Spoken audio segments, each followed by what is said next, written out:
The top genius of the Qingyun sword sect's outer disciples had lost all his cultivation 7 days ago. Today, he was expelled from the sect, reduced to a mere cripple.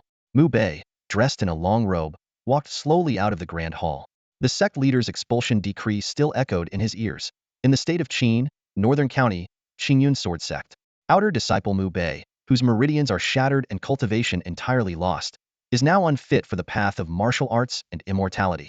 From this day forth, he is expelled from the sect and shall never set foot in Qingyun sword sect again for eternity. Reflecting on the past, one couldn't help but sigh. 2 years ago, he had won first place in the Northern County's 7 sects martial competition for the outer sect.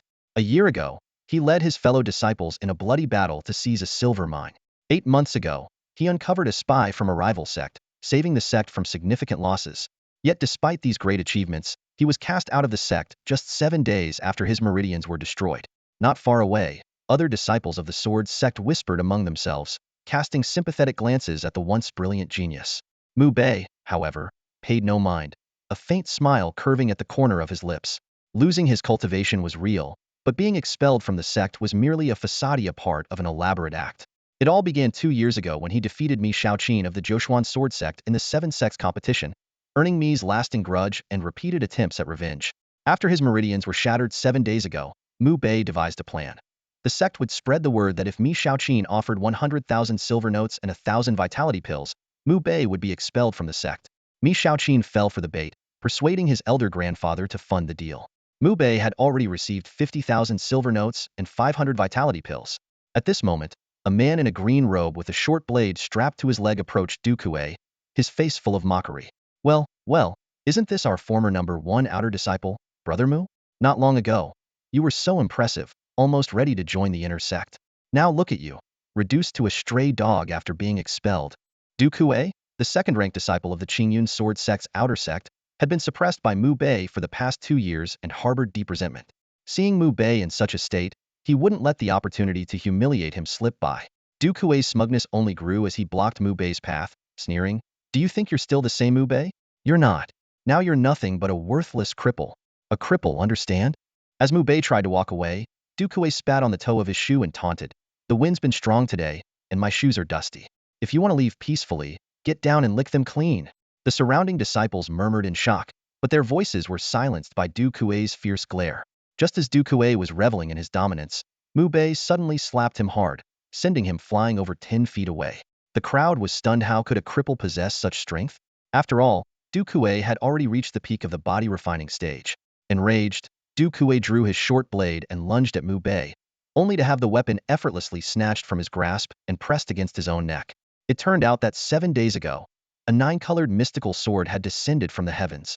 Though it had destroyed Mu Bei's meridians, it had also bestowed upon him a peerless sword technique, one that could be cultivated even with shattered meridians. Panic-stricken, Duku begged for mercy. "Brother Mu, I was wrong. Please spare me." Mu Bei scoffed coldly and kicked him 24 feet away. The short blade was casually thrown, embedding itself in a massive boulder just inches from Duku's face. Terrified, Duku's pants were soaked, and amidst the murmurs of the other disciples, Mu Bei cast a disdainful glance at him before turning and walking away. Half a month later, Mu Bei arrived at Puyan City. Strolling along the familiar streets, he didn't head straight back to the Mu residence. Instead, he made his way directly to the city's only pharmacy, Wanbao Hall. This pharmacy, overseen by a well-known apprentice alchemist, might hold the solution to his current predicament. 12 days ago, the tremors of the foreign sword within his body had granted him a text called the Arcane Medicine Codex. This compendium contained countless medicinal recipes and formulas, a true treasure trove of alchemical knowledge. During his journey back, he delved deeply into this text, not only mastering many extraordinary alchemical techniques, but also discovering a rare formula capable of reconstructing his meridians.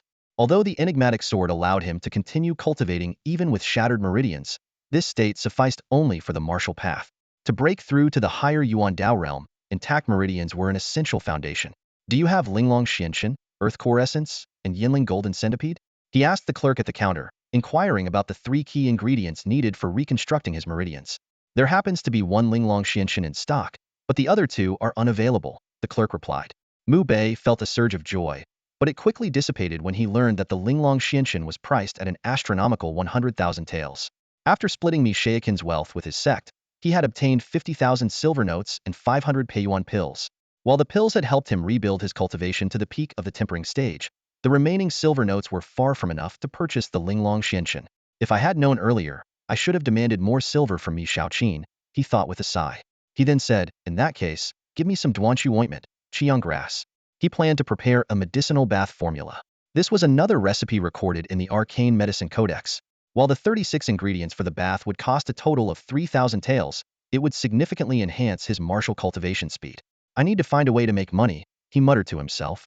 Whether it was for the medicinal bath or the 10th Santail Linglong Xianxian, sufficient funds were necessary. As the clerk went to fetch the ingredients, a young girl in a white dress hurriedly entered, supporting an elderly man in a gray robe who looked to be in severe pain. The girl was radiant and captivating, her demeanor exuding a noble and refined elegance. The elderly man's arm bore two small, bleeding puncture wounds, surrounded by a bluish-purple discoloration. His skin was swollen and raised, resembling the texture of earthworms. Quick, call the alchemist to save him, the girl cried urgently. Before long, Lu Yunming, the renowned apprentice alchemist of Wanbao Hall, stepped out. This slender, middle-aged man, dressed in a distinctive alchemy robe, examined the old man's injuries with a focused expression. Alchemist Lu, he was bitten by a green-scaled snake.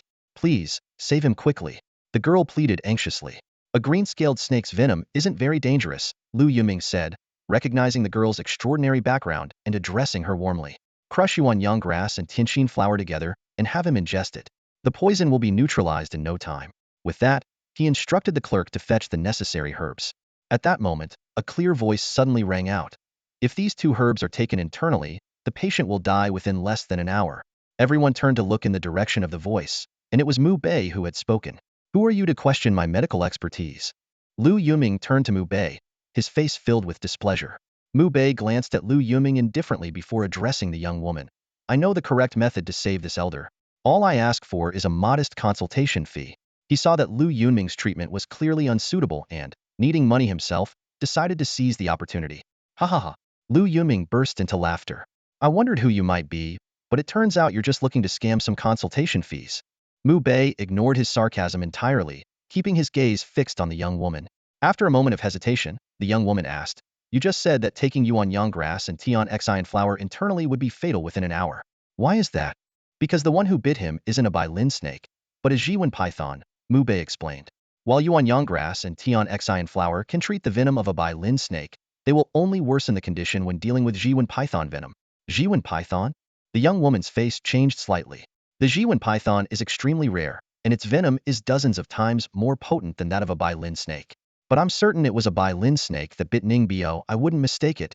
From appearance alone, it's indeed difficult to distinguish between a Jiwen python and a Bai Lin snake, Mu Bei said, pointing to the elder's wound. However, the bite marks of a Bai Lin snake are smooth and uniform, while the Jiwen python, due to the tiny barbs on its fangs, leaves bite marks with subtle tears. That is the evidence.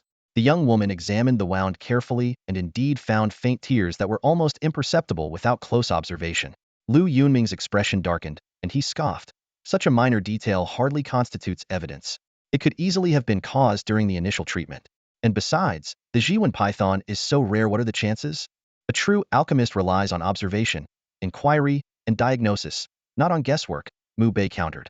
Tell me, did you earn your apprentice alchemist title by guessing as well? Lu Yuming's face turned even uglier, and he said coldly, even if it is a Jiwen python bite. What makes you think you can cure it? The venom of a Jiwen python is so potent that even a first-year alchemist would be helpless. How could a brat like you possibly succeed?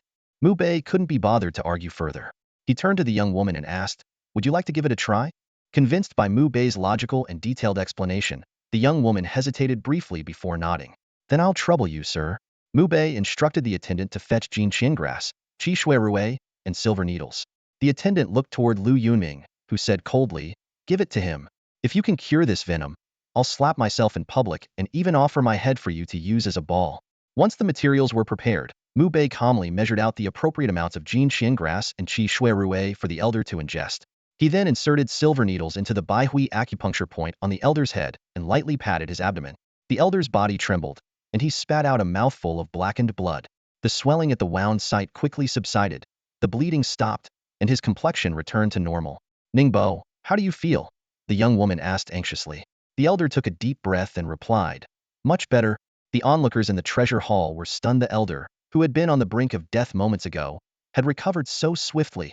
Lu Yunming was utterly dumbfounded. Was it really Jiwen python venom? And could this young man actually neutralize it? How was this possible? The young woman and the elder thanked Mu Bei profusely. Mu Bei nodded and said, "The venom hasn't been completely eradicated. Another acupuncture treatment will be required in 3 days for full recovery. In 3 days, we will host you at the Tianzi Pavilion of the Tianfeng Tower. Would that be acceptable?" The young woman offered. Tianfeng Tower was the most prestigious restaurant in Puyan City. "That works," Mu Bei agreed. The young woman handed Mu Bei a banknote worth 10,000 silver taels. "This is for your consultation fee. Please accept it." After pocketing the banknote, Mu Bei looked meaningfully at Lu Yunming. "Didn't you say earlier that if I could cure this venom, you'd slap yourself in public and offer your head for me to kick around like a ball?" Lu Yunming's face turned ashen with anger. To slap himself in the face and offer his head as a ball to be kicked, this was an outrageous insult. Mu Bei, noticing his reaction, smiled faintly. "How about this?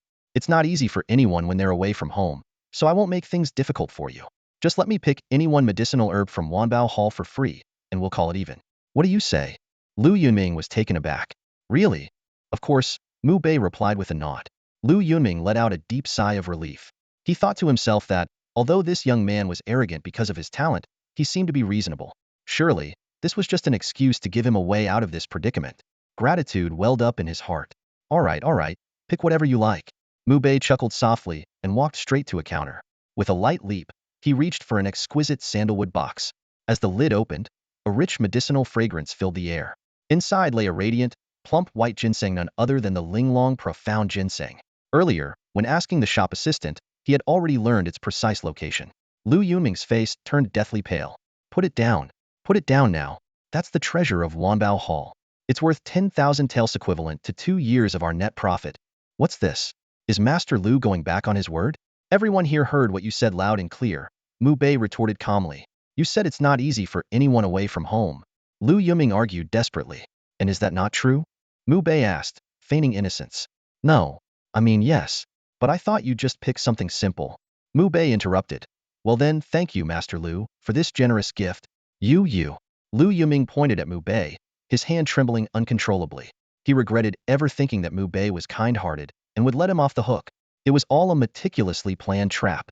From the start, Mu Bei had been eyeing the Linglong profound ginseng. His face contorted in anger and shame, and finally, he fainted on the spot. A few assistants quickly helped Lu Yunming away. The onlookers exchanged glances, marveling at Wanbao Hall's significant loss. Mu Bei closed the wooden box, a glimmer of determination flashing in his eyes. Now, he was only missing earth core essence and the Yinling golden centipede to repair his meridians. Nearby, a young woman in a white dress stepped forward. Not only is the young master skilled in medicine, but his intelligence and ability to seize every opportunity are truly admirable. "Just doing what I must," Mu Bei replied with a faint smile. "You are too modest," the woman said gracefully. "May I ask your name, young master?" "Mu Bei," he replied. Meanwhile, a shop assistant had already prepared 36 types of medicinal herbs and handed them to Mu Bei. He accepted the package, nodded slightly to the young woman, and turned to leave. The streets were bustling with people. As Mu Bei walked away from Wanbao Hall, he noticed City Lord Mo Qinyuan leading a squad of guards hastily toward the hall. It seemed the identities of the young woman and the old man were even more extraordinary than he had initially thought. However, none of this concerned him. 15 minutes later, the sprawling Mu family estate, covering over 100 acres with hundreds of buildings, came into view. Just as Mu Bei stepped through the gates, 2 figures approached him. Leading them was a young man in purple Mu Jin, the son of the Mu family's 3rd elder. As Mu Bei turned the corner, he unexpectedly ran into Mu Jin. A glint of mockery flashed in Mu Jin's eyes, and a sneer curled at the corner of his mouth. "Well, if it isn't the so-called strongest of the younger generation in the Mu household, young Master Mu Bei. I heard you were thrown out of the Qingyun sword sect like a stray dog half a month ago. Is that true?" Behind him, his guard Zhao Jian quickly chimed in. "What kind of young master?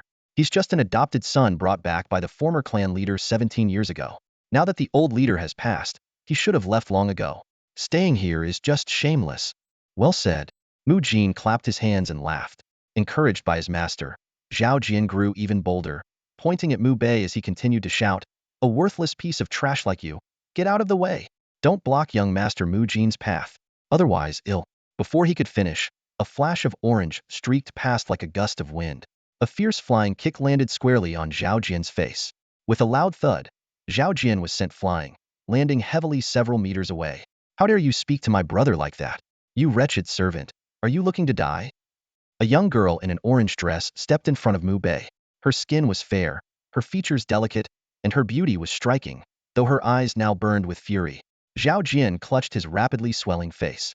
Recognizing the girl, he began to tremble and didn't dare utter another word. Mu Jin's face darkened. Even when disciplining a dog, one must respect its owner. Mui, are you really going to give me no face at all? Was anything he said wrong? Mu Bei is just an adopted son, and now he's nothing but a failure, expelled from Qingyuan. Shut up. Mui's eyes blazed with anger. Say another word, and he'll beat you to a pulp. Mu Jin knew all too well the fiery temper and formidable skills of the second elder's daughter.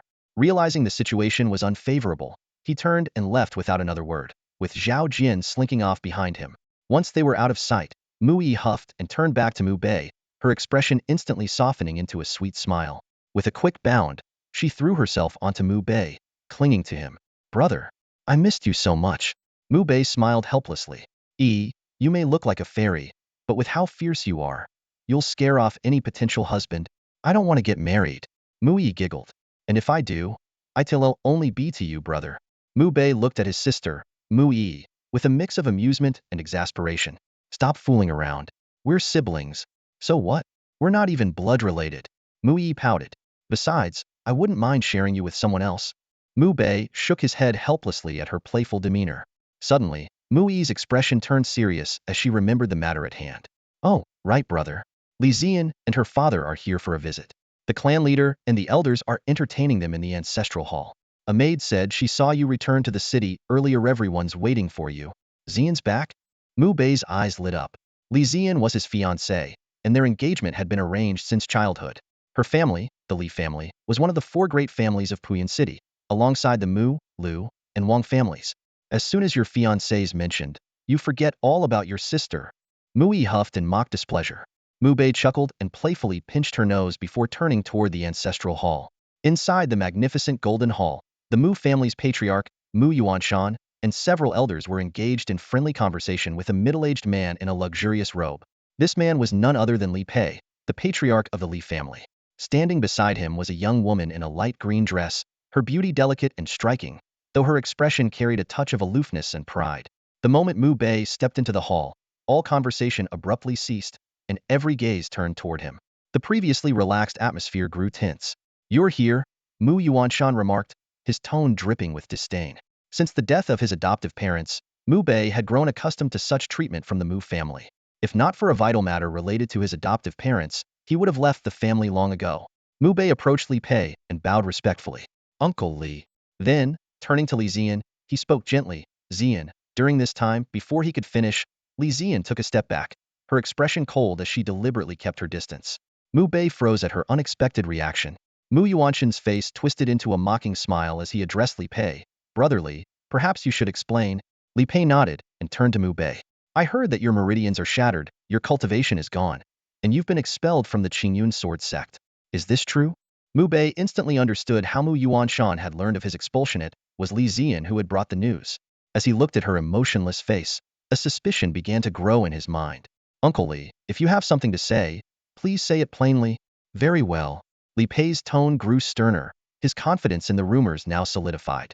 Zian is exceptionally gifted and on the verge of entering the bone refinement stage. She has also been accepted into Tsangyu Academy, the top academy in the northern region. You know that only the most extraordinary talents gain admission there. But you now that you've become a cripple, if Zian were to marry you, her future would be ruined. As her father, I cannot stand by and watch my daughter throw her life away, nor will the Li family ever agree to this marriage. Today, I ask that you bring out the engagement contract and annul this arrangement. Faced with Li Pei's cold and cutting words, Mu Bei smiled instead. This anticipated request for annulment seemed to catch Mu Yuanshan and the others off guard. In the ancestral hall, Mu Bei, who had just been publicly rejected in an engagement annulment, did not react with the shame or fury one might expect.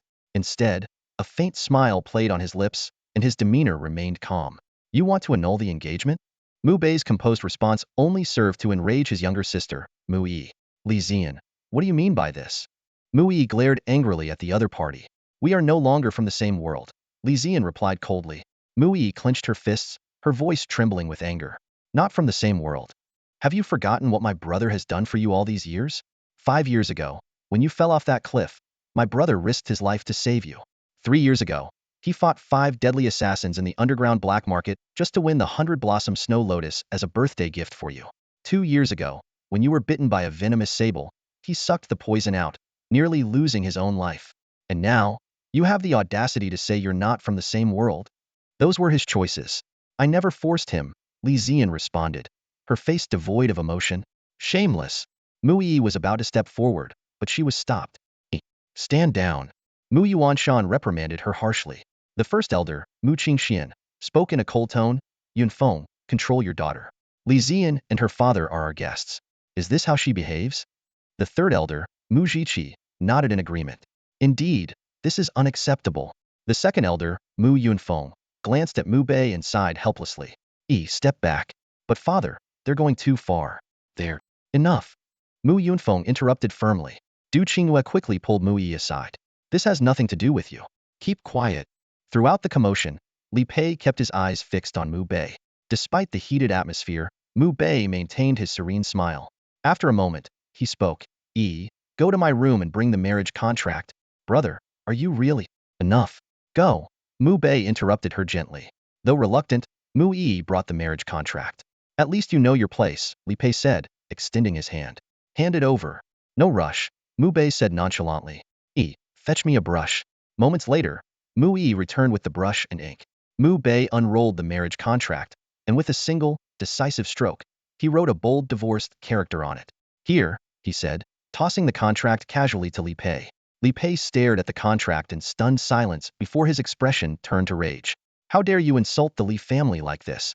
How dare you insult my daughter? The weight of that single divorce character went far beyond a mere annulment. It signified that Li Zian had been cast aside by Mu Bei. Li Zian's face darkened as she glared at Mu Bei, her expression icy. No one present had expected Mu Bei to respond in this manner. Meeting Li Pei's furious gaze, Mu Bei said calmly, those who insult others will only bring insult upon themselves. Surely you've heard that saying before? He then turned to Li Zian. Just now, there was one thing you said that was correct. We are indeed no longer from the same world. With that, he turned and walked away. Leaving the great hall, Mu Bei headed straight back to his courtyard. Instead of feeling humiliated by what had happened today, he felt relieved to have seen someone's true colors. Mu Yi ran after him, her voice soft with concern. Brother, don't be upset. Do I look upset? Mu Bei turned to look at his younger sister. Even now, in my current state, you don't look down on me? Of course not. Mu Yi said firmly. No matter what happens, I'll never look down on you, brother. Really? Somehow, I find that hard to believe. It's absolutely true. Mu Yi said anxiously. I can swear to the heavens if I'm lying, then… All right, no need to swear, Mu Bei interrupted her. How could I not believe you? I was just teasing. You're so annoying.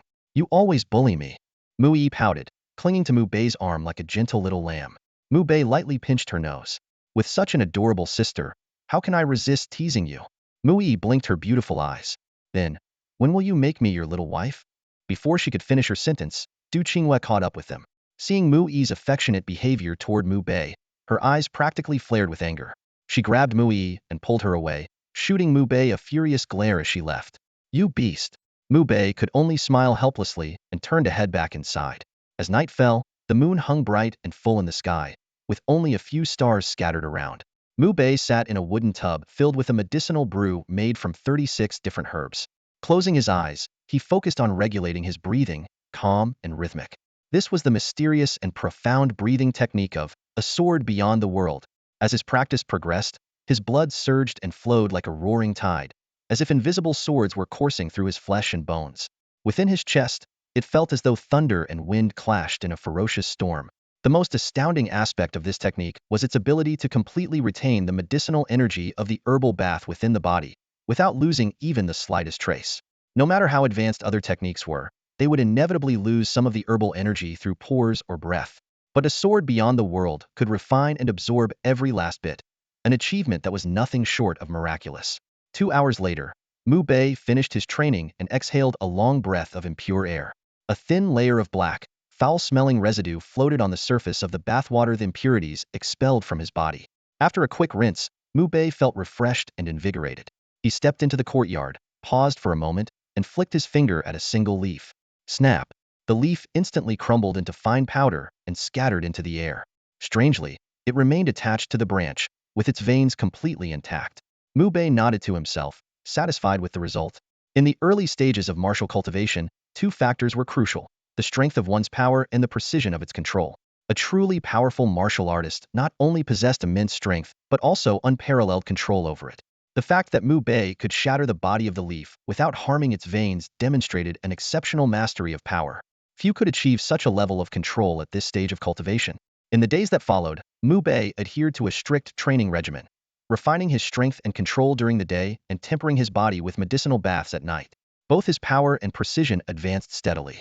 3 days passed in the blink of an eye. On this particular day, Mu Bei arrived at Tianfeng Tower, the most luxurious restaurant in Puyan City. It was said to be owned by a prominent figure from the capital of the northern county. Only the wealthy and influential could afford to dine there.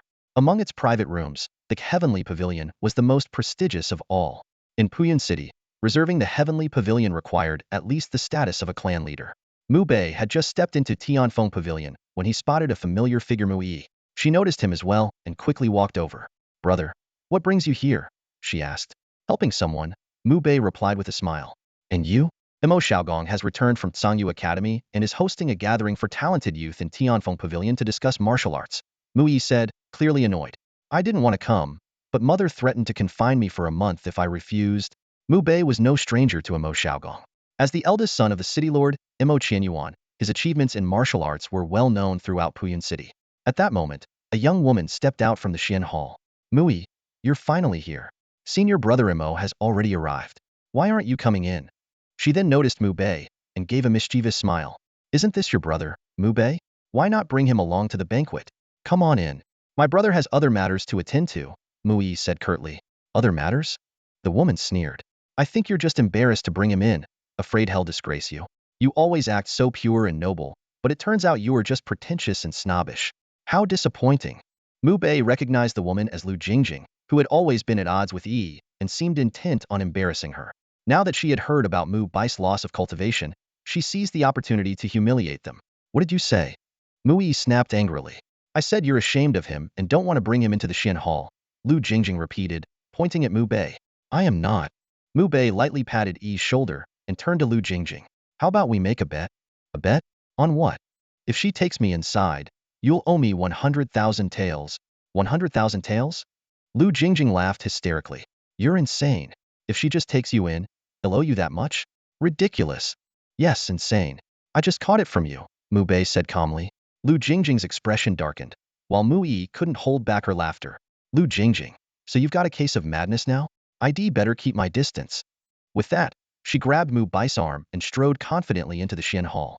Inside, 15 young people, 7 men and 8 women, all around 17 or 18 years old, were already seated. At the head of the room sat a young man in luxurious robes, with sharp brows and striking features. Imo Xiaogong himself. Mu Bei also noticed a familiar face among the group. Li Zian. "Ugh, just my luck. That awful woman is here too. If I'd known, I'd have stayed home even if it meant a year of confinement. Disgusting." Mu Yi muttered under her breath. Mu Bei playfully pinched her nose to comfort her, causing her to break into a radiant smile, as beautiful as a flower blooming amidst snow. Li Zian, observing this, scowled darkly. Lu Jingjing entered shortly after, her tone dripping with sarcasm. Why don't you introduce your talented brother to everyone here? I'm sure many don't recognize him." Unfazed, Mu Yi clung proudly to Mu Bai's arm and announced, "This is my brother, Mu Bei, the most handsome man in Puyan City."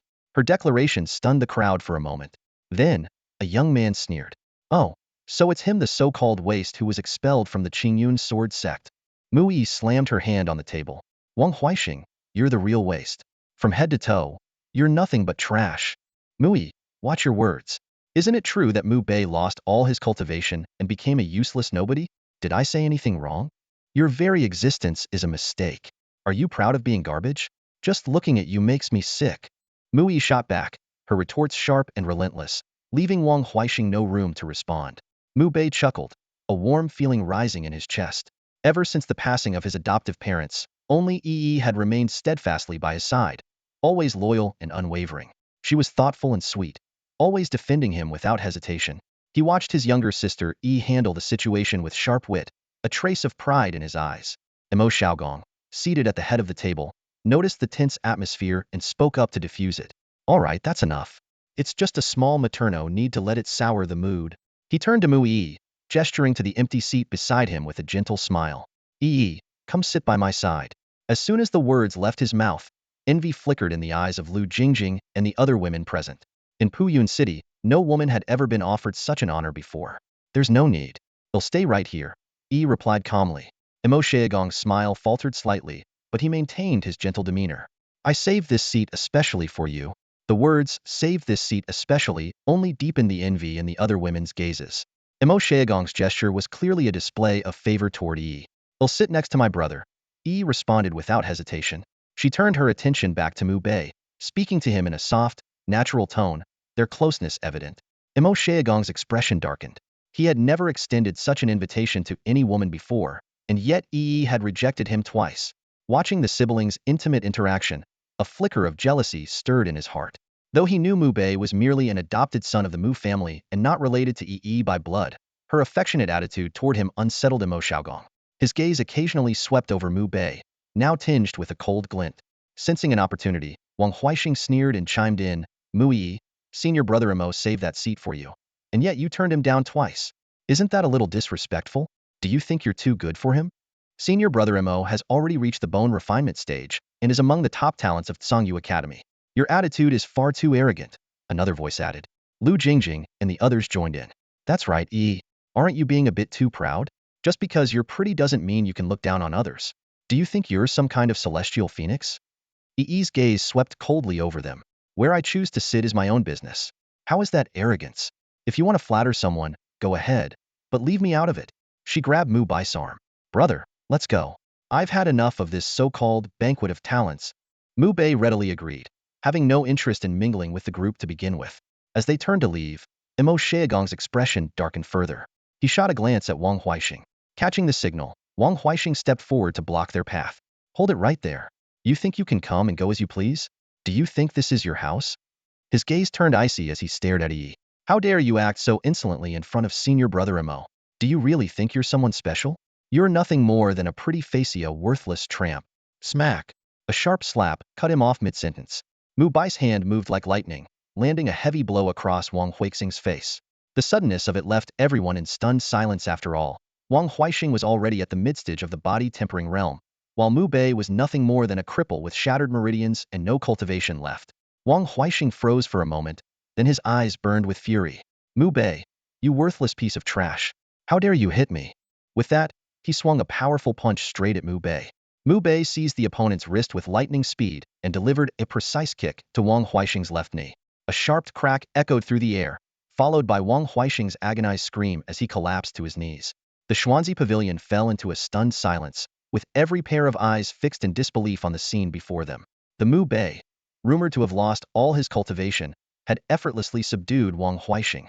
Mu Yi stood frozen, staring at her brother in shock. At that moment, Imo Sheagong spoke coldly. Let him go. Mu Bei turned to meet Imo Sheagong's gaze directly. And who do you think you are? Already harboring resentment toward Mu Bei, Imo Sheagong's anger flared at this insult. He sneered. It seems you won't listen. Don't blame me for being ruthless. Without waiting for a reply, his right hand morphed into a claw, sharp as an eagle's talon, striking toward Mu Bei's throat with deadly precision and ferocity. Brother, watch out. Mu Yi cried out in alarm. But Mu Bei remained calm, effortlessly sidestepping the lethal strike and countering with a backhand punch to Imo Sheagong's chest. The seemingly casual blow caused Imo Sheagong to spit blood and stagger backwards several steps, only stopping when he crashed into a banquet table. The room was utterly shocked. Defeating Wang Huixing was one thing, but Imo Sheagong, a bone refinement level expert, had been seriously injured with a single punch. Mu Yi's mouth hung open, utterly dumbfounded. Imo Sheagong, both enraged and shaken, let out a low growl as he prepared to unleash his eagle claw technique again, his aura surging even stronger than before. Next time, your internal organs might shatter, Mu Bei said indifferently. These words caused Imo Sheagong to falter. The residual pain from the earlier punch still throbbed in his chest, and his abdomen ached fiercely. If he took another hit, it could indeed damage his internal organs. His face alternated between pale and flushed as shame and anger battled within him, but he dared not make another reckless move. The spectators were all astounded, especially Li Zian, who looked as though she'd seen a ghost. The man she had broken off her engagement with, rumored to be a powerless cripple, had now overwhelmed even a bone refinement level expert like Imo Sheagong. Mu Bei's gaze shifted to the kneeling Wang Huixing. Do you know what you did wrong? I. I shouldn't have called you a cripple, Wang Huixing stammered, enduring his pain. Wrong. Then. I shouldn't have insulted her. Wang Huixing finally realized that Mu Bei was referring to his earlier verbal abuse of Mu Yi. But she insulted me too. Wang Huixing protested. She can insult you. You cannot insult her, Mu Bei replied with an icy tone. You're being unreasonable. Wang Huixing snapped in frustration. And what if I am? Mu Bei tightened his grip, causing Wang Huixing to wince in pain, cold sweat dripping from his forehead. At that moment, the doors of the Xuanzi pavilion swung open, and a slightly overweight middle-aged man in a golden robe entered, flanked by several robust martial guards. It was Lu Yanqing, the steward of Tianfeng Tower, who had come to investigate the commotion personally. Wang Huixing immediately recognized Lu Yanqing and cried out desperately as if clutching at a lifeline. Manager Lu, save me. He's going to kill me. Imo Xiaogong respectfully cupped his hands toward Lu Yanqing and pointed at Mu Bei, saying, Manager Lu, you've arrived just in time. Today, I hosted a banquet inviting the young talents of the city for a friendly exchange of martial arts. Who would have thought this person would act so barbarically, resorting to violence at the slightest disagreement? I asked Manager Lu to uphold justice. Even Imo Xiaogong's father wouldn't dare to offend the mysterious and influential Lu Yanqing lightly. At this moment, Imo Xiaogong's usual arrogance was replaced with a respectful demeanor. Rubbish. Mu Yi shouted angrily. It was Wang Huixing who provoked my brother first. What did my brother do wrong? He only defended himself after being attacked. Everyone here saw it clearly. Exactly. He's too overbearing, acting as if he's the emperor. Several others from the Xin Pavilion chimed in, supporting Imo Xiaogong. Lu Yanqing's gaze swept across the crowd before settling on Mu Bei. Let him go. Break one of your own arms and I'll let you leave. With his experience, Lu Yanqing could tell at a glance that Mu Yi was telling the truth. However, weighing the pros and cons, he chose to target Mu Bei, the adopted son of the Mu family who held little status, rather than Imo Xiaogong and the others. A cold smirk appeared on Imo Xiaogong's lips. A mere adopted son, what did martial skill matter? When it came to status and power, he was nothing. Let go already.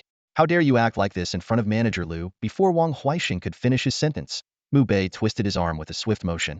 A sharp crack echoed as Wang Huixing's bone broke, followed by his agonized screams. The expressions of Imo Xiaogong and the others shifted dramatically. They hadn't expected Mu Bei to act so boldly, even in front of Lu Yanqing. Lu Yanqing narrowed his eyes. It seems you really have a death wish. He turned to the burly guards by his side and commanded, take him away. Chop him up and feed him to the dogs. You wouldn't dare. Mu Yi stepped in front of Mu Bei protectively. Miss Mu, fists and feet have no eyes. I suggest you step aside, Lu Yanqing said calmly. Come behind me, Mu Bei said. But brother, they... It's fine. Though filled with worry, Mu Yi obediently moved behind Mu Bei. You've got some nerve, young man. It's a shame you've chosen the wrong place to display it, Lu Yanqing said, hands clasped behind his back as he signaled for the guards to attack.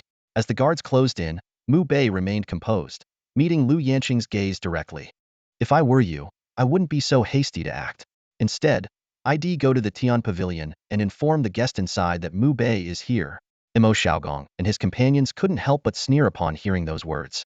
To them, Mu Bei asking Steward Lu to inform the guests in the Tianzi Pavilion was nothing short of absurd. However, Lu Yanqing's reaction was entirely unexpected. His pupils contracted sharply, and he hastily ordered the guards advancing on Mu Bei to stop. Stand down? Lu Yanqing was inwardly alarmed. Today, a figure of extraordinary status had arrived at the Tianzi Pavilion, a fact meant to be kept strictly confidential. Yet Mu Bei seemed aware of this. Coupled with his calm demeanor when injuring others at the Tianfeng Tower earlier, could it be that this young man had some connection to that prominent figure? The thought sent a chill through Lu Yanqing. Even his own powerful backers could not afford to offend that person. If Mu Bei were indeed connected to them, harming him would bring unimaginable trouble. Stay here and guard this place. Lu Yanqing left these words behind before hurriedly departing. Inside the Tianzi Pavilion, a young woman dressed in a snow-white gown was gracefully sipping tea. To her left sat an elderly man in a gray robe, while opposite her was a middle-aged man clad in a silver robe. Your Highness, Elder Ning, the silver-robed man began. This Mu Bei is merely an adopted son of the Mu family. While his exceptional skill in medicine is certainly surprising, why do you claim his martial prowess is unparalleled? From what I've discovered, this man's meridians are completely shattered, and he has lost all cultivation. How could he possibly possess such martial skill? The gray-robed elder, Ning Lao, chuckled. City Lord Imo, one cannot judge the world by hearsay alone. It turned out that the silver-robed man was none other than Imo Qianyuan, the lord of Puyan City. He frowned slightly. But I've conducted thorough investigations. Mu Bei's meridians are indeed shattered, and his cultivation is undeniably lost. There is no mistake about this. Even the young woman in the white gown appeared puzzled. Uncle Ning, I've seen his medical skills with my own eyes. They are indeed extraordinary. But how did you discern his martial prowess? Ning Lao smiled faintly. Your Highness, do you recall the day he treated me with acupuncture and casually tapped my abdomen with the back of his hand afterward? The young woman nodded in acknowledgement. That seemingly casual tap contained a profound mastery beyond ordinary comprehension, Ning Lao explained. The force he exerted penetrated my entire body in an instant without causing the slightest harm while temporarily stirring my blood and energy into a vigorous surge. Combined with the medicinal effects of golden seal and red blood petals, as well as the guidance of silver needles, he swiftly expelled the poisonous blood from my system. Such mastery over internal force is something even I cannot achieve. Even you, Uncle Ning? The young woman was astonished. She knew that Ning Lao was her father's trusted confidant, a martial arts grandmaster of the Tong Tong realm with unparalleled skill in controlling internal force. For him to admit inferiority to a mere youth was truly shocking. Elder Ning, are you certain about this? Imo Qianyuan looked equally stunned. Absolutely certain, Ning Lao said with a serious expression. Your Highness, this Mu Bei is no ordinary individual. His future accomplishments will undoubtedly surpass mine. You must foster good relations with him. It will greatly benefit both you and your father. Even if you cannot form an alliance, you must never become his enemy. Do not forget this. I understand, Uncle Ning. The young woman responded earnestly. She fully trusted Ning Lao, whose decades of experience and insight into people had never led him astray. With him speaking so gravely, how could she dare ignore his advice? Imo Qianyuan, observing the exchange, also made up his mind. He resolved to establish a positive relationship with Mu Bei at all costs. At that moment, there was a soft knock at the door. The young woman glanced toward the entrance. Come in. Lu Yanqing cautiously pushed the door open, first bowing respectfully to the young woman before speaking in a deferential tone. Your Highness, a young man in the Xuanji Pavilion, has asked me to deliver a message. He says Mu Bei has arrived. Young Master Mu has arrived? The girl in the white dress stood up. Speak of the devil and he appears, Ning Lao said with a smile. These words made Lu Yanqing's heart tighten clearly. Mu Bei had some ties with these people. The girl in white frowned slightly. Strange. Why would young Master Mu be at the Xin Pavilion? 3 days ago, I distinctly arranged to meet him at the Tian Pavilion for a banquet. Lu Yanqing lowered his head and cautiously explained. Young Master Mu had some conflict with someone at the Xin Pavilion. As he spoke, he subconsciously glanced at Imo Qianyuan. Is that so? Ning Lao's expression darkened. He turned to the girl and said, Princess, we should go down and see him ourselves. It's only proper to personally greet young Master Mu. The girl nodded. Uncle Ning is right.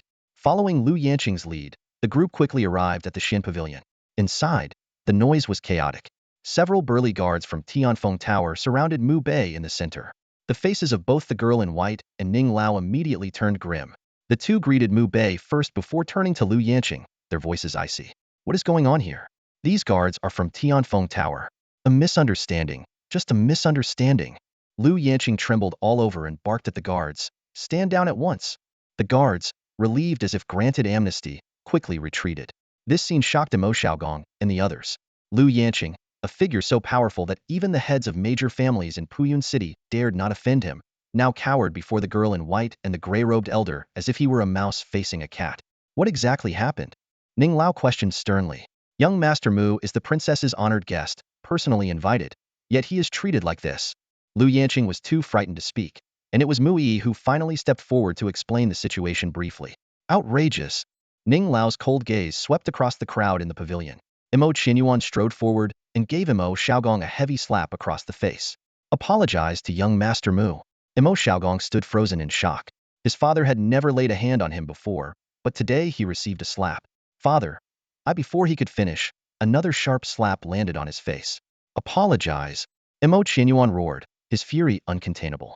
Just moments ago, he had been thinking about building a good relationship with Mu Bei, but now his son had offended him and even brought Lu Yanqing into the matter. Wasn't this digging a hole for himself? If they angered the city lord, Wu Sha, the consequences would be unimaginable. Imo Xiaogong dared not defy his father. Trembling, he approached Mu Bei. I'm sorry. He had already realized the extraordinary connection Mu Bei had with the girl and the elder, knowing full well he had messed with the wrong person. Mu Bei looked at him coldly. From now on, stay away from my sister. You know what will happen otherwise. Understood. Imo Xiaogong stammered, his voice shaking. On the side, Imo Qianyuan kept bowing and apologizing, inwardly filled with hatred. He wished he could slap Imo Xiaogong again. With so many women in Puyan City eager to curry favor with him, why did he have to go after Mu Bei's sister? Mu Bei then turned his gaze to Wang Huixing. Apologize. Wang Huixing, pale as a sheet, stammered out, I'm sorry, I'm sorry, I'm so sorry. Mu Bei kicked Wang Huixing, pointing at Mu Yi beside him. Not to me. Apologize to her. Wang Huixing immediately turned to Mu Yi, bowing repeatedly as he apologized profusely. The girl in the white dress subtly caught the deep concern Mu Bei showed towards Mu Yi. Her eyes flickered as she thought to herself, Uncle Ning suggested I build a connection with Mu Bei. Perhaps Mu Yi could be the key. At this moment, Wang Huixing was utterly panicked. He repeatedly bowed and clasped his hands in apology to Mu Yi. Yiino, Grandaunt, I was wrong. Please, be magnanimous and forgive me this time. Mu Yi let out a cold snort, completely ignoring him as she stood obediently by Mu Bei's side. Seeing his sister's attitude, Mu Bei couldn't be bothered to pay Wang Huixing any more attention. Instead, he turned his sharp gaze to Lu Yanqing. Didn't you just say you were going to chop me up and feed me to the dogs? The moment these words left his mouth, the expressions of the girl in the white dress and Ning Lao turned icy, and they both fixed their gazes on Lu Yanqing. Terrified, Lu's face turned ashen, and he dropped to his knees in front of Mu Bei with a loud thud, slapping himself hard across the face. I was blind and foolish. I deeply offended you, young Master Mu. Please, forgive my ignorance. Mu Bei responded calmly, Manager Lu, there's no need for such dramatics. I merely mentioned it in passing and bear no grudge. I understand the circumstances here. Please rise. He was well aware that the authority he wielded today stemmed from borrowed power. It was not his own. Even though Lu Yanqing's backing was not as formidable as the girl in the white dress, it was still not to be underestimated. There was no need to push things to the extreme. Hearing this, Lu Yanqing was overjoyed and let out a long sigh of relief. Thank you, young Master Mu, for your generosity. Thank you, Your Highness and Lord Ning, for your understanding. He stood up, wiping the cold sweat from his brow. The mention of Your Highness sent a ripple of shock through everyone in the Xian character pavilion. This girl in the white dress was actually a princess of the imperial city. No wonder Lu Yanqing was so terrified of her, and the gray-robed elder. No wonder his attitude towards Mu Bei had shifted so drastically. It turned out Mu Bei had some connection with the princess of the imperial city. Mu Bei paid no further attention to Imo Xiaogong and the others. Instead, he turned to the girl in the white dress and the gray-robed elder. Apologies for keeping you waiting. Although he was momentarily surprised by her royal status, it quickly passed after all. He had long suspected her identity was extraordinary. The girl in the white dress smiled warmly. There's no need to be so formal, young master. This is as it should be. Please, follow me to the Tian character pavilion. Naturally, as Mu Bei's sister, Mu Yi was also invited to join them. Imo Qinyuan shot a furious glare at Imo Xiaogong. Get back and reflect on your actions. Then he hurried to catch up with Mu Bei and the others as they made their way toward the Tian character pavilion. The Xian character pavilion fell into a deathly silence. The crowd was left with a mix of shock, fear, and disbelief written across their faces. Among them, Li Ziyan stood frozen like a statue, her eyes vacant. She recalled how, upon hearing that Mu Bei's meridians had been shattered and his cultivation lost, she and her father had rushed to the Mu family to break off the engagement, treating Mu Bei with utter disdain. Who could have imagined that Mu Bei would not only regain his strength but become even more formidable than before, and even befriend the princess of the imperial city? This realization was like a resounding slap across her face, leaving her to wonder just what she and her family had thrown away. After a long pause, Lu Yanqing was the first to recover. He swept a cold glance over the crowd. Not a word of today's events is to leave this room. If anyone dares to speak of it, don't blame me, Lu, for being ruthless. While the princess's visit to Puyan City wasn't entirely classified, it was certainly not something to be casually spread. Moreover, Lu had completely lost face today. If word got out, how could he maintain his standing in Puyan City? With that, he flicked his sleeves and left. In the Tianzi pavilion, Mu Bei and his companions had already taken their seats. The spacious hall was filled with the gentle aroma of sandalwood, creating a harmonious atmosphere. Imo Qianyuan, with a sincere expression, bowed deeply to Mu Bei in apology. Young Master Mu, my son Xiaogong has behaved improperly this time, and it is my failure as a father to discipline him well. I hope you can forgive us. If you ever need anything in the future, I, Imo Qianyuan, will do my utmost to assist you. City Lord Imo, you were too kind. It was merely a trivial matter, not worth dwelling on, Mu Bei replied calmly. Hearing this, Imo Qianyuan's face lit up with relief as he exhaled a long breath. Just then, a young woman in a white dress waved her hand gently, signaling a group of elegantly dressed maids to enter in an orderly manner. They carried exquisite dishes, each emitting a tantalizing aroma. Every dish was a rare delicacy, meticulously presented. Please excuse the simple fare, young Master Mu. The woman in the white dress, Qin Yueyao, said with a warm smile. Mu Bei had learned earlier during casual conversation that she was the treasured daughter of the 9th prince of the great Qin Empire. Lady Yueyao, you jest.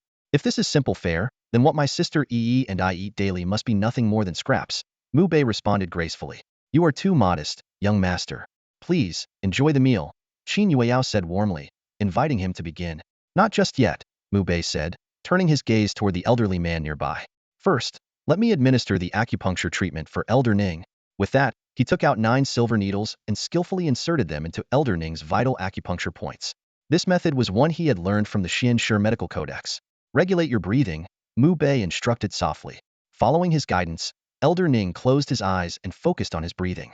After about a dozen breaths, he opened his eyes, which now shone with astonished delight. Ever since the incident at Wanbao Hall, he had survived but had been plagued by a persistent ache in his chest. Now, the pain had completely vanished. Thank you, young master. Elder Ning stood and bowed deeply in gratitude.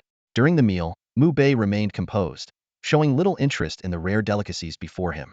Mu Yi, on the other hand, appeared slightly uneasy, as she was seated near the distinguished Lady Yueyao.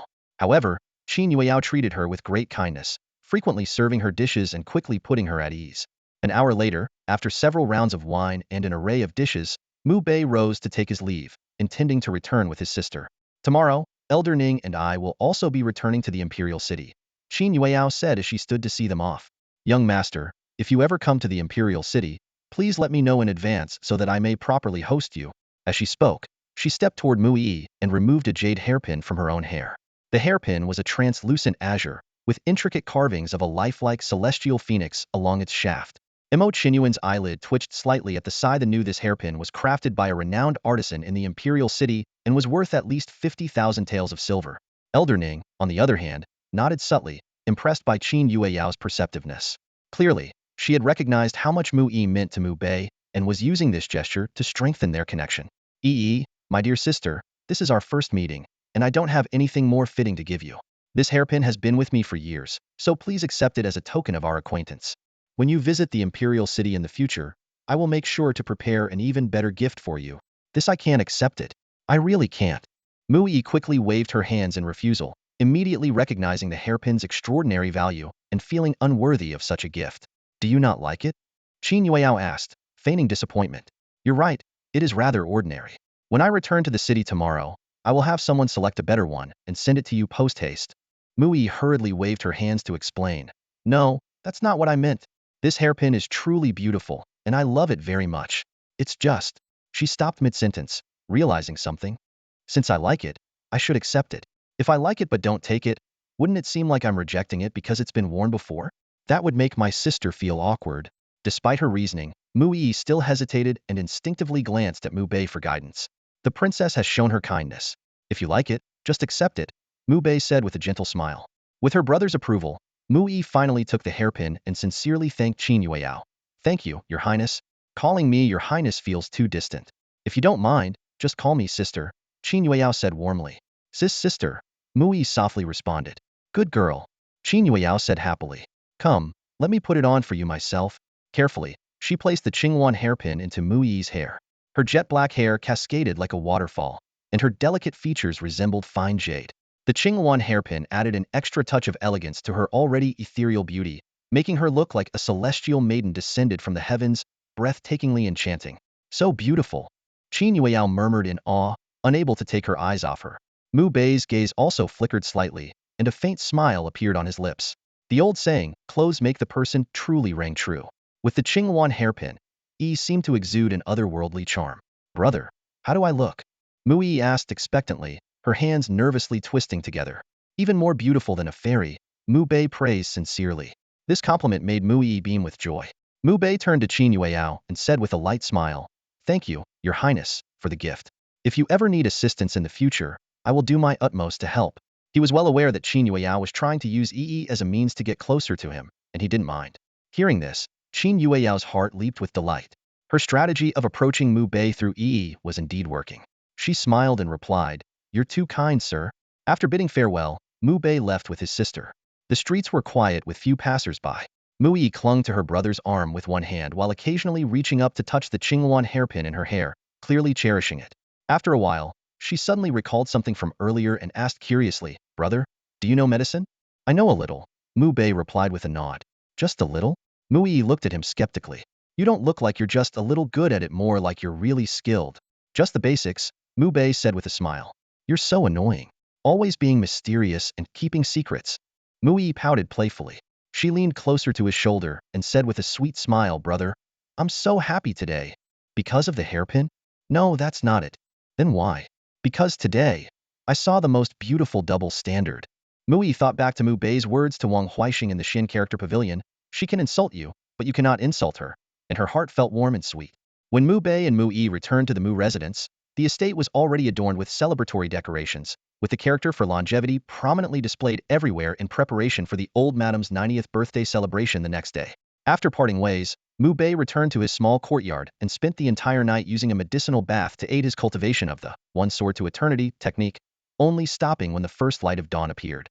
Rising from the wooden tub and rinsing off briefly, Mu Bei's skin appeared smooth and flawless, yet it concealed an astonishing strength. He brought two fingers together as if forming a sword and lightly thrust forward. A stone pillar in the courtyard was instantly pierced through. Beneath his seemingly frail exterior lay a power capable of shattering metal and stone. Feeling the surging strength within him, Mu Bei was deeply satisfied. Though he had only just stepped into the bone-tempering realm, even at the initial stage, his strength was already unparalleled in its raw force.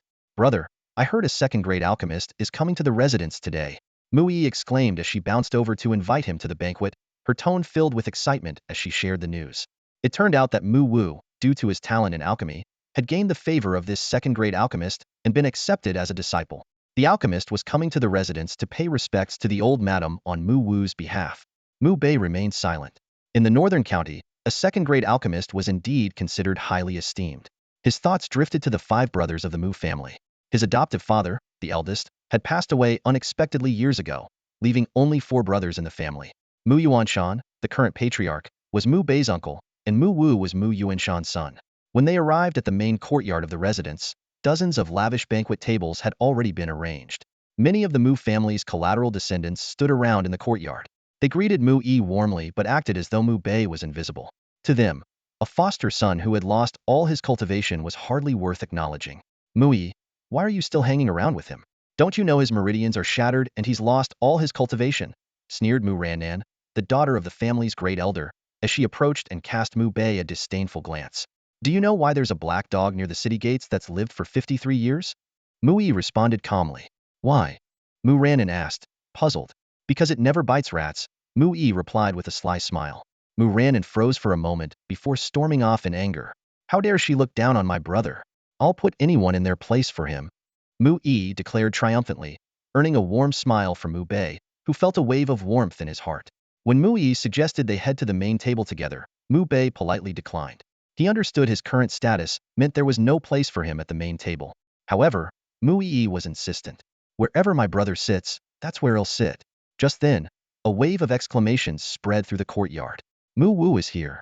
Following the sound, everyone turned to see a handsome young man in a dark robe approaching gracefully. Mu Wu was not only powerful but had recently been accepted as a disciple by a second-rank alchemist, greatly boosting his prospects. The news quickly spread throughout the Mu family estate. Many young members of the family gathered around him, their faces filled with admiration. "With cousin Mu Wu around, the Mu family is destined for greatness," they exclaimed. Mu Wu, wearing a proud expression, basked in the compliments. Raising his chin slightly, he said, "It is my duty to strive for the family's glory. I, Mu Wu, will not shy away from this responsibility. However, the family's success requires everyone's efforts." The crowd nodded enthusiastically in agreement. Standing with his hands behind his back, he waved dismissively like a leader. "Today is grandmother's 90th birthday celebration. Go now and prepare to perform well later." Hearing this, everyone quickly dispersed. Nearby, Mu Yi curled her lips and muttered under her breath, just like his father always putting on airs. Mu Bei merely smiled faintly, saying nothing. In the main courtyard, guests arrived one after another.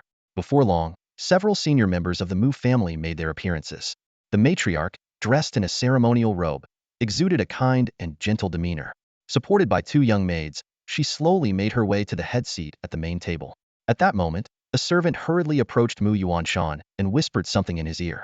Mu Yuanshan's expression turned serious. Master Liang, the alchemist, has arrived. Wooer, come with me to greet him. With that, father and son quickly left. Moments later, an elderly man in a green robe was escorted to the main table. The matriarch stood up to welcome him. Welcome, Master Liang, to our humble home. Your presence is an honor to the Mu family. The alchemist, who appeared to be in his 70s, gave a slight nod. You are too kind. Mu Yuanshan and the others wore obsequious smiles, greeting him warmly. Mu spoke respectfully, Master. Please take a seat. Master Liang's expression softened noticeably when he looked at Mu Wu. While he disdained the sycophantic behavior of the others, he greatly admired Mu Wu's talent in alchemy, believing that with proper guidance, Mu Wu could become a first-rank alchemist. Meanwhile, Mu Bei and Mu Yi sat at a far-off table, secluded yet content. Mu Bei sipped tea leisurely, chatting with Mu Yi, casting only the occasional indifferent glance toward the main table. As the birthday banquet began, the younger generation of the Mu family, led by Mu Wu, began presenting their gifts.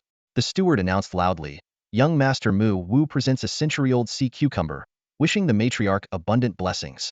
Miss Nian Yin presents a string of pearl necklaces, wishing the matriarch good fortune and happiness. Miss E presents a rare three-leaf snow lotus, wishing the matriarch a long and prosperous life. The gifts quickly piled up, each one more valuable than the last. The matriarch beamed with joy. Good, good, such thoughtful children. At that moment, Mu Jin's mocking voice came from the main table. Mu Bei, where's your gift? You've been freeloading off the Mu family for so many years. Did you seriously come without preparing a gift? Mu Bei glanced at Mu Jin calmly, then retrieved a prepared prescription from his sleeve. Handing it to a waiting servant, he said respectfully, This is a medicinal formula. Brew it and drink 3 times daily. It can prolong life and vitality. I wish the matriarch eternal health and happiness. As soon as he finished speaking, the courtyard erupted in laughter. A cripple whose meridians are shattered and cultivation is lost dares to present a prescription? Prolong life? Is this a gift or a joke? Absolutely hilarious. Mu Wu took the prescription and carefully examined it. 8 qian of King Songzi, 3 qian of Xuanqi. He read out each name of the ingredients word by word, his expression suddenly darkening. These are all the cheapest herbs, and one of them is even poisonous. You just randomly mix them together and dare to claim it can extend life? Are you trying to harm grandmother? Mu Wu shouted angrily. Brother, don't say that. Mu Yi suddenly stood up. I've seen Big Brother treat Uncle Ning with my own eyes, and even Princess Yueyao and Uncle Ning were full of praise for his medical skills. You're the one spouting nonsense. Mu Nanan pointed at Mu Bei, her voice sharp. A useless person like him, what kind of alchemical skills could he possibly have? Brother Mu Wu is a disciple of Master Liang. Do you think he'd make a mistake? Exactly. Brother Mu Wu is Master Liang's apprentice. How could he be inferior to some good-for-nothing? The younger members of the household chimed in. This prescription is clearly problematic. It seems like he's just hoping the old madam doesn't live much longer. Enough, everyone, calm down. The old madam tried to mediate gently. Bayer meant well. Perhaps there was just a mistake in the preparation.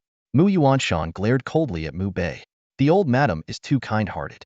This boy's intentions are far from pure. If it weren't for Wooer noticing in time, the consequences would have been unimaginable. This disgraceful child. The grand elder, Mu Qingxian, had a glint of cold light in his eyes. Mu Wu crumpled the prescription into a ball and threw it heavily at Mu Bei's feet. If you can't afford a proper gift, so be it. But to be so malicious. Has our Mu family raised you in vain all these years? Ungrateful wretch. Not even a true bloodline of the Mu family, yet raised for so long. And this is how you repay us on the old madam's 90th birthday? The crowd erupted in accusations. At that moment, an unexpected development disrupted the scene. Master Liang suddenly stood up, walked briskly to Mu Bei, and bent down to pick up the crumpled prescription. He examined it carefully, his pupils gradually widening. Young man, did you come up with this prescription yourself? As a second-grade alchemist, simply hearing Mu Wu recite the ingredients had already alerted him to something extraordinary. These seemingly ordinary herbs, when combined, created a remarkable chemical reaction. Even the poisonous ingredient was cleverly used as a catalyst, enhancing the effectiveness of the other herbs and elevating the value of the entire prescription far beyond its surface appearance. Even with his expertise as a second-grade alchemist, he could only glimpse the profound ingenuity behind it, let alone replicate such a formula. Not even a third-grade alchemist might be capable of this. How could a teenager have conceived of such a brilliant recipe? Faced with Master Liang's questioning gaze, Mu Bei merely glanced at him indifferently and said nothing. It was only then that Master Liang realized his tone had been inappropriate. Questioning a fellow practitioner was considered a grave taboo in the world of alchemy. My apologies for my rudeness, young friend. He quickly offered his apology, his tone and address now full of respect.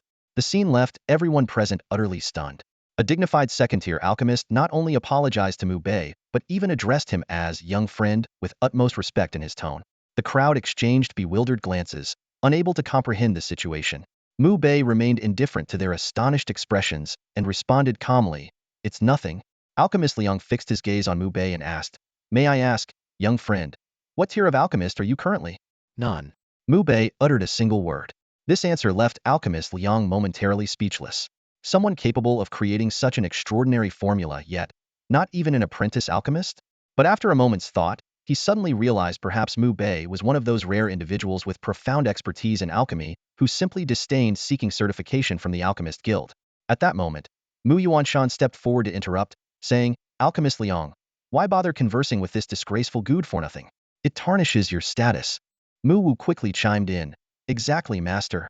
He's a venomous ingrate, carelessly mixing herbs to harm his elders. Speaking to him is like inviting contamination." "Fools!" Alchemist Liang rebuked sharply. "Carelessly mixing herbs to harm elders?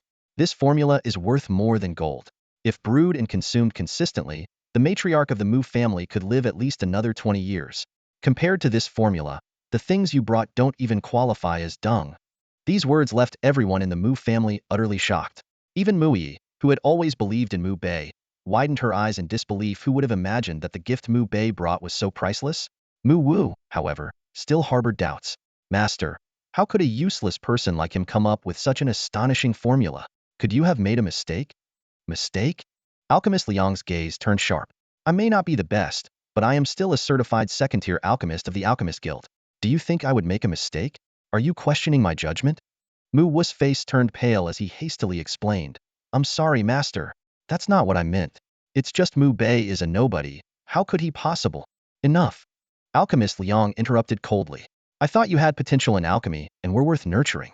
But now it's clear you're impulsive, arrogant, and lack proper character. From now on, don't call me your master." The Mu family was taken aback, realizing that Alchemist Liang intended to expel Mu Wu from his tutelage. Mu Wu's face turned ashen, and he dropped to his knees in panic. "Master, I was wrong. Please forgive me." Mu Yuanshan also pleaded, "Alchemist Liang, please be magnanimous and give the boy another chance. Wu sincerely wishes to learn alchemy from you."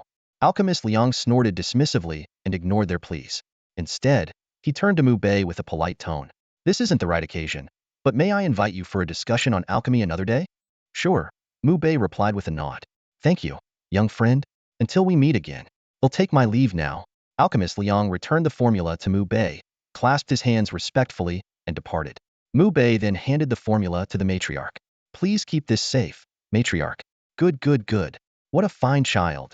The matriarch was overwhelmed with emotion. Over the years, her health had deteriorated, and Master Lu of the Wanbao Hall had once predicted she had no more than 5 years left. And now, Alchemist Liang claimed that Mu Bai's formula could extend her life by 20 years. This was nothing short of a second chance at life. "Matriarch, I have some matters to attend to. May I take my leave?" Mu Bei asked. "If you have things to do, go ahead. Everything is fine here," the matriarch said kindly. "Thank you, matriarch. Once again, I wish you a long and prosperous life." Mu Bei bowed and, after bidding farewell to Mu Yi, turned to leave. "Mu Bei, stop right there." Suddenly, Mu Wu's furious shout rang out. His eyes locked on Mu Bai's retreating figure. Mu Bei turned to look at Mu Wu, whose eyes were already filled with hatred. He let out a sinister laugh and said, "You got me expelled, and you still dare ask what I want? What does that have to do with me?" Mu Bei replied indifferently, "If it weren't for your medicinal manual, how would I have ended up like this? How would I have been expelled by master?" Mu Wu roared, his eyes bloodshot. Mu Bei merely cast him a cold glance, unwilling to waste more words, and turned to leave. "Trying to leave? I'll kill you." Mu Wu exploded with fury, channeling all his strength as he lunged forward, throwing a heavy punch straight at Mu Bei's forehead. The punch roared through the air, demonstrating the full power of someone at the peak of the body-tempering stage.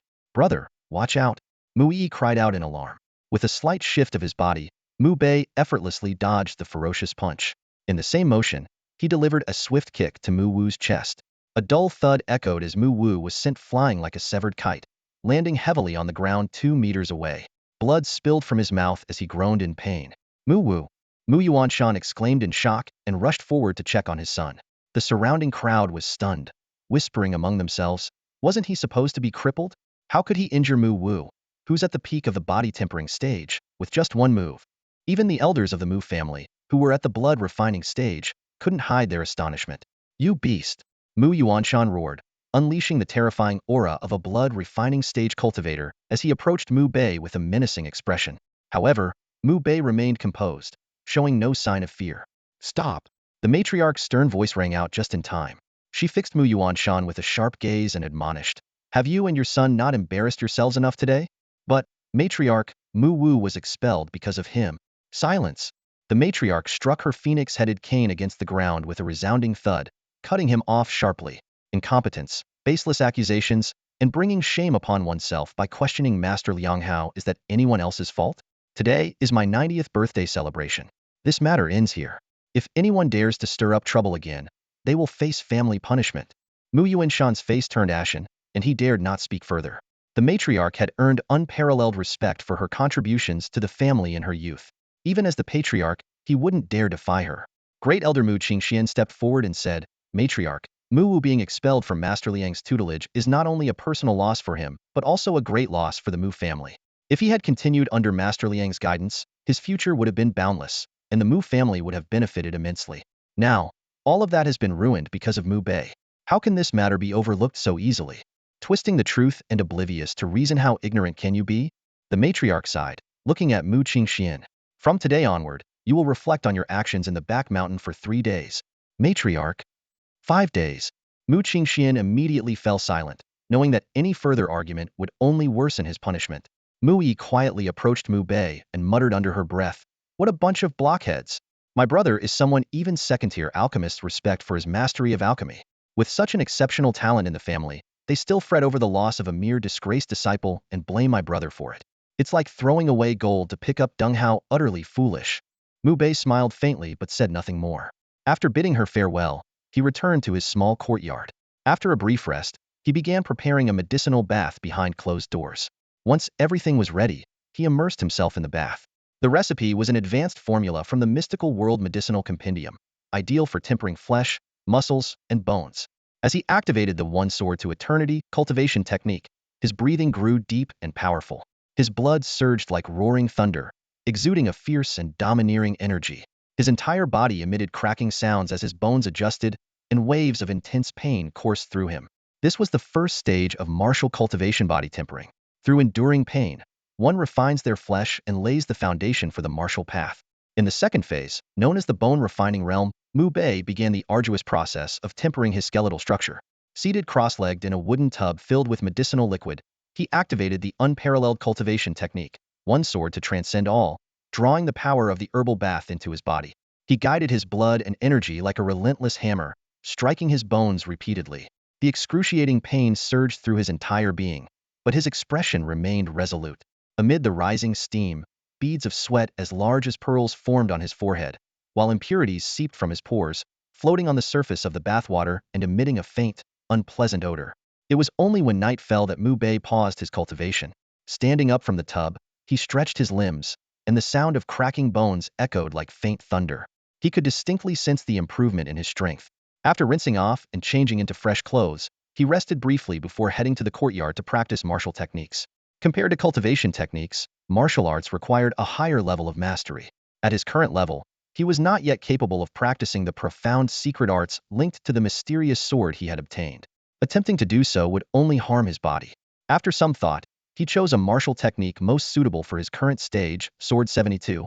This technique was divided into 9 levels and was renowned for its intricate, chain-like sword moves.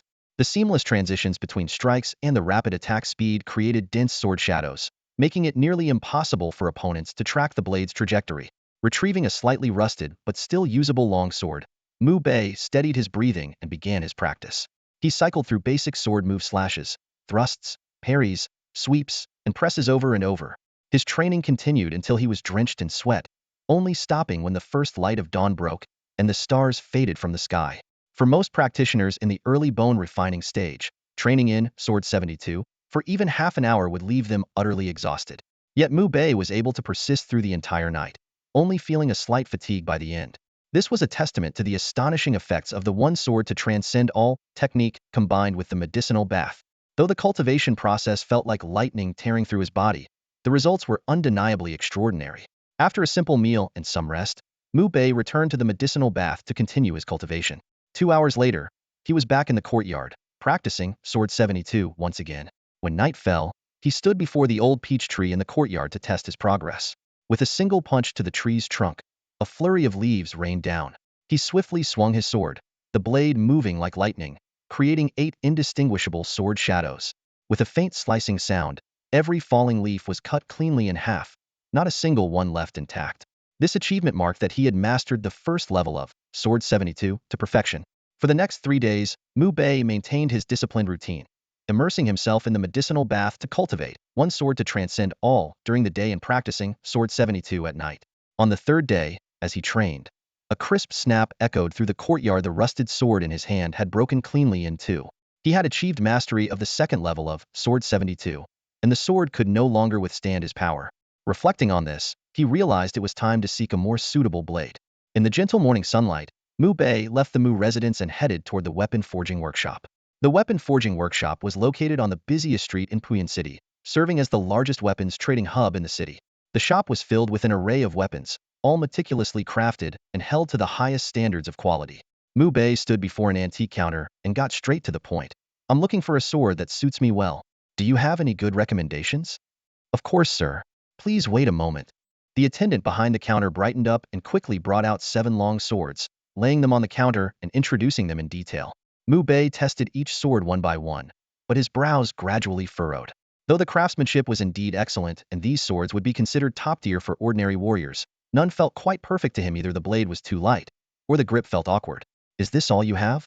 Mu Bei asked. The attendant wiped the sweat from his forehead and gave a wry smile. "Sir, these 7 are among the best we have here. Do you have anything better?" "Well, we do." The attendant hesitated for a moment. "We recently acquired a remarkable sword, but its price is quite high, 30,000 taels of silver notes." The price caught Mu Bei slightly off guard. The most expensive of the previous 7 swords was no more than 2,000 taels, and yet this one was priced at 30,000. Intrigued, he said, "Let me see it." The attendant respectfully nodded and went to the back. Moments later, he returned carrying an exquisite apricot wood sword box.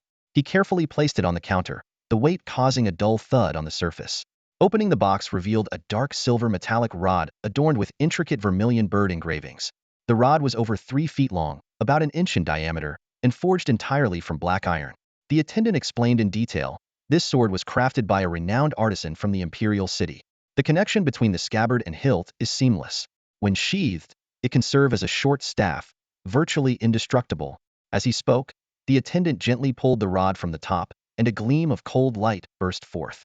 The blade is forged from silver iron and sharpened with beast blood, capable of slicing through iron as if it were mud. The entire sword underwent 800 rounds of forging and weighs 60 pounds. Due to the vermilion bird engravings on both the scabbard and hilt, it's named Vermilion Bird. Mu Bei's eyes lit up. In the cultivation world, weapons were ranked from lowest to highest as cast iron common weapons, spirit treasures, innate mystic weapons, primordial runes, and Tao transcending artifacts. Cast iron common weapons were further divided into 100-fold forged, 1,000-fold forged, and 10,000-fold forged levels. This Vermilion Bird sword, having undergone 800 forgings, was nearing the 1,000-fold forged level. He picked up the Vermilion Bird sword, feeling its solid weight in his hand. Gripping the hilt with his right hand, he fully unsheathed the blade. In an instant, a chilling light radiated outward, and the surrounding air grew noticeably colder as a sharp aura spread through the room. With a simple swing, the blade sliced through the air, emitting a clear and resonant sword hum, his movements smooth and fluid. "Impressive. I'll take it." Mu Bei sheathed the sword and retrieved 30,000 taels of silver notes from his pouch. This was all the silver he had left after preparing his medicinal baths. The attendant's hands trembled as he accepted the silver notes, his eyes fixed on the hefty sum, utterly entranced. With a commission rate of 1 per 1,000, this deal would earn the clerk 30 taels of silver, enough to support his family comfortably for 2 whole years. The thought alone made the clerk so excited that he responded eagerly, of course, I'll wrap it up for you right away. Please hold on." "Hold it. I'll take that sword." A gruff voice suddenly interrupted. From a short distance away, a burly man carrying a broadsword strode over.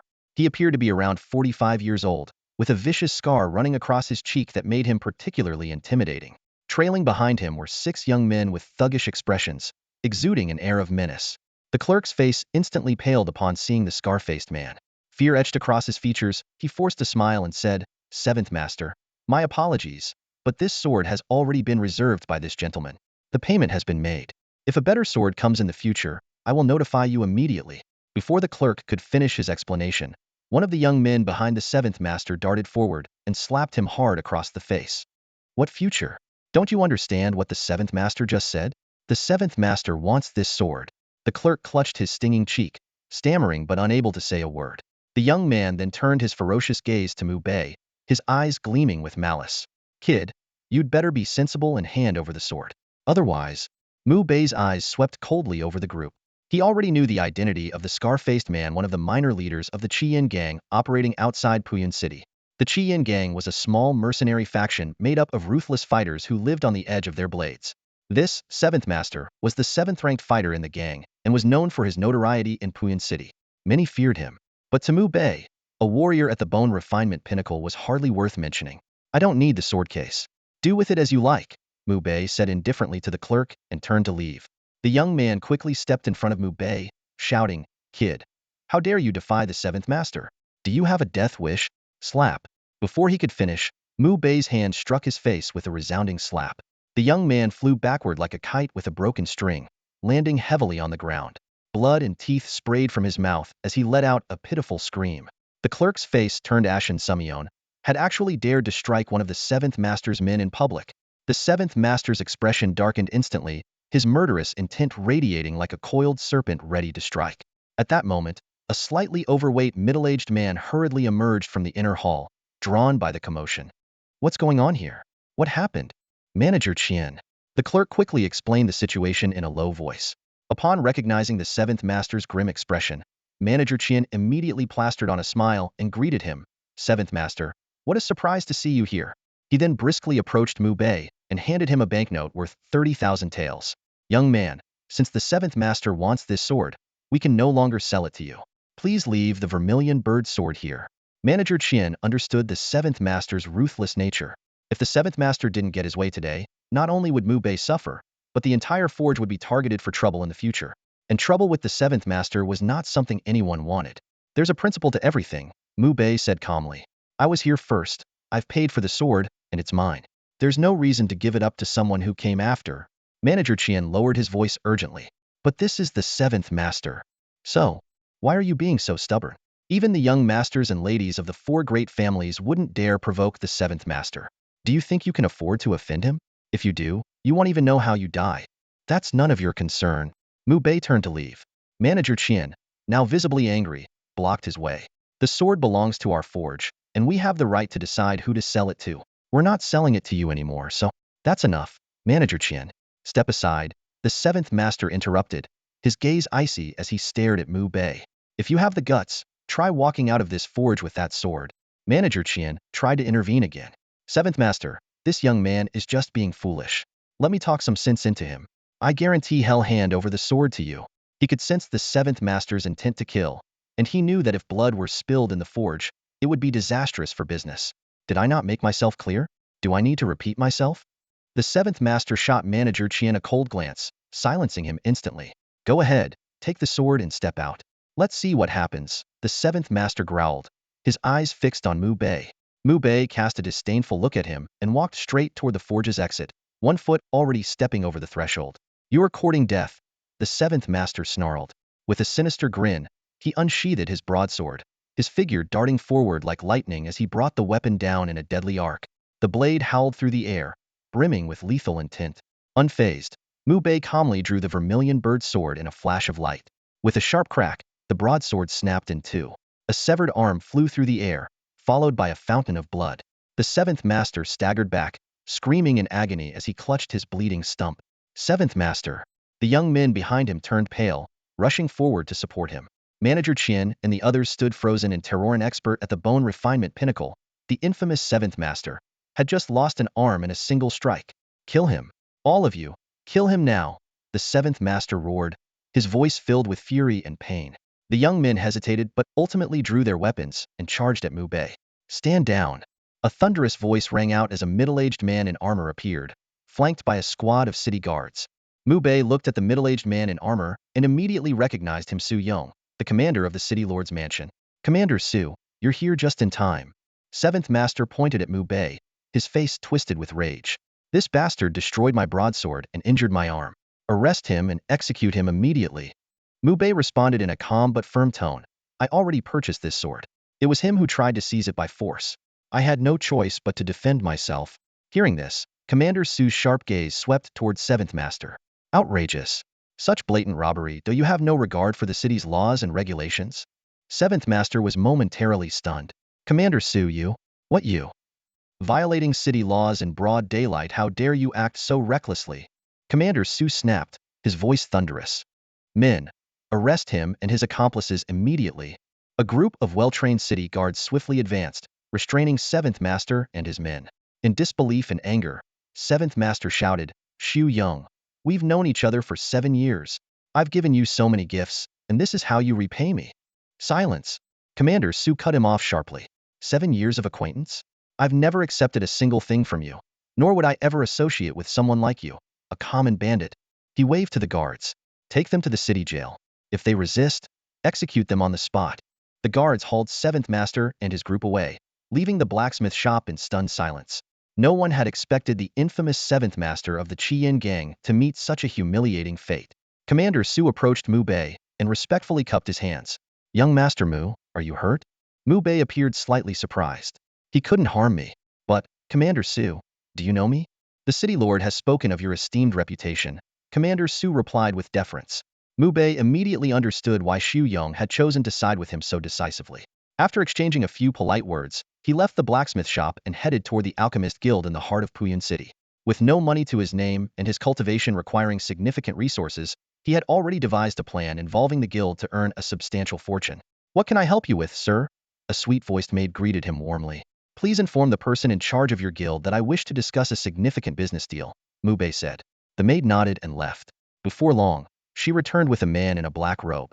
After giving Mu Bei an appraising look, the man led him upstairs to a private chamber known as the Pill Pavilion. Inside stood an elderly man in alchemist robes, appearing to be around 70 years old. This is Master Jean, the vice president of the Alchemist Guild, the black-robed man introduced. This level of authority was sufficient for the deal Mu Bei had in mind. He respectfully greeted Master Jean. I hear you wish to propose a significant deal to our guild. Speak, Master Jean said, his hands clasped behind his back, his demeanor aloof. Unperturbed, Mu Bei calmly wrote down a pill recipe and handed it over. Master Jean examined it carefully, his expression gradually shifting as his pupils slightly widened. The recipe was for a spirit-gathering pill, far superior in quality to the commonly available minor yuan pills and cultivation pills. Moreover, it required more accessible ingredients. Though the recipe lacked detailed instructions, Master Jin's expertise in alchemy allowed him to discern its extraordinary value. Mu Bei proposed a trade agreement. Sign a cooperation contract with me under the name of your esteemed guild. Your guild will be responsible for crafting and selling the pills, and we will split the profits 50-50. Once the contract is signed, I will provide the precise steps for crafting the pills. This was a carefully considered plan he devised to generate wealth.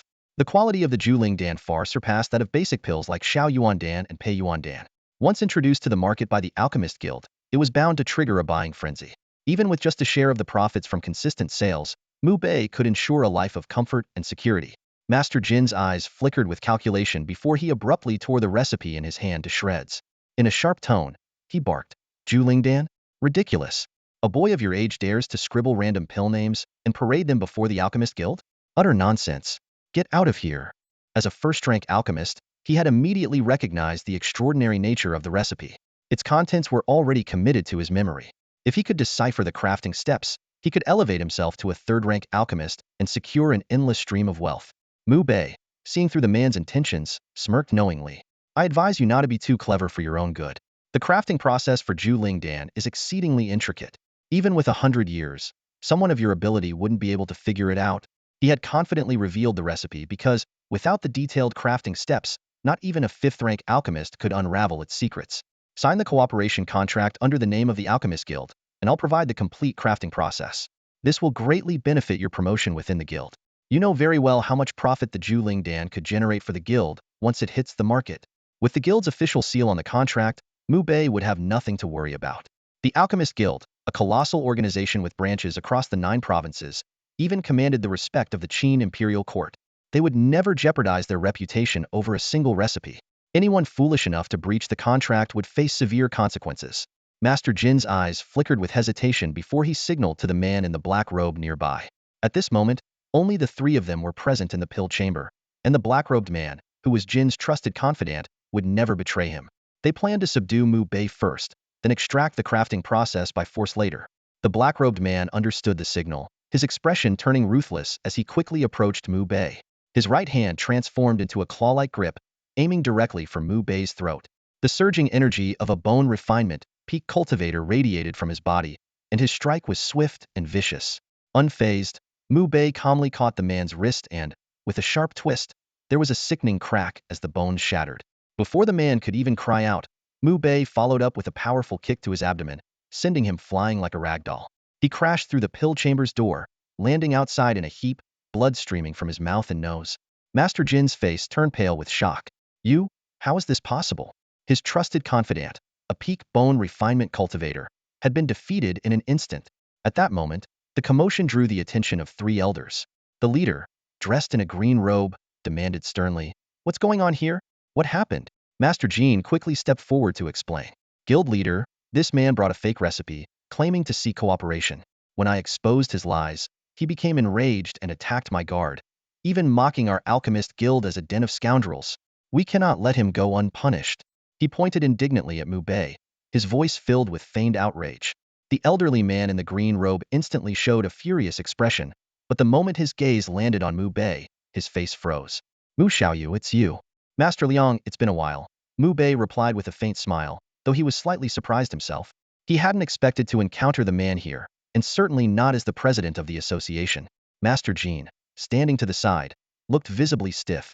He had planned to turn the situation around by accusing Mu Bei, but he hadn't anticipated that the 2 would be acquaintances. What shocked him even more was how polite President Liang was to Mu Bei. Master Liang approached with a warm smile. "Since the farewell at the birthday banquet, I've been meaning to seek your guidance on alchemy and medicinal theories. Unfortunately, I've been preoccupied with my new responsibilities at this branch and couldn't make it happen. Meeting you here at the guild today must be fate." As he spoke, he glanced at the man in black and Master Jin. "Little friend, what is going on here?" Mu Bei briefly explained the situation, his gaze turning icy as it swept over Master Jin. "Shameless!" Master Liang's fury erupted. "Our prestigious alchemist guild has no place for a scoundrel like you." Master Jin hurriedly protested. "President Liang, he's lying. His pill formula is fake. Besides, it's been torn up. There's no proof." "Silence!" Master Liang's glare was as sharp as a blade. "Do you take me for a fool?" He had witnessed Mu Bei's character and alchemical skill firsthand at the previous banquet. How could someone like him resort to using a fake formula? "I will report this matter to the Alchemist Guild in the county immediately. Your qualifications will be revoked, and you'll be expelled from the guild. Our guild will not tolerate such vile individuals. Guards, strip him of his alchemist robe." Master Jin collapsed to the ground, his face ashen. In no time, 2 elder guards summoned by Master Liang arrived, stripped him of his alchemist robe, and escorted both him and the black-robed man out. "Little friend, would you care to join me in my alchemy chamber for a discussion?" Master Liang invited. Mu Bei readily agreed and followed Master Liang to a modest yet spacious alchemy hall. Master Liang personally brewed tea for his guest and asked, "Little friend, is it true that you intend to collaborate with our guild?" "Indeed," Mu Bei replied directly. Without hesitation, he borrowed paper and ink to write down the complete formula and refining process for the gathering spirit pill. He trusted Master Liang's character entirely. Master Liang studied the formula carefully, his pupils gradually widening in amazement. Brilliant. Truly brilliant. Compared to the commonly available small yuan pills and foundation pills, this formula uses less expensive ingredients yet achieves superior quality. Once this pill is introduced, its profit margin will be at least 5 times greater. "Little friend, are you sure you only want 50%? With the quality of this pill, 60 or even 70% wouldn't be unreasonable. 50% is sufficient," Mu Bei said calmly. "I'm only interested in the monetary returns. The rest of the operations can be handled by your guild. A win-win partnership is best for both sides." Master Liang promptly brought out the seal of the Alchemist Guild and signed a collaboration agreement with Mu Bei for the production of the Spirit Gathering Pill. He solemnly promised, once the Spirit Gathering Pill hits the market, The profits will be delivered to you right away, my young friend. Master Liang, I'll leave it in your capable hands, Mu Bei replied with a smile. After a brief pause, he added, I do have a small request though. Would it be possible to advance me 100,000 silver notes? You are too modest, young friend. Why wouldn't that be possible? Master Liang laughed heartily. Consider this sum as a gesture of gratitude for the benefits you've brought to our alchemist guild. There's no need to call it an advance. Shortly after, a maid brought over the silver notes and handed them to Mu Bei. For the next hour, the two delved into an in-depth discussion about alchemy and medicinal principles. Master Liang was deeply impressed by Mu Bei's insights. Before leaving, Mu Bei purchased some medicinal herbs for a therapeutic bath and, upon returning to the Mu residence, immediately began preparing the concoction to assist his training in the art of the one sword to transcend the world. The medicinal bath proved highly effective. He could feel his bones continuously strengthening. As night fell, Mu Bei practiced in the courtyard, wielding the high-quality vermilion bird sword. He was honing the 72 sword techniques and had already advanced to the third stage. Suddenly, 3 pitch-black arrows sliced through the air, targeting his vital points with deadly precision. Reacting swiftly, Mu Bei drew his sword. The vermilion bird's sword radiated a cold gleam, and its shadows danced in the air. With 3 crisp sounds, the arrows shattered mid-flight. A low gasp echoed from the large tree outside the courtyard, and 3 figures leapt from the dense branches, fleeing into the distance. This secluded courtyard was located in the most remote part of the Mu estate. Without hesitation, Mu Bei vaulted over the courtyard wall in pursuit. Within half a quarter of an hour, he intercepted the 3 masked figures clad in black. Attack with everything you've got, one of them commanded as the trio drew their long blades, their steel glinting ominously in the moonlight as they surrounded Mu Bei. Unfazed, Mu Bei unleashed the 72 sword techniques. The vermilion bird sword slashed through the air, conjuring 24 sharp sword shadows. In an instant, the 3 long blades were shattered, and one head flew through the air at an angle. Retreat! The remaining 2 shouted, fleeing in panic. Mu Bei kicked up a broken blade and, with a swift motion, impaled one of them. He then closed the distance to the last assailant in a flash, knocking him down with the hilt of his sword and pinning him to the ground with his foot. Pulling off the man's mask, Mu Bei revealed the face of a middle-aged man in his 40s. Who are you? Why are you trying to kill me? Just kill me already. The man's eyes were sharp and vicious, showing no hint of fear. Mu Bei smirked coldly. Answer honestly, and I might consider sparing your life. You'll get nothing out of me. Quite stubborn, aren't you? Mu Bei remarked indifferently. Perfect. I've been experimenting with some special techniques lately. Let's see how well you endure. With that, he swiftly struck several key acupuncture points on the man. The middle-aged man immediately convulsed violently, letting out a blood-curdling scream. What did you do to me? His face contorted, blotches of blood appeared on his skin, and his limbs twisted unnaturally as the sound of cracking bones filled the air. This was the heart-devouring technique, a method passed down from the legacy of the exotic sword. It locked the body's energy flow, inducing unimaginable pain. Speak now, or this agony will persist for 3 days and nights until you're reduced to a mass of crushed bones and flesh. Within 10 breaths, the man broke down, begging for mercy. I'll talk. I'll tell you everything. It was clan leader Li Pei who sent us. Mu Bei narrowed his eyes, tapping the man's neck to release him from the technique. So it was Li Pei. Simply annulling the marriage contract and humiliating Li Zian and the Li family didn't seem enough to justify such murderous intent. Why does he want me dead? I don't know. The clan leader only ordered us to act. He didn't explain why. Without hesitation, Mu Bei swung his sword, severing the man's head. Gazing toward the direction of the Li residence, he muttered, Li Pei, you're quite interesting. It seems you'll need to look into this matter more thoroughly. The following night, a shadow silently infiltrated the Li family estate. It was Mu Bei, dressed in dark attire for the night. After Li Pei had sent men to kill him, Mu Bei decided to investigate the matter personally. With his prior visits to the estate, Mu Bei was well acquainted with the guard placements. Skillfully evading one post after another, he quickly arrived outside the main hall. Strangely, there wasn't a single guard within 100 jang radius, as if they had been deliberately sent away. Inside, the hall was brightly lit, and 3 figures were faintly visible. A deep, familiar voice echoed. It was Li Pei. Mu Bei held his breath, moving silently closer to the hall. Carefully, he poked a small hole in the paper window. Inside, Li Pei was in a private discussion with Li Zian and the Li family strategist, Wu Yuanqiao. That Mu Bei seems to still be alive, Wu Yuanqiao was saying. We should send 4 death warriors to assassinate him immediately. We've spent years cultivating only 7 bone-strengthening peak-level death warriors, and now you want to send all of them? Li Pei's tone was heavy with concern. Wu Yuanqiao glanced at Li Zian before continuing his persuasion. Patriarch, As long as Mu Bei lives, the young lattice's emotional turmoil will persist. She's about to take the Tsangyu Academy entrance exam, and if her mind is distracted, she has a 90% chance of failing. This matter is critical to her future cultivation and must be handled with utmost care. Li Pei turned to Li Zian. Zian, is there any hope if you try to reconcile with him? I know him well, he'll never turn back, Li Zian replied, a flash of venom in her eyes. Father, only by killing him can I let go of this burden. Otherwise, my future in cultivation will be ruined. You are a rare talent in the Li family, with the potential to enter the Imperial Academy one day. Li Pei gritted his teeth. Fine. Send 4 death warriors, and I will take action myself. The three began discussing the assassination plan in hushed voices. Outside, Mu Bei listened intently, piecing together the truth. Li Zian had fallen into regret and despair after learning of Mu Bai's growing strength and his acquaintance with Princess Yueyao. Her despondency had not gone unnoticed by Li Pei, who, after multiple inquiries, uncovered the events at Tianfeng Tower. Realizing that reconciliation between his daughter and Mu Bei was impossible, Li Pei had conspired with Wu Yuanxiao to assassinate him in hopes of resolving Li Zian's emotional turmoil. Having heard enough, Mu Bei decided not to linger. Pushing the door open, he stepped inside. You really know how to stir up trouble. Who's there? The three were startled, having failed to notice someone approaching. What? You've forgotten my voice so quickly. Mu Bei removed his mask, revealing his face. Mu Bei, it's you. Li Zian and Li Pei exclaimed simultaneously. Li Zian's gaze suddenly turned sharp and vicious as she glared at her father. Father, since he managed to infiltrate the manor, those 3 death warriors must already be dead by his hand.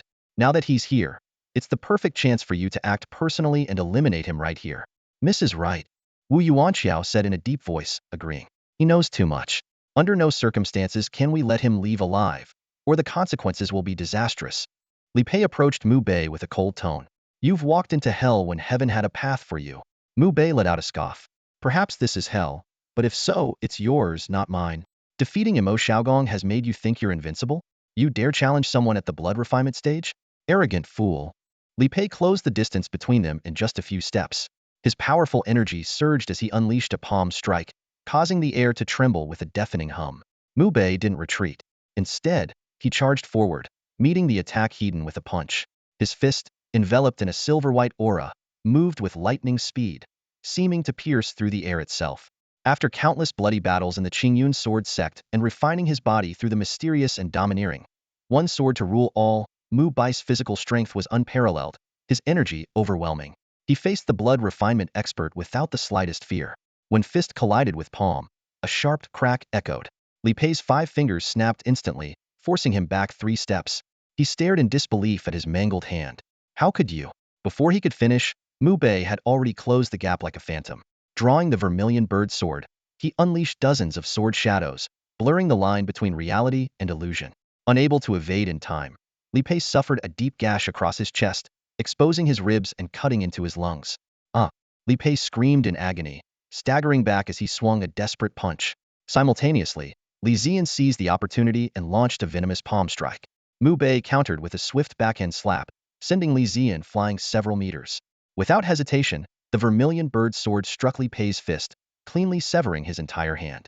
Li Pei let out another anguished scream, stumbling backward and shouting for the guards. However, the guards within a 100-meter radius had already been dismissed, leaving no one to answer his call. Seizing the moment, Mu Bai's vermilion bird sword descended like a blade through bamboo. Li Pei, terror-stricken, exclaimed, "Stop!" But before he could finish, his head was cleaved in 2, blood and brain matter splattering everywhere. Father! Li Zian cried out in horror, her face drained of color. Wu Yuanxiao turned pale as a sheet. Just as he managed to utter, "Guer," Mu Bei was already upon him, severing his arm with a single slash. My arm! Wu screamed in agony, but Mu Bai's second strike was merciless, decapitating him in an instant. Li Zian, witnessing the carnage, was paralyzed with fear.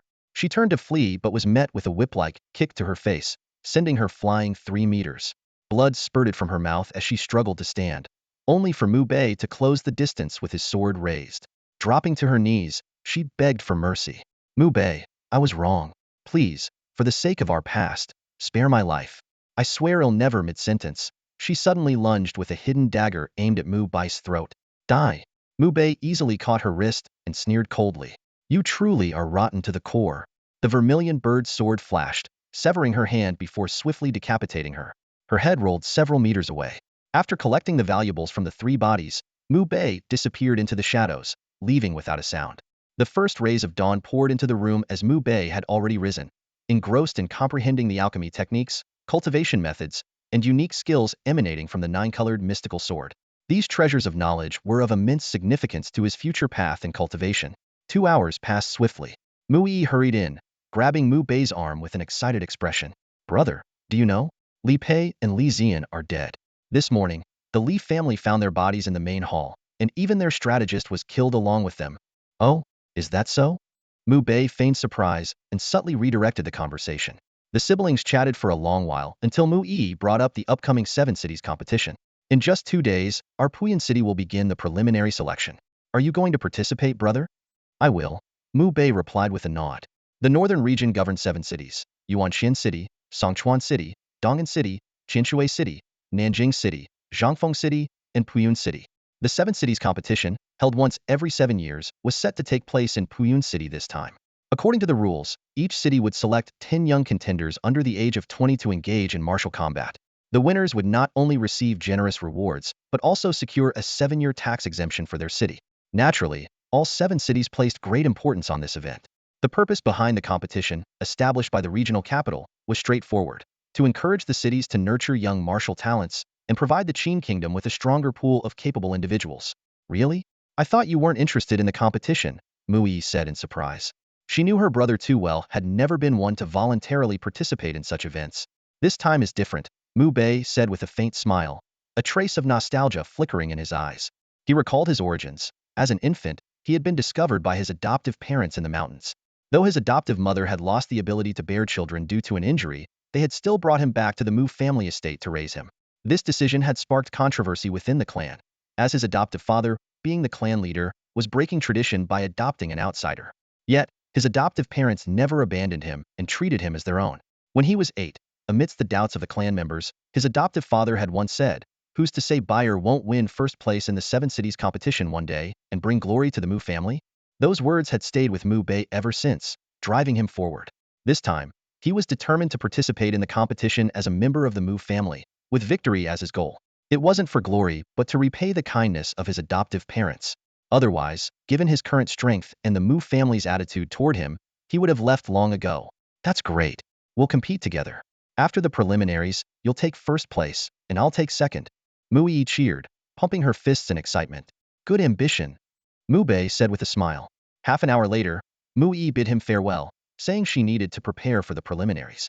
After a simple meal, Mu Bei focused on brewing medicinal liquids to aid his cultivation of the unparalleled sword technique. 2 days passed quickly. Early in the morning, Mu Yi came to call Mu Bei, and the two headed to the Eastern Plaza together to participate in the preliminary selection. As they passed through the streets, Mu Bei overheard many discussions about the spirit-gathering pill. The Alchemist Guild had begun its promotion, and the first batch of orders was already sold out. Mu Yi's words made Mu Bei nod silently. As expected of the efficiency of the Alchemist Guild. Brother, I've recently noticed that Mu Wu, Mu Jin, and Mu Yuan from the collateral branch seem to be plotting something. It appears to be related to you, in the preliminary selection. Be extra careful during the fight later, Mu Yi warned, her expression full of concern. Don't worry, Mu Bei responded with a calm smile. Before long, the two arrived at the Eastern City Square. At the center stood a circular arena with a diameter of 15 zhang. A large crowd had already gathered around it, and as time passed, the crowd grew even denser. The heads of the 4 prominent families led their elite members to the scene, while representatives from the city's only martial academy, Puyan Academy, as well as smaller families, also began to arrive. In the judges' area, the city lord, Immortal Yuan, had already taken his seat and invited the heads of the 4 major families along with the dean of Puyan Academy to serve as judges. Li Pei is dead. The Li family's elder, Li Yin, has taken over as the head of the family, Mu Yi whispered to Mu Bei. Mu Bei simply nodded lightly, showing little interest in the matter. By noon, the square was packed with people. Immortal Yuan stood up and announced the official start of the preliminary selection. Martial artists under the age of 20 stepped onto the arena one after another, quickly forming a group of over 100 participants. Mu Bei scanned the crowd and recognized a few familiar faces: Mu Wu, Mu Jin, Mu Nianyan, Mu Yuan, as well as Mo Xiaogong and Wang Huixing. When the latter two noticed Mu Bei, a flash of apprehension crossed their eyes. The way they look at you is like mice seeing a cat. Mu Yi chuckled softly. Mu Bei smiled faintly but remained silent, his attention drawn to Mu Wu and the others, who were whispering while casting hostile glances in his direction. Meanwhile, Imo Qianyuan gazed at Mu Bei on the arena with growing excitement. He had assumed that someone as highly regarded as Mu Bei, respected even by Princess Yueyao and martial arts master Elder Ningwold, be interested in the Seven Cities tournament. Yet here he was, participating in the preliminary selection. With Mu Bei's involvement, the chance of claiming victory in the tournament seemed within reach. Why is Lord Imo suddenly so delighted? Mu Yuanshan, standing nearby, asked curiously. It's naturally good news. Imo Qianyuan laughed heartily as he rose to address the contestants on the arena. I believe everyone is familiar with the rules. This is a free-for-all match. Those who remain on the arena as the final 10 will be the winners. Now, let the competition begin. As soon as his words fell, the atmosphere on the arena grew tense. The martial artists, all at least in the midst of the body refinement realm, quickly clashed, with fists and kicks flying in every direction. Someone charged at Mu Bei and Mu Yi, but Mu Bei easily sidestepped and sent the attacker flying with a single strike. Stay alert, he cautioned his sister, who had already reached the peak of the body refinement realm. Got it. Mu Yi responded, her stance shifting to full vigilance. At that moment, 3 figures advanced toward Mu Bei, was none other than Mu Wu, Mu Jin, and Mu Yuan. Mu Bei looked at the group with a calm expression. On the stage, Mu Wu's face was filled with hatred, his eyes venomous. He shot a glance at Mu Jin and Mu Yuan. Go all out, don't give him any chance to fight back. The 3 attacked instantly, their moves sharp and ruthless, striking at Mu Bei from different angles simultaneously. Yet, Mu Bei moved gracefully, effortlessly dodging their attacks. Mu Wu, what are you doing? Mu Yi shouted angrily, attempting to intervene, but Mu ran and stopped her with a firm grip. Mu Yi, save your energy. Today, Mu Bei must fall off this stage. Mu Ranan said with a mocking smile. The audience below began murmuring among themselves. Aren't they all from the Mu family? Why are they attacking one of their own? Yeah, what's going on? At the judges' table, Imo Qianyuan frowned and looked at Mu Yuanshan. Brother Mu, what's happening here? Mu Yuanshan responded indifferently, it's just some disagreement among the younger generation. Let them settle it here. He had always disliked Mu Bei. Adding to that, Mu Wu's recent expulsion from Master Liang's tutelage because of Mu Bei had left Mu Wu's future in ruins, deepening his hatred. Seeing Mu Wu rally others to deal with Mu Bei, Mu Yuanshan silently approved. Imo Qianyuan gave Mu Yuanshan a meaningful glance, but said no more. He was well aware of Mu Bei's strength. His own son, Imo Xiaogong, wasn't even a match for him. The combined efforts of Mu Wu and his allies were destined to end in humiliation. On the stage, the 3 attackers worked in perfect coordination, forcing Mu Bei toward the edge of the platform. Gritting his teeth, Mu Wu growled. You got me expelled from my master's tutelage, and you still have the audacity to participate in the preliminary selection? Dreaming of that 3,000 silver note reward? Keep dreaming. Enough talk, just knock him off.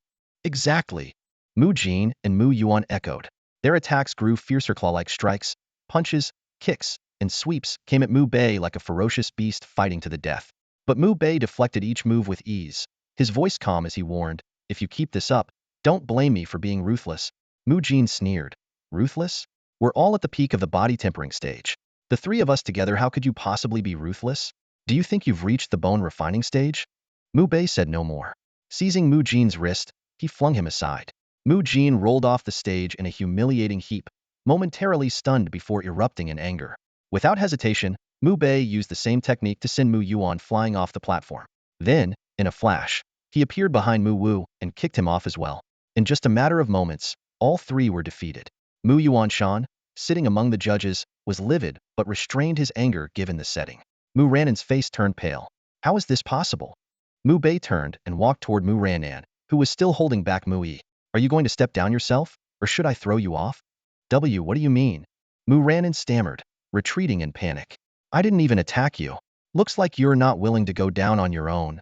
Mu Bei moved swiftly, sending her off the stage with a single strike. Mu Bei, I'll never forgive you. Mu Ranan screamed as she landed. Below the stage, Mu Wu, Mu Jin, and Mu Yuan glared at Mu Bei, their fists clenched tightly, their eyes filled with venomous hatred. The audience surrounding the arena exchanged puzzled glances, whispering among themselves. These young martial artists were all strong contenders for the top 10 positions. Not only would they receive a reward of 3,000 silver notes, but they would also qualify for the upcoming 7 Cities Grand Competition, bringing honor to their families. Yet now, the Mu family was embroiled in internal conflict, leaving the crowd utterly baffled. The other participants on the stage stood frozen in place, equally unsure of what was happening. Mu Wu and the others must have something wrong with their heads, Wang Huixing muttered under his breath. Imo Xiaogong cast a deep glance at Mu Bei and said in a low voice, ignore them.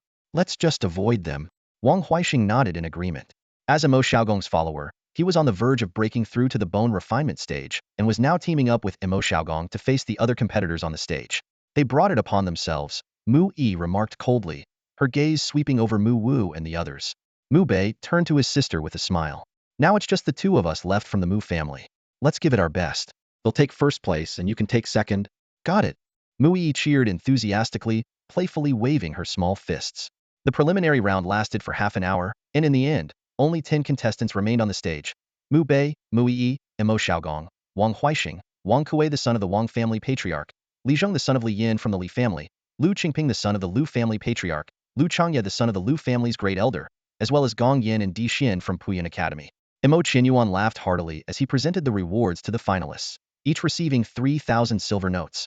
In 7 days, the official competition will begin. Whether our Puyan city can secure tax exemptions for the next 7 years and achieve glory depends on all of you. I hope you will continue striving and push your abilities to the next level. Although his tone was serious, his heart was filled with relief this time. They had Mu Bei participating. As the preliminary round ended, the spectators began to disperse. Du Qingyue quickly approached Mu Yi, proudly taking her daughter's hand. My precious daughter. Making it into the top 10 is incredible. The silver notes are secondary. This honor is what truly matters. She glanced meaningfully at Mu Bei. It seems the rumors were wrong. Not only is your cultivation intact, but you've also grown even stronger. Just barely, Mu Bei replied with a faint smile. Mu Yunfeng observed Mu Bei with a complex expression. A young man single-handedly taking down 4 members of his own clan was both astonishing and disheartening. Yet, he knew this wasn't Mu Bei's fault. You've done well, he finally said. Thank you for the compliment, fourth uncle. Mu Bei replied politely. Mu Yunfeng nodded before turning to Mu Yi, offering her a few words of encouragement. Nearby, members of the Wang, Li, and Lu families, as well as the dean of Puyan Academy, were all beaming with pride for their outstanding disciples. In stark contrast, Mu Yuanshan, Mu Qingxian, and others wore grim expressions, their eyes fixed on Mu Bei with cold resentment. Mu Bei swept his gaze over them, but paid them no mind. After a brief farewell to Mu Yi, who was being whisked away by Du Qingyue to buy new clothes, he returned to the Mu residence. Just as he settled in his small courtyard to rest and was about to prepare some medicinal concoctions, Mu Yuanshan and his group arrived. The clan leader Mu Yuanshan, the great elder Mu Qingxian, the third elder Mu Jiqi, along with Mu Wu and Mu Jin, stood imposingly in the courtyard. Is there something you need? Mu Bei asked, lifting his gaze to the group. Mu Yuanshan's face darkened. You caused Wu to be expelled from his sect a few days ago, and I haven't settled that score with you. Today, you've cost Wu, Jiner, Niner, and Yuana their places in the top 10 of the preliminaries. Do you think this doesn't warrant an explanation? Do you not owe me an answer? Beside him, Mu Wu and the others glared at Mu Bei with open hostility, their resentment palpable.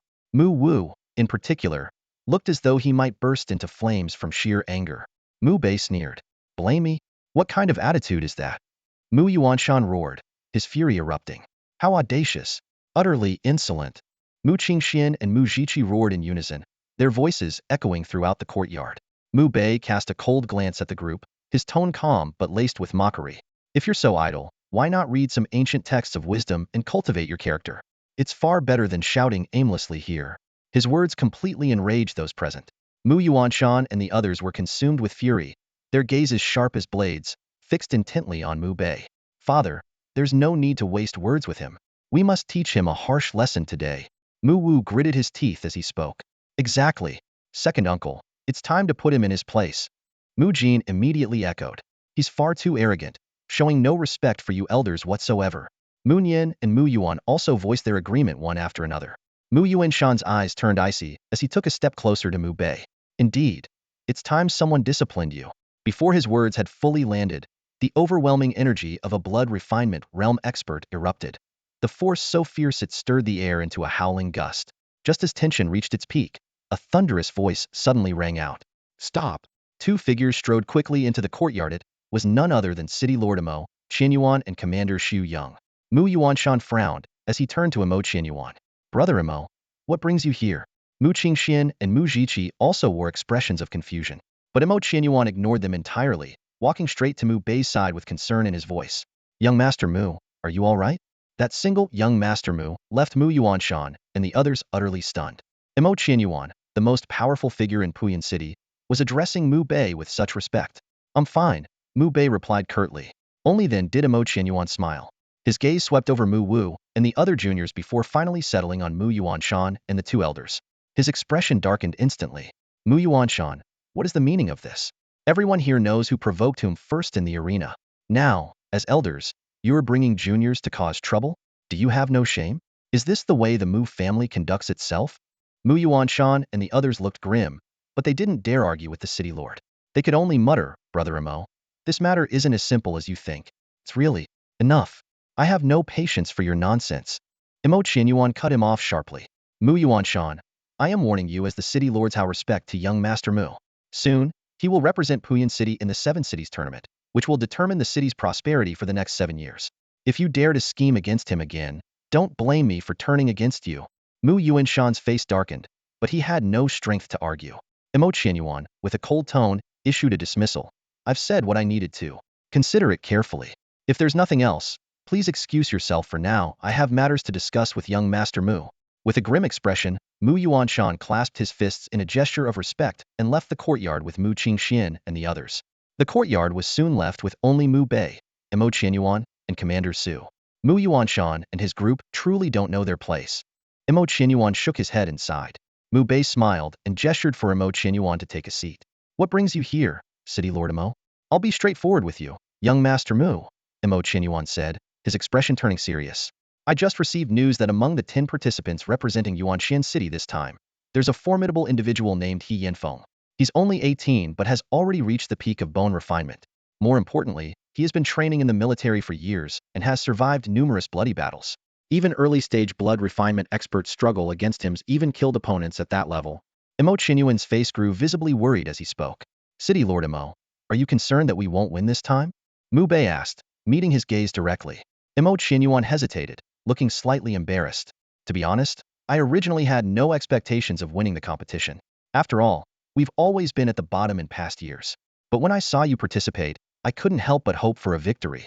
Now, hearing this news, City Lord Imo, do you believe He Yanfeng is too strong for me to handle?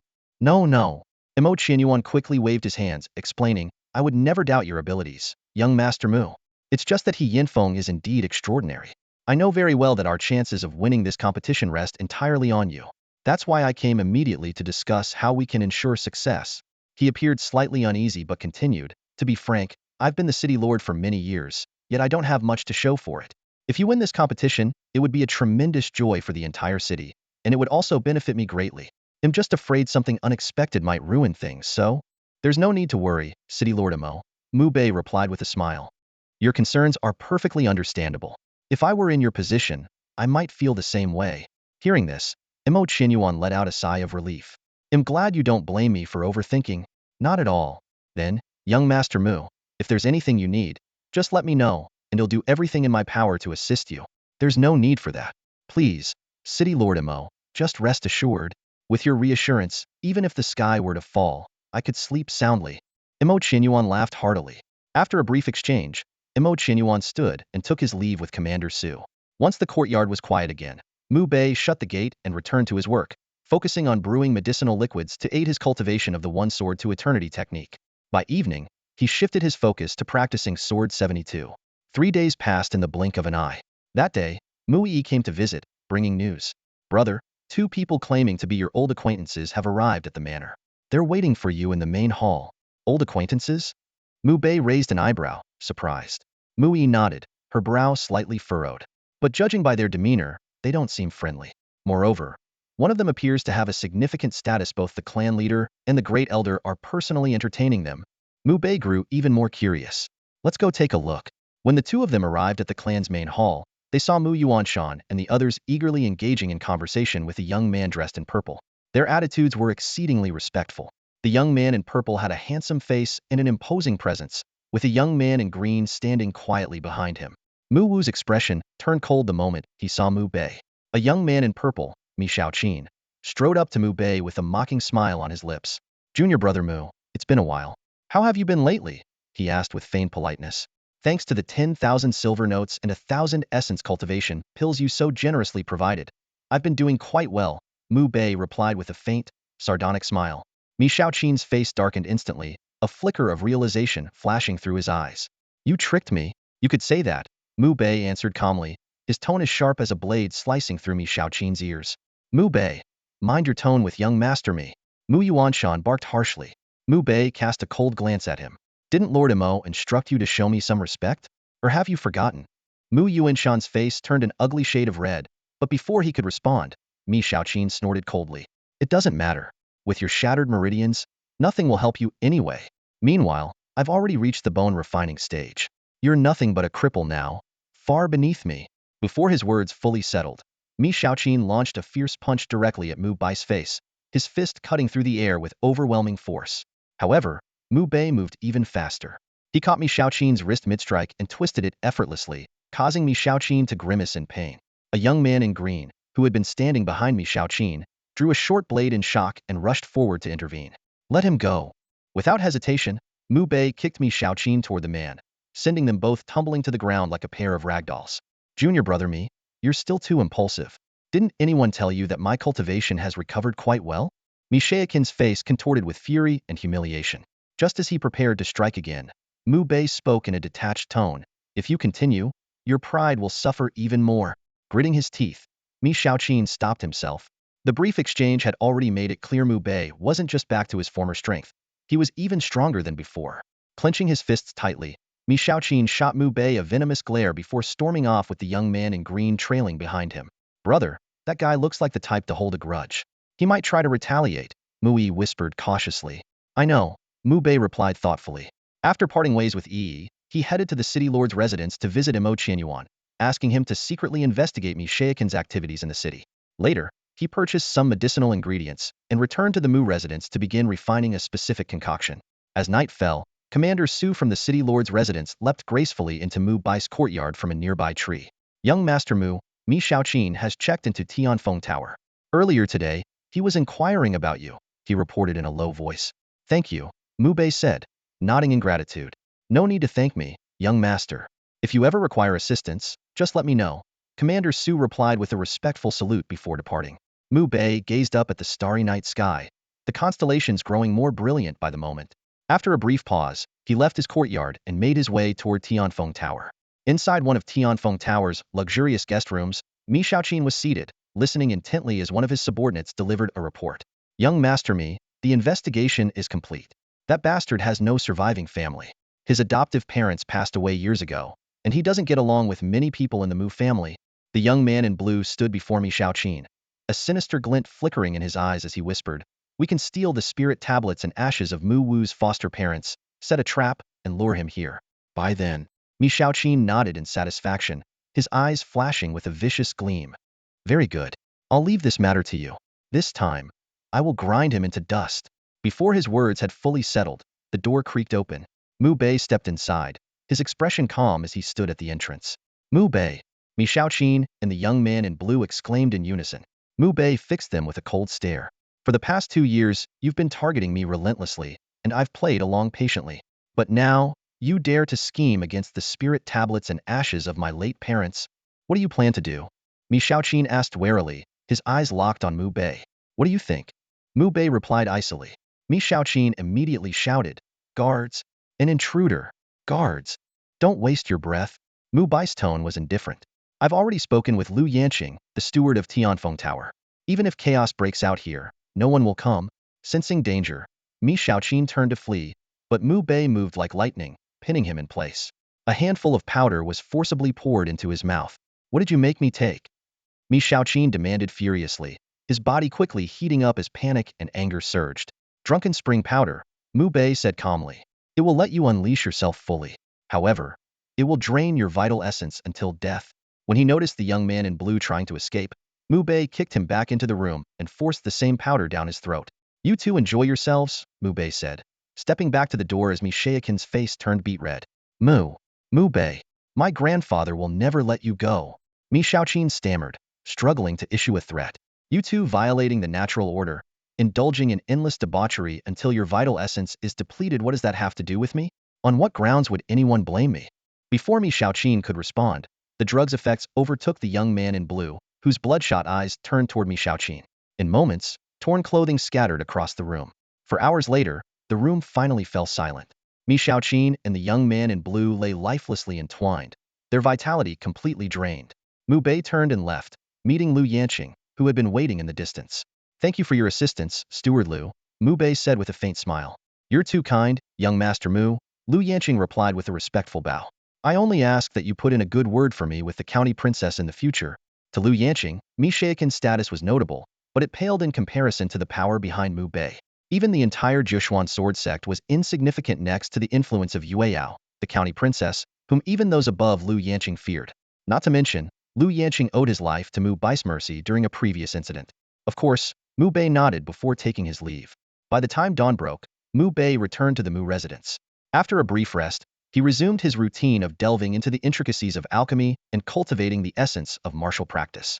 In the afternoon, he focused on concocting medicinal liquids and undergoing therapeutic soaks, all while diligently honing his skill in the unparalleled sword technique. As night fell, he wielded the vermilion bird sword, perfecting the 72 sword moves. 4 days passed in the blink of an eye. By then, his cultivation had advanced to the midstage of the bone refinement realm, and the 72 sword moves had reached the 4th level of perfection. Stretching his body in the courtyard, he could clearly feel his muscles and flesh becoming increasingly robust and resilient, his vital energy far surpassing that of other practitioners at the same level. This progress filled him with satisfaction. On the morning of the 7-city tournament, Mu Bei packed lightly and headed to the eastern square of the city with Mu Yi, who had come to fetch him. The competition venue, as usual, was set in the eastern square, which was already bustling with people. Imperial guards were stationed around the area to maintain order, while in the center of the square stood a brand new rectangular arena, 5 zhang in both length and width. Seated at the judges' table in front of the arena were 7 middle-aged figures, the lords of the 7 cities. The guest seats on either side were filled with the patriarchs and elders of Puyan city's prominent families, along with high-ranking members of major families from the other 6 cities. The general public gathered at the outermost perimeter to spectate. On the southern side of the square, the Pan-Shui Merchant Alliance from the northern county had once again set up betting stations, drawing a crowd eager to place wagers. It's so lively, brother, Mu Yi exclaimed, her bright eyes sparkling with excitement. Puyan City has never been this bustling before. Mu Bei chuckled and replied, it's only natural. With the lords of the 7 cities and all these influential figures gathered here, it's impossible for it not to be lively. As the deep sound of drums echoed through the square, Imo Qinyuan rose to announce the competition rules. No killing was allowed, surrender was permitted, and matchups would be determined by drawing lots. With that, he declared the tournament officially open, handing over the proceedings to Commander Su. The first round of matches commenced without delay, starting with a duel between Zhao Chongxing of Nanjing City and Guang Caizhe of Songchuan City. Zhao Chongxing ultimately emerged victorious with superior skill. The subsequent matches were equally intense, until the 7th match, when Commander Su announced, Du Xiuliang of Dong'an City versus Mu Bei of Puyan City. Good luck, brother. Mu Yi cheered enthusiastically for her brother. Mu Bei stepped onto the arena and exchanged a respectful salute with Du Xiuliang before the latter launched an immediate attack, striking with a palm imbued with concealed energy. Mu Bei, however, did not exert his full strength. Within half a quarter of an hour, he ended the match with a precise knife hand strike to the back of his opponent's neck, securing an effortless victory. Following this, Mu Yi and the other 8 participants from Puyan City each took their turns on the stage. In the end, only Mu Yi, Di Xian, and Imo Xiaogong emerged victorious, while the remaining contestants were all defeated. The competition quickly advanced to the 29th match. Commander Su's loud voice echoed across the arena. He Yinfeng from Yuanxian City, Lin Wenguang from Qinshui City. The 2 contestants stepped onto the stage one after another. Lin Wenguang cupped his hands in a polite gesture and said, please. Opposite him, He Yinfeng, dressed in black, stood with his hands behind his back, his gaze icy and exuding a sharp, killing aura. He completely ignored Lin Wenguang's courtesy. Lin Wenguang frowned slightly. Although displeased with his opponent's arrogance, he could sense that this man was no ordinary challenger. With a sudden shudder of his sword, a flash of light streaked forward like lightning, aiming directly at He Yinfeng's vital points. A powerful wave of energy, characteristic of a mid-stage bone refining cultivator, surged out like a raging tide. Impressive! Gasps erupted from the audience. At that moment, He Yinfeng swept out a leg. A violent gust of wind shattered Lin Wenguang's sword and struck his chest with a resounding bang. Lin Wenguang spat blood as his body was flung off the stage like a kite with a broken string. The crowd erupted into a frenzy, gasping in shock. A mid-stage bone refining expert had been defeated in a single strike, his sword shattered, and his body gravely injured. The city lord of Qinshui City, Lan Kaiyu, wore a dark expression. Their strongest competitor had been defeated in the first round. In contrast, Yuanxian City's city lord, Owen Hong, was in high spirits and cupped his hands toward Lon Kaiyu. Brother Lon, it seems we have won this round. Lon Kaiyu snorted heavily and did not respond. The other city lords, including the one from Nanjing City, watched He Yinfeng as he descended from the stage, their expressions solemn. Only Imo Qinyuan remained calm, thinking to himself, He Yinfeng is indeed formidable, but Puyan City has Mu Bei. Brother, that guy is terrifying. Mu Yi whispered to Mu Bei. He's very strong. Mu Bei replied succinctly. The remaining 6 matches of the first round concluded quickly. As evening approached, the 7 city lords convened and announced that the second round of the competition would begin the next day. Mu Bei and his sister returned to the Mu residence, and the night passed in the blink of an eye. At sunrise, the second round commenced. Compared to the first round, the second was far more intense, as the participants who advanced were all highly skilled. Before long, the 6th match of the second round was announced. Shangfeng City's Xiong Gaoyin versus Puyan City's Mu Yi. Brother, I'm going up now, Mu Yi said, clenching her fists. Mu Bei nodded and cautioned, be careful. Shangfeng City has always been at odds with Puyan City, and that guy is no pushover. If you can't win, just admit defeat. Don't push yourself. Oh, come on. I'm not weak, I've already reached the bone refining stage, Mu Yi said proudly. Thanks to the spirit gathering pills that arrived 3 days before the competition, she had managed to break through just in time. Mu Yi stepped onto the stage and cupped her hands toward Xiong Gaoyin. Please. Xiong Gaoyin was a burly man wielding a spiked mace, exuding a beast-like ferocity. He sneered. Is Puyan City so short on people that they sent a girl to compete? Huh. This should be entertaining. I'll make sure to show you a good time. Mu Yi raised an eyebrow, flipped her sword, and executed a series of skillful techniques she had practiced diligently. Xiong Gaoyin swung his mace with brute force. With a loud clang, Mu Yi was pushed back several feet, her hand bleeding from the impact. Xiong Gaoyin grinned viciously and advanced step by step, swinging his mace. Little girl, let me teach you a lesson. Before he could finish, Mu Yi suddenly leapt off the stage and said disdainfully, You're too ugly. It's distracting me. The entire audience was stunned. This was certainly an unconventional way to concede defeat. Even Mu Bei couldn't help but chuckle. Commander Su announced, Xiong Gaoyin wins. Xiong Gaoyin was furious. Not being able to crush his opponent left him fuming. You little wench. How dare you forfeit? Before he could finish, Mu Bei appeared in front of him in an instant and slapped him across the face. The crisp smack echoed as Xiong Gaoyin was sent flying off the stage, bleeding from his mouth and nose, and losing consciousness. Shangfeng City's city lord, Yu Jingwu, slammed his fist on the table in anger. Outrageous! Mu Bei ignored him and calmly walked off the stage. Yu Jingwu was even angrier, but Imo Qinyuan interjected, City Lord Yu, perhaps you should discipline your subordinate. If he keeps running his mouth, it might not just be a slap next time. Enough with the excuses. Yu Jingwu pointed at Mu Bei and shouted, he interfered in the competition and must be punished severely. Imo Qinyuan countered. Interfered? The match was already over when Commander Su announced the result. At most, this is a personal grievance, and it doesn't violate the competition rules. Yu Jingwu's face turned ashen, and he was left speechless. Mu Bei walked over to his sister. Mu Yi beamed and said, Thanks, brother. There's no need to thank me, Mu Bei replied with a smile. Mu Yi giggled in response. The competition continued. The second round concluded swiftly, and the third round brought even fiercer battles, with the audience cheering wildly. Then Commander Su's voice rang out again. Third round, 5th match, Puyan City's Mu Bei versus Shangfeng City's Xiong Gaoyin. After Xiong Gaoyin woke up, his bloodshot eyes burned with fury as he leapt onto the arena. His grip on the spiked mace tightened until his knuckles turned white. He fixed a venomous glare on Mu Bei, who was calmly walking onto the stage, the murderous intent in his gaze unmistakable. Begin, commanded Commander Su. Xiong Gaoyin snarled, his face twisted in rage. You coward, daring to ambush me here. Before he could finish his sentence, Mu Bei's figure blurred, and in an instant, he appeared right in front of Xiong Gaoyin. A sharp slap cracked through the air. The sound echoed as Xiong Gaoyin was sent flying off the stage like a broken kite. He crashed heavily to the ground, blood streaming from his nose and mouth, and passed out on the spot. The audience below was stunned into silence before erupting into murmurs of disbelief. Another slap. This must be the fastest match in the history of the tournament. Poor Xiong Gaoyin. What a humiliating defeat. Mu Bei wins. Commander Su announced. Mu Bei descended from the stage with a composed demeanor. His younger sister, Mu Yi, rushed to his side. Brother, that was amazing, she exclaimed. Just so, Mu Bei replied with a faint smile. In the judges' area, Yu Jingwu's face darkened. Xiong Gaoyin, the strongest of Zongfeng City's younger generation, had been humiliated twice with a single slap. This disgrace was not only Xiong Gaoyin's, but also a stain on the honor of all Zongfeng City. Imo Qianyuan turned to Yu Jingwu with a mocking grin.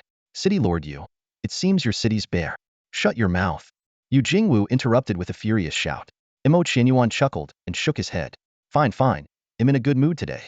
I won't argue with you. The tournament continued. After the third round, only 9 contestants from the 7 cities remained. A draw determined that one participant would advance directly, and the 4th round commenced. Puyan City's 2 competitors, Mu Bei and Imo Xiaogong, were paired against each other.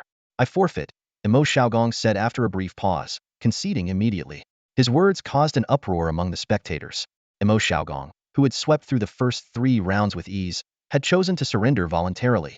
Owenhong, the former city lord of Yuanxian City, asked in confusion, Brother Imo, your son is a top disciple of Tsangyu Academy, his cultivation nearly at the peak of the bone-forging stage. Why would he forfeit? While Mu Bei may have defeated Xionggaoyin, he should still be a notch below your son, no? Imo Qianyuan laughed and replied, I'm not entirely sure myself. Perhaps the 2 of them are good friends, and my son doesn't wish to fight him. Owenhong looked skeptical and cast a discreet glance at Mu Bei. He thought to himself, this young man is indeed impressive, but so what? He's no match for He Yinfeng. That man can slay early-stage blood condensation experts, and is on the verge of breaking through to the blood condensation realm. What can a mere Mu Bei do against him? Mu Bei noticed Owenhong's gaze, but remained indifferent. The matches continued until sunset, leaving only Mu Bei and He Yinfeng standing. The championship battle was set to begin. Given the late hour, the 7 city lords convened and decided that the final match would take place at noon the following day. The announcement heightened the anticipation among the crowd. On the southern side of the square, the Pan Shui Trading Alliance's energetic calls rang out. Place your bets now. 10-to-1 odds on He Yinfeng, 1-to-10 odds on Mu Bei. Bets close at dawn tomorrow. At the sound of this, people swarmed to place their wagers. They actually set the odds at 10-to-1 against my brother. Mu Yi stormed over to the betting counter, slamming down a stack of silver notes worth 20,000 taels. I'm betting on my brother, Mu Bei. Crazy girl, take it back now. Du Qingyue anxiously grabbed her arm. Having witnessed He Yanfeng's overwhelming strength firsthand, she knew his power was something even early-stage blood condensation experts would struggle to contend with. Mu Yi shrugged off Du Qingyue's grasp and ran to her brother's side, looking up at him with unwavering trust in her eyes. Brother, you have to defeat He Yinfeng tomorrow. I know you're much stronger than him. Mu Bei chuckled softly, ruffling his sister's hair. Just wait to collect your 200,000. Pfft, you're so full of yourself. Du Qingyue snapped, rolling her eyes. Mu Bei laughed heartily, then wagered all his own silver notes on himself as well. Chatting with Mu Yi, the 2 headed back toward the Mu residence. Once they returned to the small courtyard, Mu Bei resumed his usual training routine, practicing the Sword 72 technique. The sharp sword shadows crisscrossed the courtyard with precision and ferocity. Before long, 2 hours had passed, and night had fallen, the sky glittering with stars. After sheathing his vermilion bird sword, Mu Bei sat down to calmly refine his internal energy using the One Sword Supreme technique, meticulously circulating his blood and qi. Meanwhile, in the most luxurious suite of the Tianfeng Pavilion, 3 key figures from the Panshui Trade Alliance were gathered, frowning as they examined the betting records. The numbers stood out starkly. 1 million wagered on He Yinfeng, and 2 million on Mu Bei. Originally, they had set He Yanfeng's odds low at 10-to-1 and Mu Bei's odds high at 1-to-10, based on He Yanfeng's dominant performance during the preliminary rounds, where he seemed to have a 90% chance of claiming victory. In past years, there were always a few gamblers who placed speculative bets on the higher odds contender. But now, the total wagers on Mu Bei were double those on He Yinfeng, filling the 3 men with unease. Adding to their concern was Imo Xiaogong's earlier decision to concede to Mu Bei without a fight, which only deepened their apprehension. Something doesn't feel right.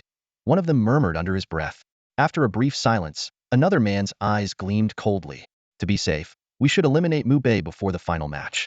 He Yinfeng must win tomorrow. If he doesn't, the Panshui Trade Alliance will lose 7 years' worth of accumulated profits, and none of us will escape punishment. The 3 exchanged grim looks, their expressions hardening with resolve. Zhou Yi, come with me to make preparations. Song Chong, stay and handle the rest. Understood.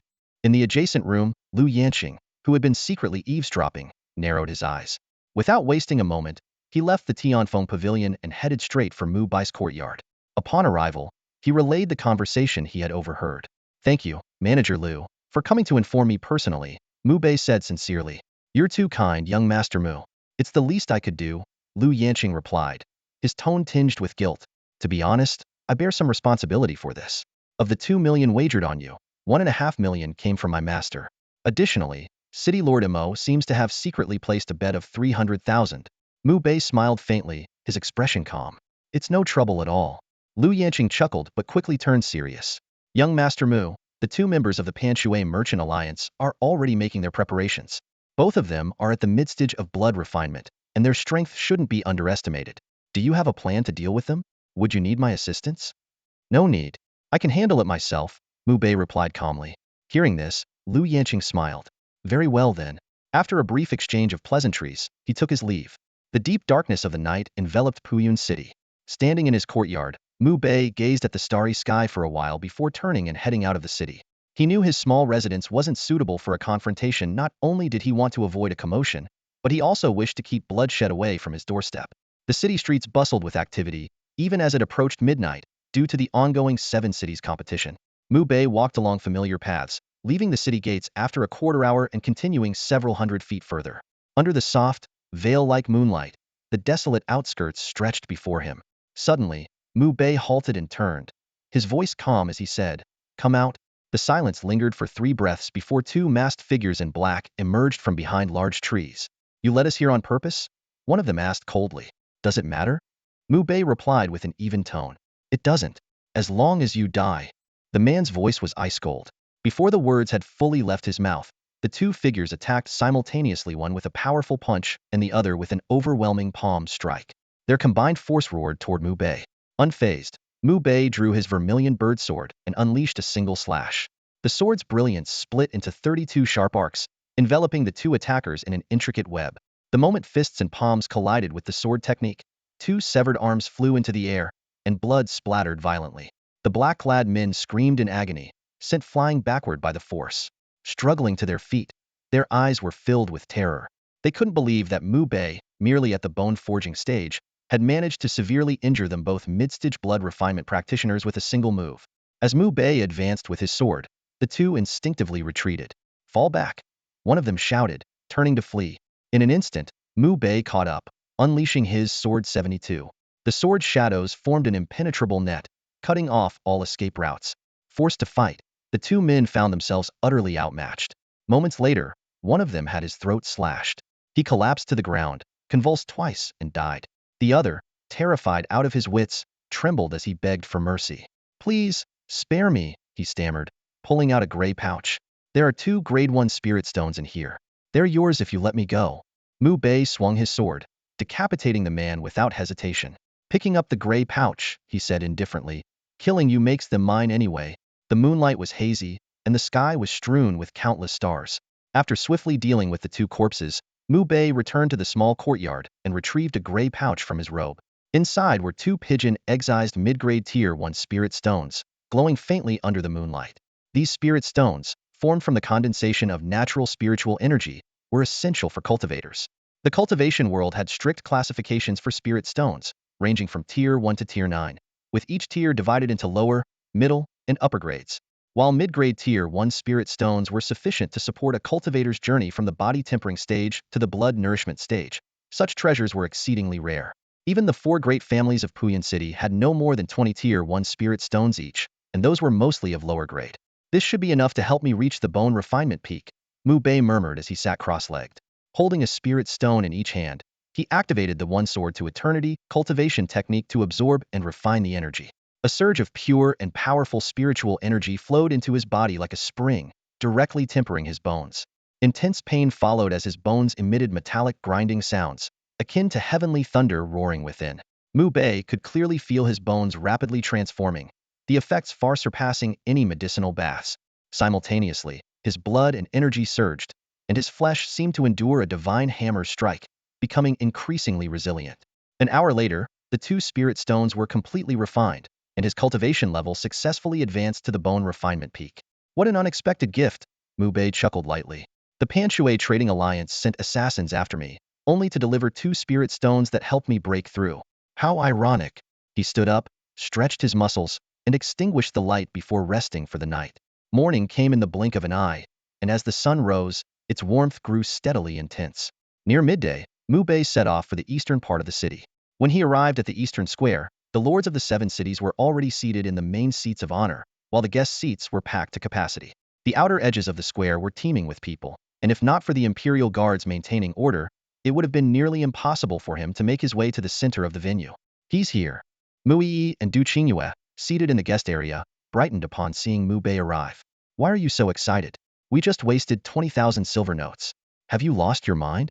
Du Qingyue snapped. Not a chance. My brother is definitely going to win. Him? Beat He Yinfeng? If he actually wins, I wouldn't stop you from marrying him. Du Qingyue retorted sarcastically. Really? Mu Yi asked with delight. Really? And if I go back on my word, I'll call myself a fool's grandson. Du Qingyue regretted her outburst the moment the words left her mouth. Not far away, Lu Yanqing's worried expression turned into a smile. Moments ago, he had been concerned about Mu Bai's delayed arrival, fearing something might have happened to him. Meanwhile, the middle-aged representative of the Panshui Trading Alliance wore a dark expression, clearly aware that the two assassins had failed to return. Mu Bei took note of everyone's reactions, but paid them no mind. He walked straight to the arena and stopped about a yard away from He Yinfeng, who stood motionless like a statue on the opposite side. The scorching sun hung high in the sky as drums began to sound, each beat heavier than the last, until the seventh resounding strike brought them to a halt. As Imo Qianyuan rose from his seat to announce the start of the competition, a thunderous cheer erupted from the crowd. On the stage, Mu Bei and He Yinfeng stood face to face. Mu Bei raised his right hand slightly in a polite gesture of invitation, while He Yinfeng crossed his arms over his chest, exuding an air of defiance. Seeing this, Mu Bei chuckled softly, his left hand resting on the sheathed vermilion bird sword behind him as he stood motionless. A gentle breeze swept across the stage as time ticked by. Minutes passed, yet the two remained as still as statues. The audience below began to murmur, and even the city lords on the dais wore faint frowns. Imo, what is your city's Mu Bei trying to do? Owen Hong, the city lord of Yuanxin City, asked with a hint of curiosity. Imo Qianyuan replied calmly. And is your He Yinfeng not also standing still? Fair enough, Owen Hong conceded with a smile. But judging by the current situation, while Mu Bei seems to have a calm demeanor, his strength likely pales in comparison to Yinfeng's. Imo Qianyuan responded with a faint smile. Perhaps you'll be in for a surprise. Half an hour slipped by in silence. Finally, He Yinfeng could wait no longer and made the first move. With a powerful step forward, he closed the distance in an instant, hurling a punch directly at Mu Bei's face. The seemingly simple strike carried the force of a mountain, as if the very heavens were bearing down. Mu Bei's expression remained unchanged. Only when the fist was mere inches away did he casually raise his hand, brushing his palm lightly against He Yinfeng's wrist. The seemingly effortless motion sent He Yinfeng stumbling back several meters. The crowd erupted in astonishment. Regaining his footing, He Yinfeng's eyes glinted with a cold light as he launched another fierce assault. His attacks were relentless, combining fists and claws with such ferocity that even seasoned warriors in the early stages of the blood refinement realm were taken aback. Yet Mu Bei remained composed, using his left hand to parry punches with the sheathed sword and his right hand to deflect claws, neutralizing every strike with precision. At last, Mu Bei seized an opening. His right fist shot out like lightning, striking with a resounding boom that forced He Yinfeng back another 2 meters. Impossible! Owen Hong exclaimed in disbelief. In just a brief exchange, his prized He Yinfeng had been pushed back twice. The other city lords were visibly moved, with Matsukawa city lord Zhuo Buwei unable to suppress a sigh. This young man named Mu Bei truly exceeds all our expectations. Only Imo Qianyuan remained composed, his expression calm. He had long seen through Mu Bei's extraordinary strength. At the edge of the arena, Mu Yuanshan and Mu Qingshuan's expressions shifted unpredictably, struggling to believe that Mu Bei could suppress He Yinfeng. Meanwhile, on the platform, He Yinfeng had steadied his stance, his eyes sharp like a predator's, locked onto Mu Bei with a piercing gaze. As a seasoned warrior forged through years in the military, he had rarely encountered an evenly matched opponent. Yet now, being temporarily subdued by Mu Bei stirred undeniable waves within him. You may draw your blade, Mu Bei's calm voice echoed. He Yinfeng's eyes flickered. After a moment of silence, he responded coldly, impressive. You are strong enough to warrant my blade. His right hand moved to his waist, and as his short blade was drawn, a surge of iron-blooded killing intent swept across the arena. The crimson blade, slightly over a foot long, emanated a faint, ominous aura of blood. This blade is named Blood Edge, a 100 refinement weapon. My companion in battle for 3 years. He Yinfeng announced, holding the blade as he cupped his fist in respect. Please. The scene astonished everyone present. Since the start of the competition, He Yinfeng had always crushed his opponents barehanded without a word. Yet now, not only did he draw his blade, but he also introduced it with solemnity and saluted Mu Bei. From the guest seats, Lu Yanqing chuckled. A true strongman is always respected. Mu Bei responded with a faint smile, switching the vermilion bird sword to his right hand. Please. With a resonant clang, He Yinfeng launched his attack. His blade's momentum surged like a raging tide, its crimson light flashing as the oppressive killing intent sent shivers through many onlookers. In this moment, he seemed like a completely different person, exuding a chilling aura of slaughter that struck fear into the hearts of those around him. Mu Bei remained serene, using the sheathed vermilion bird sword like a staff to counter. The clash of metal rang out continuously, sparks flying as He Yinfeng was forced to retreat step by step. This sight left Wanhong utterly stunned, knew full well how terrifying He Yinfeng was once he drew his blade. The man had once slain 7 blood condensation stage warriors in succession. Yet now, he was still being suppressed by Mu Bei. The metallic clashes grew increasingly rapid, and within moments, He Yinfeng was driven to the edge of the platform, his posture disheveled. Suddenly, an overwhelming surge of blood energy erupted from within him, like a dormant volcano violently awakening. He's broken through to the blood condensation stage. Matsukawa city lords Wabuwei exclaimed in shock. Not only the lord of Songchuan City, but also the other city lords had shock written all over their faces. In this life and death duel, He Yinfeng had actually broken through his cultivation level. A genius indeed.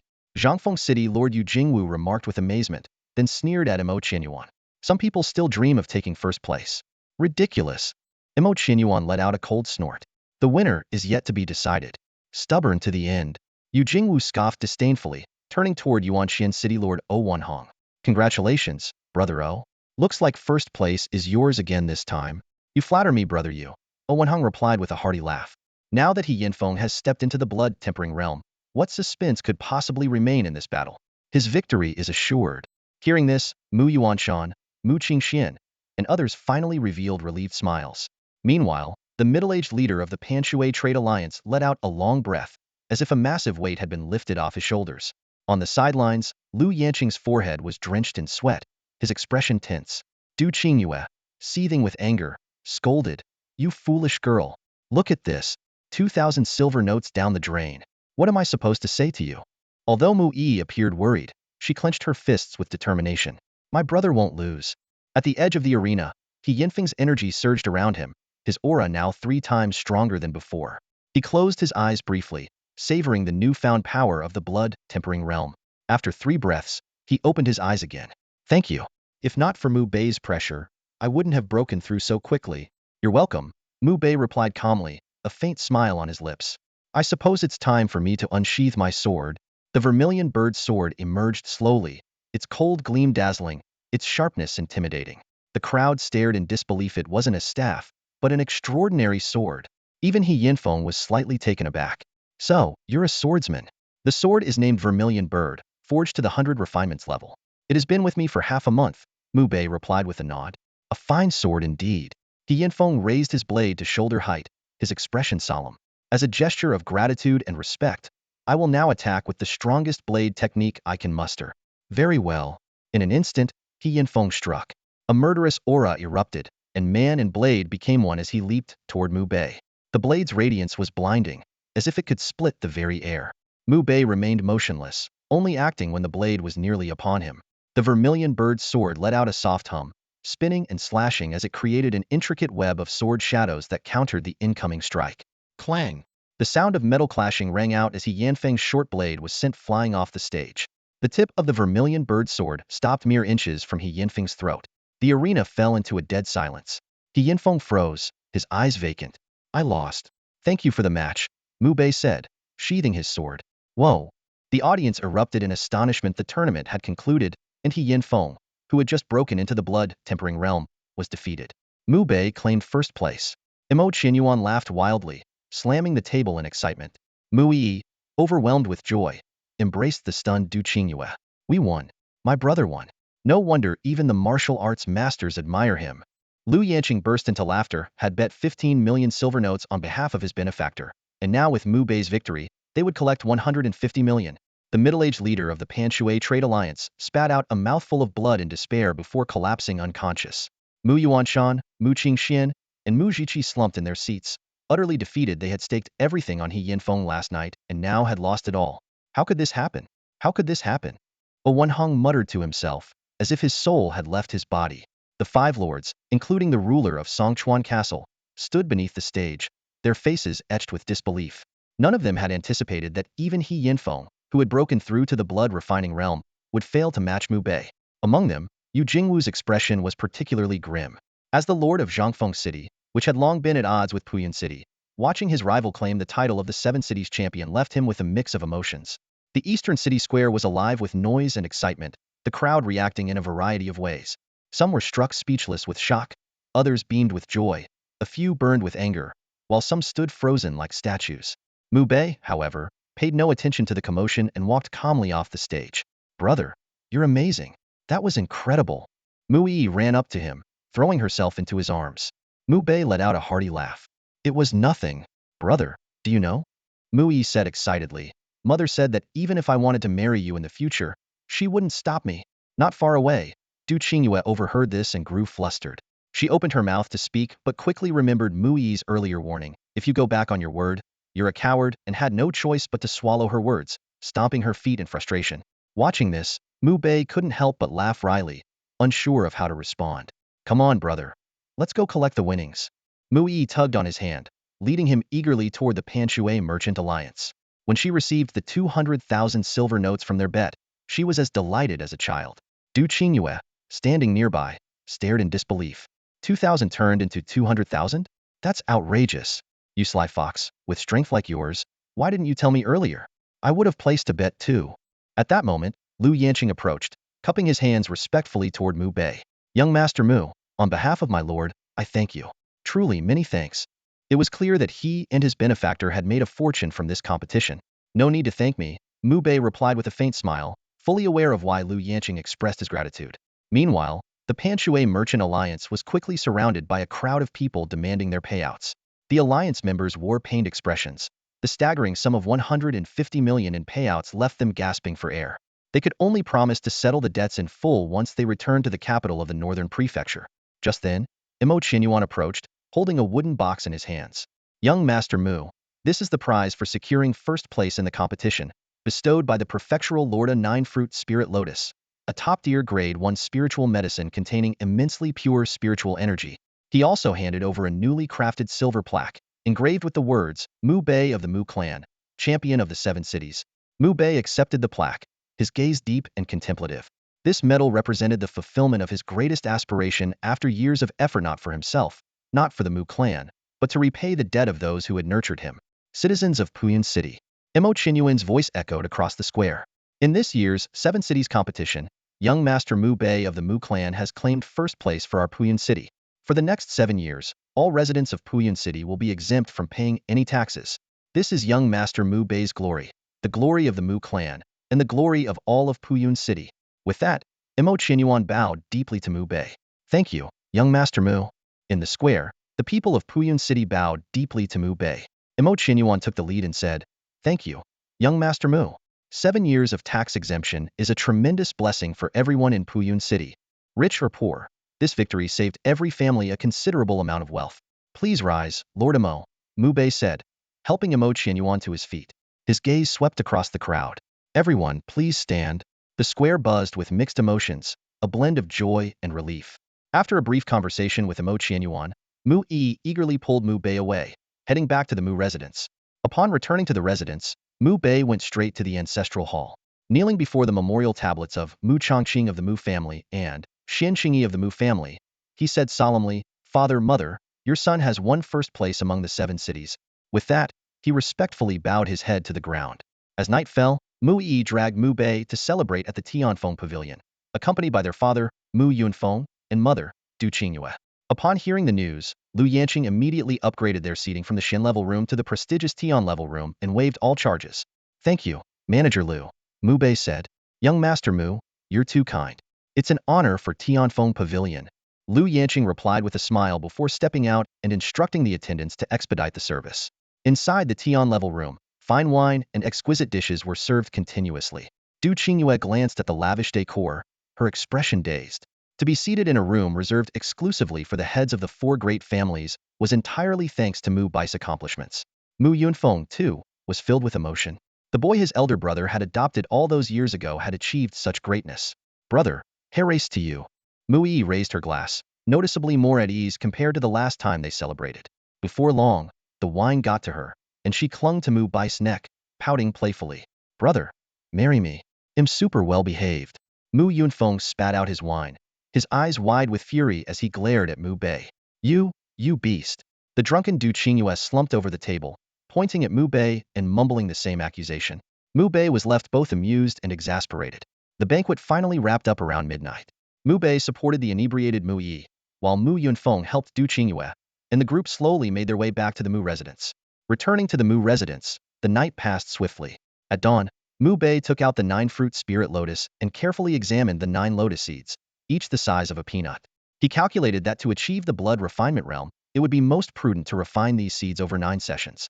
Absorbing them all at once might harm his body instead. He plucked the first lotus seed and chewed it slowly before swallowing. Instantly, a refreshing current spread through his abdomen, bringing a soothing sensation. He immediately activated his one sword to eternity technique, guiding the current to harmonize with his blood and temper his bones. Before long, the medicinal power of the seed was fully absorbed. He felt his bones become sturdier, and his cultivation had clearly advanced far more effective than the 2 spirit stones he had used previously. As he stretched his limbs, his bones emitted a thunderous crackling sound. By midday, he found himself standing before the old peach tree in the courtyard, contemplating his next steps in cultivation. With the foundation of one sword to eternity and mastery of the lethal sword 72 technique, it was now time to focus on body movement skills.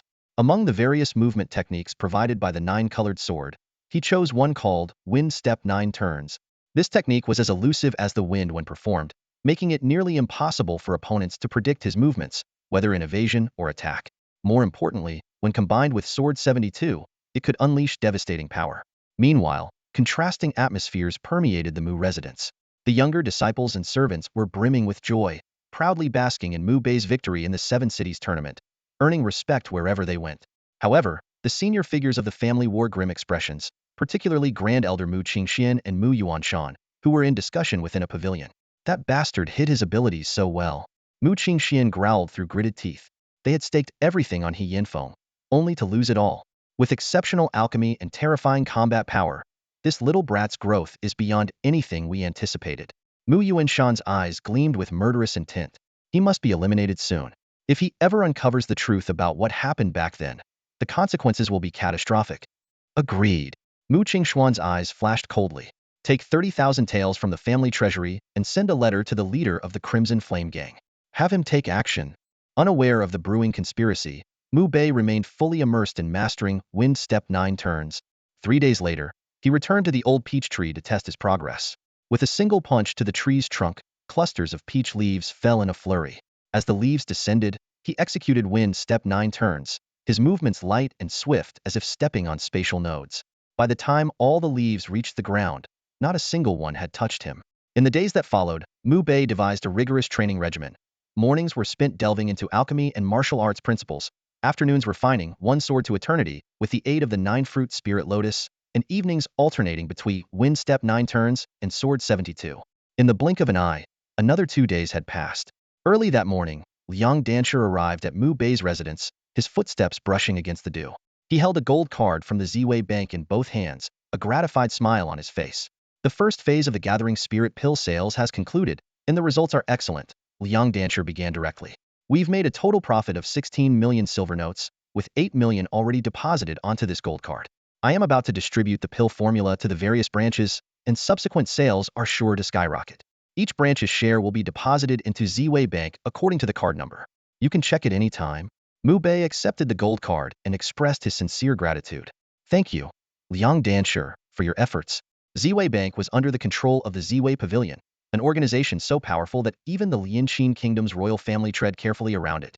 The bank's savings cards matched the VIP cards of Ziwei Pavilion in rank, ranging from blue, silver, gold, and black to purple. The higher the card tier, the greater the privileges.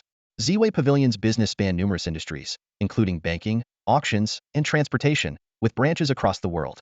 With the gold card in Mu Bei's hand, he could enjoy significant discounts at any Ziwei Pavilion establishment. No need to be so polite. Liang Danshi replied warmly, then added, by the way, they'll be heading to Blood Maple Ridge shortly.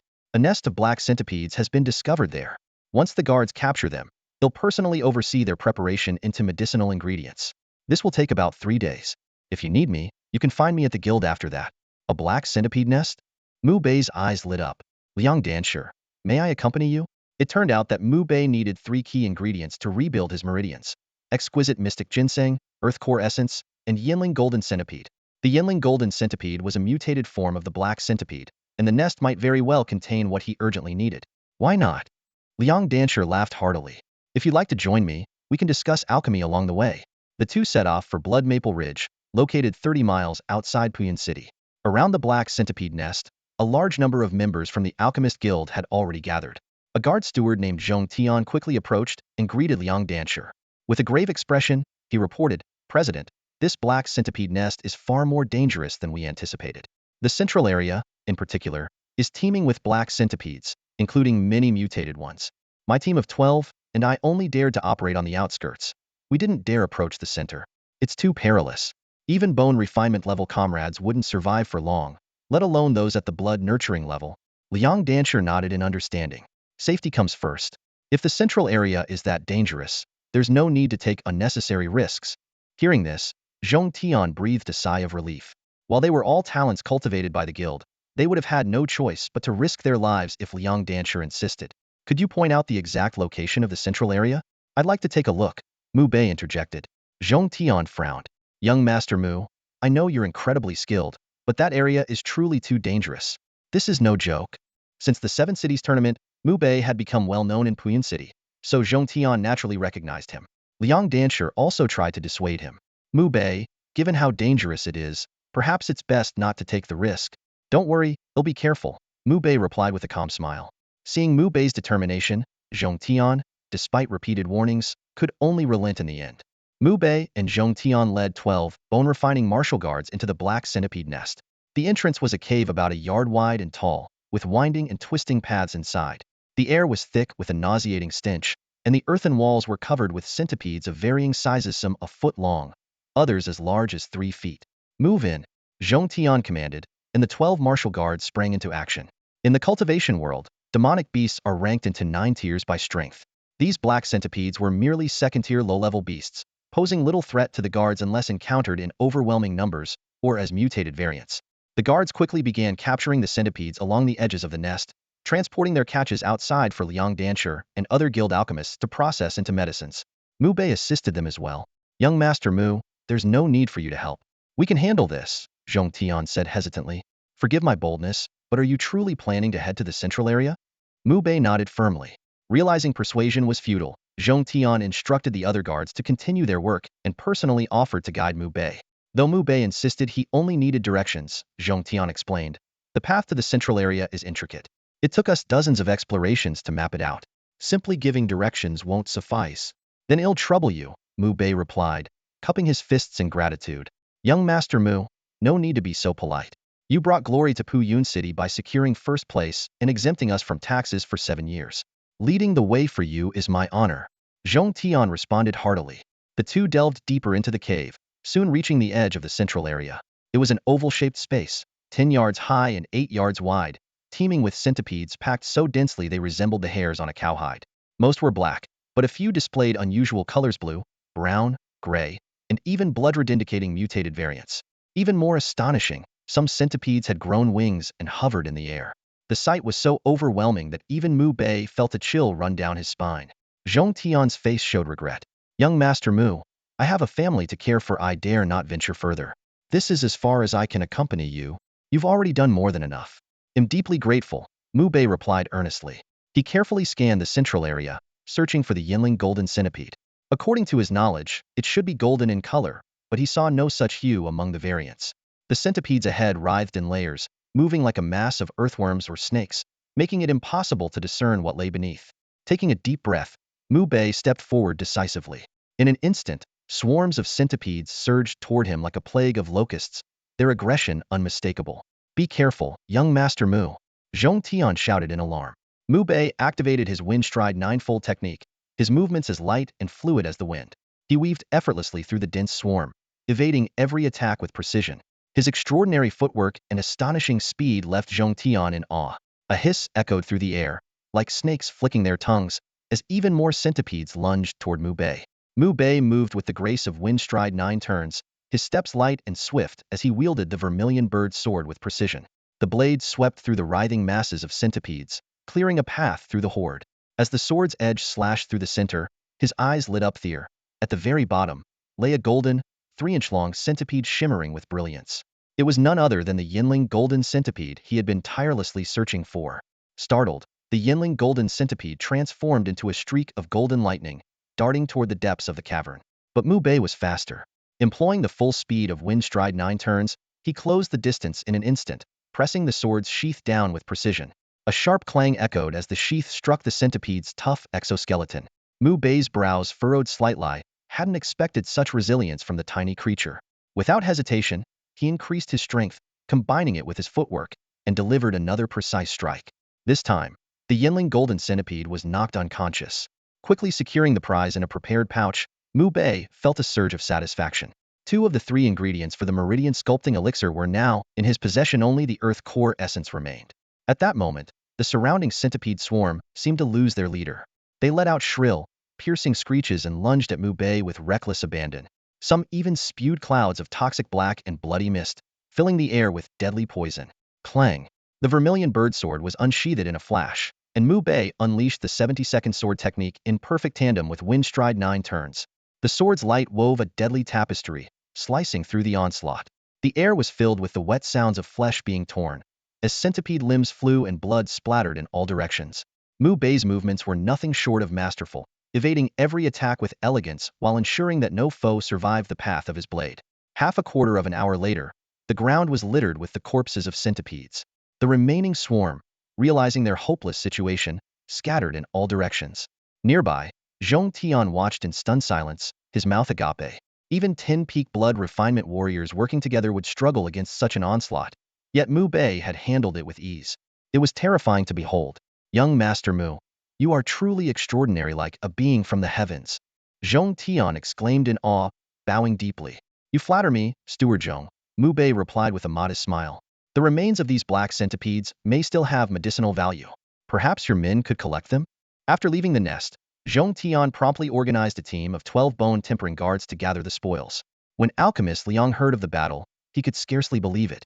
Mu Bei, however, responded humbly and soon borrowed the alchemy furnace from the Alchemist Guild. Working swiftly, he refined the Yinling golden centipede into medicinal ingredients to preserve its potency. Bidding farewell to alchemist Liang, who would remain stationed there for 3 days, Mu Bei set off alone on horseback. He had only traveled a dozen miles when the fallen leaves on the ground suddenly erupted. 2 masked men wielding blades burst forth from beneath the earth, attacking from both sides with blades gleaming coldly in the sunlight. Mu Bei leaned back effortlessly, the 2 short blades slicing past his face by a hair's breadth. With a fluid sidestep, he evaded their strikes and immediately countered with a sweeping kick toward the attacker on his left. The man on the left raised his arm to block Mu Bei's powerful kick. The force sent him flying sideways like a kite with a broken string. He landed hard and staggered back several feet before regaining his balance. Mu Bei dismounted gracefully from his horse, his movements as fluid as flowing water. Truly worthy of being the champion of the 7 Cities tournament, the man muttered through clenched teeth, a flicker of apprehension flashing in his eyes. Mu Bei cast a cold glance at him and lightly patted his horse's back. The steed understood and trotted away to the side. Who sent you? He asked in an even, calm tone. The 2 men, one in yellow and the other in black, sneered simultaneously. A surge of powerful energy from their blood refinement levels rippled through the air. Each wielding a short blade, they coordinated their attack with precision. Mu Bei, unfazed, drew the vermilion bird sword.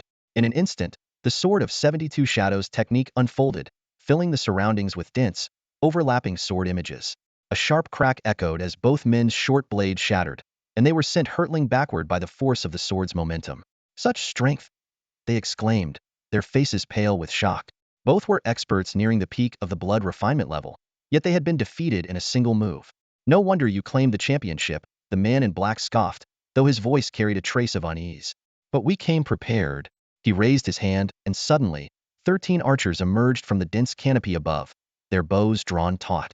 13 bone-forging level archers, along with the 2 of us at mid-level blood refinement. No one, not even a master at the peak of blood refinement, could survive this, the man in black sneered.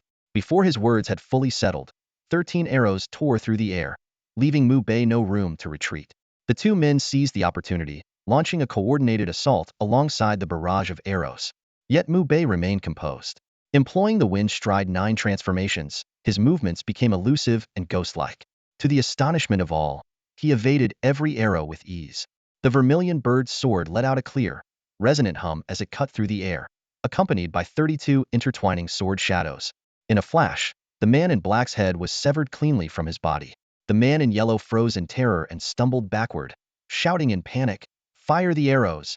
Shoot him now!" The 13 archers, their hands trembling, hastily raised their bows again. But Mu Bei's speed was overwhelming, leaving them no chance to take aim. In the blink of an eye, Mu Bei appeared before one of the archers. The vermilion bird's sword flashed coldly, and the archer's head was sent flying. Without pause, Mu Bei moved like a reaper, cutting down the remaining archers one by one. Wherever the sword swept, cries of anguish followed.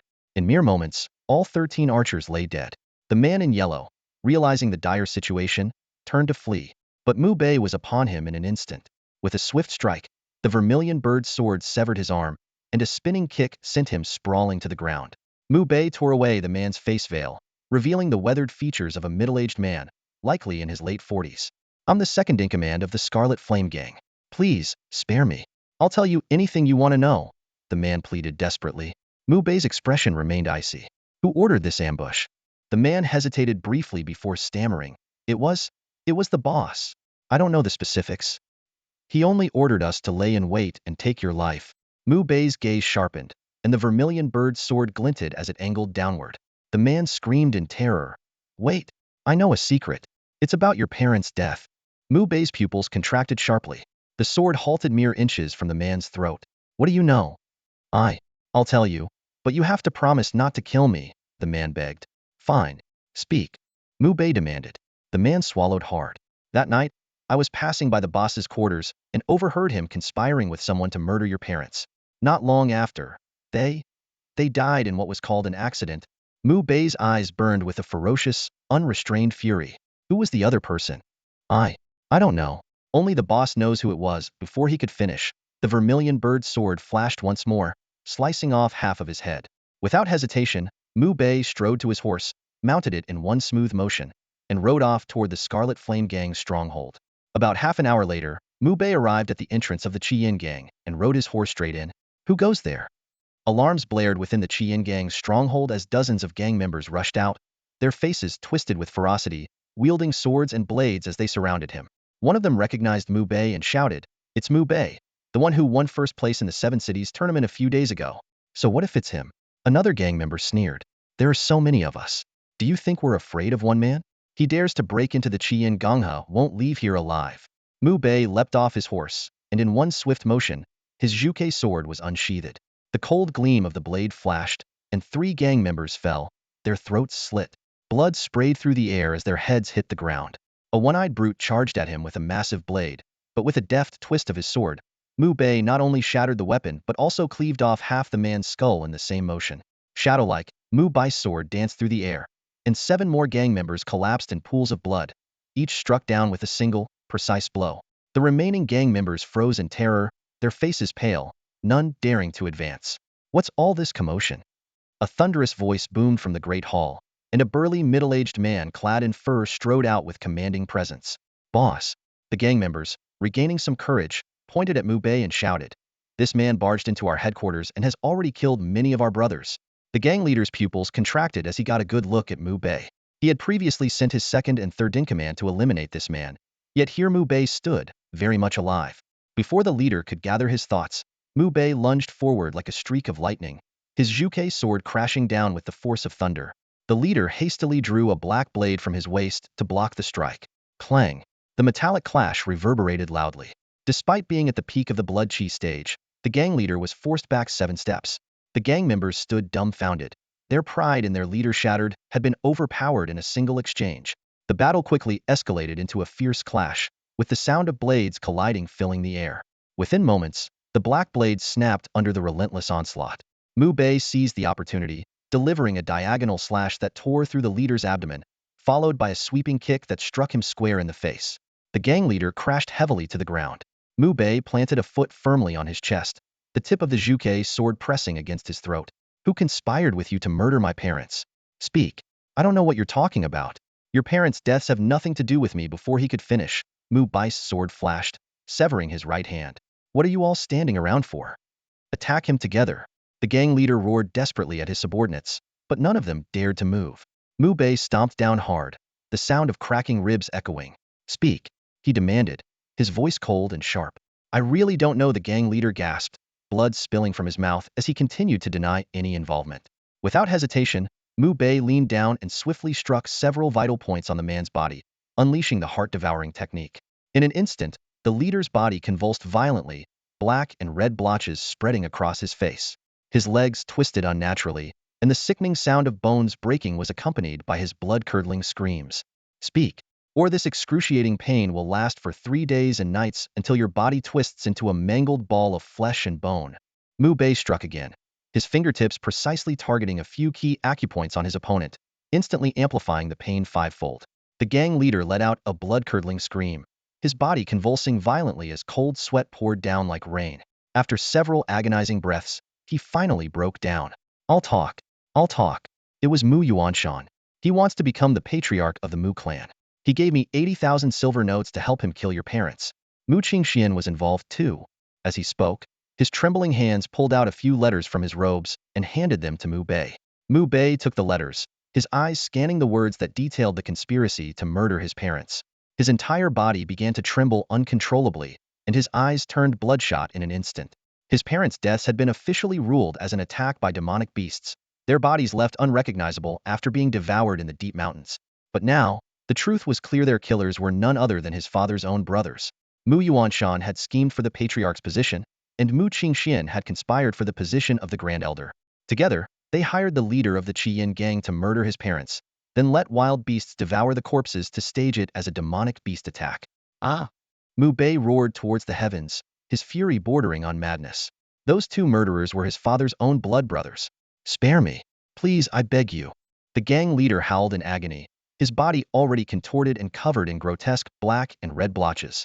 Mu Bei's face twisted with rage as the Zhuke sword flashed coldly. First, he slashed the man's eyes, then severed his limbs. Within moments, the gang leader was dismembered, his blood soaking the ground and his innards scattered.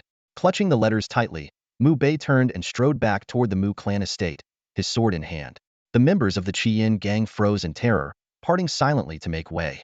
An hour later, the gates of the Mu clan estate loomed before him. Brother! Mu Yi happened to return at that moment and rushed toward him.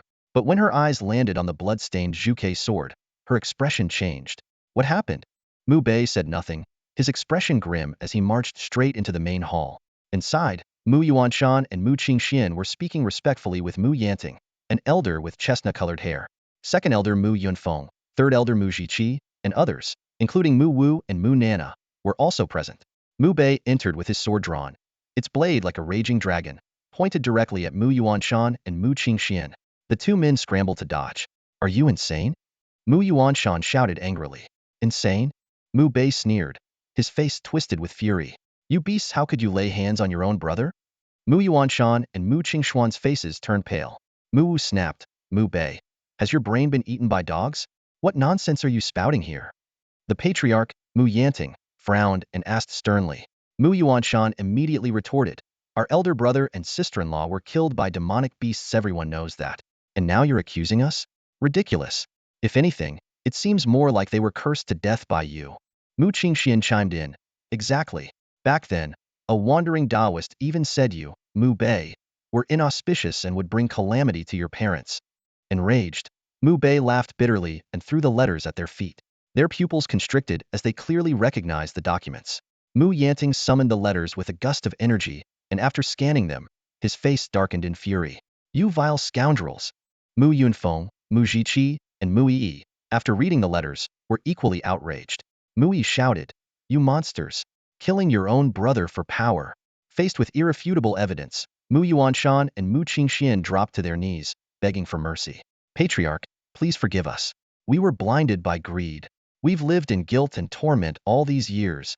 Mu Bei let out a bitter laugh, the Zhuke sword sweeping out with a flash of cold light, aiming to take their lives. But just as the blade was about to strike, Mu Yanting stepped in, his palm sending Mu Bei flying back several feet. Mu Bei stared intently at Mu Yanting, his eyes blazing with uncontrollable fury. They slaughtered my brother, murdered my sister-in-law, and killed my parents. And you still want to stop me from taking revenge? Mu Yanting's expression grew heavy as he spoke slowly. Indeed, their crimes are unforgivable. But killing them won't bring your parents back. Instead, it would cost the Mu family 2 valuable generals. Here's my proposal, spare them the death penalty, but they must face severe punishment. Today, each will receive 50 lashes, and all their earnings for the next 10 years will be confiscated. He paused before continuing, moreover, your status in the Mu family will be elevated, and you will henceforth enjoy the privileges of the heir to the family head. What do you think? Before he could finish speaking, Mu Yuanshan and Mu Qingxian knelt down, kowtowing repeatedly. Thank you, great ancestor, for your mercy. We willingly accept our punishment. Mu Yanting ignored them, his gaze fixed on Mu Bei. But Mu Bei's face twisted with rage. They must die. I've already explained the consequences clearly. Don't let your obsession blind you, Mu Yanting said, his brows furrowing deeply. They killed my parents, and you speak to me of benefits? You ask me to pardon the murderers? Is this how the great ancestor of the Mu family handles things? Mu Bei gritted his teeth, trembling with anger. Mu Yanting's expression turned icy. I only speak to you with courtesy because of the honor you've brought to the Mu family by claiming first place in the Seven Cities tournament. Don't overestimate yourself. After all, you are merely an adopted son of the Mu family. What right do you have to interfere in our internal affairs? At these words, Mu Wu immediately chimed in. The great ancestor is right. You are not of the Mu family's blood lineary, an outsider. What happens within the Mu family is none of your concern. Exactly. He's right. Mu Ninian echoed. Unable to hold back any longer, Mu Yi pointed angrily at them. How shameless can you be? Gripping the vermilion bird sword tightly, Mu Bei pointed its blade directly at Mu Yanting. Today, anyone who stands in my way will die. Before his words had fully landed, dozens of sword shadows flashed like lightning, enveloping Mu Yuanshan and Mu Qingxian. Impudent. Mu Yanting snorted coldly. His right hand transformed into a dragon's claw, reaching toward Mu Bei, the overwhelming blood energy of a chi-nurturing realm master vibrating through the air. In that critical moment, the nine-colored mystical sword within Mu Bei's body trembled, and a faint light coursed along the vermilion bird sword. Get out of my way! Mu Bei roared, swinging his sword to meet Mu Yanting's attack. Boom! A terrifying wave of sword energy surged forth, as if to rend heaven and earth. Mu Yanting felt as though he had fallen into an icy abyss, visions of the earth crumbling and the starry sky collapsing flashing before his eyes. No! He screamed in terror, but it was too late. In an instant, the vermilion bird sword cleaved him in two at the waist. The scene fell into a deathly silence until someone exclaimed, the great ancestor. A chi-nurturing realm master was slain by Mu Bei with a single strike. Still seething with murderous intent, Mu Bei advanced toward Mu Yuanshan and Mu Qingxian with his sword. The air was filled with relentless sword shadows and a fierce aura as the two men, petrified by Mu Yanting's grisly demise, scrambled to evade while begging for mercy. Yet escape was impossible. Moments later, amidst a blood-curdling scream, Mu Qingxuan's head was severed, blood spurting into the sky. Father! Mu Ninian cried out in anguish before collapsing in a faint. Mu Bei pressed closer to Mu Yuanshan, his 32 sword shadows radiating a chilling killing intent. With a precise thrust, his sword pierced directly into Mu Yuanshan's forehead. As the vermilion bird sword was withdrawn, blood gushed out, and Mu Yuanshan collapsed to the ground with a resounding thud. The sudden turn of events in the Grand Hall left everyone stunned. By the time Mu Yunfeng and the others regained their senses, 3 lifeless bodies already lay on the floor. Mu Wu stumbled forward, throwing himself onto his father's corpse, crying out in anguish. He suddenly turned toward Mu Bei, his eyes bloodshot with fury. Mu Bei, you killed my father. This is a hatred I will never forgive. I, Mu Wu, swear one day, I will make you pay in blood. Before he could finish, a flash of cold light from the vermilion bird's sword silenced him forever, his head severed cleanly from his body. Without a flicker of emotion, Mu Bei withdrew his sword and walked away, leaving Mu Yunfeng and the others frozen in place. He headed straight to the ancestral hall of the Mu family. Kneeling before the memorial tablets of his adoptive parents, he choked out, "Father, Mother." 1,000 words swirled in his heart, but none could escape his throat. Outside the ancestral hall, Mu Yi stood hesitantly, wanting to go in and comfort him but unable to take that step. Instead, she silently kept watch from a distance. As night fell, the skies darkened with heavy clouds, thunder roared, and rain poured down in torrents. The rain continued unabated throughout the night. By the following morning, the storm had only intensified, with thunder and lightning raging as pools of water formed throughout the Mu estate. Finally, Mu Yi stepped into the ancestral hall where she had been waiting all night. "Brother," she called softly. Mu Bei's voice was quiet and hollow. Is the position of clan leader, the role of the elder, truly more important than your own flesh and blood brother? His empty gaze remained fixed on their parents' memorial tablets, tears streaming uncontrollably down his face. "I'm sorry for losing composure," he murmured, wiping his tears with his sleeve.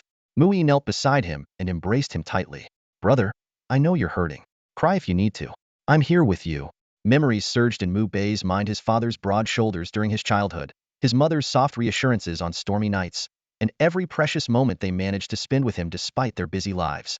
Such kind and gentle parents, yet they had fallen victim to a cruel conspiracy by their own kin, their bodies left for wild beasts to devour.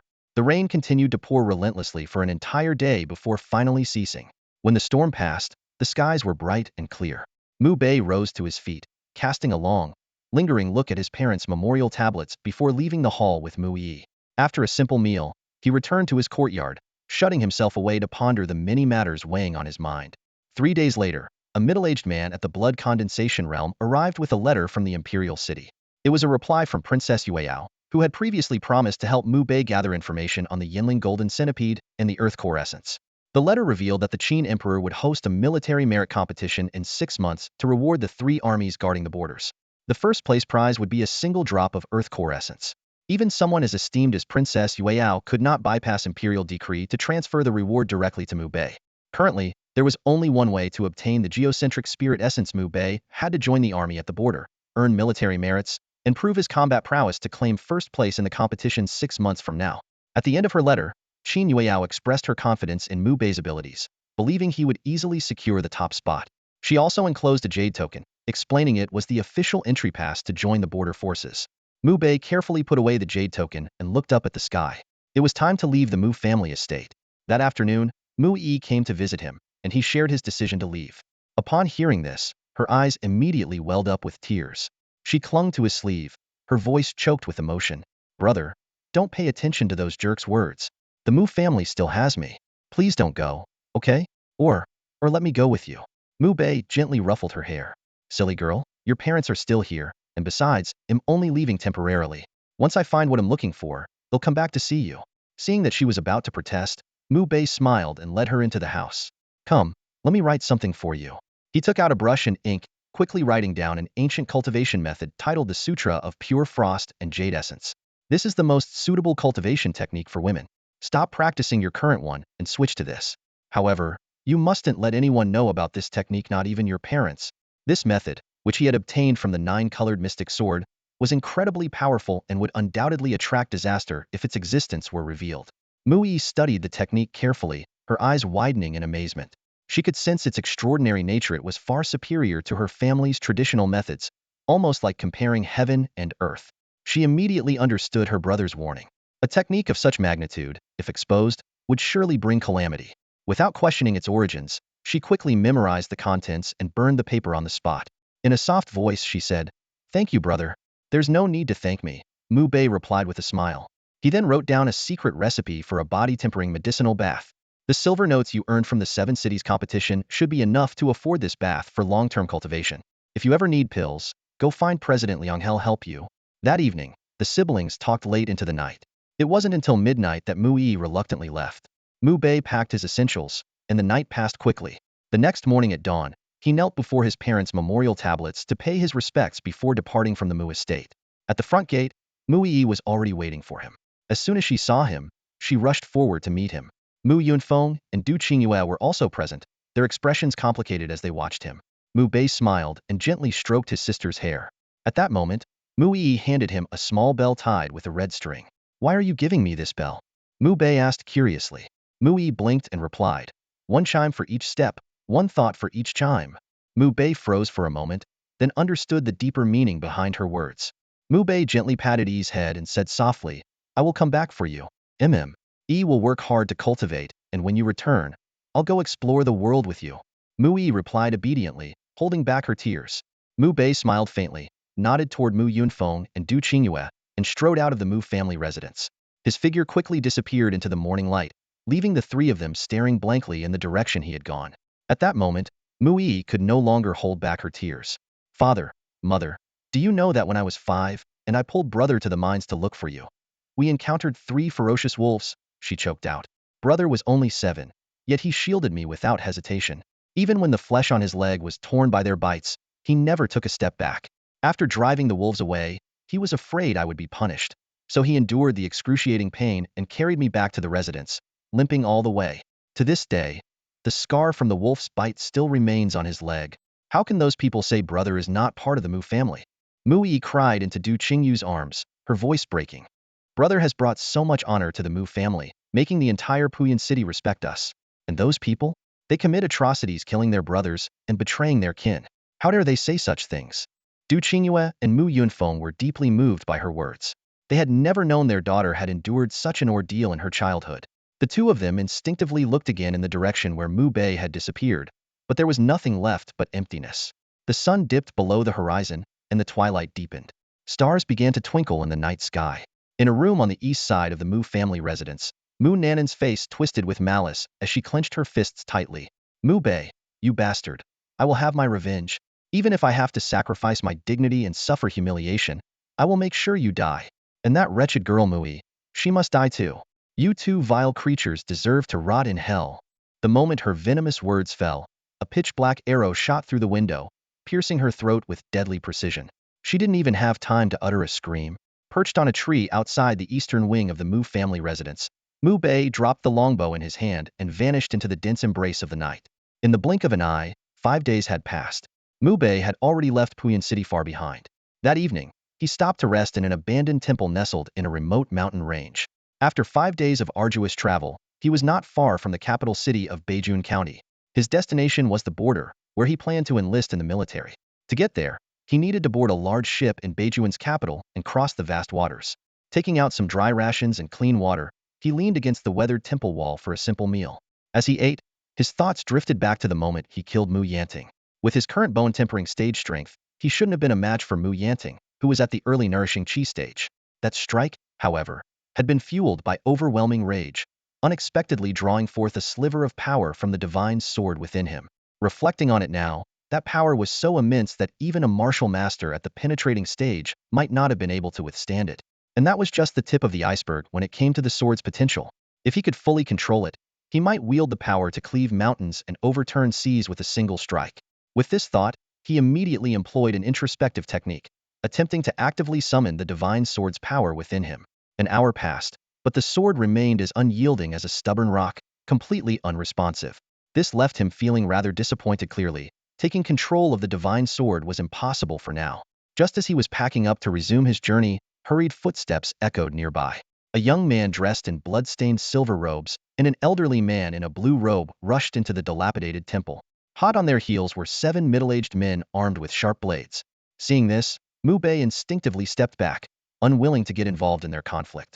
The blue-robed elder positioned himself protectively in front of the young man, shouting urgently, "Young master, go! Run now! None of you will escape!" The leading man in black barked coldly. 4 of them charged at the pair in silver and blue, while 2 others advanced toward Mu Bei. "I have nothing to do with them. I'll leave now," Mu Bei said calmly. However, the 2 men ignored his words, their long blades cutting through the air with the formidable aura of the blood-condensing stage. Mu Bei sighed softly, realizing that the situation had become unavoidable. With a metallic ring, the vermilion bird's sword flashed out of its sheath like lightning, instantly severing both long blades and taking the heads of the 2 attackers. The scene left everyone present in stunned silence. A youth at the bone-tempering stage had just slain 2 blood-condensing stage fighters with a single strike.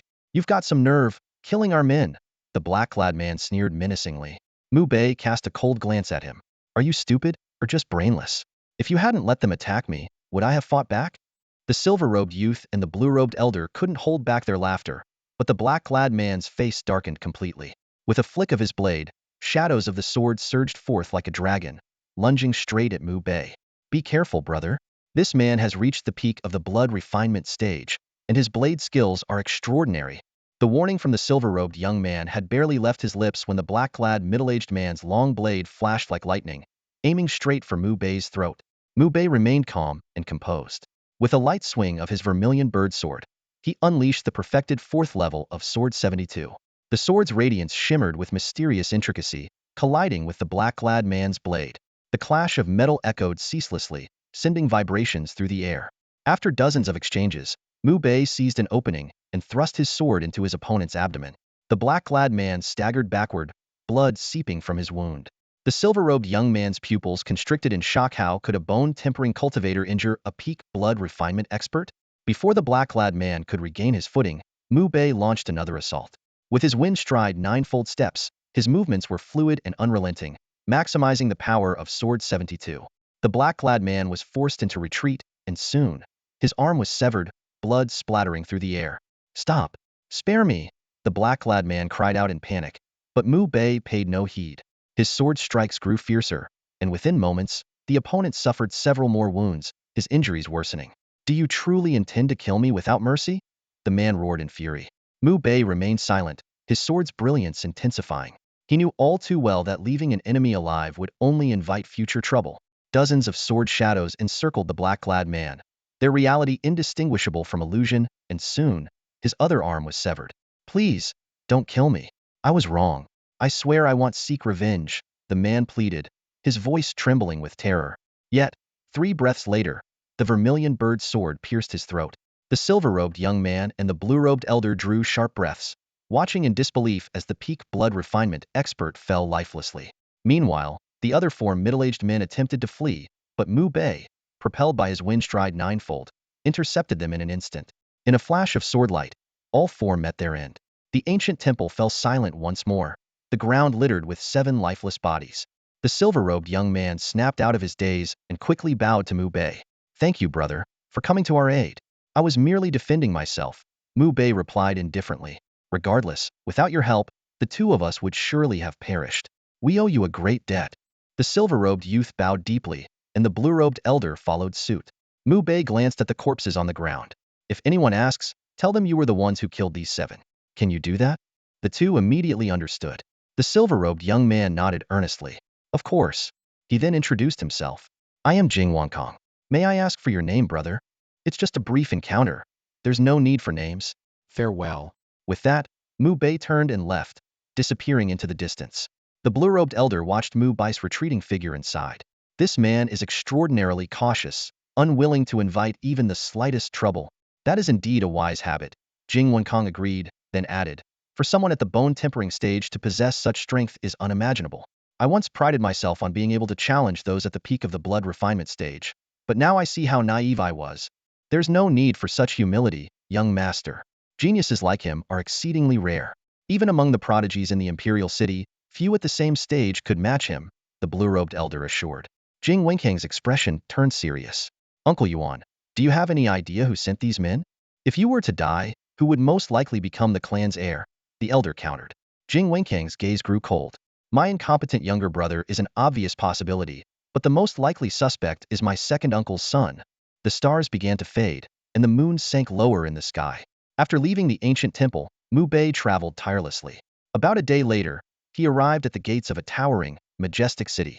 The city was massive, with towering walls exuding both majesty and an imposing sense of order, its grandeur awe-inspiring.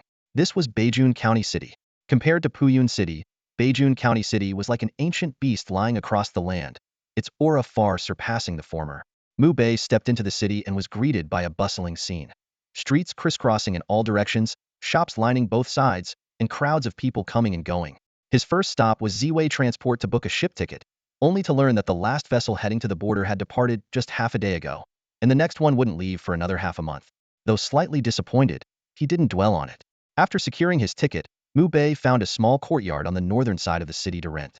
The half-month rent cost 5,000 silver taels, a price that might seem steep to the average person but was nothing to him, given his wealth of 8 million silver taels. In terms of financial strength, even the heads of some smaller families in the city couldn't compare to him. More importantly, the courtyard provided a quiet space for him to practice his martial arts techniques, far more convenient than staying at an inn. Once settled, he spent some time practicing his sword technique, one sword to eternity, before gazing westward. A wave of longing came over him as he thought of his aunt, whom he hadn't seen in 5 years. His mother, Xian Qingjia's younger sister, Xian Qingshui, had treated him with great kindness during his childhood, often buying him clothes and toys. Now that his mother had passed away, visiting this relative was a natural decision. After a quick preparation, he set out toward the western part of the city. His aunt had married into the Fan family, one of the 7 prominent families in Beijun County City. After half an hour of walking, he arrived at the gates of the Fan residence. Upon explaining his visit to a servant, it wasn't long before a graceful woman and a young girl came out to meet him. "Buyer, it really is you." The woman approached quickly, her face lit up with joy. "Auntie," Mu Bei greeted her with a smile. Though it had been years since they last met, her warmth and familiarity remained unchanged, even if there was now a hint of weariness in her features. Good boy, Xian Qingshui said gently before calling out, Xin, come and greet your cousin. Fan Xin walked over, dressed in a short top and a black skirt, her long, slender legs particularly striking. Cousin, she said in a flat tone. 5 years had transformed the 10-year-old girl he remembered into a graceful young lady of remarkable beauty. Auntie, where is uncle? Mu Bei asked, curious about the man he remembered as the kind and straightforward 5th-ranked uncle. Xian Qingshui's expression dimmed. Your uncle passed away 2 years ago. I'm sorry, Auntie. I didn't know, Mu Bei said quickly, his tone apologetic. It's all right. It's been 2 years now, Xian Qingshui replied with a wave of her hand. She then looked Mu Bei up and down, her expression softening into a teasing smile. But you, buyer, you've grown even more handsome over the years. I wonder how many young ladies you'll end up breaking hearts over in the future. Mu Bei couldn't help but feel a bit embarrassed at her remark. What's the use of being handsome? A man should focus on martial arts above all. Fan Xin huffed, then added with a look of admiration, true greatness is like senior brother Jing Wankong, who stands unrivaled among his peers and is highly respected by the mentors of Tsangyu Academy. Mu Bei chuckled lightly. The name sounded somewhat familiar to him. 5 days ago, in the abandoned temple where he had stopped to rest, the young man in silver robes who was being pursued was indeed named Jing Wankong. At this moment, Fan Xin was about to head out when her mother, Xian Qingshui, called her back. Wait a moment, Xian Qingshui turned to Mu Bei. Bayer, Xin is going to a youth gathering where most of the attendees will be young men. I'm a bit uneasy. Can you accompany her and keep an eye on things? I'll treat you to a big meal as thanks later.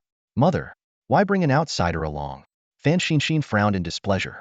Outsider? This is your cousin, your family. Xian Qingshui's tone was firm. If you don't agree, then forget about going to the gathering. Mu Bei spoke gently. I don't mind. It all depends on whether Xin is okay with it. She doesn't have a choice.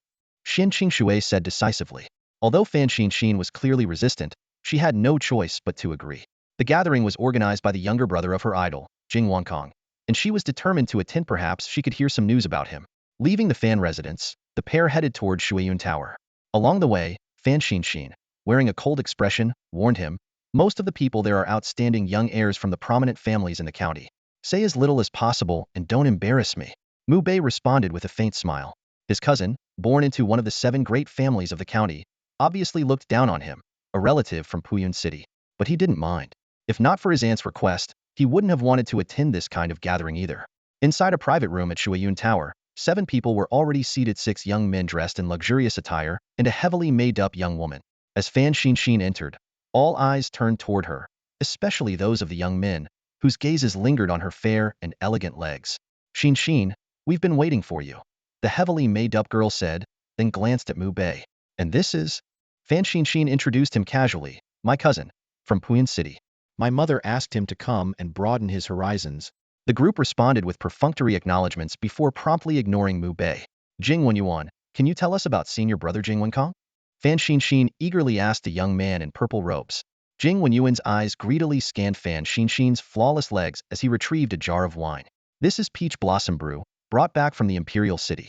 It's said to have an intoxicating fragrance that lingers for 100 days. Come, let's drink and chat. The other young men chimed in enthusiastically, taking turns to clink glasses with Fan Xin. Watching the scene unfold, Mu Bei finally understood his aunt's concern. These people clearly had ulterior motives. Not only is Xin beautiful, but her drinking capacity is impressive too. Come on, one more cup. Jing Wenyuan urged, his eyes glinting with a dangerous intent. Fan Xin, unaccustomed to alcohol, quickly became flushed after just a few drinks. Her rosy lips parted slightly, and her speech grew slurred, while even her long, elegant legs took on a faint blush. Jing Wenyuan couldn't take his eyes off her, his Adam's apple bobbing as he swallowed hard. As the night deepened, the group settled the bill and left Shuiyun Tower. Jing Wenyuan glanced at Mu Bei, then waved dismissively, looking down at him. You head off first. We have some matters to attend to. With that, he firmly grabbed the dazed Fan Xin and started leading her away. The other young men exchanged knowing laughs, one of them already draping an arm around a heavily made-up girl as they trailed behind. Just then, a strong hand gripped Jing Wenyuan's wrist.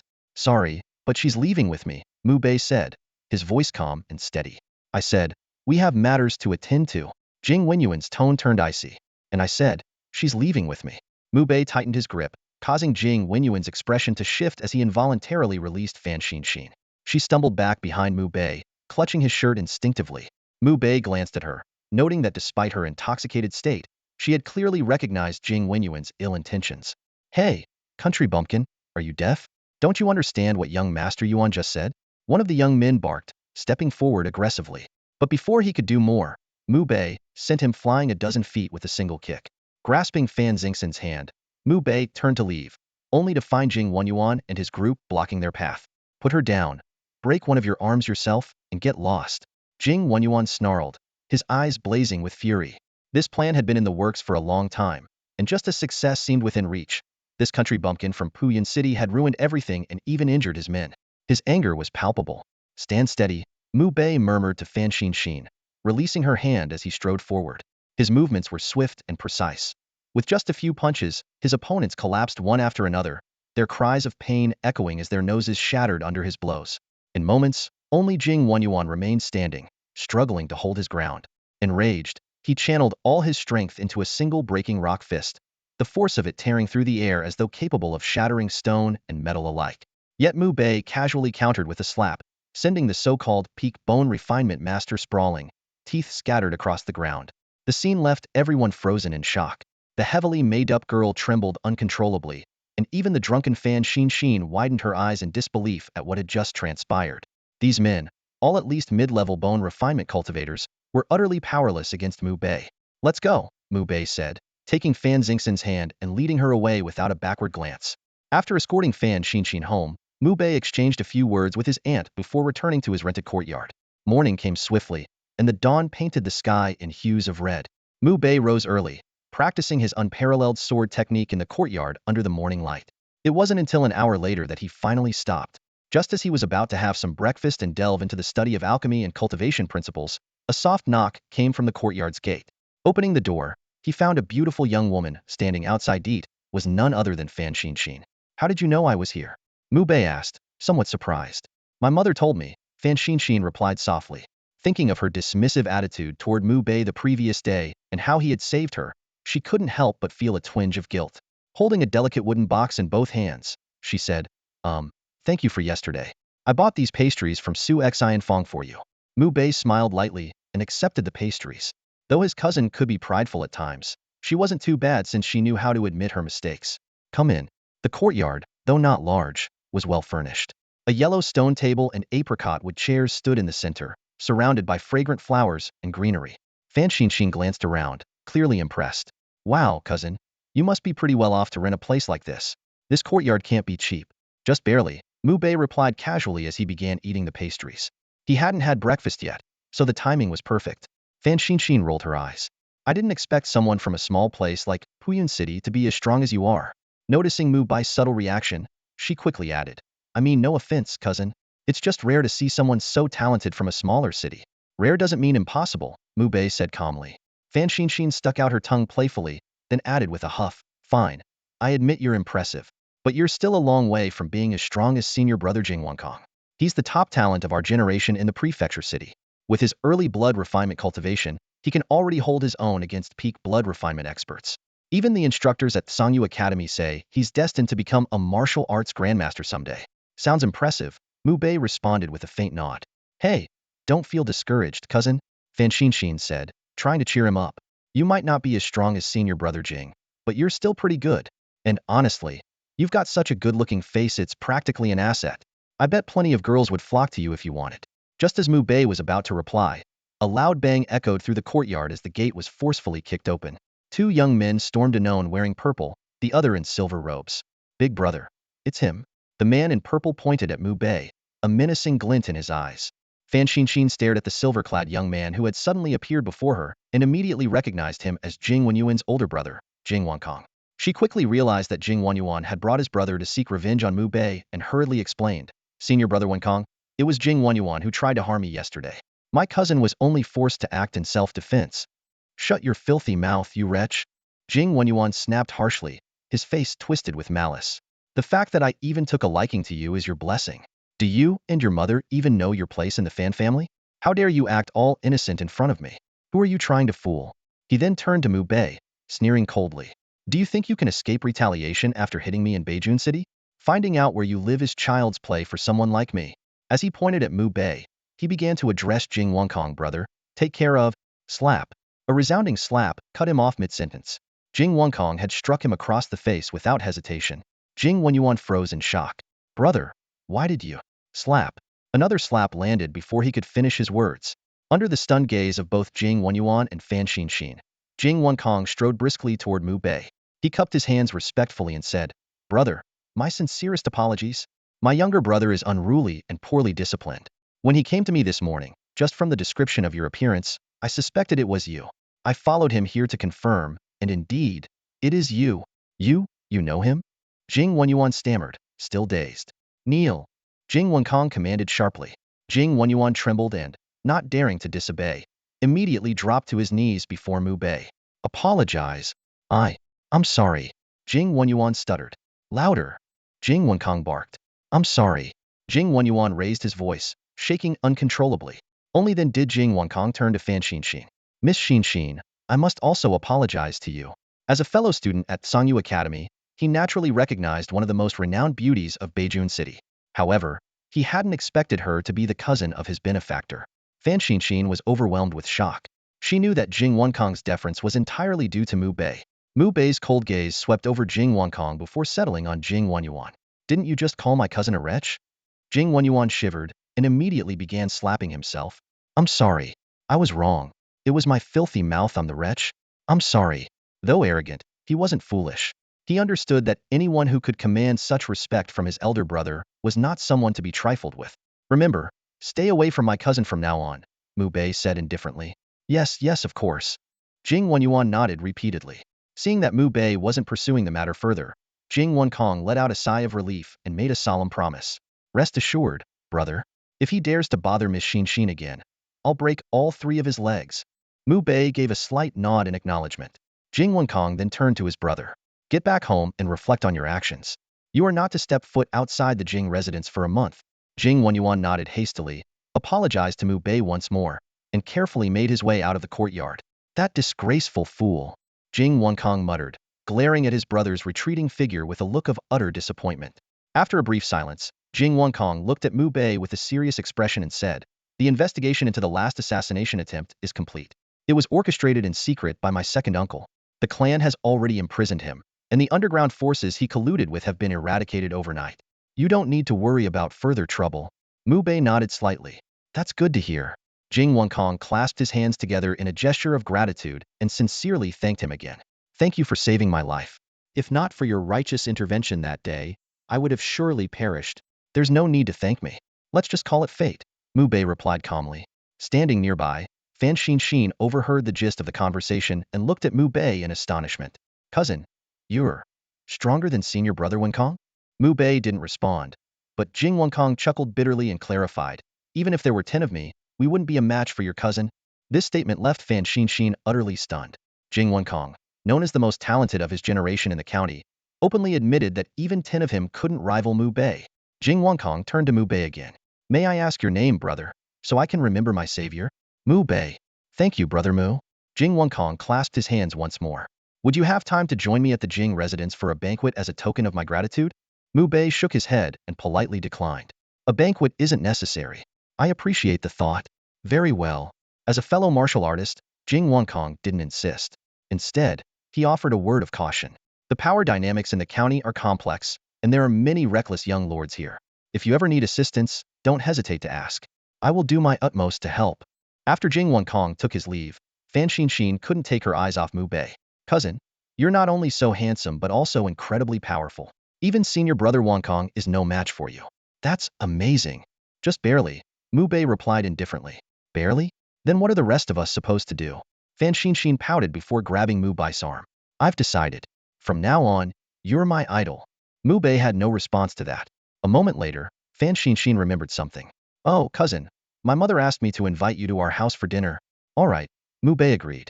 He could decline Jing Wenkang's invitation, but he wouldn't turn down his aunt's hospitality. Recalling an earlier conversation, Mu Bei asked, Jing Wenyuan mentioned that you and Ann aren't doing well at the Fan residence. What's going on? Fan Xingxin's expression darkened. Ever since father passed away 2 years ago, there've been all kinds of gossip behind our backs. Our status in the household has been declining day by day. She forced a smile and added, but it's no big deal. They'll work hard to become stronger. Once I'm strong enough, those rumors will naturally disappear. Mu Bei nodded in understanding. This also explained why his cousin admired martial strength so much. I believe you'll become very strong. Thank you, cousin. After some casual conversation, the two headed to the fan residence. Mu Bei Sant, Xianqing Shui, lived in a modest corner of the estate with just a few rooms and a small courtyard. It's a humble place.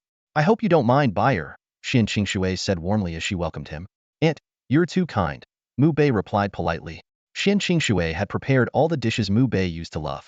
Her thoughtfulness filled him with warmth, and the three of them enjoyed a lively meal together, finishing every dish on the table. After the meal, Fan Xingxin's eyes sparkled as she made a suggestion. Cousin, there's an auction at Ziwei Pavilion this afternoon. I managed to get 2 tickets. Want to come with me? They say there'll be lots of rare and curious items, and the highlight is a 10 cubic meter spatial ring. Mu Bei's gaze shifted slightly as he noticed a storage ring lying nearby. He nodded lightly and decided to take a closer look. The storage ring was a rare artifact, crafted from Xiankong stone combined with a special secret technique. Its internal space existed independently, capable of holding a large number of items, eliminating the inconvenience of carrying bulky bags. As someone about to head to the border to join the military, Mu Bei understood that the barracks offered no private quarters. He carried valuable possessions like the vermilion bird sword, Linglong Jinsang, and the Yinling golden centipede, which he couldn't leave lying around carelessly.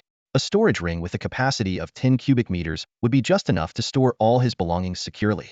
The auction hall of Purple Prestige Pavilion in the county city was already packed to the brim. The moment Mu Bei and Fan Xinxin entered, they heard the surrounding buzz of conversation.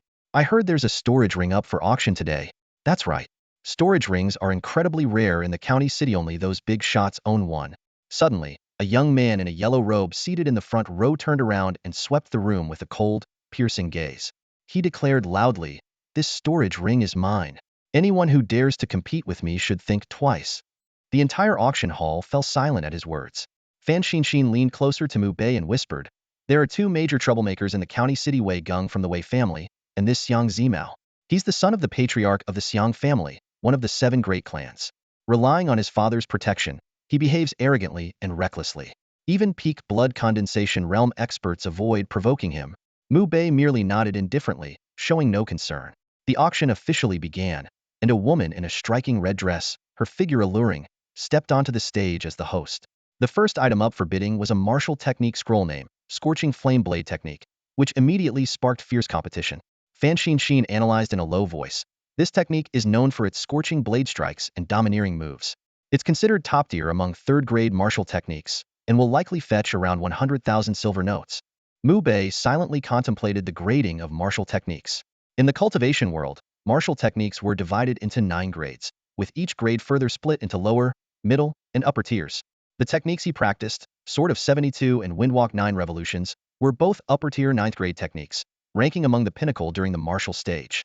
Within the Qin Empire, martial masters typically only possessed lower to middle-tier 8th-grade techniques, while upper-tier 8th-grade techniques were exceedingly rare, with only a few scrolls held by the royal family. As for 9th-grade techniques, they were usually controlled by grand sects that stood above the empire, far surpassing sects like the Qingyun sword sect. The Scorching Flame Blade technique eventually sold for 110,000 silver notes. The alluring woman in red continued to present subsequent items, one after another. Over an hour passed before the highlight of the auction finally arrived. The storage ring. Starting bid at 800,000 silver notes. "Let the bidding begin," the woman in red announced with a sultry smile, her eyes sparkling enticingly. As soon as the woman finished speaking, the entire venue was filled with the sound of people sharply inhaling. The starting price of 800,000 taels left everyone present utterly stunned. It was an astronomical figure for ordinary people. Moments later, Xiang Zimao, seated in the front row, was the first to speak. 810,000. The venue fell into silence. No one responded. The woman in red began the customary bidding call. 810,000, going once. 810,000, going twice. Enough with the formalities. Does anyone here dare challenge me? Just finalize it already, I'm in a hurry. Xiang Zimao interrupted impatiently. His earlier warning had indeed worked. No one dared to challenge him. Fan Xinxin was about to whisper to Mu Bei that the price was actually reasonable when Mu Bei suddenly spoke up. 1 million? Fan Xinxin stared at her cousin in disbelief. "Cousin, Xiang Zimao isn't someone to mess with. Let it go. If you keep driving up the price, it might reach 1.5 million or more. Can you even afford that? If you can't pay in the end, Ziwei Pavilion won't let you off easily." "Don't worry," Mu Bei said calmly, his demeanor so composed that it eased some of Fan Xingxin's initial concerns. All eyes in the venue turned to Mu Bei, curious about the young man bold enough to challenge Xiang Zimao. Xiang Zimao's gaze turned sharp. 1,010,000. 1,200,000. Mu Bei replied evenly. 1,021,000. Xiang Zimao's tone carried a dangerous edge. 1,400,000. Mu Bei said, still unperturbed. The bidding style left the entire room in shock. While Xiang Zimao raised the price incrementally, Mu Bei jumped in leaps of tens of thousands, his audacity verging on outrageous. 1,500,000. Xiang Zimao roared, his eyes flashing with menace. Enough is enough, friend. Unfazed by the threat, Mu Bei glanced at him indifferently. 2 million. This price left everyone in the room feeling a chill down their spines. It wasn't just aggressive, it was outright humiliating. Cousin, that's not how you bid. You could have just gone up by a few thousand at a time. Fan Xinxin was on the verge of tears from anxiety. It's fine. I've got the money, I can afford to be extravagant, Mu Bei replied calmly. The storage ring was of great importance to him, and when something mattered this much, the cost was secondary. After all, he was genuinely wealthy at the moment. Xiang Zimao was about to raise his bid again when his elderly servant stopped him. Young master, the patriarch set the maximum bid at 1.5 million. Xiang Zimao clenched his fists in frustration, glaring venomously at Mu Bei. 2 million, going once. 2 million, going twice. 2 million sold. The woman in red concluded the auction, and the storage ring was awarded to Mu Bei. Let's go, Mu Bei said, signaling the still-dazed Fan Xinxin to follow him. They headed to the inner hall of Ziwei Pavilion, where Mu Bei presented a gold card to settle the payment of 2 million silver notes. Fan Xinxin's eyes widened in disbelief as she stared at the Purple Wei Bank gold card in Mu Bei's hand. In the entire North County city, this type of card, which required a minimum deposit of 5 million silver notes, was typically only held by the heads of the 7 great clans or immensely wealthy merchants. She couldn't help but marvel. Aunt and uncle must be amazing to have left you with such wealth. Mu Bei detected the implication in her words, but merely smiled faintly without offering any explanation. The manager of Ziwei Pavilion respectfully handed over a storage ring to Mu Bei. Honored guest, this storage ring is now yours. Since you hold our gold card, the auction fee of 50,000 silver taels has been waived for you. Thank you, Mu Bei replied, taking the ring and slipping the pale silver band onto the middle finger of his right hand. He tested it by using his mind to control the ring, first placing the gold card inside and then retrieving it again. Satisfied, he returned the card to the ring. Beside him, Fan Xinxin watched with envy. A storage ring, so many people can only dream of owning one. All right, stop daydreaming, Mu Bei said with a chuckle, pulling his cousin along as they left Ziwei Pavilion. The streets of the county capital were bustling with life, at least 10 times livelier than those of Puyan City. Fan Xinxin, curious and excited like a child, bombarded him with questions as they walked. They had barely gone far when a sudden chill filled the air ahead. Xiang Zimao, accompanied by an older servant in a brocade robe, stepped forward to block their path. What's the meaning of this? Mu Bei asked calmly. Xiang Zimao sneered coldly. You snatched this young master's storage ring, and now you dare ask what I mean? Fair bidding at the auction doesn't count as snatching, Mu Bei replied evenly. Cut the nonsense. Xiang Zimao barked, his voice filled with menace. Hand over the storage ring now, or don't blame me for teaching you a lesson right here. Mu Bei, uninterested in further argument, was about to step around them when Xiang Zimao abruptly lunged to block his way. In the next instant, a crisp smack echoed through the air. With a single slap, Mu Bei sent Xiang Zimao flying several meters. Blood trickled from Xiang Zimao's nose and mouth as he collapsed unconscious on the ground. The onlookers were stunned into silence. The brocade-robed servant, enraged, unleashed the full force of his peak blood refining stage aura and aimed a powerful punch at Mu Bei. Their fists collided, and the servant stumbled back 5 steps. Undeterred, he immediately performed a high-level 4th-grade martial technique, Cloud-Splitting Claw, with sharp strikes capable of tearing through metal and stone.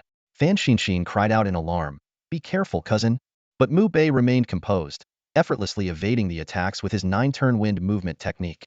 Within several breaths, he landed a precise whip kick to the servant's face, sending him crashing to the ground, spitting blood. The surrounding crowd was utterly silent.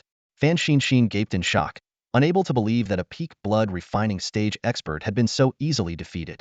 Stop standing there in a daze. Let's go, Mu Bei said, turning to leave.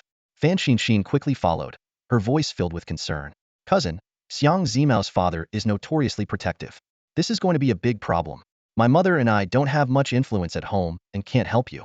Maybe you should leave the city for now? No need to worry, Mu Bei replied calmly. But enough. Let's go. After escorting Fan Xinxin back to the fan residence, Mu Bei stopped by to purchase some medicinal herbs and a small alchemy furnace before returning to his secluded courtyard. After a brief rest, he began working on crafting the Schwami illusory incensia, a special type of odorless, colorless, and formless sedative recorded in the medical compendium. Even a martial arts grandmaster would find it difficult to resist its effects. The alchemy process consisted of 5 steps: heating the furnace, adding ingredients, refining, purifying, and forming the final product. Despite the wealth of guidance from the compendium, Mu Bei, attempting it for the first time, faced repeated failures.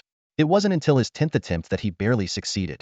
With this newfound experience, the subsequent attempts went much more smoothly, and he soon produced 3 sticks of Schwami illusory incense. With this, I won't need to worry even if the head of the Xiang family comes looking for trouble, Mu Bei said as he stored the Schwami illusory incense along with the vermilion bird sword, Linglong profound ginseng, Yinling golden centipede, and 9-fruit spiritual lotus into his spatial ring. He then took a lotus seed from the 9-fruit spiritual lotus and used it to aid his cultivation of the one sword to eternity technique. An hour later, the lotus seed's spiritual energy had been completely refined, and Mu Bei's cultivation level showed noticeable improvement. Stretching his limbs, he resumed training in the Sword 72 and Wind Stride 9 revolutions techniques.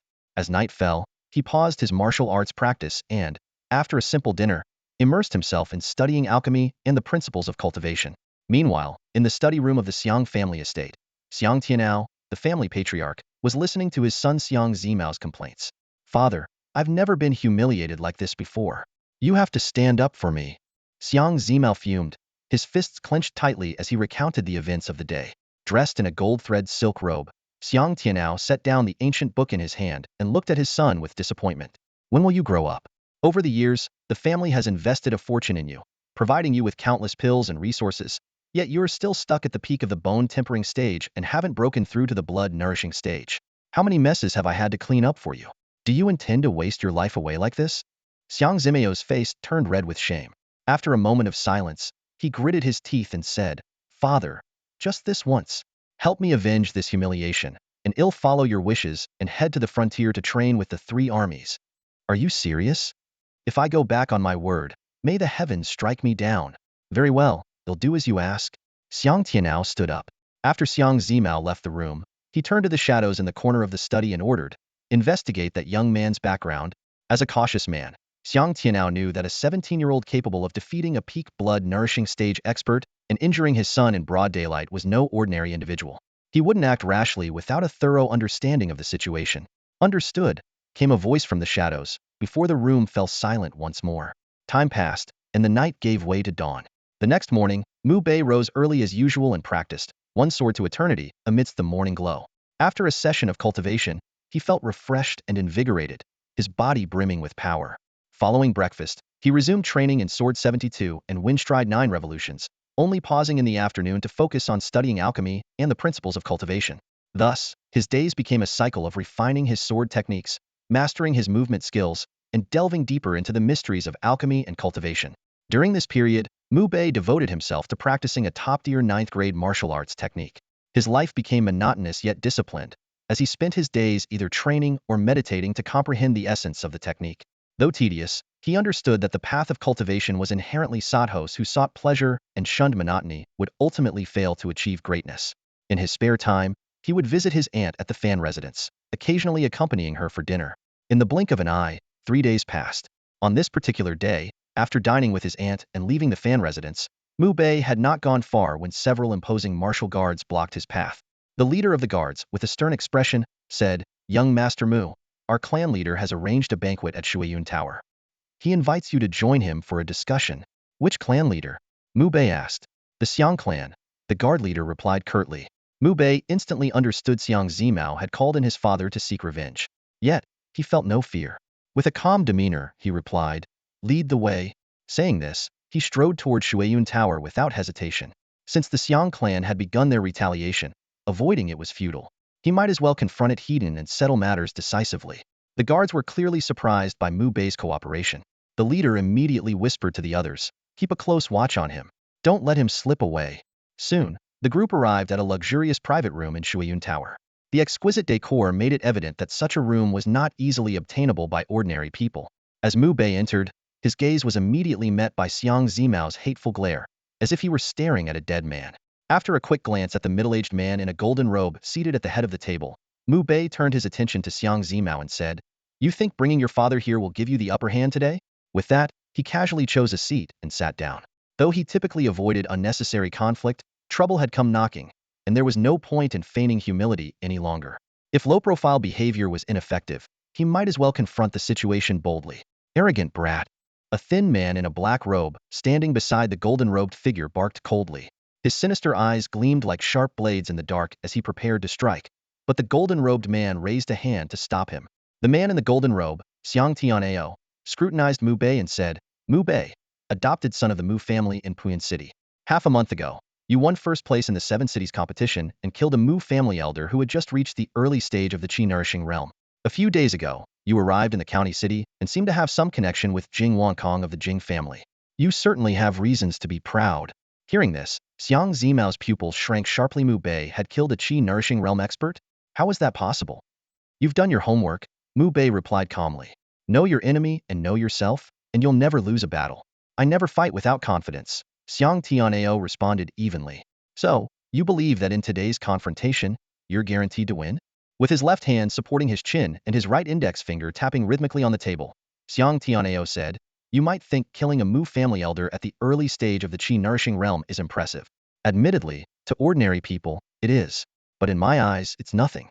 A Qi-nourishing beginner from a remote border town, newly advanced at that, is worlds apart from the Qi-nourishing experts in a county city. Even if we set aside my peak Qi-nourishing level, my left envoy here, who is also at the early stage of the Qi-nourishing realm, could have killed that Mu elder with just one hand. So, do you still think you're remarkable?" In the face of Xiang Tianao's questioning, Mu Bei merely responded with a faint smile. This calm and composed demeanor only served to irritate Xiang Tianao. Further, the arrogance of this young man was truly excessive. "Hand over that storage ring, kneel publicly at the place where you struck my son, slap yourself 9 times, and apologize to him. Then well consider this matter settled," Xiang Tianao said coldly. Hearing this, Xiang Zimao's face lit up with excitement. He clenched his fists tightly, his eyes gleaming with anticipation. Beside him, the man in a black robe let out a cold laugh. "The clan leader is far too merciful. If it were me, I'd sever his limbs first and then take his head," he sneered, his chilling gaze falling upon Mu Bei. "There's no need for such measures. This is merely a dispute among the young. It's already inappropriate for me to intervene as an elder," Xiang Tianao said, turning to Mu Bei. "Now, will you go willingly, or should I have someone escort you?" Before he could finish, Xiang Tianao suddenly felt a wave of weakness wash over him. His body began to tremble uncontrollably.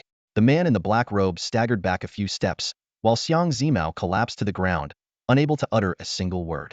Only Mu Bei remained composed, a faint smile playing on his lips. "Feeling weak in your limbs? Dizzy? Finding it hard to breathe?" he asked calmly. Xiang Tianao's face darkened. "What did you do?" Mu Bei didn't answer, merely continuing to smile. 3 days ago, he had deliberately crafted 3 doses of a rare mist, the Xinmi Huan incense, potent enough to overwhelm even martial arts grandmasters. Upon entering the elegant chamber earlier, he had discreetly released 1 dose. The effects were now manifesting, while he himself had taken the antidote beforehand, granting him lifelong immunity. He stood and walked over to the man in the black robe, striking him with a single slap that sent him sprawling to the ground. "Weren't you the one who just said you'd sever my limbs and take my head?" Mu Bai's voice was calm. "No, I was just speaking carelessly," the man in the black robe stammered, his body trembling with fear, completely powerless. "A true man's words are binding. How can you spout such nonsense?" Mu Bei said indifferently. The Zhuke sword emerged from his storage ring, its blade gleaming. In a flash of light, the man's 4 limbs were severed. "My hands! My legs!" The man screamed in agony, his voice piercing the air. "Too noisy," Mu Bei muttered. With another swift strike, he beheaded the man, silencing him forever. Xiang Tianao witnessed the entire scene, frozen in place, his scalp tingling with fear. Xiang Zimao turned ashen, trembling uncontrollably as he lay paralyzed on the ground. Mu Bei sheathed the Zhuke sword and turned his gaze to Xiang Tianao. "Do you know why I didn't kill you? It's because you didn't harbor the intent to kill me. If you had, you'd be dead by now." Xiang Tianao exhaled deeply, realizing that if Mu Bei had wanted to take his life, it would have been effortless.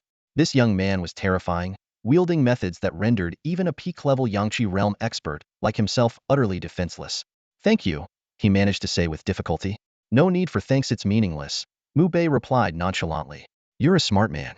Whether you choose to seek revenge later or let this go, think it through carefully." With that, he turned and walked away. Leaving Shuiyun Tower, Mu Bei headed straight back to his small courtyard. Without delay, he took a brief moment to rest before shutting himself away to focus on cultivation. 2 days passed in the blink of an eye. On this day, Mu Bei took out the last lotus seed of the 9-fruit spirit lotus and began practicing the one sword to eternity technique. Once the lotus seed was consumed, its medicinal power rapidly spread, coursing through his entire skeletal system under the guidance of the technique. With a series of cracking sounds, his bones underwent intense refinement, tempered deeply by the cultivation method. As his bones grew stronger, waves of excruciating pain swept over him, but Mu Bei's expression remained unchanged. Didn't even furrow his brow. Cultivation is like forging steel. It requires countless trials and tempering. Without enduring such pain, how could one forge a body of true strength? As the old saying goes, without enduring storms, how can one see the rainbow? An hour passed quickly, and the medicinal power of the lotus seed was fully absorbed. By this time, Mu Bei's skin was coated in a thick layer of grime impurities expelled from his body.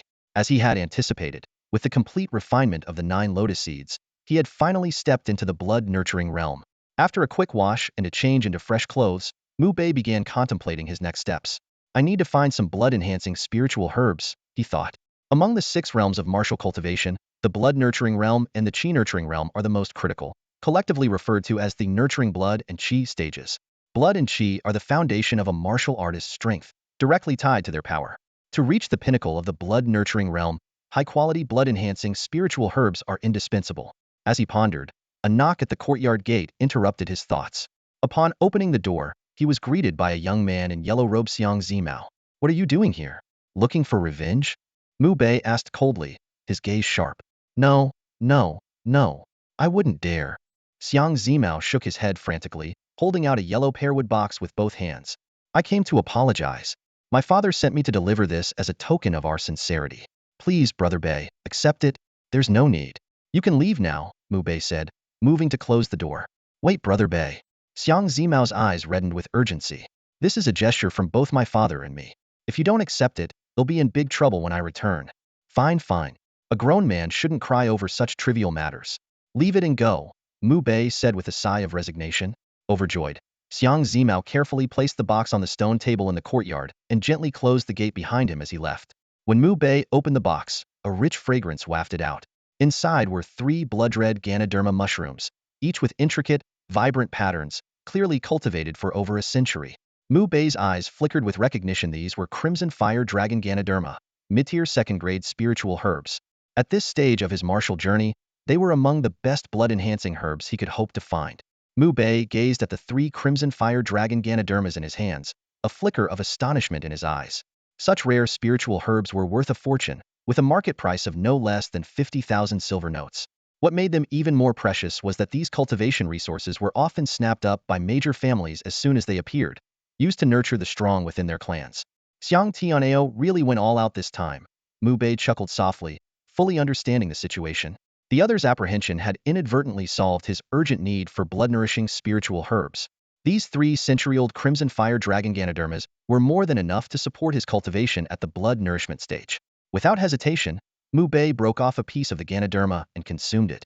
As soon as the medicinal power entered his stomach, a surge of vigorous yang energy flooded his body like a river breaking its banks. Guided by the one sword to eternity technique, the herb's power began refining his blood. A searing heat rose within him, his blood seeming to boil, while he could distinctly feel his vitality and spirit steadily improving. Half an hour later, the medicinal power of the Ganoderma was fully absorbed. His cultivation at the blood nourishment stage was now as solid as a rock, and the purity of his blood had more than doubled. No wonder it's classified as a 2nd-grade mid-level spiritual herb, Mu Bei marveled to himself. In the days that followed, he secluded himself and focused entirely on his cultivation. During this time, Fan Xinxin visited him multiple times, inquiring about the matter with Xiang Zimao. Upon learning that it had been resolved smoothly, she was both shocked and full of admiration. Cousin, you're amazing. You even managed to handle Xiang Zimao, one of the 2 big troublemakers in the county. Each time she visited, she stayed for over an hour, pestering Mu Bei for cultivation tips. Mu Bei, in turn, patiently guided her, addressing many of her challenges in cultivation without holding anything back. 13 days passed in the blink of an eye, and there were only 2 days left before Mu Bei would board the ship to join the army at the border. He decided it was time to bid farewell to his aunt. Arriving at the Fan residence, he informed Xian Qingshui of his decision to enlist. Joining the army is a good thing. Protecting the country is such an honorable duty. Qian Qingshui's eyes were filled with both pride and concern. But life in the army is tough. Can you endure it, Bayer? Don't worry, Aunt. I can handle it, Mu Bei replied with a reassuring smile. That's the spirit. You're truly your parents' child. I'm sure you'll achieve great things in the future. Qian Qingshui affectionately ruffled his hair before standing up. Sit tight. I'll prepare a feast to reward our Suntob hero who will safeguard the nation. Before long, the table was filled with dishes Mu Bei had loved since childhood. Thank you, Aunt, he said, warmth filling his heart as he looked at the familiar flavors she had remembered all these years. We're family. There's no need to thank me. When you return from the army, Aunt will prepare more feasts for you, Qian Qingshui said gently. Fan Xin, sitting nearby, pouted and complained, Mother, you've never been this nice to me. As she spoke, she chuckled softly and said, but this is a reward for cousin. I'm not jealous at all actually. I'm quite happy. Mu Bei smiled faintly. The three of them sat around the dining table, chatting and laughing as the delicious dishes quickly disappeared. Just then, a servant pushed open the door without knocking and walked straight to Qian Qingshui, handing her 2 blue pills. Qian Qingshui frowned slightly. Guard Lu, last month there were 3 Zhongyuan pills. Why are there only 2 this month? I wouldn't know. I'm just responsible for delivering them, Guard Lu replied impatiently. If you don't want them, I can take them back now. Qian Qingshui sighed softly and carefully put the 2 pills away without saying another word. The direct descendants of the clan get 10 Zhongyuan pills every month, but ours keep getting reduced. Now it's down to just 2. Fan Xin clenched her fists tightly and spoke in a low voice to Mu Bei. Mu Bei sighed inwardly, realizing the difficult situation his aunt and cousin faced in the Fan family. By the way, 5th Madam, Guard Lu continued, the clan leader has arranged a marriage for Miss Xin. The groom is young Master Wei Gong of the Wei family. He is already on his way to escort the bride. Please prepare Miss Xin for the occasion and bring her to the main hall. What did you say? Qian Qingshui's face changed dramatically. Say that again. Fan Xin slammed the table and stood up abruptly. Mu Bei's gaze turned cold. During his time in the county city, he had heard plenty about Wei Gong's notorious reputation. This man, relying on his father's power, committed all kinds of heinous acts, arson, murder, and worse, leaving countless innocent people in ruin. For the Fan clan leader to arrange for Xin to marry such a man was tantamount to ruining her life. This is the clan leader's decision. Getting angry at me won't change anything, Guard Lu said indifferently, glancing at the 2 of them. You'd better start preparing. With that, he turned and left. Fan Xin was both shocked and furious. Her clenched fists turned white, and her delicate face was drained of color from anger. Qian Qingshui rarely showed anger, but now her expression was sharp. Don't worry. With me here, I won't let this happen. We'll go find Fan Mingxian right now and get to the bottom of this. You will not marry him, she declared before striding toward the main hall, with Fan Xin following closely behind. Mu Bei went with them. Moments later, the 3 arrived at the Fan family's main hall. The spacious, opulent hall was already decorated with red silk. Several middle-aged men and younger members of the family stood inside. Fan Mingxian. Qian Qingshui stormed up to the clan leader. What has Xin done to offend you that you would force her to marry Wei Gong? I absolutely do not agree to this marriage. Fan Mingxian, dressed in a silver robe, glanced at her indifferently. This decision was made jointly by me and the elders. Sister-in-law, you have no say in this matter. You. Qian Qingshui trembled with anger, unable to speak. According to clan rules, the clan leader had the final say in the marriages of family members, leaving her powerless to object. Fan Xin knew this as well, yet she clenched her fists tightly and declared, I won't marry him. Though her voice was firm, her face was pale, and despair filled her eyes. Standing behind Fan Mingxian was his cherished daughter, Fan Wanxiang. The girl in the blue dress cast a disdainful glance at Fan Xin. Young Master Wei Gong is the son of the Wei family's clan leader, a man of great status in the county city. Marrying him is an honor for you. Serve him well, and you'll enjoy endless wealth and glory. You should be thanking my father instead of complaining. Fan Xin moved to lunge at Fan Wanxiang but was held back by Mu Bei. He looked at Fan Wanxiang and said calmly, such a great honor me cousin truly isn't worthy. Perhaps you should marry him instead? Hearing Mu Bei's words, Fan Wanxiang's face darkened instantly, a flicker of anger flashing in her eyes. Who do you think you are? What gives you the right to speak here? Mu Bei remained calm. Fortune or misfortune, one knows their own path. Do you really think your opinion is needed? Fan Wanxiang was about to lash out when Fan Mingxian coldly glanced at Mu Bei. In my Fan family estate, watch your tone. Mu Bei met Fan Mingxian's gaze directly. What has the Wei family offered you to make you so eager to marry Xian off to that scum? Xian is, after all, the daughter of your younger brother, your own niece. Have a little conscience. Fan Mingxuan's expression shifted slightly, clearly struck by the accusation, but he held firm. Nonsense. Guards, throw him out. As the attendants moved toward Mu Bei, a burst of coarse laughter echoed from outside the hall. A man with a face full of rough features strode in it was none other than Wei Geng. Little Exine. Ha ha ha. My precious darling, here I am. Wei Geng's eyes lit up as he stepped into the hall, staring directly at Fan Xinxin. Fan Wanxiang greeted him with a smile. Young Master Wei, you arrived so quickly. How could I not hurry when such a fresh, budding beauty is waiting for me? Wei Geng sneered as he reached out to touch Fan Xinxin's face. Instinctively, Fan Xinxin stepped back, but Mu Bei immediately stepped forward, shielding her. Wei Geng's face darkened. Who are you to block me?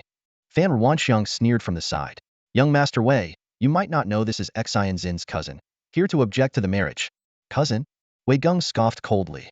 Cousin, my ass. Get lost. Before his words fully landed, Mu Bei's hand lashed out, delivering a sharp slap across Wei Geng's face. A loud smack echoed through the hall as Wei Geng was sent sprawling to the ground, teeth and blood flying. If you dare insult my mother again, I'll kill you. Mu Bei warned coldly. The people in the Fan estate gasped. Young Master Wei. Outrageous. Seize him. Fan Mingxian roared. Several guards, all skilled fighters, surrounded Mu Bei, but they were swiftly taken down in mere moments. Wei Geng staggered to his feet, glaring at Mu Bei with a twisted expression. You little bastard. You dare hit me? You're dead. What are you going to do about it? Your mother was nothing but a filthy whore.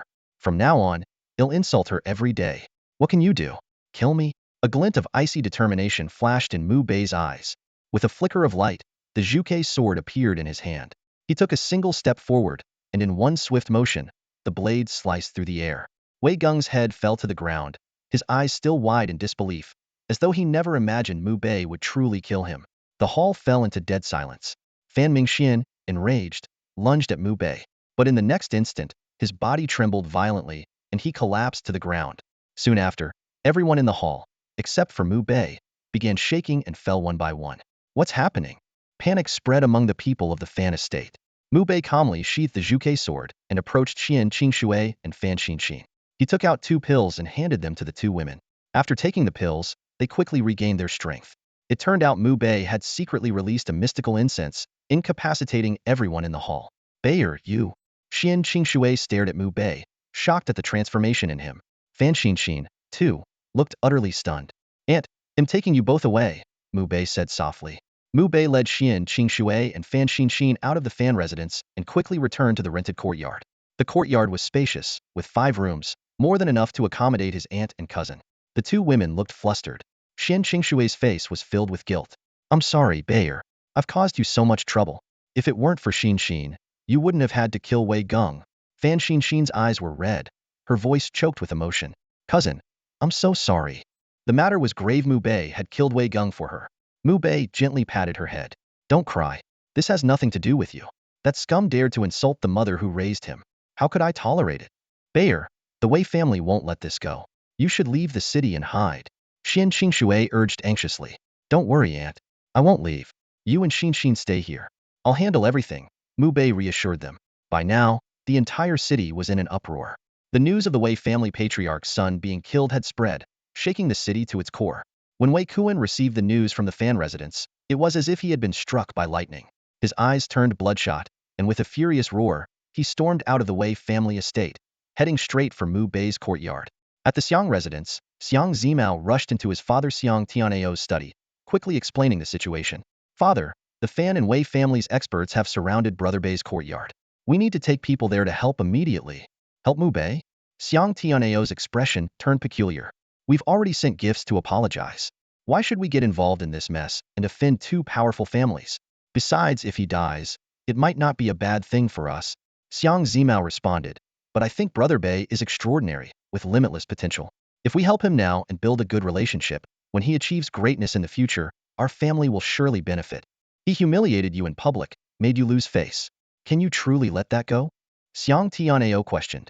As the sages said, those who achieve great things must endure and adapt. One must have a long-term vision. Xiang Zimao replied. Xiang Tianao stared at his son for a moment before suddenly laughing. Good. My son has finally grown up. Father, does this mean, do you think I hadn't thought of this? I was merely testing you, Xiang Tanao sighed. Your growth is something we owe to that young friend Mu Bei. Xiang Zimao scratched his head and grinned. For some reason, ever since that trip to Shuiyun Tower with Brother Bei, I've had many realizations, as if a great truth had dawned on me. Come, let's head to young Master Mu's courtyard. Xiang Tianao's expression turned serious. At the same time, Jing Wankong, upon hearing the news, immediately informed his father, the clan leader, and they hurried to Mu Bei's courtyard together. Inside the courtyard, Mu Bei sat calmly at a stone table, sipping a cup of lotus tea. The tea, brewed with the leaves of the nine-fruit spirit lotus, was said to refresh the mind and improve eyesight. Aunt, Xin, have some tea as well. It's good for your health. However, the two women were too anxious to enjoy the tea, repeatedly urging him to leave. Yet, Mu Bei remained unmoved. The courtyard gate burst open with a deafening crash as three middle-aged men stormed in with an air of fury. Leading the charge was Wei Kun, father of Wei Zhenghuo's gaze, sharp as a blade, locked onto Mu Bei. With a face contorted in rage, he roared, "You beast!" and hurled a powerful punch straight at Mu Bei's face. In a split second, a figure darted like lightning from outside the courtyard, meeting the blow with a raised fist. The collision of the punches echoed with a thunderous boom, forcing both men to retreat several steps. To Mu Bei's surprise, the newcomer was none other than Xiang Tianao. "Young Master Mu," Xiang Tianao greeted with a smile, clasping his fists in salute. "My son was worried about your safety and implored me to come to your aid. Apologies for arriving a moment too late. Brother Bei, are you all right?" Xiang Zimao rushed forward with concern etched on his face. "I'm fine," Mu Bei replied, glancing at him. "Thank you for your thoughtfulness." This simple expression of gratitude left Xiang Zimao flustered yet delighted. He waved his hands hurriedly and said, "No need, no need. As long as you're all right, Brother Bei." The scene left Fan Xin utterly bewildered. Not long ago, Mu Bei had publicly taught Xiang Zimao a lesson in the streets, and yet here was Xiang Zimao now, seeking his father's help on Mu Bei's behalf. The sudden change was confounding. "Xiang Tianao, have you lost your mind?"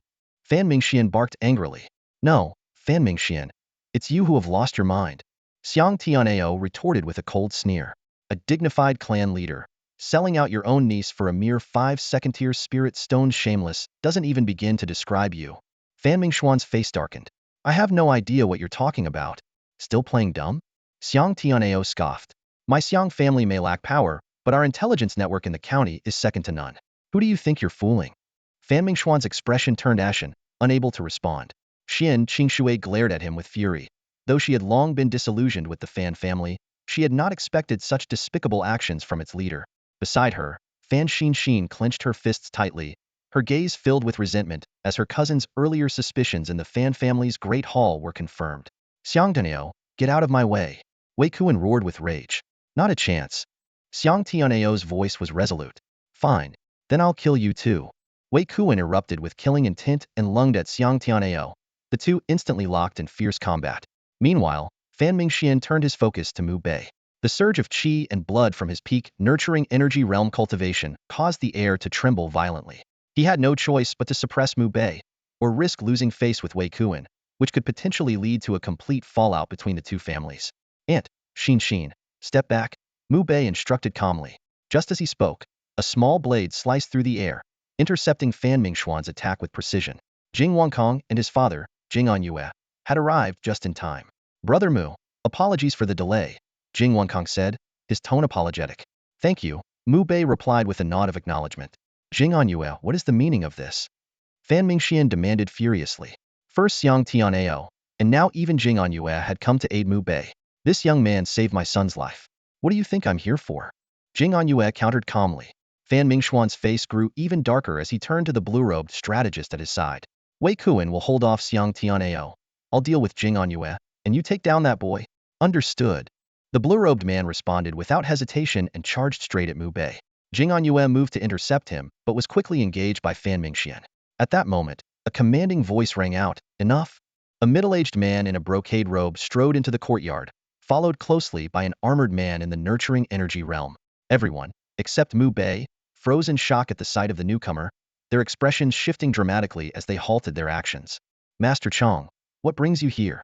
Fan Mingxian blurted out in surprise. The middle-aged man in a brocade robe completely ignored his question. He walked straight to Mu Bei, smiling warmly. "Young Master Mu, are you all right?" Mu Bei looked at the stranger with a puzzled expression. "And you are?" "I am Chang Ziqing, governor of the northern region." The man in the brocade robe replied with a gentle smile. Lu Yanqing often speaks highly of you. Thanks to your efforts, I gained much from the Seven Cities tournament. I must express my gratitude. Hearing this, Mu Bei suddenly understood. He realized this must be the influential figure backing Lu Yanqing. No wonder even the Lord of Puyan City was so wary of him. This scene left everyone around utterly astonished. Chang Ziqing, the governor of the northern region, was not only a ruler of significant authority but also a cultivator who had surpassed the qi-nourishing stage to reach the early stage of unity. He was undeniably the dominant figure in the regional capital. Yet, such a powerful individual was being so polite to Mu Bei. Fan Xinxin was especially stunned, frozen in place. The cousin she had dismissed earlier now seemed to possess an extraordinary background. Chang Ziqing turned to Wei Kuan and Fan Mingxian, his tone suddenly turning cold. Wei Kuan, Fan Mingxian, you barged into a private residence and committed violence. Do you even respect the city's laws? Fan Mingxian remained silent, but Wei Kuan gritted his teeth and pointed at Mu Bei. Master Chang, he killed my son. Shouldn't I seek revenge? I'm already aware of what happened, Chang Ziqing said coldly. Your son insulted his biological mother twice with vile words. He deserved his fate. Moreover, considering his actions over the years, which one of them wouldn't have earned him a death sentence? I refrained from punishing him to save your face.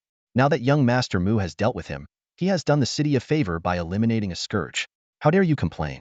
Wei Kuan clenched his jaw, not daring to argue or retaliate. Before him stood a unity stage cultivator, someone he could not afford to offend. Both of you, leave young Master Mu's residence immediately. Chang Ziqing commanded coldly. Wei Kuan, though unwilling, dared not defy the order. His eyes burned with fury as he glared at Mu Bei, his gaze filled with malice. Fan Mingxian gave a perfunctory bow, called for his advisor, and pulled Wei Kuan away as they turned to leave. Xian Qingxue, Fan Xinxin, and Xiang Zimao all let out a sigh of relief. Thankfully, Governor Chang Ziqing had sided with Mu Bei. Otherwise, the outcome today would have been unpredictable. Just then, Mu Bei suddenly spoke up. Wait. Everyone turned to look at Mu Bei. Does young Master Mu have something to say? Or are you dissatisfied? Chang Ziqing asked. Mu Bei slowly shook his head, his gaze sharp as a blade as he locked eyes with Wei Kuan. You want to kill me to avenge your son? I'll give you the chance. At those words, the atmosphere in the courtyard turned tense. Bayer, no. Cousin. Don't. Xian Qingxue and Fan Xinxin exclaimed simultaneously. The crowd tried to dissuade him after all. Wei Kuan was a formidable expert at the peak of the qi-nurturing realm. Facing him in single combat was akin to courting death. I know what I'm doing, Mu Bei said firmly. He had already noticed the cold, venomous glint in Wei Kuan's eyes, like a viper poised to strike the moment it saw an opening. Seeing Mu Bei's unwavering resolve, Chang Ziqing and the others reluctantly stepped aside, clearing an open space for the duel. Wei Kuan burst into laughter, his eyes filled with disdain. A mere blood condensation novice dares act so arrogantly? You'll pay for your insolence. Die. Before he finished speaking, he launched his attack. A fierce punch, imbued with the sharp force of a blade, roared toward Mu Bei, a display of powerful martial skill. Mu Bei understood Wei Kuan's intent. He wanted a swift victory, fearing that Chang Ziqing and the others might intervene at any moment. But Mu Bei remained unfazed, meeting the attack head-on. He countered with a punch of his own, the air cracking with explosive force. Unlike when he had faced Xiang Tianao and relied on the mysterious incense, Mu Bei was no longer the same. After mastering the one sword to dominate all, his combat strength had far surpassed others at his level. He had no fear of a qi-nurturing expert. Their fists clashed, and a crisp crack echoed through the air. Wei Kuan staggered back, his fingers shattered. Impossible, he gasped. A mere blood condensation novice, why are you so surprised? Mu Bei said coldly. Wei Kuan's face turned ashen, then twisted with fury. Summoning a broad sword out of thin air, his aura surged. Die, he roared, slashing downward with a strike that seemed to tear through the air itself. Mu Bei remained calm. He summoned the vermilion bird sword and executed Sword 72. Dozens of sword shadows intertwined in an instant, forming a spinning sword formation to meet the attack. With a resounding clang, Wei Kuan's sword was sent flying, while the formation continued its relentless advance, shredding his entire arm. Wei Kuan howled in agony, but Mu Bei had already closed the distance. A single slash struck Wei Kuan's chest, sending blood spraying as ribs shattered, exposing faint glimpses of his lungs. Terror consumed Wei Kuan as he turned to flee, but Mu Bei intercepted him with a flash of movement. Stop! Wei Kuan's plea was cut short as his head flew from his shoulders. The courtyard fell into stunned silence. A qi-nurturing realm expert, slain by a blood condensation novice, such a feat was beyond belief. Fan Mingxuan's face turned deathly pale. At that moment, Mu Bei, sword in hand, began walking toward Fan Mingxian. What are you going to do? Fan Mingxian stammered, his voice trembling. Just play a little game with you, Mu Bei replied coolly. Mu Bei's eyes gleamed coldly. Just for a few second-grade spirit stones, Fan Mingxian had pushed his own cousin into a pit of fire and even brought people to kill him. This was even more contemptible than Wei Kuan and his son. Master Chong, I've already stopped. Please, you must uphold justice. Fan Mingxian hurriedly pleaded with Chang Ziqing for help. However, Chang Ziqing merely cast him a detached glance before stepping back, clearly unwilling to get involved. At that moment, Mu Bei had already reached him. With a swift swing of his sword, dozens of sword shadows materialized in an instant. Fan Mingxian, panicked and flustered, hastily drew his own sword to defend himself, but he was no match for Mu Bei's overwhelming swordsmanship. In the blink of an eye, his arm was severed. Fan Mingxian screamed in agony, retreating repeatedly. Facing the relentless advance of Mu Bei, his voice trembled as he begged for mercy. Brother Mu, I was wrong. Please spare me. I swear I'll never trouble you again. I'll also treat Qing Shui and Xin Xin well. I promise they'll never suffer any mistreatment. That won't be necessary, Mu Bei replied coldly. The dozens of sword shadows encircling him blurred the line between reality and illusion, their immense power bearing down on Fan Mingxian. Within moments, Mu Bei's sword had claimed his head. The blue-robed strategist, witnessing the scene, turned to flee, but Mu Bei intercepted him with a flash of movement. The Zhuke sword descended mercilessly, and after several breaths, a desperate scream marked the strategist's end. The onlookers in the courtyard were once again stunned, including Chang Ziqing. A martial artist at the early blood condensation stage had just slain 3 peak Qi nourishment experts in mere moments. Such strength was truly fearsome. Without a change in expression, Mu Bei retrieved the storage rings from Wei Kuan and Fan Mingxian. Each ring had over 20 cubic meters of space and contained numerous treasures. Among them, the most valuable were 10 second-grade lower-tier spirit stones. Additionally, there were 21st-grade spirit stones, 1.8 million silver notes, and many other precious items. Big brother, you're so amazing. Fan Xinxin ran over with admiration shining in her eyes. Chang Ziqing, Xiang Tianao, and the others also approached, expressing their amazement at Mu Bei's strength. Not too bad, Mu Bei responded with a faint smile. After lingering in the courtyard for a while, the group began to disperse. Xiang Zimao helped clean up the area, and one by one, they took their leave. Xian Qingshui pulled Fan Xinxin forward and said gratefully, "Buyer, we truly owe you our thanks this time. Without you, Xinxin and I wouldn't have known what to do." If not for Mu Bei's intervention, Fan Xinxin would have surely faced the grim fate of being married off to the Wei family. Auntie, didn't you say family doesn't need to thank each other? This is what I should do, Mu Bei replied with a smile. Xian Qingshui nodded, her eyes glistening with unshed tears. If your parents could see how capable you've become, they would be so proud. 2 mornings later, Mu Bei packed his belongings, preparing to take a sea vessel to the border. He handed the deed to the courtyard residents to Xian Qingshui. Auntie, I've purchased this courtyard for you and Xin. You two can live here from now on. I've already spoken with Master Chong and the others. They'll keep an eye on things. I doubt anyone in the county city will dare to trouble you in the future. He then took out 500,000 silver notes. Here is some money, Auntie. Keep it for emergencies. Xian Qingshui waved her hands frantically, refusing. This is too much. I can't accept it. The courtyard alone is worth over 1 million, and now this? Such a large sum can't possibly take it. Auntie, please don't refuse. You need to think about Xin. Since you can't return to the Fan family, you'll need a place to settle. Besides, Xingxin's cultivation in the future will require resources, Mu Bei insisted. In the end, under Mu Bei's firm persuasion, Xian Qingshui had no choice but to accept. Fan Xingxin's eyes brimmed with tears. Big brother, thank you. Ever since father passed, no one has treated us like this. Mu Bei smiled warmly as he bid farewell to Xian Qingshui and Fan Xinxin for the last time. Xian Qingshui and Fan Xinxin accompanied Mu Bei to the dock, where the grand ship of Ziwei Pavilion was already anchored at the shore. The massive vessel stretched across the water, over 100 meters long and 15 meters tall, towering like a small mountain. Mu Bei waved goodbye to the two and ascended the gangplank to board the ship. The ship's interior was divided into 7 levels. From bottom to top, there was the seating area, followed by 4 levels of single rooms, and the top 2 levels reserved for VIP cabins. Following the directions on his ticket, Mu Bei made his way to his room on the 7th level. As he stepped inside, he found a spacious chamber exuding an antique charm. The room, spanning over 100 square meters, was equipped with everything from a bed to bathing facilities. After locking the door, he retrieved a piece of red fire dragon Ganoderma and a second-grade lower-tier spiritual stone from his storage ring. The voyage would take 7 days, and he planned to use the time wisely for cultivation. He chewed and swallowed the dragon Ganoderma, holding the spiritual stone in his left hand while activating the one sword to eternity cultivation technique. Instantly, the medicinal power and spiritual energy merged within him, refining the blood flowing through his body. An hour later, the medicinal power and spiritual energy were fully absorbed, leaving him feeling revitalized. Using an internal observation technique, he noted that his blood had become clearer, with fewer impurities. He calculated that the remaining spiritual stones would be sufficient to support his cultivation to the mid-stage of blood refinement. Though the red fire dragon Ganoderma primarily nourished the blood and did not directly enhance cultivation, he still had 9 second-grade lower-tier spiritual stones and 21st-grade upper-tier spiritual stones to aid his progress.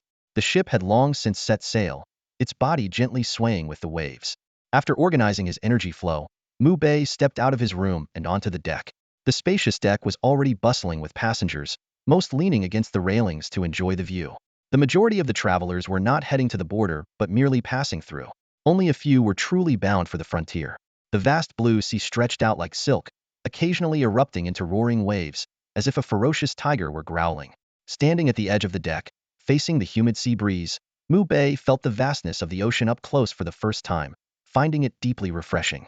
Suddenly, a commotion arose nearby, and a familiar voice emerged from the crowd. Following the sound, Mu Bei spotted 2 burly men beating a young man in yellow who had fallen to the ground, unable to fight back.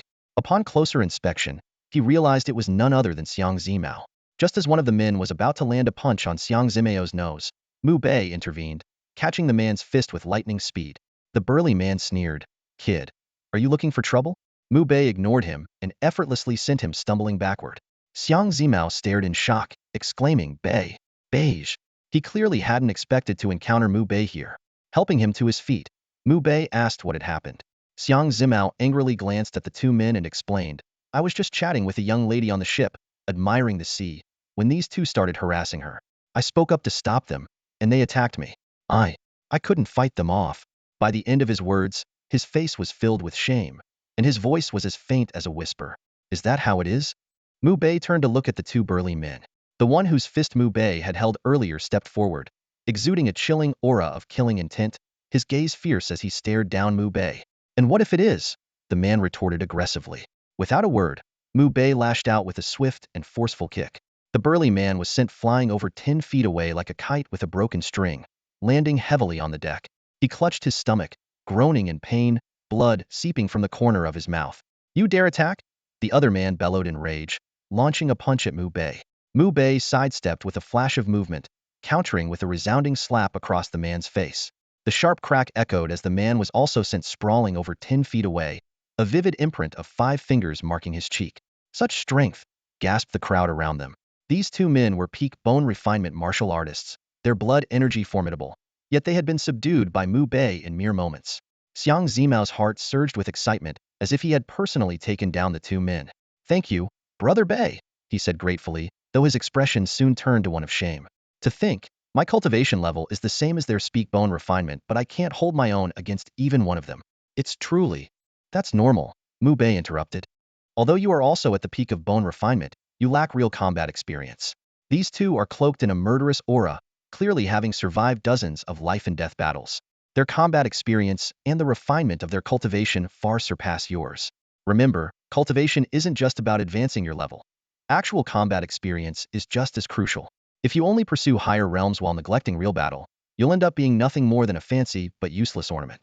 Of course, if there's a vast disparity in realms, that's a different matter entirely." Xiang Zimao's expression grew solemn as he bowed respectfully. "Thank you for the guidance, Brother Bei." Mu Bei's words were like a revelation to him. Though his father had said similar things before, he had never taken them to heart until now, when their true meaning finally struck him. Suddenly, the sound of slow clapping broke the moment. A man dressed in black strolled calmly from the other end of the deck, his gaze cold as it fixed on Mu Bei. "Impressive insight and martial understanding," he remarked. "Brother Hao." The 2 injured men limped to either side of the black-clad man, glaring menacingly at Mu Bei. Mu Bei cast the man a brief, indifferent glance before turning to walk toward the edge of the deck, clearly uninterested in engaging further. Xiang Zimao hurried to follow. The black-clad man's face darkened as he took a quick step forward, blocking Mu Bei's path. "You beat my men and think you can just walk away? They harassed a woman and assaulted others. It was their wrongdoing. If you want to defend them, I'd advise you to reconsider, unless you're prepared to humiliate yourself in the end," Mu Bei said, meeting the man's gaze heated. "So, You think you're stronger than me? The man burst into laughter, his voice filled with disdain. In an instant, an overwhelming aura exploded from him, his killing intent erupting like a volcanic surge. Mu Bei sighed. My focus was on the beginning, but yours was on the end. The man let out a cold snort, his face darkening. Stop twisting words with me. Whether it's the beginning or the end doesn't matter, and neither does who's at fault. What matters is you attacked someone under Lu Changhao. His eyes burned with fury as he gritted his teeth. Kneel down and apologize right now, and I'll let this slide. Otherwise, I won't hesitate to humiliate you in front of everyone. Mu Bei nodded slowly. Understood. Lu Changhao smirked triumphantly. Good. Since you understood, before he could finish, a heavy punch landed squarely on his face, sending him crashing onto the deck. Blood trickled from his nose and mouth. You sneak attacked me? Shameless. Lu Changhao struggled to his feet, his face twisted in rage. Mu Bai's expression remained calm. You misunderstood. When I said I understood, I didn't mean I was submitting. I meant I realized you, like the others, are eager to get beaten. Lu Changhao roared with anger and lunged forward, aiming a fierce punch at Mu Bai's face. The blood energy of someone in the early stages of cultivation surged outward, his strike carrying immense power that caused those around to pale in fear. Mu Bei was unfazed. He casually raised his hand, catching Lu Changhao's fist effortlessly. With a slight press, a sharp crack echoed as Lu Changhao's wrist broke. Without hesitation, Mu Bei swept his right leg in a swift arc, sending Lu Changhao flying several meters. Brother Hao! Two burly men cried out, rushing to his side. One of them snarled, Do you even know who we are? We're soldiers under Yangon Marquis. Attacking us is an assault on the military. The crowd on the deck erupted in shock. The Yangon Marquis had guarded the border for over a decade, earning widespread respect and an illustrious reputation. Who dared provoke his soldiers? If this were deemed an attack on the military, the consequences could range from 10 years in prison to execution. Mu Bei, however, remained indifferent. So, even Yangon Marquis forces have their share of scum. As soldiers of Qin, you should be protecting the nation and its people. Yet here you are harassing women and assaulting citizens. I wonder how Yangon Marquis would deal with you if he found out. The three men's faces turned pale.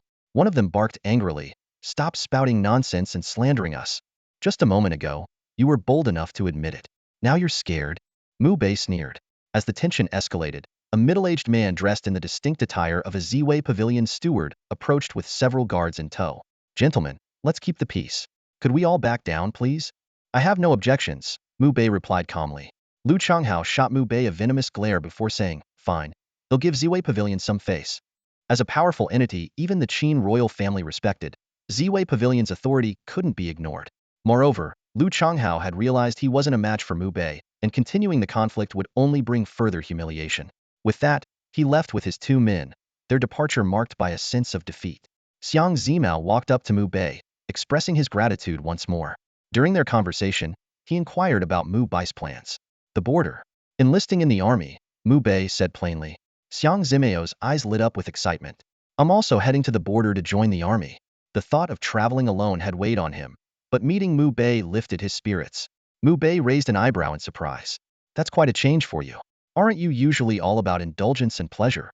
Scratching his head sheepishly, Xiang Zimao replied, When I asked my father to avenge me against you, I promised him I'd spend half a year at the border training afterward.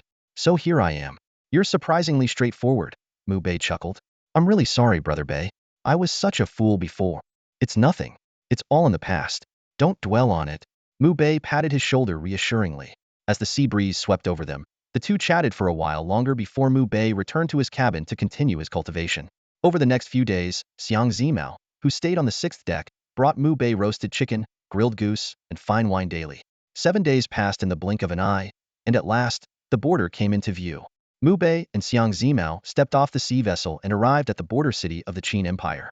The streets were uneven and riddled with potholes, and the old, dilapidated houses lining the alleys exuded an air of desolation, a testament to the frequent wars in this region. Such a scene was unsurprising for a city bordering their longtime adversary, the Chu state. At the eastern end of the city stood a massive military camp, emanating an imposing and somber atmosphere. The two presented their entry permits and were escorted into the camp by a soldier, who led them to the military administration office for registration. Brother Bei, which branch of the army are you choosing? Xiang Zimao asked. Infantry. What about you? Mu Bei replied. The border forces were divided into 3 branches: cavalry, archery, and infantry. Cavalry required a strong bond with war horses, archers specialized in marksmanship, while infantry focused on physical training and personal combat skills. I'm going with cavalry. Xiang Zimao's eyes sparkled. I've dreamed of becoming a great knight since I was a kid, even though these past years have been rough. Good choice. Keep it up. Mu Bei encouraged him. Yeah, I won't let you down, Brother Bei. It's not about letting me down, Mu Bei said with a smile. The most important thing is not to disappoint your father or yourself. Same thing, same thing. Xiang Zimao grinned broadly. The two parted ways at the military administration office and headed to their respective barracks. Mu Bei was assigned to the infantry quarters, a large shelter housing 100 beds, each accompanied by a small wooden cabinet. As soon as he entered, Mu Bei noticed three familiar faces, Lu Changhao and the two men who had previously beaten Xiang Zimao. The trio clearly hadn't expected to see Mu Bei here, and their expressions darkened instantly. Lu Changhao's gaze, in particular, was sharp and cutting. Mu Bei merely glanced at them indifferently before finding an empty bed and lying down. One of the men started to rise, seemingly intent on causing trouble, but Lu Changhao stopped him. Not yet, he said. The three then left, while Mu Bei remained unfazed, closing his eyes to rest. At dawn the next day, the piercing sound of a whistle broke the stillness of the camp. Mu Bei and the other soldiers quickly assembled at the training ground to begin a 7-day intensive training program. The focus was on coordinated combat tactics, emphasizing formations and strategies for group battles. After the training period, all soldiers were granted a 7-day leave. Mu Bei chose to venture into the vast mountains beyond the border city to hunt demonic beasts and collect their beast cores. These cores, containing the concentrated essence of the beasts, were highly valuable and had numerous uses. In the military merit system of the border forces, turning in beast cores was one way to earn merits. 1 point for a first-tier core, 2 points for a second-tier core, and 3 points for a third-tier core, and so on. Additionally, merits could be earned through defeating enemy troops or providing crucial intelligence. These merits were directly tied to a soldier's promotion within the ranks. Mu Bei was not striving for military merits to advance his rank, but for the ultimate reward of the upcoming military competition in a few months, the Earth Core Essence. This was crucial for him to repair his damaged meridians. The mountain was eerily silent. As Mu Bei ventured deeper, a third-tier demonic beast, a sand lamong covered in sharp spikes, suddenly lunged at him. Instead of retreating, Mu Bei advanced, unleashing his upper-tier 9th-grade martial skill, shattering Heart Fist directly into the beast's abdomen. This technique was extraordinary. It inflicted internal damage while leaving no visible wounds, capable of shattering the internal organs. The sand lamong staggered back several feet, its eyes blazing with ferocity. With a furious roar, it charged again, but suddenly its body convulsed violently.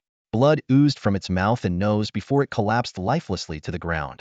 Mu Bei retrieved a sharp dagger from his storage ring and carved open the beast's skull, extracting a third-ear beast core. He continued hunting until dusk, stopping only to cut a few pounds of meat from the beasts he had slain. He roasted the meat over a fire, and the golden brown, fragrant meat was just entering his mouth when 3 men, around 25 years old, approached him. One of them was Lu Changhao, accompanied by a burly man carrying a broadsword and another clad in black armor, armed with a sword. Looks like you've collected quite a few beast cores, rookie, the burly man remarked, grabbing a piece of roasted meat without asking and biting into it. His tone was greasy and arrogant. You know the rules, don't you? First-time recruits have to hand over their beast cores to the veterans.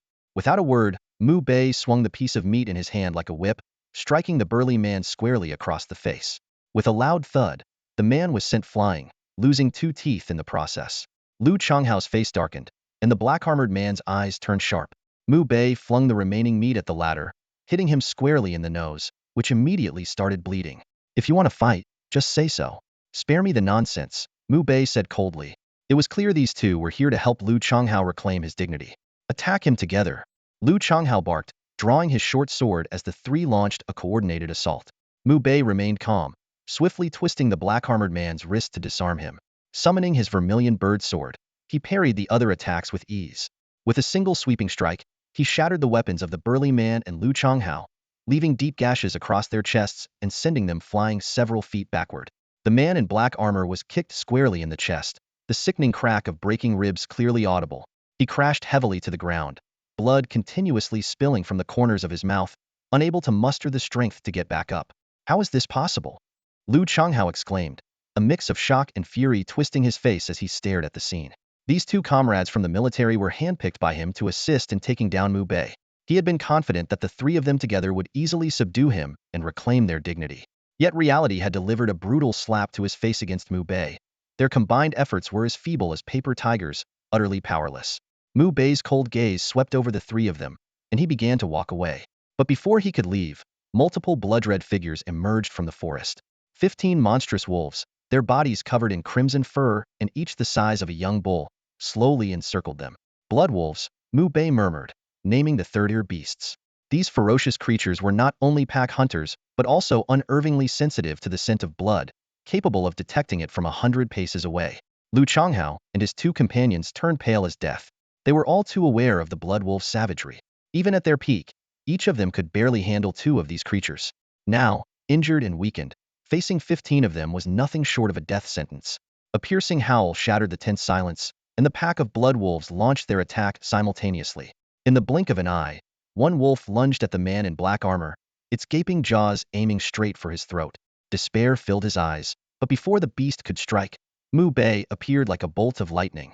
With a sweeping kick, he sent the wolf flying 3 yards away.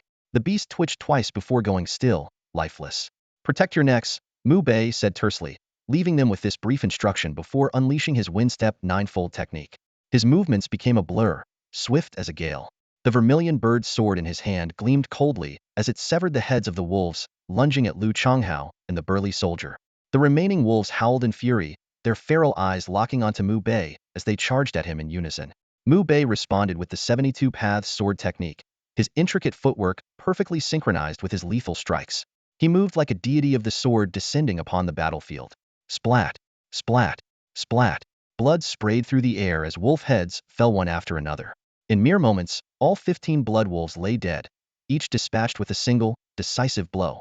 The sheer display of power left Lu Changhao and his companions utterly stunned, their faces frozen in disbelief as if they had just witnessed a ghost. But as the shock wore off, their expressions grew increasingly complex. "Why?" Lu Changhao asked bitterly. They had come seeking vengeance, yet it was their adversary who had saved their lives. "It's just a small grudge," Mu Bei replied calmly. "We're all part of the same military camp. Do you really think I'd stand by and watch you get torn apart by wolves? I'm not that heartless." A true man knows when to fight and when to be magnanimous. He had discerned that while the 3 of them had drawn their weapons against him, they bore no true intent to kill. It was merely an attempt to salvage their pride. Sheathing the vermilion bird sword, Mu Bei took out a dagger and methodically carved open the heads of the 15 wolves, extracting the beast cores one by one and stowing them away. By the time he finished, Lu Changhao and his companions had managed to stagger to their feet and approached him. "About earlier, I apologize. And thank you," Lu Changhao said first, clasping his hands together and bowing deeply. "Thank you," echoed the burly soldier and the man in black armor, both bowing at a 90-degree angle. Mu Bei nodded in acknowledgement before turning and walking away. Before long, Mu Bei ventured far into the wilderness. As night descended, the silver glow of the moon bathed the land, and the roars of demonic beasts echoed through the vast expanse of the 10,000 mountains. In this prime hunting hour, countless pairs of eerie eyes, some glowing green, others blood-red, pierced through the shadows of the dark forest, creating an unsettling atmosphere. Like a grim reaper lurking in the darkness, Mu Bei moved swiftly through the forest, wielding the vermilion bird's sword with precision. Each strike claimed the life of a demonic beast.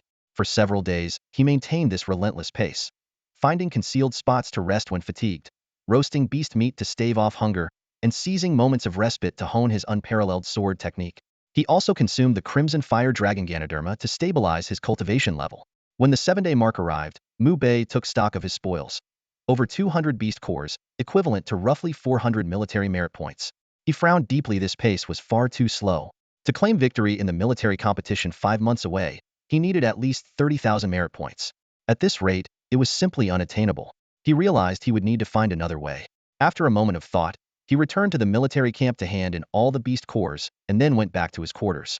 There, Lu Zhonghao and 2 others approached him, carrying strong liquor and porcelain bowls. They once again offered sincere apologies and expressed their gratitude. As soldiers, bonding over drinks was customary, and Mu Bei did not refuse. During the gathering, Lu Zhonghao briefly introduced himself and the other 2. The burly Sua Jin and the black-armored Lu Yang. Mu Bei simply gave his name in return.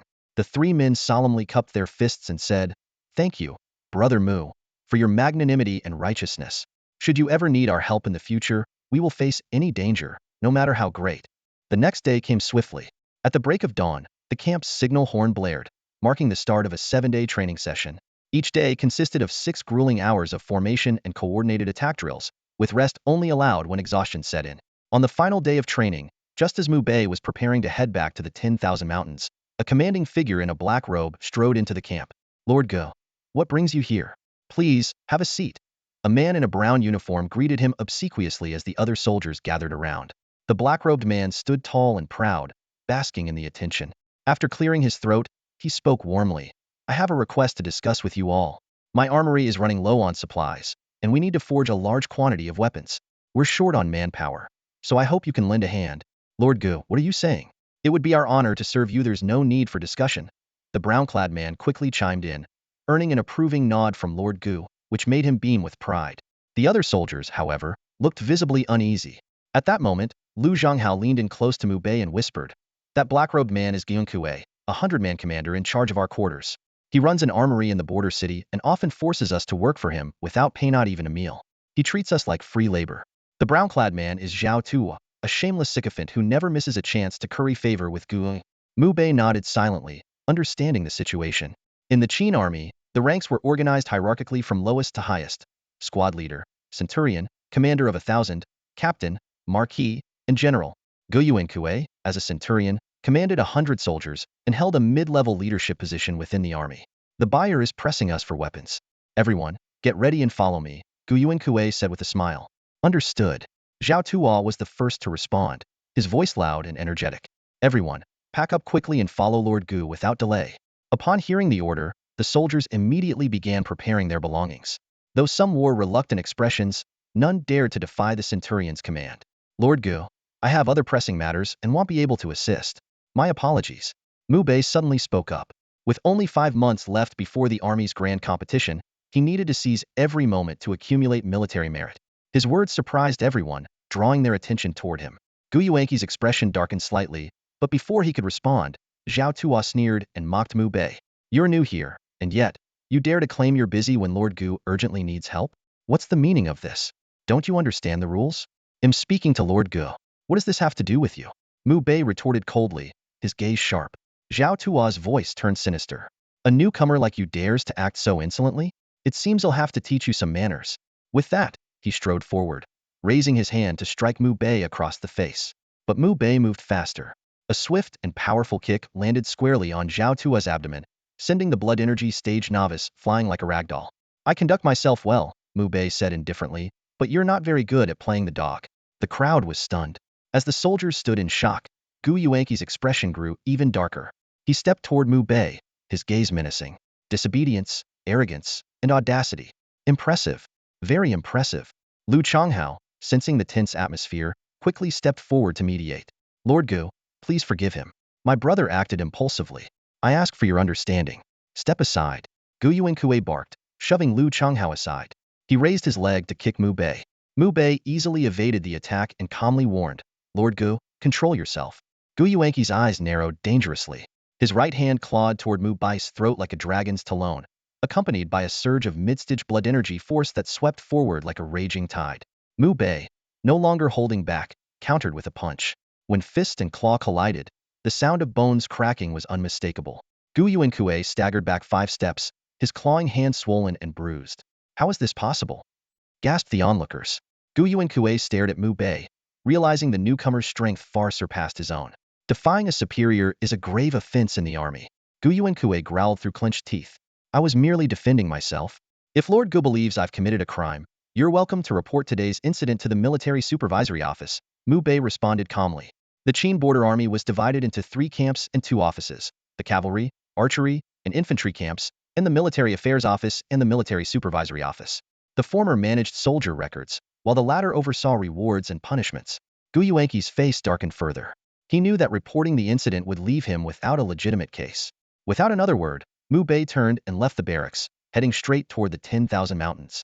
Lu Zhonghao, Suo Jin, and Lu Yang bowed to Gu Yuankue before following Mu Bei. Good. Very good. Gu Yuanqi's gaze was icy.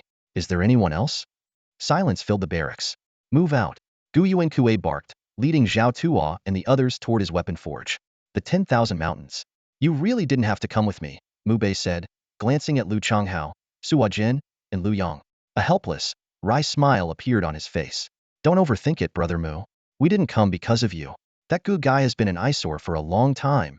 Lu Zhonghao immediately retorted, his voice firm.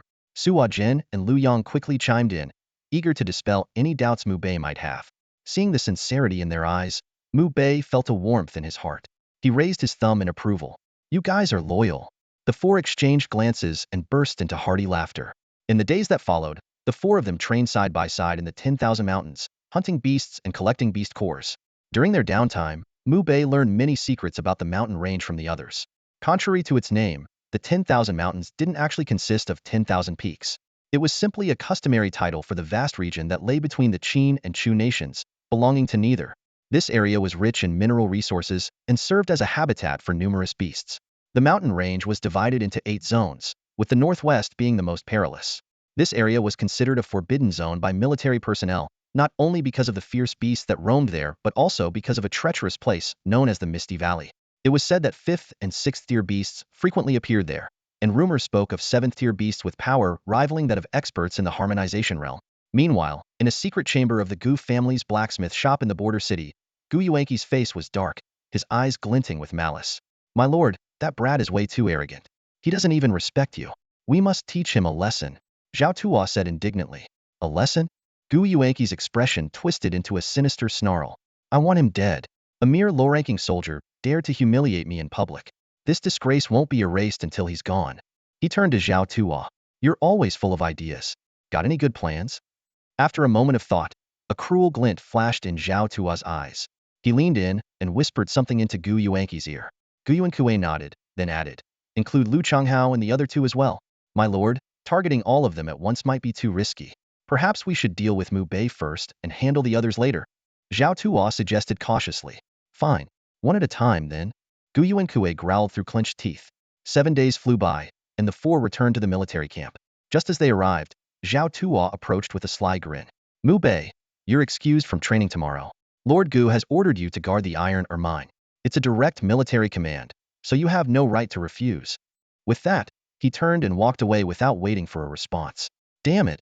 Lu Yang cursed. The iron mine is in the southeastern part of the 10,000 mountains, near the Chu border. Not only are Chu soldiers known to provoke trouble there, but it's also a hotspot for beast attacks. That old dog Gu clearly has ulterior motives. It's fine, Mu Bei said calmly. I'll deal with whatever comes my way. After bidding farewell to his companions, Mu Bei followed the map to the iron mine. From a distance, he could see a tall, sturdy wall enclosing the area, with only one entrance. At the center stood a watchtower over 3 zhang high, constructed entirely of thick logs and built to withstand attacks. Several archers on the tower vigilantly scanned the surroundings. Mu Bei walked straight to the squad leader to report in.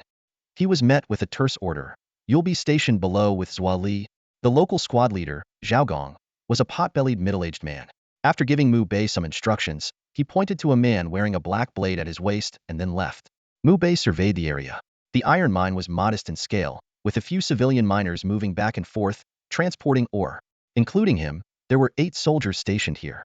He and Zhua Li were positioned below, while the remaining archers and Zhao Gong were stationed in the watchtower, monitoring the surroundings. Hey, kid, I heard you're quite the fighter. Zhua Li approached with a menacing look. I'm bored. Come on, let's spar. Mu Bei glanced at him indifferently and didn't respond. Scared? Guess the rumors were exaggerated. Zhua Li sneered. No matter, if you lack courage, they'll help you find some. With that, he suddenly lunged at Mu Bei. Mu Bei easily sidestepped. Zhua Li's expression turned fiercer as his fingers, sharp as blades, surged with the energy of an early-stage blood chi practitioner, aiming straight for Mu Bei's throat. Mu Bei swiftly grabbed Zhua Li's left wrist and simultaneously kicked his left knee. Losing balance, Zhua Li tumbled several feet away like a clumsy dog. You're asking for death. Zhua Li roared as he got up, glaring at Mu Bei while drawing his black blade. At that moment, a warning shout came from the watchtower. Chu soldiers approaching. Mu Bei turned to look and saw 13 black-armored cavalrymen galloping toward the mine. Each rider exuded a formidable presence, clearly early-stage blood chi practitioners, while their leader seemed close to mid-stage blood chi. Their armor bore the cloud emblem of the Chu kingdom. The cavalry halted 5 paces from the watchtower, their warhorses rearing with a loud neigh. Zhao Gong and the others immediately braced themselves, the archers on the tower drawing their bows, while Zhua Li gripped his black blade tightly, his earlier aggression now replaced by tension. Qin soldiers, do you dare come down and fight? One of the Chu soldiers taunted, brandishing a spear toward the watchtower. When no one responded, he added mockingly, they'll take you all on with just my bare hands. Come. Forget it. Even if we slept with their wives right in front of them, they'd only watch helplessly. The Chu leader laughed loudly, and the others joined in, mocking, "Qin men are nothing but spineless cowards." The soldiers on the watchtower clenched their jaws, their faces dark with anger, but no one dared to respond. Mu Bei glanced at Zuali. "Weren't you good at finding courage? Maybe you should find some for yourself." Before Zuali could react, Mu Bei shot out like an arrow, closing the gap between him and the 13 cavalrymen in an instant. With the vermilion bird sword in hand, he expressionlessly slashed at the loudest of the Chu soldiers. The man leapt back in shock, only to see his horse decapitated in one swift strike. "You bastard! I'll carve you up piece by piece." The Chu soldier's furious roar was cut short as Mu Bei closed in like lightning. The vermilion bird sword struck like a thunderbolt, severing the soldier's spear before slicing through half his skull, sending blood and brain matter splattering. "Leader!" The remaining 12 Chu soldiers roared in fury, charging at Mu Bei in unison. A sharp light flickered in Mu Bai's eyes. To him, these soldiers were walking military merits, far more rewarding than hunting beast cores. The vermilion bird sword hummed as he launched a fierce offensive against the 12 riders. In the watchtower, Zhao Gong watched in awe at Mu Bai's boldness and skill, though a cruel smile crept across his face. "Stay sharp," he murmured to the archers. "Whether our future path is smooth depends on this moment." The archers hesitated briefly before understanding his intent. Their eyes turned cold and calculating as they collectively aimed their bows at Mu Bei. Clang! The relentless clash of metal echoed through the battlefield. At the center of the chaos, Mu Bei stood alone, facing off against 12 Chu cavalrymen. The vermilion bird sword in his hand wove through the air with breathtaking precision. Not far away, Zuali watched intently, his grip tightening on the black blade in his hand as he recalled Mu Bai's earlier mocking words. A brief moment passed before Zuali glanced toward the watchtower. Suddenly, he let out a furious roar. "I don't need to muster courage for this." With that, he swung his black blade and charged recklessly toward the Chu cavalry. Mu Bai's vermilion bird sword flashed, cleanly slicing through a Chu soldier's spear. His peripheral vision caught Zuali's reckless advance. Meanwhile, atop the watchtower, squad leader Zhao Gong furrowed his brows. Next to him, an archer muttered under his breath, "What's that lunatic Zuali doing rushing out now?" "It doesn't change much," Zhao Gong replied in a low voice. "Stay sharp. Wait for the right moment to strike." The archers nodded firmly. On the battlefield, a blood-curdling scream pierced the air as Mu Bei drove his sword through a Chu soldier's heart, killing him instantly. The archers on the watchtower shuddered.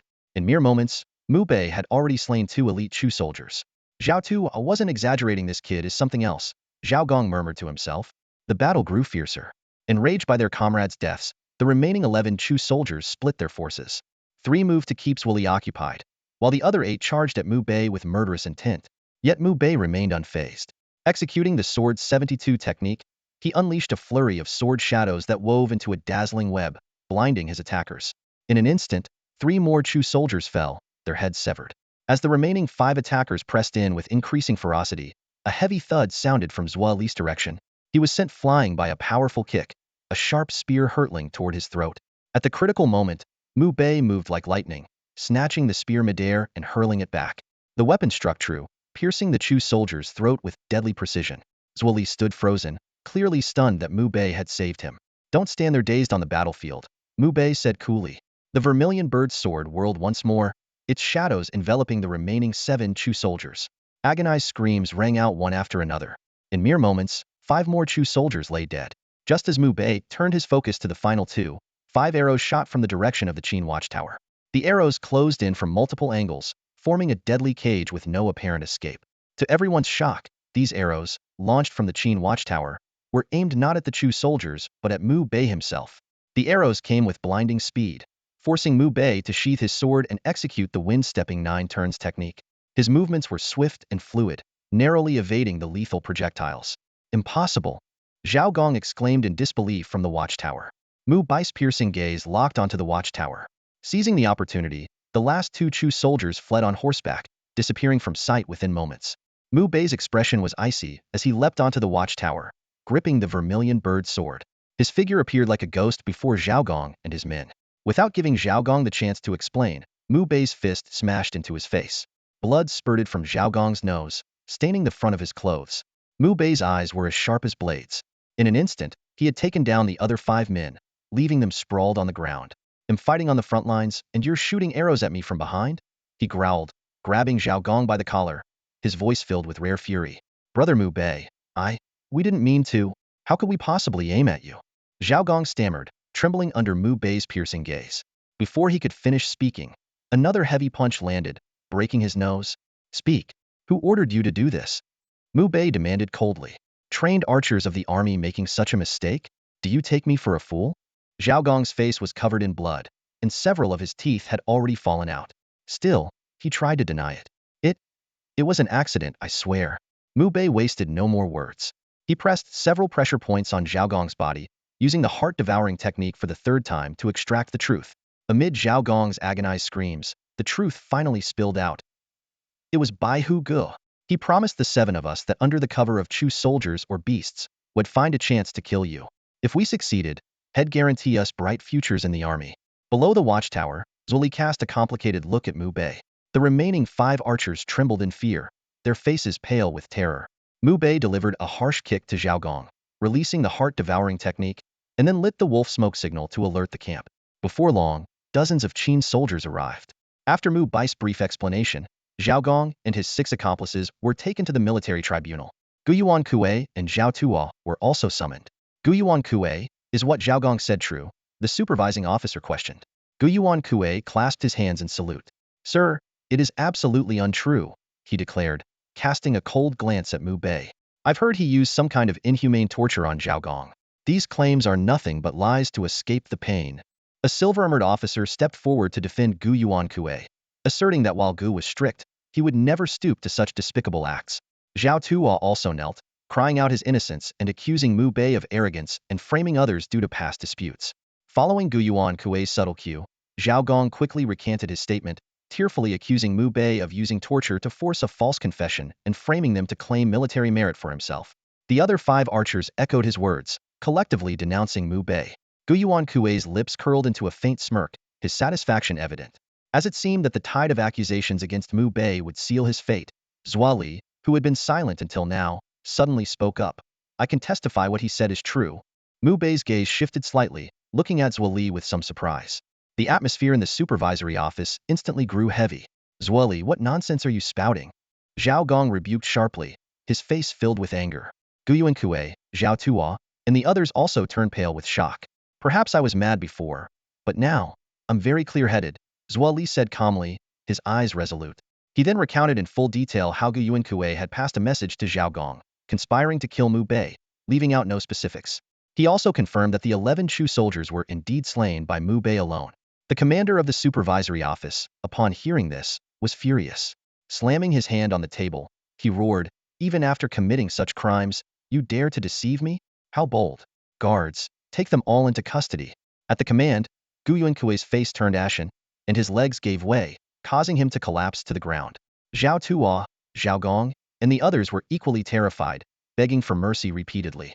Soon, soldiers arrived to shackle them and escort them away. I owe you nothing now, Zhua Li murmured as he passed by Mu Bei. Mu Bei turned his head and gave him a deep, thoughtful look. The commander then addressed Mu Bei, saying, Mu Bei, you single-handedly killed over 10 Chu soldiers. I will soon discuss your rewards with the other officers in the supervisory office. For now, go and rest. Mu Bei saluted and left. As he stepped outside, Lu Zhonghao, Suo Jin, and Lu Yang approached him. Xiang Zimao was also present, having rushed over anxiously after hearing the news. Upon learning that Mu Bei was safe, the 4 finally breathed a sigh of relief. The iron mine was temporarily under the custody of the supervisory office personnel, while Mu Bei resumed his regular training. 5 days later, an announcement was made regarding Mu Bei's reward. For slaying 11 elite Chu soldiers including a squad leader and capturing 10 high-quality warhorses, he was awarded 2,000 military merit points. Combined with the points he previously earned from turning in beast corps, his total reached 3,150 points, earning him a promotion to squad leader. Congratulations, Brother Mu. Lu Zhonghao and the others stepped forward to congratulate him, both happy for him and amazed at how he had risen to the rank of squad leader in just a month. The punishments for Guyuan Kue and the others were also announced. Guyuan Kue was stripped of his military position, fined 10 years of salary, and ordered to shut down his weapon forge. Zhao Gong was demoted from squad leader and, along with Zhao Tuo and the others, sentenced to 3 years of labor at the Western mines. Zhua Li, for his timely repentance, was only fined a year's salary and placed under observation in the camp. The supervisory office personnel continued. Additionally, the guards from the supervisory office will withdraw tomorrow. After deliberation, it has been decided that squad leader Mu will take charge of the iron mine moving forward. You may select 10 soldiers from the camp to accompany you and assume your post tomorrow. Mu Bei nodded in agreement, and courteously saw the officers off. Lu Zhonghao and the others congratulated him again and eagerly volunteered. Brother Mu, if you'll have us, the three of us would like to join you in guarding the iron mine. That would be excellent. Mu Bei replied with a smile. The three then recommended 7 other reliable soldiers, all skilled archers. Among them were 2 burly men who had been on the ship a month earlier and had since apologized to Mu Bei for their past actions. By noon the next day, the group arrived at the iron mine with their belongings. After completing the handover, Mu Bei officially took charge. Compared to the hardships of training, guarding the mine was monotonous, but far less demanding. 3 days of calm passed before a group of Chu cavalry suddenly appeared to provoke them. This squad consisted of 18 riders, led by a mid-stage Blood Realm commander. Mu Bei immediately recognized the 2 familiar figures. It was the Chu soldiers who had escaped last time. Now, they had clearly returned with reinforcements, seeking revenge. Lu, Suo, and Lu Zhong, follow me to engage the enemy. The rest of you, stay on guard and patrol. Mu Bei decisively commanded before charging toward the enemy lines. Lu Changhao, Suo Jin, and Lu Yang closely followed, the 4 of them cutting through the Chu soldiers' formation like sharp blades. The battle erupted instantly. Although Lu Changhao and the others were only at the early stages of the blood refinement realm, their strength far surpassed others of the same level. Meanwhile, Mu Bei's swordsmanship was unmatched in its ferocity. The vermilion bird's sword in his hand moved like a living serpent, each strike aimed lethally. One Chu soldier fell lifeless to the ground, and with a quick turn of his blade, Mu Bei advanced toward the squad leader of the 100-man unit. Screams of agony echoed through the battlefield. Mu Bei and his 3 companions swept through the enemy ranks like a whirlwind, and in the blink of an eye, the fight was over. All 18 Chu soldiers lay dead, with Mu Bei alone slaying 15 of them, while Lu Changhao, Suo Jin, and Lu Yang each took down 1. Brother Mu, your valor is truly godlike, the 3 men exclaimed in admiration. Although they were already aware of Mu Bei's exceptional strength, witnessing it firsthand left them in awe. Even the 7 men tasked with patrolling and keeping watch were stunned, deeply impressed by Mu Bei's overwhelming power. Just barely adequate, Mu Bei responded modestly. He then began discussing the distribution of battle rewards with Lu Changhao and the others. We 3 will each take 1 elite cavalryman and 1 warhorse, and the rest will go to Brother Mu, Lu Changhao suggested. Suo Jin and the others nodded in agreement, as dividing the spoils by the number of kills seemed fair. That won't do. Mu Bei shook his head and reallocated the rewards. The 3 of you will each take 2 elite cavalrymen and 2 warhorses. The remaining 7 brothers will each receive 1 elite cavalryman and 1 warhorse, and only then will I take what's left. When the 7 men tried to decline, Mu Bei firmly stated, we're all part of the same team, working together as one. While you didn't directly engage in combat, your vigilance and patrols were just as crucial. It's settled. Grateful and moved, the group praised Mu Bei for his generosity. Soon after, representatives from the military supervisory office arrived. Upon learning of the outcome, they were utterly astonished. An entire unit of 17 elite soldiers, led by a 100-man commander, had been completely annihilated, while Mu Bei's side remained unscathed. For the next half-month, no Chu soldiers dared to provoke them again. Occasionally, 1 or 2 low-level demonic beasts would appear, but they were swiftly killed by Mu Bei and shared as food among the group. With the iron mine's excavation nearing completion, only about 7 days remained before they could return to camp. Standing atop the high wall, Mu Bei gazed at the busy miners below. Most of these laborers, who had lived in the borderlands for generations, bore pallid faces and endured harsh lives. A sense of sympathy stirred within him, though he knew there was little he could do to change their plight. In the border city, such incidents were not uncommon. However, Mu Bei knew well that unless the root cause of Chu's issues was addressed or the conflict between Qin and Chu was resolved, the people of this border region would never find peace and stability. As he contemplated, a sharp alarm shattered the calm. Master Mu, something's happening. Before the words fully landed, the ground began to tremble. In the distance, clouds of dust rose as a horde of monstrous beasts surged toward the iron mine like a flood. Among the dozens of beasts, the most terrifying was a blood flame ape at the rear. Towering at 3 zhang high, the massive creature was engulfed in crimson flames, exuding a menacing aura. Its strength was comparable to that of a peak Qi cultivation martial artist. Lu Changhao's face turned pale with alarm. Although beasts occasionally appeared near the iron mine, such a large-scale attack, led by a 6th-rank pinnacle beast, was exceedingly rare. Mu Bei's gaze sharpened as he swiftly commanded 10 men to prepare for battle. In mere moments, the beast horde was upon them, their greedy eyes darting between Mu Bei's group and the miners behind the high walls, clearly viewing them all as prey. Before the beasts could launch their attack, Mu Bei made the first move. With the vermilion bird sword in hand, he decapitated a 3rd-rank beast at the forefront in a single strike. Lu Changhao, Suo Jin, Lu Yang, and 2 other robust men followed closely behind. while 5 archers on the watchtower loosed their arrows simultaneously. Though they managed to momentarily halt the beast horde's advance, a deafening roar from the blood flame ape shattered their defense line. Everyone except Mu Bei suffered severe injuries. Lu Yang and the others were pale-faced, while the 2 strong men had blood trickling from their noses. I'll lure the blood flame ape away. You handle the other beasts, Mu Bei decided without hesitation. Absolutely not. Lu Changhao and the others protested urgently. The blood flame ape is as strong as a peak chi cultivation expert. You can't face it alone. We have no other choice. Do as I say, Mu Bei commanded sternly. Remember, you mustn't let any beast breach the high walls. The miners inside are defenseless and will become easy prey.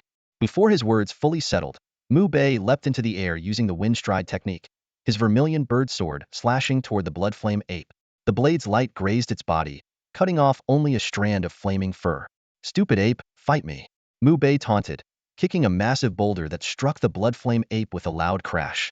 Enraged, the beast let out a furious roar and charged after him, waves of searing heat rolling off its body.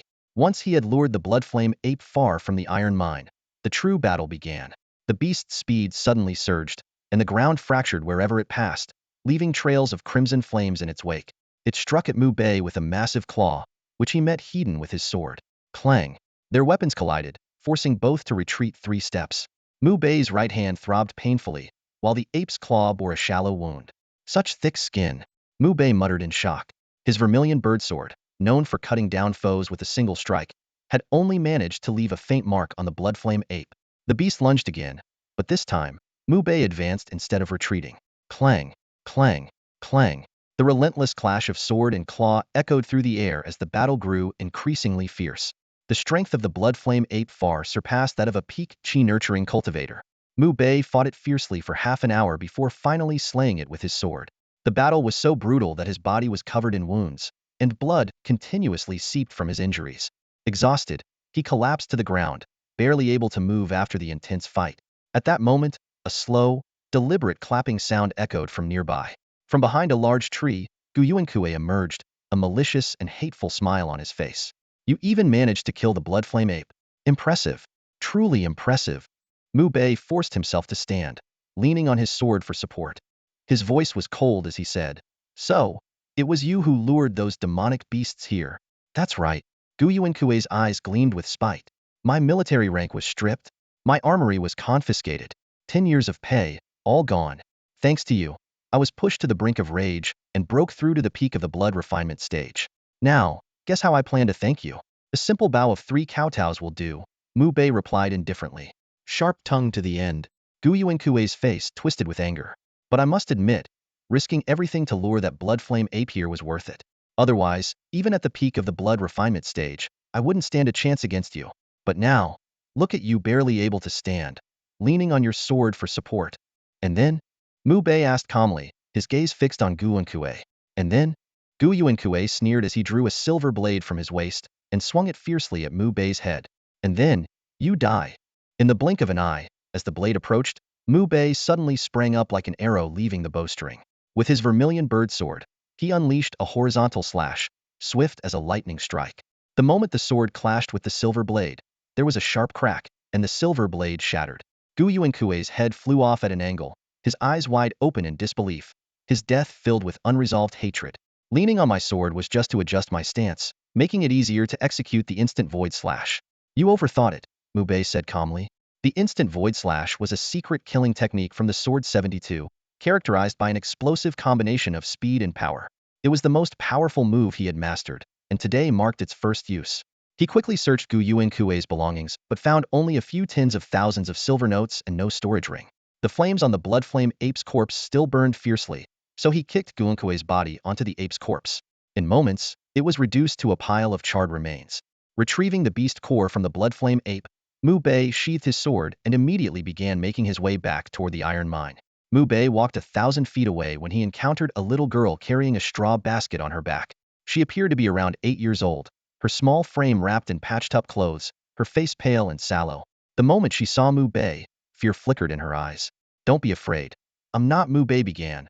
But before he could finish, the girl hastily pulled out a few herbs from her basket, placed them on the ground, and ran off in panic. Watching her flee, Mu Bei could only smile wryly. It was understandable was covered in blood, holding a blood-stained sword, and looked undeniably intimidating. Looking down at the herbs on the ground, he realized they were guanju grass, known for its hemostatic properties. The discovery warmed his heart. The little girl, despite being scared, had still left behind herbs to help stop his bleeding. He chewed the herbs, applied them to his wounds, and continued on his way. Half an hour later, he arrived at the iron mine, where a brutal scene unfolded before him. The ground was soaked in beast blood, and Lu Changhao and the others were locked in a desperate battle with the 4 remaining 4th-tier demonic beasts. Without hesitation, Mu Bei raised his sword and joined the fray, aiding his comrades in swiftly dispatching the remaining beasts. Brother Mu, what about the blood flame ape? Lu Changhao asked during a brief moment of rest. Taken care of, Mu Bei replied curtly. The group exchanged glances and gave him unanimous thumbs up. To single-handedly take down a 6th-tier beast was nothing short of extraordinary. 7 days later, the cleanup of the iron mine was complete. The mission is successfully accomplished. Let's head back, Mu Bei announced. Once we're back, I'll treat everyone to a feast in town. Brother Mu, you're too generous. Thank you, Lord Mu. The group responded cheerfully. In the borderlands, where prices were high, a banquet was a rare luxury. Upon returning to the border city, the group had just settled into a tavern when the sound of an argument from the street caught Mu Bei's attention. Turning toward the commotion, he saw the little girl who had given him the guanju grass. She was with an elderly man, clearly her grandfather, and they were in a heated dispute with a thin man. You all go ahead and eat. I'll be back shortly, Mu Bei said, striding toward the scene. The little girl recognized him and instinctively hid behind her grandfather, clutching his coat tightly. Don't be scared. I'm not a bad person, Mu Bei said gently, crouching down to pat her head. The last time you saw me, I looked scary because I'd just been fighting wild beasts. Seeing him now in his clean military uniform, the girl visibly relaxed. Sir, what's going on here? Mu Bei asked, turning to the old man. Officer, please help us get justice. The elderly man began, encouraged by Mu Bei's kind demeanor. He explained the situation. The thin man was a purchasing officer for the Golden Medicine Hall. He had hired the grandfather and granddaughter to gather medicinal herbs for over a year, yet they hadn't received a single coin in payment. An elderly man, dressed in tattered clothes pieced together from countless scraps of fabric, stood hunched in front of the Golden Medicine Hall. He held the hand of a little girl, tears streaming down his face as he pleaded with a finely dressed attendant inside the shop. Our family is out of food, he said, his voice trembling. If we don't get the money now, how will we survive? I can endure it, but I can't let the child go hungry. The attendant, responsible for purchasing herbal medicines for the hall, sneered impatiently. It's only a year's worth of medicine money. It's not much. They'll settle it with you in a few days. Is there really a need to cry about it? The old man trembled as he reached out to grasp the attendant's sleeve, his voice cracking with desperation. Please, I beg you, settle it now. I've asked so many times already, but I truly can't wait any longer. Take your filthy hands off me, the attendant shouted furiously, yanking his arm away. This robe is worth 500 silver notes. If you damage it, you couldn't afford to compensate me even if I sold you. Startled by the outburst, the old man quickly let go. The attendant smirked coldly, ready to turn and leave, when suddenly a young man in military uniform grabbed him by the shoulder and pulled him back. Settle the payment before you go, the man commanded firmly. It was Mu Bei. The attendant, unimpressed by Mu Bei's uniform, scoffed. You want to stand up for them? Do you even know who's backing me? The Golden Medicine Hall belongs to Captain Wu of the Archer Battalion. Our backing is solid. At that moment, Lu Changhao and a few others approached, whispering to Mu Bei. Honestly, many of the prominent shops in this border city are run by military officials. Even the tavern where we're currently feasting is one of them. Even if it's run by a general, they still need to pay what they owe, Mu Bei declared resolutely. The attendant's face twisted in anger, and he laughed mockingly. I'm not paying a single coin. What can you do about it? Before he could finish his sentence, a sharp smack echoed through the air. Mu Bei had delivered a resounding slap across his face. I can smash your face, he said coldly. The attendant stumbled back, his cheeks swelling instantly, blood trickling from the corner of his mouth. A broken tooth fell to the ground. Shocked and furious, he was about to respond when he noticed 3 archers, their quivers strapped to their backs, approaching. Emboldened, he rushed toward them. Brothers, in with Captain Wu of the Golden Medicine Hall, the attendant said quickly, pointing at Mu Bei. This man attacked me and is forcing me to pay money. Please, help me out here. The 3 archers froze upon hearing the name of Captain Wu.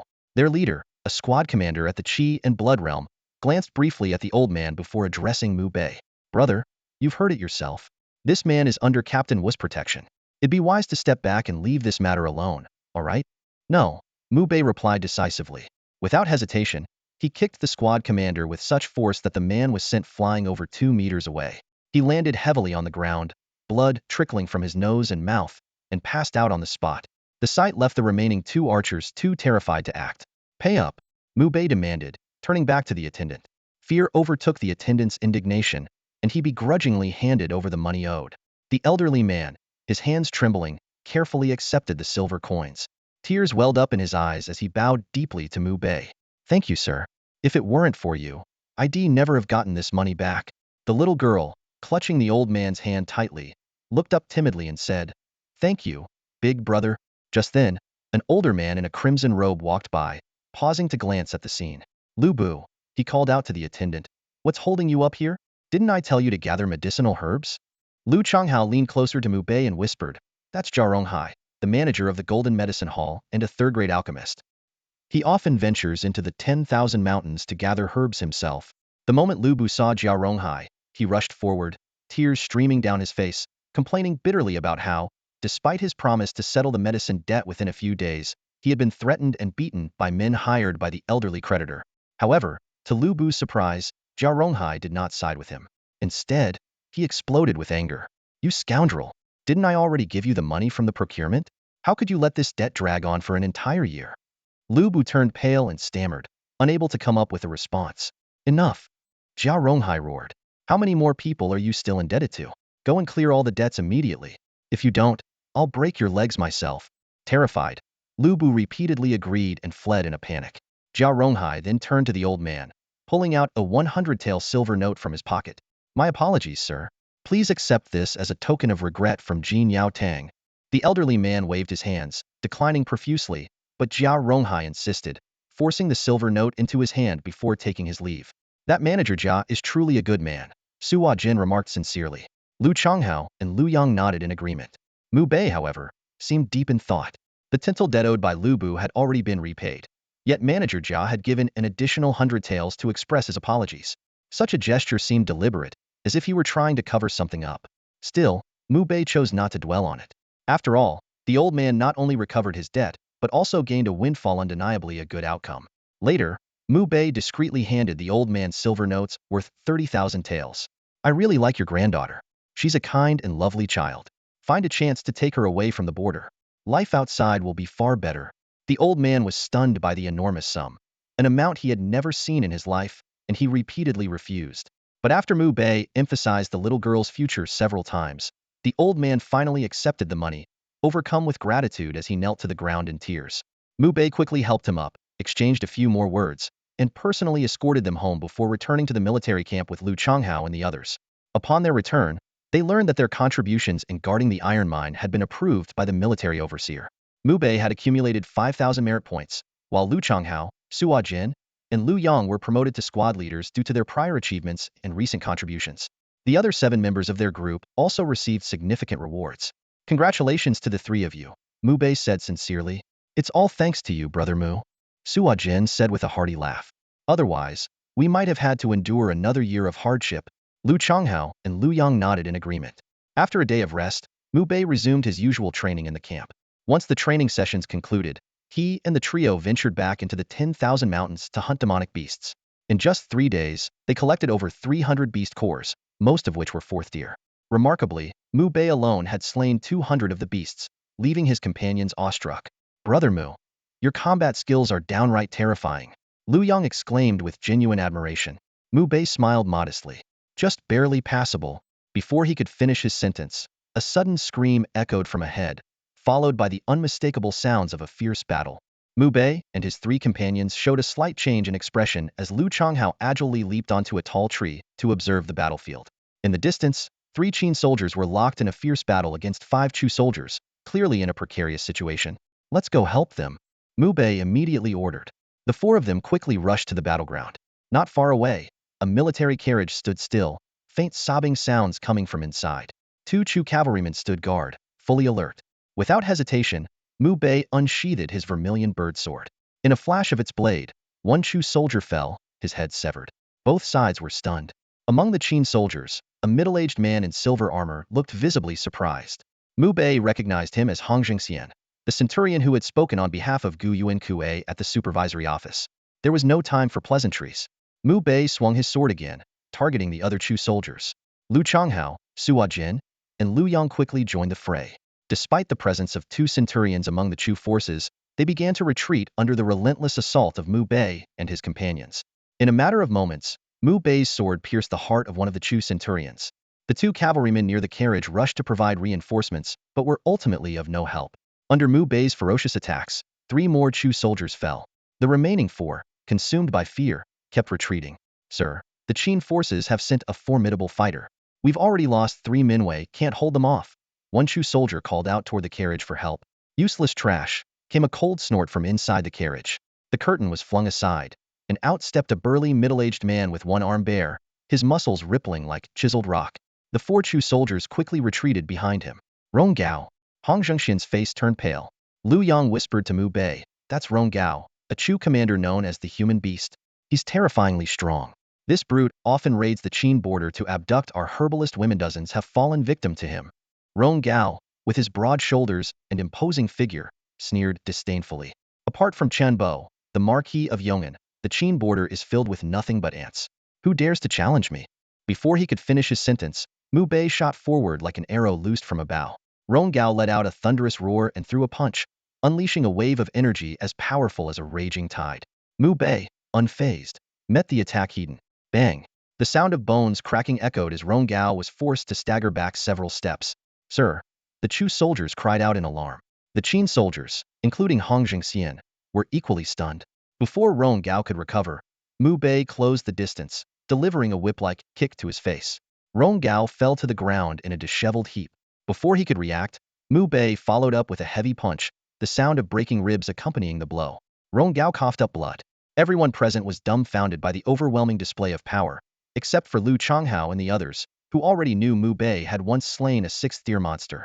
"Mu Bei, leave him alive, he could be valuable to our forces," Lu Changhao urgently reminded him. Mu Bei was well aware of the value of Rong Gao, a Chu military officer commanding 1,000 troops. As a high-ranking enemy officer, the intelligence he held was undoubtedly priceless.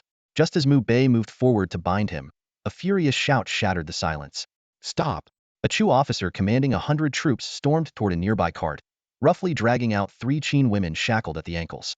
The women, barely 18 or 19 years old, were disheveled and trembling with fear. Several Chu soldiers immediately stepped forward, pressing cold blades against the women's pale necks. "Release Lord Rong, or I'll kill them," the officer threatened fiercely. Hong Zhengxian's voice cut through the tension, cold and resolute. "In your dreams." The Chu officer's eyes gleamed with malice. He raised his blade and slashed, cutting off the long hair of one of the women. "The next strike will take her head. I'll release him, but you must let them go unharmed," Mu Bei said firmly. "No." Hong Zhengxian barked, his voice sharp with authority. "Mu Bei, as a 100-man commander, I order you not to release him." Lu Changhao and the others approached, their voices hushed as they tried to reason with him. "Brother Mu, while it was you who captured the prisoner, he is now under the jurisdiction of the Qin military. Releasing him without authorization is a grave crime, especially since he's a commander of 1,000. If the supervising officer finds out, the consequences will be dire. But if we don't release him, those Qin women will undoubtedly die," Mu Bei replied, his gaze unwavering. The group fell silent. Mu Bei turned to face the Chu soldiers. "On the count of 3, we exchange hostages simultaneously. No tricks." The exchange happened in an instant. The Chu soldiers shoved the 3 women forward, and Mu Bei released Rong Gao. The Chu soldiers wasted no time, fleeing on horseback. The rescued women knelt in gratitude, but Mu Bei quickly cut their shackles and urged them to stay far away from this dangerous place. "Mu Bei." Hong Zhengxian laughed bitterly, his anger barely contained. "You actually dared to release him. My colleague suffered because of you. And now it's your turn to face punishment from the supervising officer." Sogan tried to mediate, but Hong Zhengxian only sneered and struck him. Mu Bei intervened, knocking Hong Zhengxian to the ground with a swift kick. "Mu Bei, you dare leave." Mu Bei's icy glare silenced him. Trembling, Hong Zhengxian retreated, his voice venomous. "Fine. We'll settle this with the supervising officer." He stormed off with his men. "That bastard will definitely file a report," Lu Yang said, worry etched on his face. Sogan and Lu Changhao shared the same concern, knowing the gravity of the charge for releasing an enemy officer. Yet Mu Bei remained calm. "No need to dwell on it. Let's focus on hunting the beasts and collecting their cores." The 10,000 mountains were teeming with ferocious beasts. For 7 days, the 4 of them focused solely on hunting these creatures, with no distractions other than essential meals and rest. When the time was up, they emerged from the forest and returned to the infantry camp. As soon as they reached their quarters, they saw someone from the military overseer's office waiting for them. The leader of the group fixed his gaze on Mu Bei and said, "Warrant Officer Mu, please come with us to the overseer's office." Mu Bei nodded silently, fully aware of the situation. Hong Zhengxian must have reported his act of releasing the Chu army's centurion. Lu Changhao, Sua Jin, and Lu Yang looked worried but followed closely behind. The main hall of the overseer's office was bustling with figures. Standing among them was Hong Zhengxian, whose lips curled into a sinister smile as soon as he saw Mu Bei. Ignoring him, Mu Bei's attention was instead drawn to the man seated at the head of the hall. Clad in black armor, his face was stern and imposing, exuding a commanding presence like a towering mountain. This was none other than the renowned border general, Marquis Yong'an, Chen Bo. It was unexpected that the matter of a Chu army centurion would alarm someone of his stature. "You are Mu Bei?" Marquis Yong'an asked with a deep voice. Subordinate Mu Bei greets Marquis Yong'an. Mu Bei replied respectfully, bowing. "Someone has accused you of releasing the Chu army centurion Rong Gao without authorization. Is this true?" "It is," Mu Bei answered succinctly. The hall fell into an uproar at his admission. Several centurions immediately erupted in anger. "Rong Gao holds critical intelligence. How dare you release him without permission? This is sheer recklessness." Lu Changhao and the others stepped forward hastily to plead. "Marquis Yong'an, esteemed centurions, Brother Mu's actions were to save 3 women of Qin. Please investigate thoroughly." Hong Zhengxian seized the moment to step forward, his voice filled with fury. "Rong Gao is the Chu army's top-ranking centurion. Capturing him could have yielded invaluable intelligence. How can 3 ordinary women compare to that? This is nothing short of throwing away a watermelon to pick up sesame seeds." Many of the gathered officers nodded in agreement. Turning to Marquis Yong'an, Hong Zhengxian added firmly, "My lord, this man's defiance of military priorities is unacceptable. He must be punished severely to uphold discipline." Marquis Yong'an stood with his hands behind his back, his gaze profound. After a long silence, he finally spoke. "Strip him of his rank. Erase all military merits. Dock his pay for 3 years. Have mercy, my lord." Lu Yang and the others immediately pleaded, while Hong Zhengxian smirked triumphantly. Marquis Yong'an approached Mu Bei and looked him in the eye. "Do you regret it? If you hadn't saved them, you could have earned tremendous military merit and been promoted to centurion. Now, you've lost your rank, your achievements have been erased, and you'll receive no pay for 3 years. Was it worth it? If you could do it over, would you still make the same choice?" "I would," Mu Bei answered without hesitation. "Why?" "For peace of mind." Marquis Yong'an studied him for a moment before suddenly bursting into laughter. "Well said. For peace of mind." His tone turned serious as he continued. "Sometimes, the law and one's conscience are at odds. To follow the law may violate your heart, and to do what is right may break the law. You broke the law, but you stayed true to your principles." With that, he waved his hand, and a gleaming long sword appeared seemingly out of nowhere. "This sword is called Taowu. It is of the highest craftsmanship and has accompanied me in battle for 10 years. It is yours now." Mu Bei was moved, and the expressions of the others shifted as well. The 3 Qianhu officers from the military surveillance office were particularly astonished. They were well aware of the extraordinary origin of the Taowu sword. This was a treasured blade personally gifted by the great general of the Qin dynasty to the Yong'an Marquis years ago, holding immense significance to him. Now, the Yong'an Marquis was bestowing this sword upon Mu Bei. "I dare not accept." Mu Bei respectfully clasped his hands and declined. "Take it." The Yong'an Marquis's tone was firm. "A good man is worthy of this sword. That's what the great general once told me. If you don't accept it, I will feel ashamed." After a slight hesitation, Mu Bei finally took the Taowu sword. This treasured blade, forged from high-quality steel and iron, measured 3 feet and 3 inches long. Its razor-sharp edge felt both cold and weighty in his hands, exuding a menacing and commanding aura. The sword had undergone at least 7,000 hammerings, ranking as one of the finest among weapons of its class. "Thank you, my lord." Mu Bei bowed, then retrieved the vermilion bird sword and presented it with both hands. "This sword is called Vermilion Bird. Though it is merely a blade tempered 100 times, it has accompanied me in slaying dozens of Chu enemies. If you do not find it unworthy, my lord, please accept it." The Yong'an Marquis was taken aback for a moment before bursting into hearty laughter.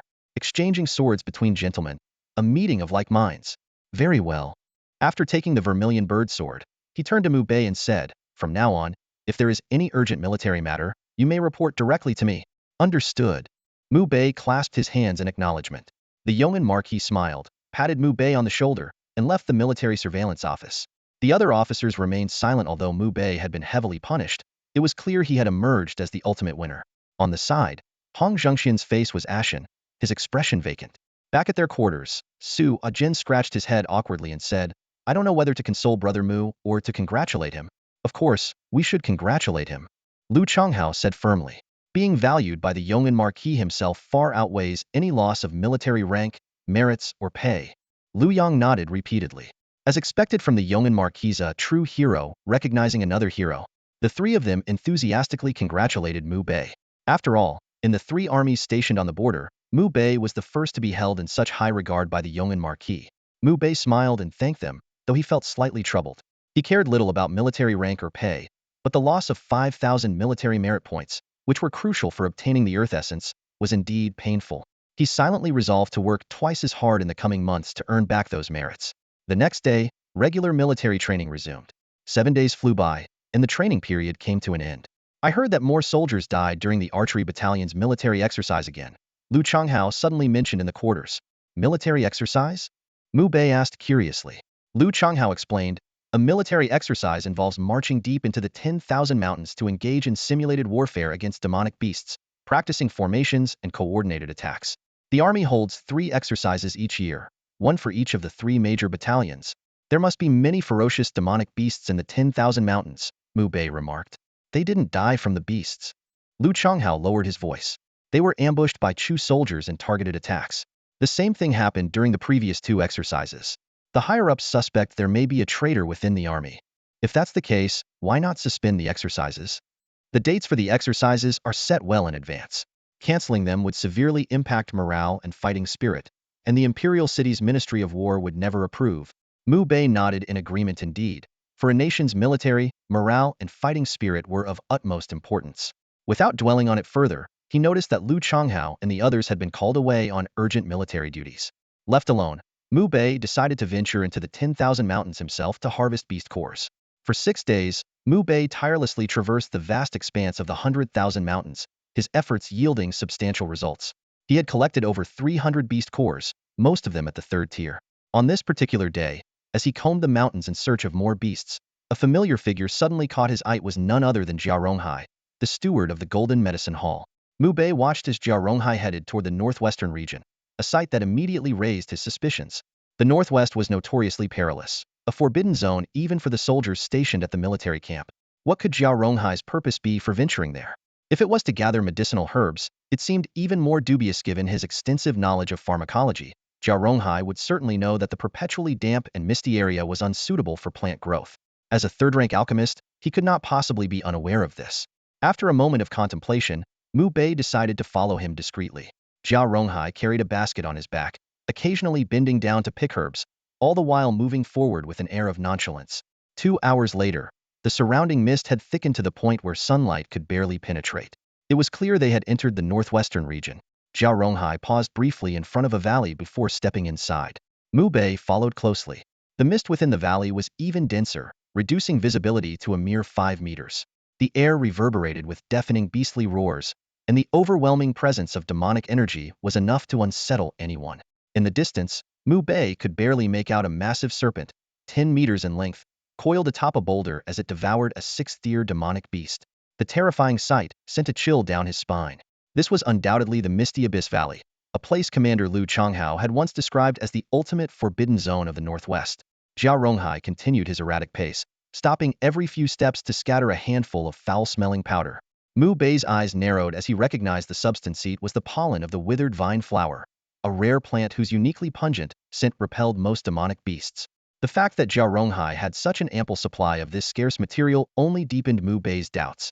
They eventually arrived at a stone forest, where a middle-aged man in a black robe emerged from behind a large boulder. Without preamble, the man spoke. "You're late again." Jia Ronghai replied in a low voice, "Caution takes time." He handed over a scroll. "This contains the military's upcoming confidential plans." The black-robed man gave the scroll a quick glance, a faint smirk playing on his lips. Jia Ronghai added, "My lord instructed me to warn you, stop ambushing every military operation. The higher-ups are growing suspicious and suspect there may be a mole. With the Golden Medicine Hall as cover and you, an alchemist, passing off intelligence as herb gathering. Who could possibly expose us?" The black-robed man sneered. "Our forces must continue to crush the morale of the Qin border troops, and when the time is right, well obliterate their 3 armies in one decisive strike and march south to annex all of Qin into Chu's territory. Tell Captain Wu to rest assured once our mission succeeds. The rank of Great General over Qin's lands will be his. He paused before adding, and as for you, your wealth and glory will be limitless. Hidden just 3 meters away, Mu Bei observed everything in silence. At last, he understood the source of the unease he'd felt before. When he first met Jiao Ronghai, the man's insistence on giving an elderly creditor 100 silver notes as an apology had seemed overly deliberate, as though he were trying to avoid drawing any attention to the Golden Medicine Hall. And now, his deliberate trip to this perilous, barren region under the guise of gathering herbs confirmed Mu Bei's suspicions. Unexpectedly, the opposing side was colluding with the Chu army at this very location. Mu Bei stood in the shadows, witnessing everything. Jiao Ronghai, a trusted subordinate of Wu Kuan, the owner of Jin Yao Hall and a captain in the archery battalion, was secretly conversing with a middle-aged man in a black robe. This confirmed the rumors from a few days ago, as Lu Changhao had claimed there was a traitor within the ranks. After discussing for a moment, Jiao Ronghai turned to leave, but Mu Bei stepped out from the shadows, blocking his path. The moment the two men saw Mu Bei, their expressions immediately changed. "It's you!" Jiao Ronghai exclaimed in shock. "How did you find out?" Without answering, Mu Bei threw a punch directly at Jiao Ronghai's face. As a third-grade alchemist with little combat skill, Jiao Ronghai staggered back in fear. The man in the black robe let out a cold snort, yanked Jiao Ronghai behind him, and lashed out with a sweeping kick aimed at Mu Bei. Mu Bei swiftly dodged and countered with a powerful punch. The black-robed man retaliated with his own strike. Their fists collided with a dull thud, and the black-robed man was forced 3 steps back. Such strength at the early stage of blood energy cultivation, the man remarked, a flash of surprise in his eyes. "Too bad you'll die here." Before his words fully landed, he drew a blue blade from his waist and slashed fiercely at Mu Bei. Remaining calm, Mu Bei summoned the Tao Wu sword. The blade's energy swiftly formed into a sword formation, meeting the oncoming blade Hedon. At the instant of impact, the blue blade shattered with a sharp crack, while the Tao Wu sword continued its trajectory, severing one of the black-robed man's arms. "Ah!" the man screamed in agony, retreating in disbelief as he stared at the sword in Mu Bei's hand. "How is the Tao Wu sword of Yangon Marquis in your possession?" Mu Bei gave no reply, advancing with his sword. Now disarmed and missing an arm, the black-robed man was completely on the defensive. Under the precision of Mu Bei's sword techniques, he was forced to retreat step by step. 8 breaths later, Mu Bei landed a whip-like kick, knocking the man to the ground. Seeing this, Jiao Ronghai turned to flee, but was sent sprawling with a kick from Mu Bei. Taking out a coil of rope from his storage ring, Mu Bei tied both men up securely. "Young man, spare me," the black-robed man said, glaring at Mu Bei. "If you keep this a secret, once the Chu army conquers Qin lands, you'll be rewarded with endless wealth." "Yes, young man. You could at least become a prince." Jiao Ronghai chimed in eagerly. Mu Bei responded by slapping Jiao Ronghai across the face. "Do you think everyone is as treacherous and dishonorable as you? If it weren't for the need to keep you alive for interrogation, you'd already be a corpse." The black-robed man opened his mouth to say more, but Mu Bei silenced him with a punch, knocking him unconscious. Then, dragging both men behind him, Mu Bei headed toward the military camp. After returning to the military camp, Mu Bei immediately made his way to the tent of Yong'an Marquis to report. As he recounted the entire sequence of events in detail, the Marquis' eyes turned icy cold. The undeniable traitor was none other than Wu Kuan, the captain of the archers and a commanding officer. A moment later, the Marquis' expression softened slightly. Gripping Mu Bei's shoulders firmly, he declared, "Well done. This is a great merit for the 3 armies of the border." "It was merely my duty," Mu Bei replied with a slight pause, then continued, "My lord, I have a proposal." "Let's hear it," said the Marquis. "According to Jiao Ronghai, the Chu army has other spies within our ranks. We can secretly detain Wu Kuan, then promise Jiao Ronghai a pardon in exchange for him delivering false intelligence to the Chu army. Once they take the bait and mobilize, we can set an ambush, ideally luring more of their forces into the trap. As for the death of the Chu army officer, Jiao Ronghai can claim that he was killed by a beast horde in the Misty Valley. That area is notorious for its fierce creatures, making it a flawless cover story." A glint of cold determination flashed in Mu Bei's eyes. As for Jiao Ronghai's pardon, it would, of course, be a ruse. He and Wu Kuan have caused the deaths of many Qin soldiers. Justice will be served after this is over. The Marquis' eyes lit up with approval, but quickly furrowed in thought.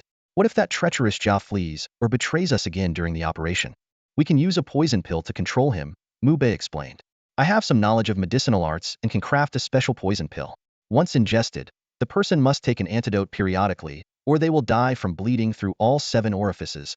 The Marquis regarded Mu Bei with a hint of surprise, but, after a brief moment of contemplation, decisively concluded, "Good. We'll proceed as you suggest. You'll handle the poison pill, and I'll take care of the rest. If this succeeds, you will be heavily rewarded." To facilitate the crafting of the pill, Mu Bei temporarily stayed in the Marquis' quarters, where he was provided with a cauldron and the necessary ingredients. 2 days later, the poison pill was ready. As planned, Jia Ronghai was forced to consume it, and was sent to deliver false intelligence about an upcoming Qin military exercise. Late at night, under the cover of darkness, the Marquis led Mu Bei and their forces on a stealthy march. 3,000 elite cavalry, 3,000 elite infantry, and 4,000 archers moved in groups, infiltrating the dense forests of the 10,000 mountains. Hidden among the massive trees, Mu Bei perched on a thick branch, keeping a vigilant watch while carrying provisions. 3 days later, the Chu army arrived in overwhelming numbers, about 20,000 troops led by a commanding officer in the Qi cultivation realm. The officer barked out orders. "The Qin army will hold a tri-army drill here in 4 days. Begin the ambush preparations now." As the Chu soldiers set up their defenses, a cold shout suddenly pierced the air. "Attack!" It was the voice of the Marquis. In an instant, thousands of sharp arrows shot out from the treetops, slicing through the air with deadly precision. Meanwhile, Mu Bei gripped his Fong blade tightly and charged alongside the Marquis and the elite infantry and cavalry, storming into the Chu army. The Fong blade gleamed with lethal brilliance, cutting through the enemy ranks like a knife through butter. In one swift strike, Mu Bei beheaded 3 opponents. Employing the techniques of Sword 72 and Wind Stride 9 turns, he moved like a phantom, leaving a trail of fallen Chu soldiers in his wake. "Attack!" The thunderous war cries of the Qin soldiers echoed across the battlefield. Hidden among the trees, Qin archers unleashed a deadly barrage of arrows with precision, raining down upon the enemy like a storm. The Chu army's formation collapsed in an instant, and within moments, hundreds lay dead in pools of blood. "It's the Marquis of Yangon. We've fallen into a trap." A Chu officer shouted in both anger and despair, immediately ordering a retreat. Panic-stricken, the Chu soldiers abandoned their armor and weapons, fleeing in disarray. The Qin forces, their morale soaring, pursued relentlessly. Screams and cries of agony filled the air, and soon the battlefield was soaked in crimson. 2 hours later, the ambush concluded. 700 Chu soldiers were slain, and the Qin army emerged victorious. "You should rest for now," the Marquis of Yangon said to Mu Bei. Mu Bei bowed respectfully and took his leave, returning to his quarters. Lu Changhao and the others had already completed their tasks and returned. The next day, they resumed their rigorous daily training in the military camp. Under the scorching sun at the border, over 10,000 soldiers trained tirelessly, their shouts resonating amidst the clashing of blades. 3 days passed in the blink of an eye. On this day, the Marquis of Yangon summoned Mu Bei and informed him that the traitors Wu Kurin and Jia Ronghai had been executed, and the aftermath of the ambush had been fully resolved. For his role in capturing the Chu officer, uncovering the traitors, and devising the ambush, Mu Bei was awarded 100,000 merit points and promoted directly to the rank of Qinhu Commander of 1,000. "Tomorrow at noon, I will personally oversee the ceremony and present you with the Qinhu military token in front of the entire army," the Marquis of Yangon announced. "My lord, may I request a simpler approach? I prefer not to draw too much attention," Mu Bei humbly asked. The Marquis paused for a moment, then nodded with a satisfied smile. "To achieve merit without arrogance and remain modest, well done." He handed Mu Bei a golden token engraved with the words, Qinhu and Mu Bei's name. "With this token, you have the authority to command up to 1,000 Qin soldiers."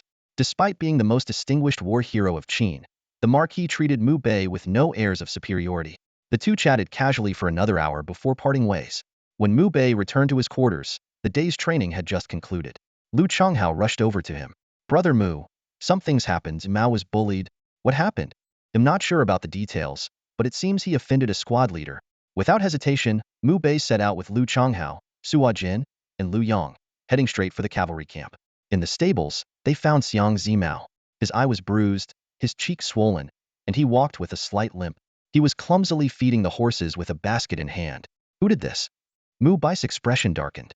"Brother Bei," Xiang Zimao exclaimed, a mix of surprise and joy on his face, though he instinctively turned his head away, trying to hide his battered appearance. "It was just some roughhousing, nothing serious." "Hey, little Zimao, are you done feeding the horses?" A young man with a stalk of hay in his mouth sauntered over, giving Mu Bei and his group a mocking glance. "And who are these guys?" They're my friends, just here to visit," Xiang Zimao stammered nervously. The young man sneered and slapped Xiang Zimao's face lightly. "This is the stables, not some place for outsiders to wander around. Are you looking for another beating?" Before he could finish his sentence, Mu Bei kicked him with such force that the young man was sent flying several meters away. The young man clutched his stomach in agony, his face contorted with pain as he struggled to prop himself up. Glaring at Mu Bei, he gritted his teeth and snarled, "You dare hit me?" Mu Bei didn't respond. Striding forward, he grabbed the man by the collar and delivered 5 resounding slaps across his face. With each sharp crack, bloody teeth scattered to the ground. "Stop, stop," the young man begged in terror. "Who else hit him, and why?" Mu Bai's voice was icy. The young man trembled and stammered, but a heavy slap cut him off before he could speak. Blood trickled from his nose and mouth. "Stop wasting time. Talk." Under Mu Bai's piercing gaze, the young man broke down completely and spilled the entire story. During training, Xiang Zimao had accidentally bumped into the warhorse of a sergeant from their shared barracks. Although Xiang Zimao had apologized profusely, the sergeant refused to let it go. Not only had he personally beaten Xiang, but he had also incited others to join in. Worse, he forced Xiang to feed his horse and those of 9 other accomplices every day, beating him mercilessly at the slightest dissatisfaction. A mere sergeant throwing his weight around like a tyrant. Suo Jin fumed with rage. "Where is this sergeant?" Mu Bei demanded. "Brother Bei, let it go." Xiang Zimao quickly interjected, tugging at Mu Bai's sleeve. "It's nothing serious, just some minor injuries. They'll be fine in a few days." He didn't want Mu Bei getting into trouble on his behalf. Mu Bei turned to him, his expression firm. "You call me Brother Bei, so I can't just stand by and let anyone bully you. Lead the way." Without another word, he kicked the young man. Under their captive's guidance, they soon arrived at a barracks. Inside, the room was crowded with soldiers. The young man pointed to a bald, muscular man in the corner who was arm wrestling with someone. Without hesitation, Mu Bei grabbed a nearby stool and smashed it over the bald man's head, blood instantly streaming down his face. "You're asking for death," the bald man roared, charging at Mu Bei with a twisted expression. Mu Bei met him with a single punch, flooring him and knocking out most of his teeth. "Get him! Attack!" The bald man's 8 companions surged forward. Mu Bei countered with a sweeping kick, toppling the 3 in the lead. At the same time, Lu Changhao, Suo Jin, and Lu Yang joined the fray, swiftly subduing the entire group. "They're infantry troops. How dare they cause trouble in the cavalry barracks? Do they think we're easy to push around?" The other cavalry soldiers in the room glared coldly and began closing in on Mu Bei and his group. Mu Bei slammed his fist into the wall, leaving a gaping hole. His voice thundered, "Back off!" The advancing cavalry soldiers froze, their faces pale. They knew that the barracks walls were tough enough to withstand even the strongest bloodline warriors at their peak. For Mu Bei to punch a hole through it was a terrifying display of strength. Mu Bei kicked the bald man to the ground in front of Xiang Zimao. "The way he hit you hit him back the same way." Xiang Zimao hesitated for a moment. The bald man snarled menacingly, "You wouldn't dare." The threat only ignited Xiang Zimao's fury. He immediately began pummeling the bald man with his fists and feet, his cries of pain soon filling the room. "Enough!" A stern voice rang out from outside the barracks as a middle-aged man strode in. "Master Zhaoqiu, 100-man Commander Zhao, these infantry troops are out of line. They dared to come into our cavalry barracks to throw their weight around." The furious cavalry soldiers shouted, pointing at Mu Bei and his comrades. Zhaoqiu cast a cold glance at Mu Bei, his voice carrying an undeniable authority. "This residence is under my jurisdiction. How dare you cause trouble here?" Mu Bei remained calm, turning to Xiang Zimao, who had paused his actions. "Keep going. Hit until you've vented your anger. As a cultivator, your state of mind is critical. If you leave a psychological shadow, your path in martial arts will undoubtedly be hindered." He was helping Xiang Zimao rid himself of inner turmoil. Xiang Zimao gritted his teeth, let out a roar, and his fists once again pounded down on the bald man. Even the other cavalrymen who had been knocked down earlier were not spared. Zhaoqiu's face darkened instantly, his eyes flashing with cold light. A mere foot soldier dared to defy him, a 100-man commander. "How dare you?" He stepped forward swiftly and raised his hand to strike Mu Bei. But Mu Bei was faster. He grabbed Zhaoqiu's wrist firmly. "Where were you when my friend was being bullied? And now that he's fighting back, you suddenly show up?" Zhaoqiu tried to pull his hand back, but couldn't budge.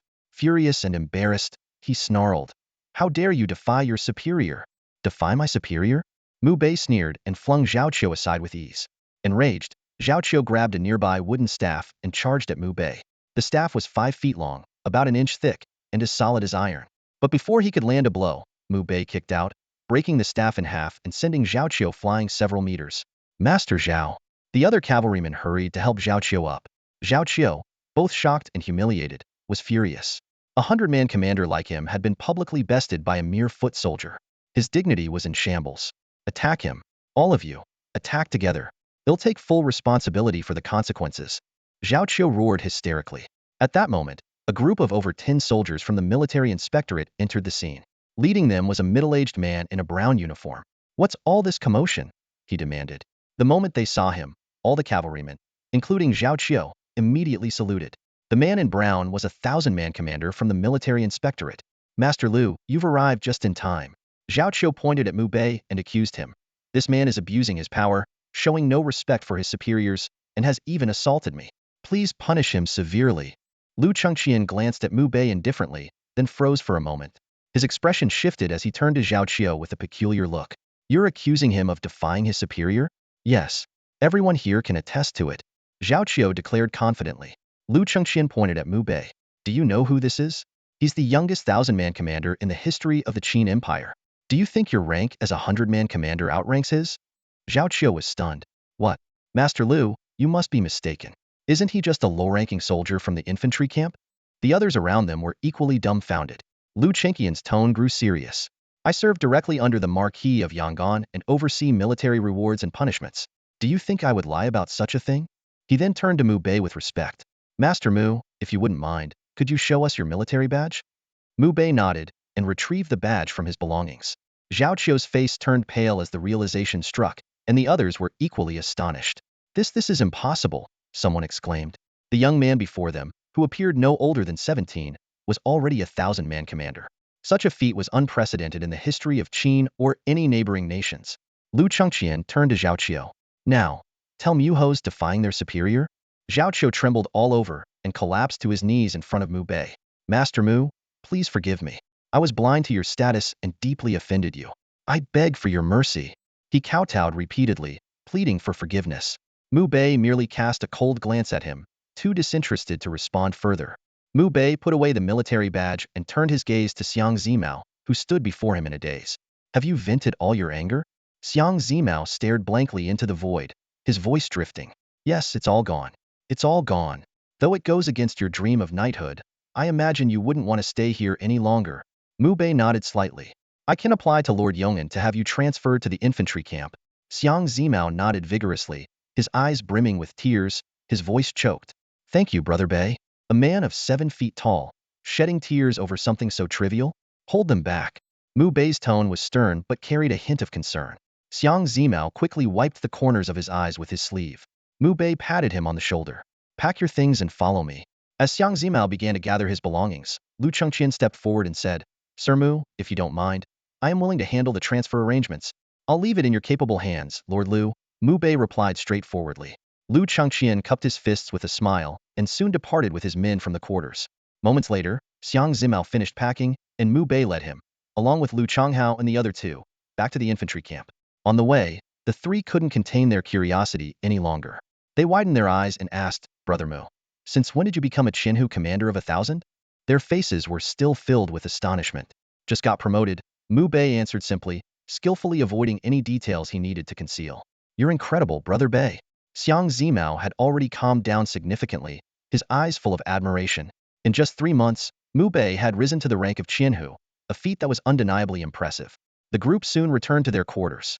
The next morning, Xiang Zimao joined Lu Changhao and the others in the infantry camp's rigorous training. Meanwhile, as a Qianhu, Mu Bei was exempt from participating. He stayed behind in his residence, where he took out the last piece of spirit stone and combined it with the Qi Fire Dragon Ganoderma to begin cultivating the one sword to eternity technique. As the technique circulated, the spirit energy from the stone and the medicinal power of the Ganoderma were fully absorbed, and a searing heat spread through his body, causing his blood to nearly boil. At the same time, in the main hall of a military camp at the Chu Kingdom's border city, a middle-aged man clad in violet armor sat at the head seat, exuding an icy and menacing aura like a bloodthirsty beast. For other middle-aged men stood below him, heads lowered, the atmosphere heavy and oppressive. 9,700 soldiers dead, retreating in disgrace. "Su Xiaowei, you've done well," the man in violet armor said coldly. Su Xiaowei's face darkened as he bowed deeply. This subordinate acknowledges his guilt and is willing to accept punishment. The other 3 officers quickly interceded on Su Xiaowei's behalf. "My lord, Jiao Ronghai's sudden betrayal cannot be entirely blamed on Su Xiaowei. Please be lenient." "My lord, I am willing to re-enter the 10,000 mountains," Su Xiaowei suddenly declared. During the ambush, I noticed a young man wielding a Tao sword. He must have a significant connection to Yong'an Marquis of the Fallen Qin. I am willing to personally take action and capture him during his next training excursion. I believe we can extract critical information from him. The hall fell into stunned silence at his words. The man in violet armor asked in a deep voice, "Are you certain you saw correctly?" "Absolutely certain," Su Xiaowei replied with unwavering conviction. The middle-aged man in purple armor pondered briefly before speaking with an undeniable authority. "All right, you are permitted to enter the mountain." He then added sternly, "Remember, you must bring him back alive. Otherwise, your crime will be compounded." His eyes glimmered with a deeper meaning. The Tao sword was the personal battle blade of Marquis Yong'an, yet it has somehow ended up in the hands of a young man. There must be more to this than meets the eye. Capturing him could prove to be of great value. Understood. Commander Su straightened his posture and responded firmly. In the military camp, Mu Bei was fully engrossed in cultivating the technique unrivaled sword. As the last trace of spiritual energy from the spirit stones was absorbed, the final stalk of the crimson fire dragon Ganoderma was also depleted. A surge of immense vitality erupted from within him, spreading outward like a tidal wave before swiftly converging back into his body.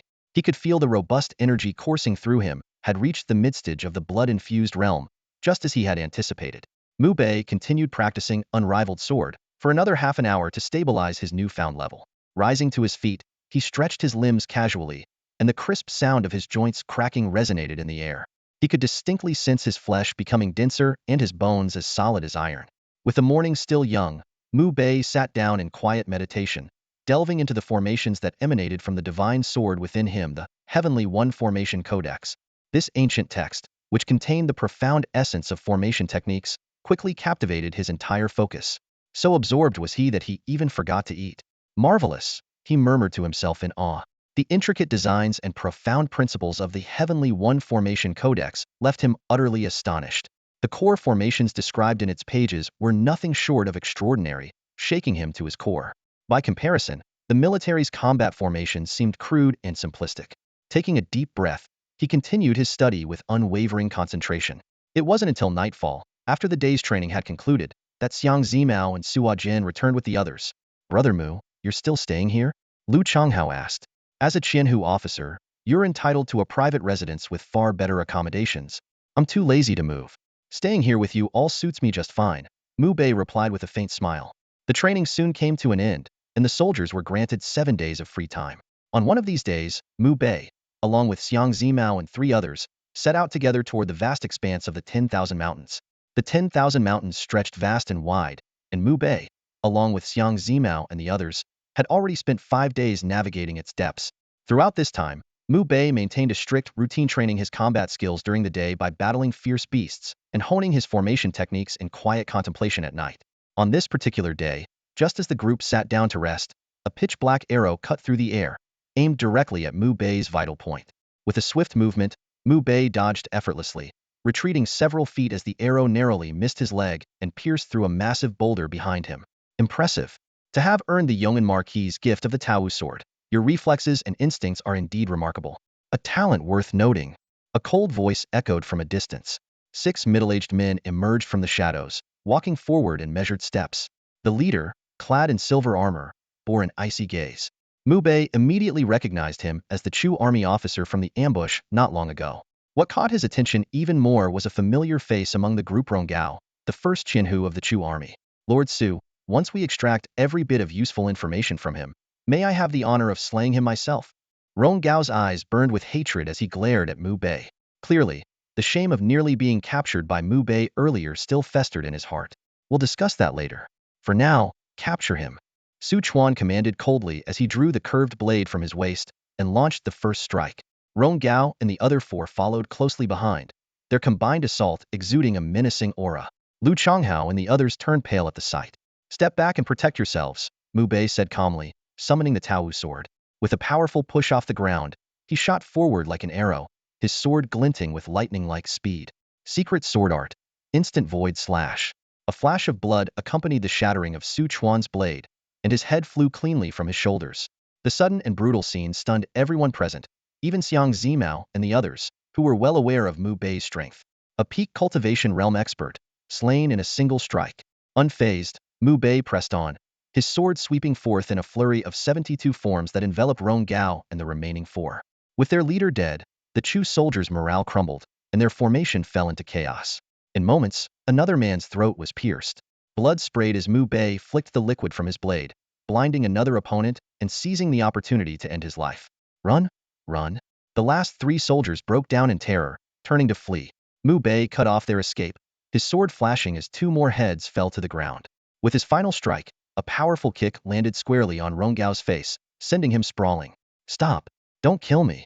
I can tell you everything. Rong Gao cried out in terror. Mu Bei gazed at him coldly. Speak. He had intended to interrogate him for information, but to his surprise, Rong Gao caved in without any pressure. Trembling, Rong Gao divulged a wealth of intelligence. The Chu army's grain storage locations at the border, their upcoming strategies, key personnel in command, and more. Finally, he revealed a critical piece of information: the Chu army had recently discovered a large silver mine within the 10,000 mountains, providing detailed coordinates of its location. How large is it approximately? Mu Bei asked. They could excavate it, and converting it into silver banknotes, it would amount to about 10 billion. Rong Gao's voice trembled slightly. Mu Bei's pupils contracted sharply. 10 billion? The number sent a shockwave through his mind. He recalled a casual conversation with Yong'an Marquis, where it was mentioned that the annual expenditure of the 3 border armies of Great Qin was only 50 million silver notes. This massive silver mine, if fully mined, could sustain the border armies for 20 years. Standing nearby, Xiang Zimao, Suo Jin, and the others gasped audibly, their faces turning pale upon hearing this staggering figure. Is there any other information? Mu Bei's sharp gaze locked onto Rong Gao. No, that's all. Rong Gao's eyes filled with desperate hope. I've told you everything I know. Will you let me go now? Mu Bei nodded slightly and began to lift the foot, pressing on Rong Gao's chest.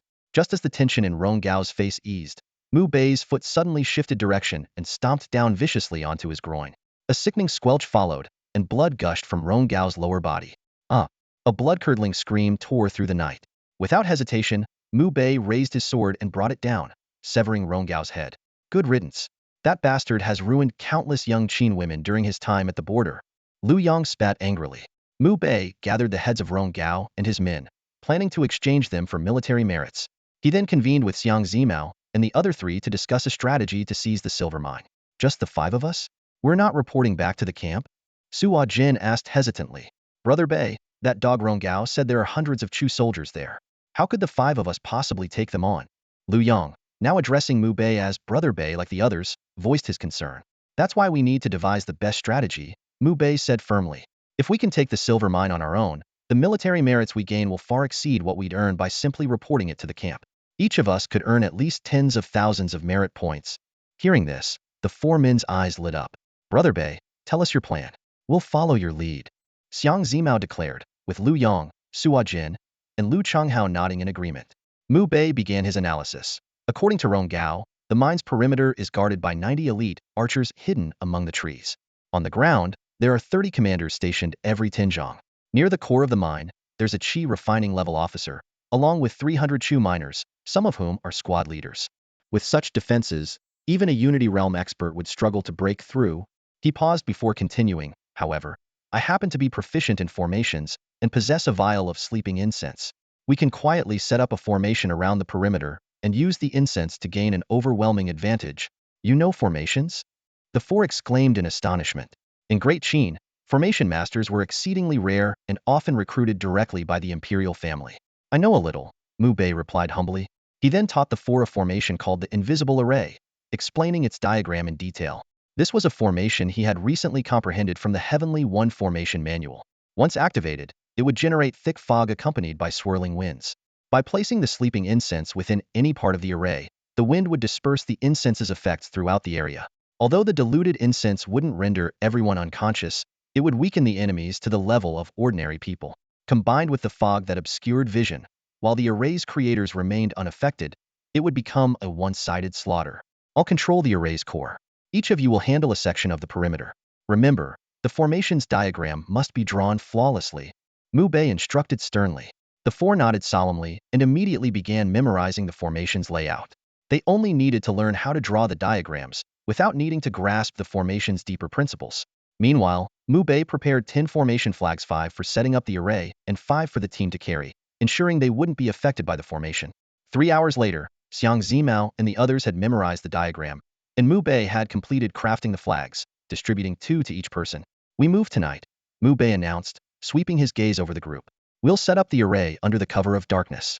Each formation flag must be buried along with several dozen beast cores. The energy within the cores will power the invisible array." He also handed out an antidote to the sleeping incense, which he had prepared during a previous alchemy session. "Let's go." At Mu Bei's command, the 5 set off, heading straight for the silver mine Rong Gao had described.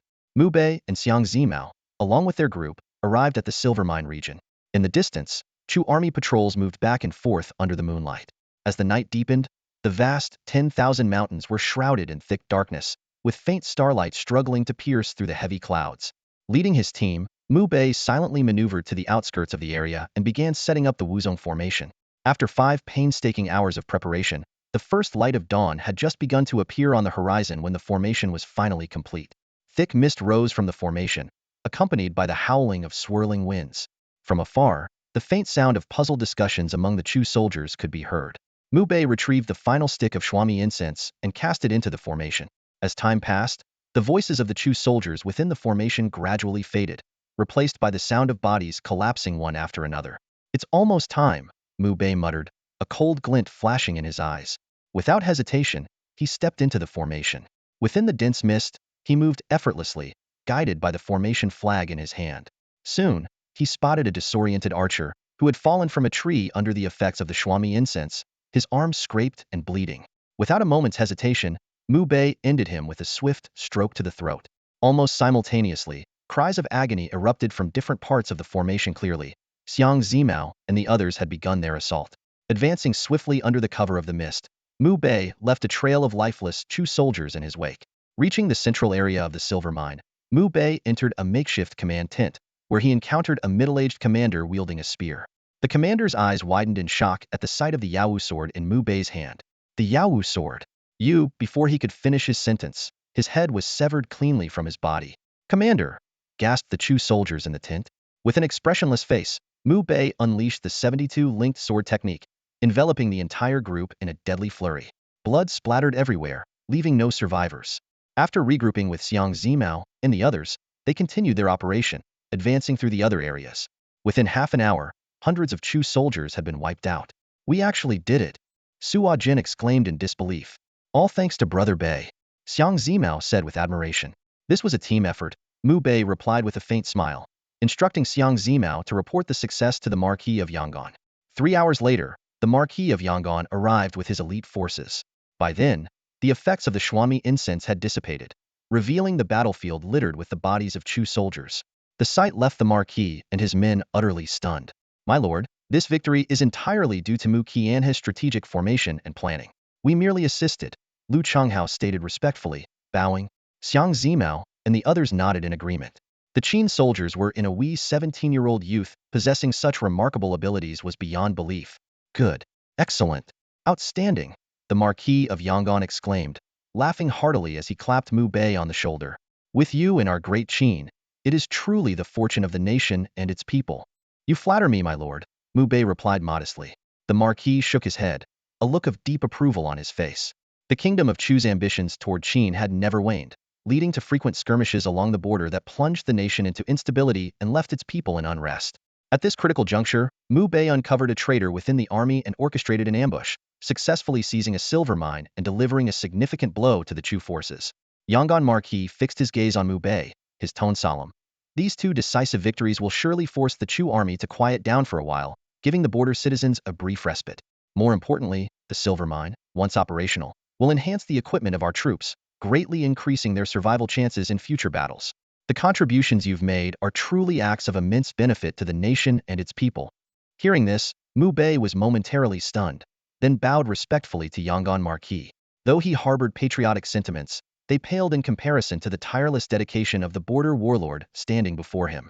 The 2,000 elite soldiers brought by Yangon Marquis quickly took their positions under the guidance of Xiang Zimao and the other 3 men. Once the war tent was left with only Yangon Marquis and Mu Bei spoke, "My lord, I have also gathered some critical intelligence." He then proceeded to report the information he had obtained from Rong Gao in meticulous detail. "Excellent. This intelligence is of immense value." A sharp gleam flashed in Yangon Marquis' eyes. In the clash between 2 nations, intelligence often held the key to victory. Right then and there, Yangon Marquis officially recognized the military achievements of Mu Bei and his 4 comrades, killing hundreds of enemies, acquiring crucial intelligence, and capturing a large silver mine. Their contributions were exceptional. Upon evaluation, Mu Bei was awarded 200,000 military merits, while Xiang Zimao and the other 3 each received 30,000 merits, all promoted to the rank of centurion. Thank you, my lord. Mu Bei cupped his hands in gratitude, but then added, however, may I request to defer my promotion to captain? Seeing the Marquis' puzzled expression, he candidly explained his reason for joining the border army. Captains and above were ineligible to participate in the grand military competition, and he still hoped to compete for the chance to obtain the heart essence. Yangon Marquis nodded in understanding. Very well, we shall arrange for your promotion after the competition. This silver mine is now under your full command. After an hour of military discussions, Yangon Marquis departed for the main camp. Mu Bei immediately convened Xiang Zimao and the others to share the good news of their promotions and promised to issue them new military badges once the silver mine matter was resolved. The 4 were ecstatic, especially Xiang Zimao, who trembled with excitement. Never in his wildest dreams did he imagine he would one day rise to the rank of centurion. Once everyone had calmed down, Mu Bai's expression grew serious. We are now responsible for guarding this silver mine. Stay vigilant at all times. He specifically warned them to watch out for Chu spies and remain on high alert. Afterward, Mu Bei led dozens of soldiers in crafting battle flags, ensuring that all 2,000 Qin troops would have one each, allowing them to move freely without being affected by the untraceable formation. Of these soldiers, 1,500 were assigned to mining operations, while the remaining 500 patrolled and fortified defenses, creating an impenetrable barrier around the silver mine. Time passed as Mu Bei guarded the silver mine while dedicating his spare moments to practicing the unparalleled sword technique and deeply studying the Tianyi formation manual. The Marquis of Yong'an generously allocated tens of thousands of beast cores to sustain the Wuzong formation, ensuring Mu Bei had no worries. Half a month flew by, and nearly half of the silver mine had been excavated.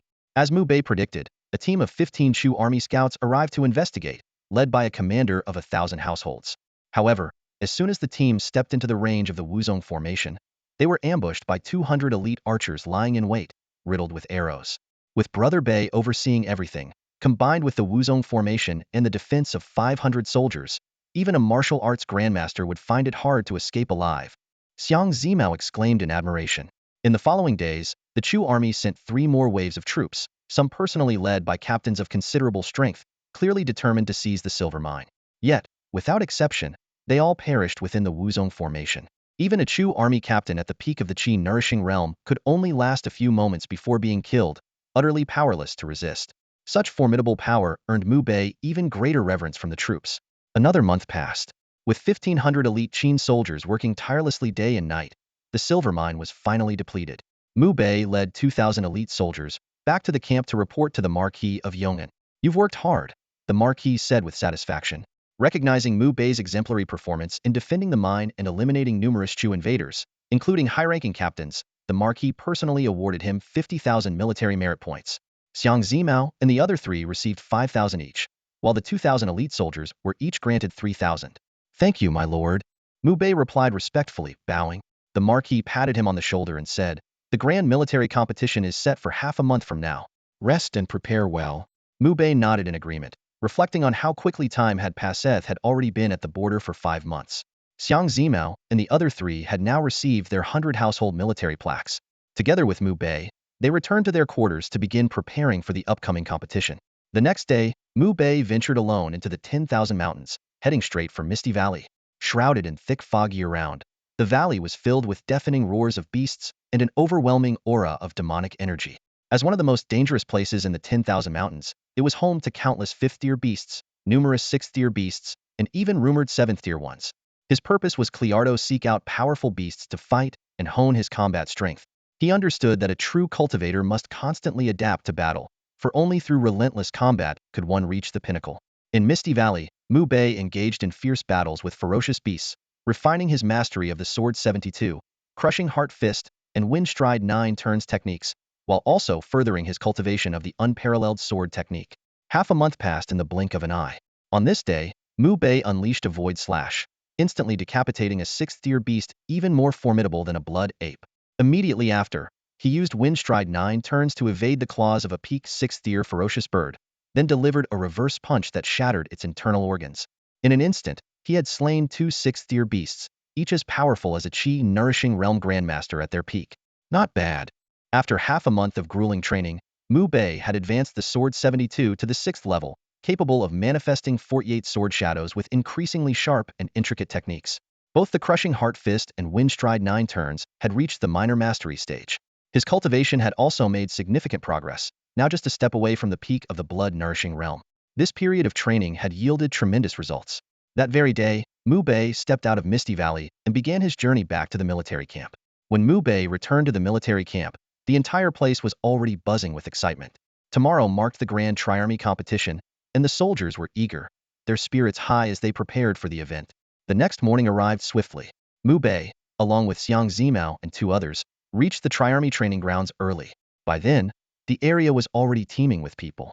Soldiers, determined to secure a good view of the competition, had gathered even before dawn. At the center of the grounds stood 2 immense dueling platforms, each capable of hosting battles involving 1,000 participants. The champion's prize this time is the Earth Core Essence, Lu Zhonghao whispered, lowering his voice. This treasure is said to rejuvenate the body, enhance vitality, and strengthen one's energy. Even those in the Qi cultivation realm rarely encounter it. Rumor has it that a single drop is worth 1,000,000 silver taels. 1,000,000 taels for a single drop? That valuable? Lu Yang's eyes widened in amazement. That's just hearsay, Lu Zhonghao added cautiously. Mu Bei maintained a calm exterior, but inwardly, he felt a surge of anticipation. His reason for joining the military was precisely to acquire this Earth Core Essence. An hour later, Yong'an Marquis entered the grounds, accompanied by several individuals, and took his seat at the judges' table. To everyone's surprise, the central seat was not occupied by the Marquis, but by a young man in regal purple attire, with an elder in a green robe standing respectfully behind him. The third prince. Xiang Zimao exclaimed in astonishment. That's the third prince? Sua Jin and the others were equally shocked. Xiang Zimao nodded in confirmation. Yes, that's the third prince, Qinjun. I caught a distant glimpse of him 2 years ago in the imperial city. He must be here to oversee and judge the inaugural tri-army competition. Soon, Yong'an Marquis rose to announce the competition rules. The 1,000 participants would be divided between the 2 platforms, with 500 soldiers battling on each. The last person standing on each platform would advance to the final duel. With the sound of the command, the participants ascended the platforms. From below, Xiang Zimao shouted, "Go, Brother Bei!" The chaos of the battle erupted immediately. Someone launched a powerful punch at Mu Bei, who responded with composure, countering with a single strike. His opponent's hand trembled from the impact, unable to maintain a firm grip. Sensing his disadvantage, the attacker quickly turned to target someone else. Mu Bei adopted a defensive strategy, only retaliating when directly attacked. This approach allowed him to conserve energy while avoiding drawing too much attention. The clashing of weapons and the thuds of fists echoed across the platform, as participants were steadily knocked off one by one. When only 25 contestants remained on the platform, the others finally recognized Mu Bei's formidable strength. "We need to team up and take him down first," someone suggested, and the rest quickly agreed. These seasoned soldiers, each brimming with vitality and battlefield experience, armed with swords, spears, and halberds, swiftly surrounded Mu Bei in a coordinated assault, their attacks sharp and relentless. The intense battle on the stage held the audience below in rapt silence. Mu Bei remained calm and composed, gracefully employing the wind step 9 turns technique, moving like a wisp of breeze through the attacks of dozens of opponents. With a simple straight punch, he struck one opponent squarely in the chest, unleashing an internal force that sent the man flying off the stage. What astonished the crowd was that Mu Bei had not used any renowned techniques like the Sword of 72 Strikes or the heart-shattering fist. Instead, he relied solely on the wind step 9 turns and basic martial arts to effortlessly knock one soldier after another off the platform. To think that the revered Lord Chen bestowed the Taowu sword upon him after earning such distinguished military achievements, this young man is truly extraordinary, remarked Yu Chao, the cavalry commander seated at the judges' table. Hearing this, the third prince turned to the Marquis of Yong'an. Lord Chen was willing to part with the battle sword gifted by the Grand General? The Marquis nodded slightly. He is deserving of it. Indeed, it seems this young man has boundless potential, the third prince observed, his gaze lingering briefly on Mu Bei before shifting to another stage, where a young man clad in golden attire stood. However, compared to Commander Yu's son, he still falls short. I've heard your son has already reached the early stage of the Qi cultivation realm? Yu Chao chuckled. Yesterday, I brought back some spirit stones, and this boy secretly refined them all, breaking through to the early stage of Qi cultivation. But his foundation remains unsteady. Commander Yu, you're too modest, the third prince replied with a knowing smile. Word has it that in yesterday's duel, it took you, a peak Qi cultivation realm expert, a full quarter hour to defeat him, Yu Chao smiled wryly. Nothing escapes your highness. This rascal does indeed have some talent in martial arts. The chaos on the stage grew even fiercer, yet Mu Bei, facing a crowd of opponents, handled them with ease. Half a quarter hour later, he sent the last opponent flying off the stage. Almost simultaneously, on the other stage, Yu Hao, the golden-clad youth, also ended his match, standing tall and proud. The preliminary round is over. Mu Bei wins, Yu Hao wins. Rest for a moment before the final match, the Marquis of Yong'an declared. As Mu Bei stepped off the platform, Xiang Zimao, Lu Yang, and several others rushed over to meet him.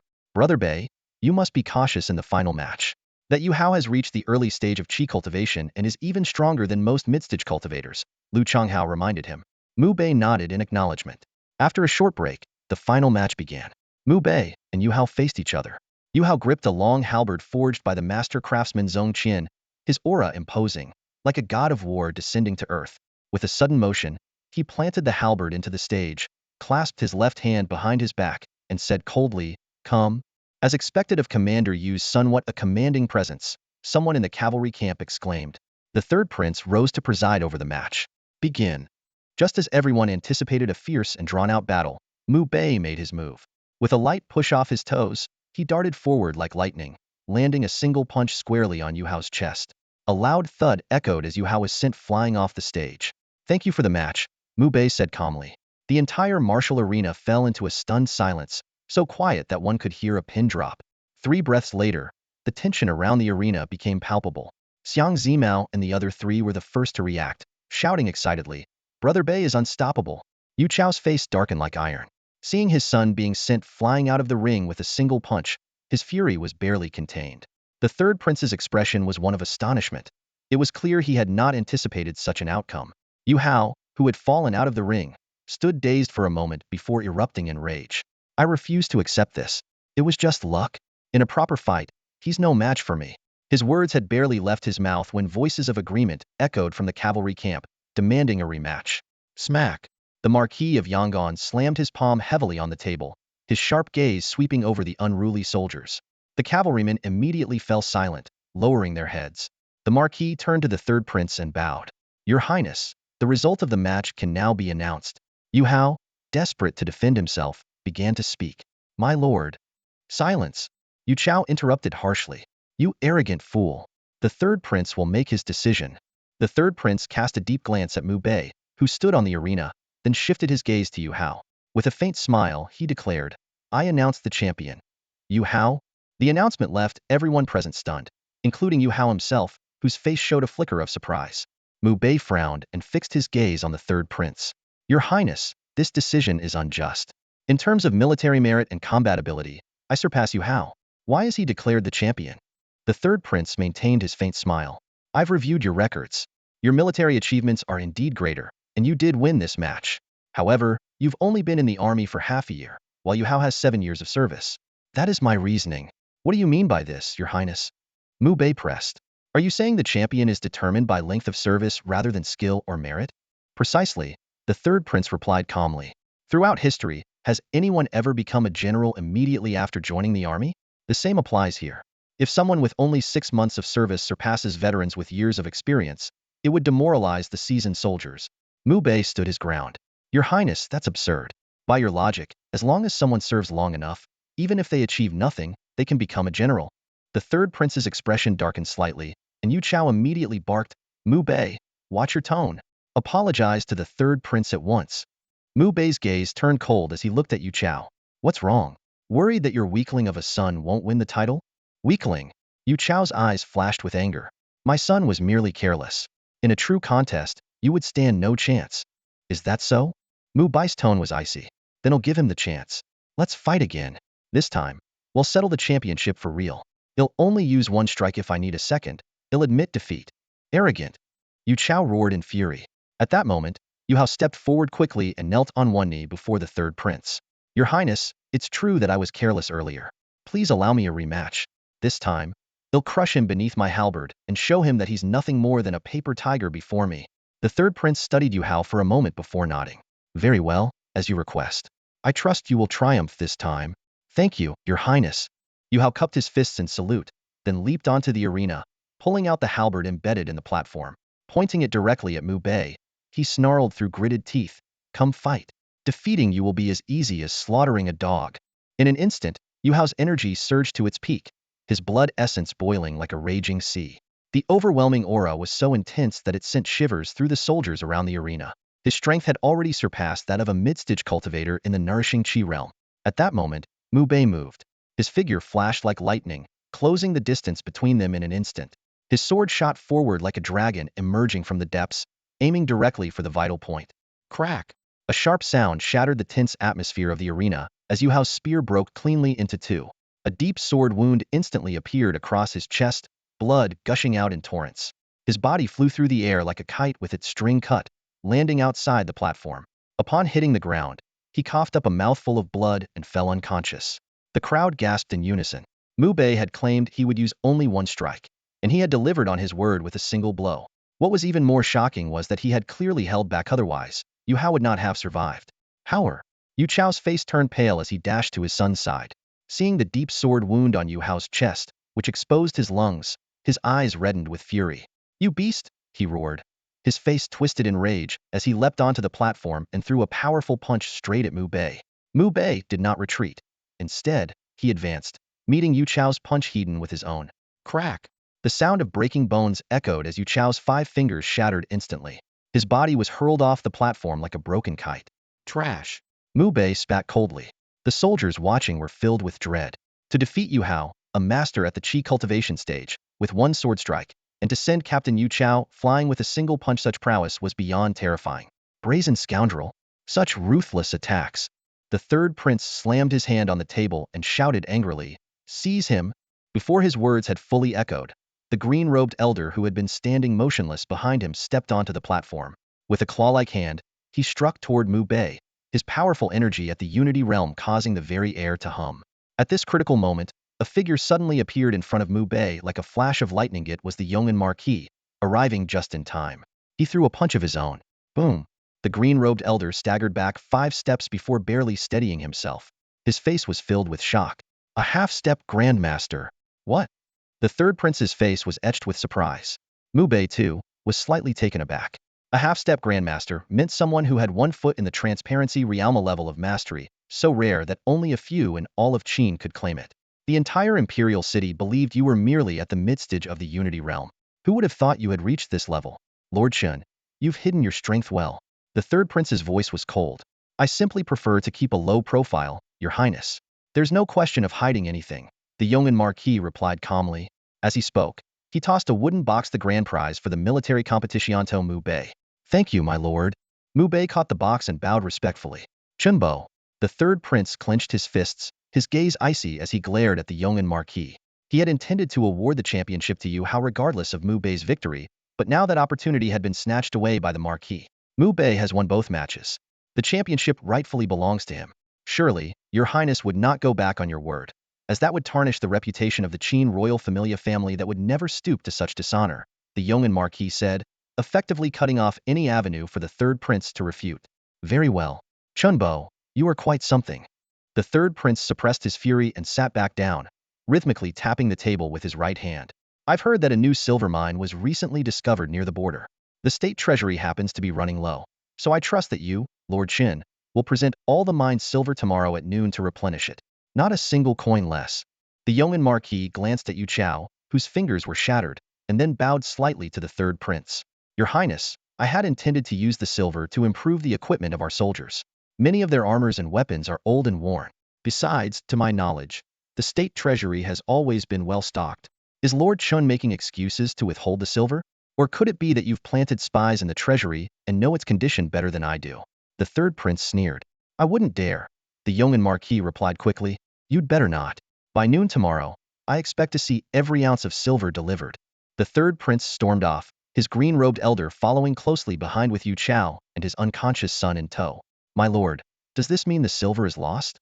Mu Bei asked as he turned to the Yong'an Marquis. The Marquis sighed and shook his head before instructing the overseers to handle the aftermath of the competition. Come with me, he said to Mu Bei. Mu Bei nodded and followed Marquis Yang'an to his residence.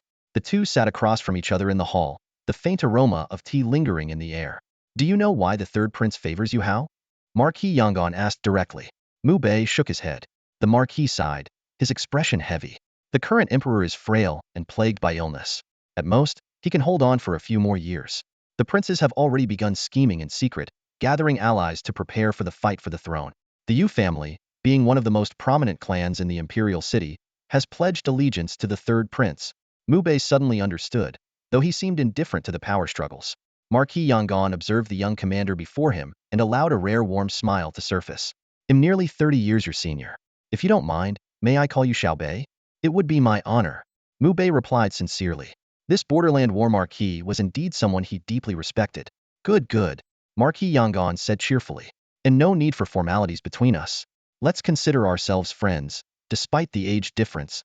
The two conversed at length, enjoying each other's company.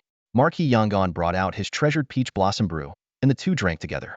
For jars of wine later, neither showed the slightest sign of intoxication. Impressive tolerance. Marquis Yangon praised. Mu Bei gave him a thumbs up. You as well, my lord. They both laughed heartily and downed another jar each. After setting his jar aside, Marquis Yangon's expression turned serious. Xiao Bei, I know you're not interested in fame or power. You came to the border to enlist and earn merits, all for the champion's reward in the grand military competition. But I also know you're a man of noble character and compassion. He paused briefly before continuing. Though it may go against your intentions, I hope you will go to the imperial city and further your studies at the Imperial Qin Academy. In the military, the highest rank I can grant you is captain. But if you wish to become a marquis or general, you must graduate from the Imperial Qin Academy. This is a rule set by the founders of Qin. Marquis Yangan's gaze grew intense. With your talent, achieving such a position is only a matter of time. I know you may not care for it, but I sincerely hope you reach that rank. Most of the current princes are solely focused on the throne. Take the third prince, for example. You saw what happened today showed blatant favoritism to Yu Hao, demanding silver from the mines just to win over allies, without any regard for the safety of border soldiers or the stability of the frontier. Do you think that silver is for the national treasury? It's likely for his personal use. And how can I stop him? He's acting under the guise of the treasury's needs, leaving me powerless to keep the funds. The Marquis' expression grew even more solemn. If someone like him ascends to the throne, how could it be a blessing for the empire or the common people? If you can rise to the rank of marquis or general, you will wield significant influence in the future. You could make a real difference for the people and the nation. Mu Bei listened intently. Though he had no desire for titles or power, he felt an even deeper respect for Marquis Yangan's concern for the people. I will seriously consider your words, my lord. Good. Marquis Yangan laughed heartily and took out a golden token, handing it to Mu Bei. The token bore the characters for captain in the center, with Mu Bei's name engraved in the lower right corner. From this moment on, you are the youngest captain in Qin. With this token, you may command up to 30,000 Qin soldiers anywhere in the empire. Thank you, my lord. Mu Bei accepted the token respectfully. After chatting a while longer, Mu Bei took his leave and returned to the private quarters arranged for him by the military supervisor. He retrieved the champion's reward from the grand military competition and opened the wooden box. Inside was a small jade bottle, about 2 inches tall. Removing the lid, he found a single crystalline droplet resting quietly within. A surge of immense spiritual energy immediately emanated from the bottle. That's it, the core spirit essence. A flicker of excitement crossed Mu Bei's eyes. He now had all 3 rare ingredients required to reconstruct his meridians: the Linglong mystic ginseng, the Yinling golden centipede, and the core spirit essence. At last, he could begin crafting the top-grade tier 4 meridian reformation pill. The Marquis of Yong'an had already prepared the alchemy furnace for him. Mu Bei lit the fire and focused entirely on the process. Flames roared within the furnace as he carefully added the 3 ingredients in a precise sequence, meticulously adjusting the heat. Throughout the process, he held his breath, his forehead beaded with sweat, as he dared not allow even the slightest distraction. Over an hour later, a faint pop echoed from the furnace. Mu Bei immediately extinguished the fire and lifted the lid. A surge of white mist billowed out, revealing a small pill the size of a fingernail resting at the bottom. Its surface was etched with intricate vein-like patterns, resembling meridians. It's done. He carefully retrieved the pill, taking a moment to steady his breathing before swallowing it. As the pill dissolved in his stomach, its medicinal power rapidly coursed through his body. A wave of warmth swept over his flesh and bones, followed by an intense heat that seemed to ignite his shattered meridians. Soon, the broken meridians began to wriggle and mend themselves, rapidly healing under the influence of the pill's regenerative power. 2 hours later, Mu Bei was drenched in sweat, his skin covered in a foul-smelling layer of impurities. Yet, his face was filled with joy. His broken meridians had not only fully recovered, but had been reforged to surpass their former quality. From destruction comes rebirth, he murmured, clenching his fists. Without hesitation, he activated the unparalleled sword's sovereign technique, refining the residual spiritual energy within his body. After an hour of cultivation, he had absorbed all the energy, solidifying his cultivation at the peak of the blood refinement stage. After cleansing himself of the impurities and changing into fresh clothes, Mu Bei felt invigorated, as if even the air he breathed carried a hint of sweetness. As night fell, the sky glittered with stars. After a simple meal, he finally allowed himself to rest. For months, he had been fully committed to cultivation, alchemy, and studying formations and techniques. A well-deserved rest was long overdue, as even cultivation required a balance of work and rest. The next morning, he rose early, beginning his breathing exercises under the glow of dawn. The crisp morning air was rich with spiritual energy. He retrieved a crimson fire dragon Ganoderma and paired it with the sword's sovereign technique for cultivation. As the powerful and mysterious technique activated, it drew in all the spiritual energy within a 100-meter radius, refining it flawlessly. The medicinal power of the crimson fire dragon Ganoderma was thoroughly absorbed, merging into his bloodstream and further purifying it. After 2 hours of cultivation, the crimson fire dragon Ganoderma's essence was completely refined. Mu Bei's peak blood refinement stage cultivation became even more stable, and the surging vitality within him roared like a primal dragon's bellow. The technique of one sword to transcend the world continued to operate, guiding and harmonizing his energy and blood. Mu Bei sat in quiet meditation, contemplating the words of Yong'an Marquis. Half an hour later, he opened his eyes and made up his mind to visit the Imperial Qin Academy. Yong'an Marquis truly cares for the welfare of the people and the nation, which is admirable, he murmured to himself. But my primary motivation is to protect my loved ones. The person he most wanted to protect was Yi, followed by his aunt and cousin. Attaining a high position would make this much simpler. Reflecting on how the likes of Puyan City's lord, Liu Yanqing, and the county's governor had once been wary of him, all due to their fear of Yueyao princess, he knew that if he were to be ennobled or achieve the rank of general, no one in the Qin Empire would dare to trouble Yi or his family again. This ambition aligned with serving the people, and the cultivation resources at the Imperial Qin Academy were indeed exceptional. Under the blazing sun, Mu Bei arrived at Yong'an Marquis' residence and informed him of his decision. Good, good, excellent. Yong'an Marquis exclaimed with joy. I plan to return to Puyan City in the northern region first before heading to the academy, Mu Bei explained. It's been half a year since I left Puyan City, and I want to visit Yi. No rush. There's still some time before this year's enrollment at the academy, Yong'an Marquis said, smiling as he patted Mu Bei on the shoulder. After a simple meal, Mu Bei took his leave and headed straight to the frontier city to book a ship ticket back to the northern region. Coincidentally, a sea vessel was scheduled to pass by the next day at noon, making it the perfect opportunity. Upon returning to the military camp, he gathered Xiang Zimao, Lu Changhao, Sua Jin, and Lu Yang to inform them of his plans. With Brother Bei's strength, even amidst the geniuses of the Imperial Qin Academy, he'll undoubtedly stand out above the rest, one of them said. Absolutely. Well, wait for Brother Bei to return and lead us once more in defeating the Chu invaders. Lu Yang and the others echoed in unison. Mu Bei turned to Xiang Zimao and asked, You once promised your father 6 months of training in the army. The time's almost up, will you return? Xiang Zimao replied earnestly, Brother Bei, ever since you disciplined me, I've changed a lot. This time on the frontier, I've experienced humiliation, your protection, and the honor of fighting under your leadership. It's made me realize how vast the world is beyond the northern city and how insignificant I am. Even my current position as a 100-man commander is entirely thanks to your guidance. Please let my father know that I intend to stay in the army and continue honing my skills until the day I can stand on my own. Just like you, defeating Chu invaders, leading thousands, and perhaps even earning the rank of Marquis or General. Mu Bei looked deeply at the former spoiled young man and gave his shoulder a firm pat. Good. Remember what you've said today. Life may be as fragile as paper, but one must have an unyielding spirit. Even if life is as small as an ant's, one should aspire to soar like a swan. Only then can you live up to the brilliance of youth. Yes. Xiang Zimao nodded resolutely. Tonight, we drink, Mu Bei declared. And so, they drank and talked through the night, their laughter and camaraderie carrying them into the next day. That day, Mu Bei bid farewell to Xiang Zimao and the others, boarding a sea vessel to return to Beijun. The sea breeze howled across the deck, waves crashing against the ship's hull. After several days of travel, the outline of Beijun City finally came into view.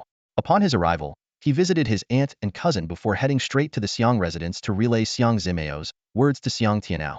Hearing this, Xiang Tianao's eyes glimmered with pride and relief. Good.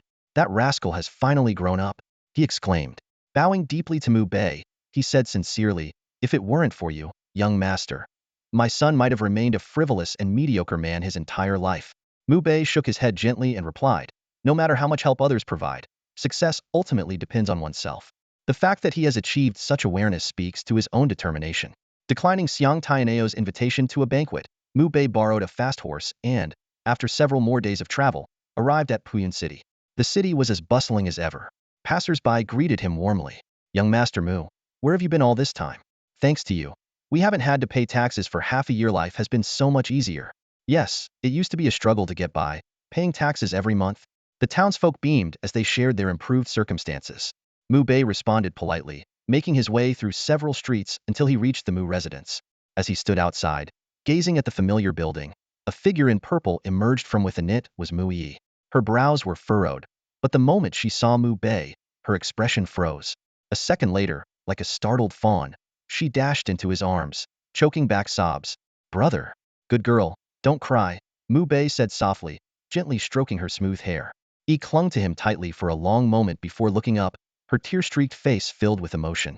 Brother, I missed you so much. I think about you every day. I missed you too, he replied. Really? Really? Yi's face lit up with joy as she pulled Mu Bei inside the residence.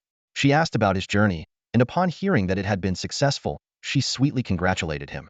Noticing her earlier troubled expression, Mu Bei inquired about the reason.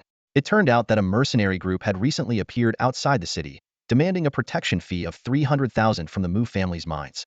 When the family refused, the mercenaries retaliated by releasing venomous snakes and scorpions into the mines, injuring several workers. Today, a third-tier giant python had even appeared, making the situation worse than ever. Mu Bai's father was currently leading efforts to clear the mines. Although the city lord, Imo, had attempted to mediate, the presence of a chi cultivation master among the mercenaries made it difficult to resolve the issue completely. Yi shook her head, trying to steer the conversation away. Let's not talk about such unpleasant matters. It's already noon. Brother, you must be hungry. I've been practicing a new dish, just waiting for you to come back and try it. Lunch can wait. Let's take care of the situation at the mines first. Mu Yi firmly refused. Nothing is more important than my brother. Now that he's back, everything else can wait. Besides, father is still at the mine. With that, she quickly disappeared into the kitchen. Before long, she emerged with a steaming bowl of porridge.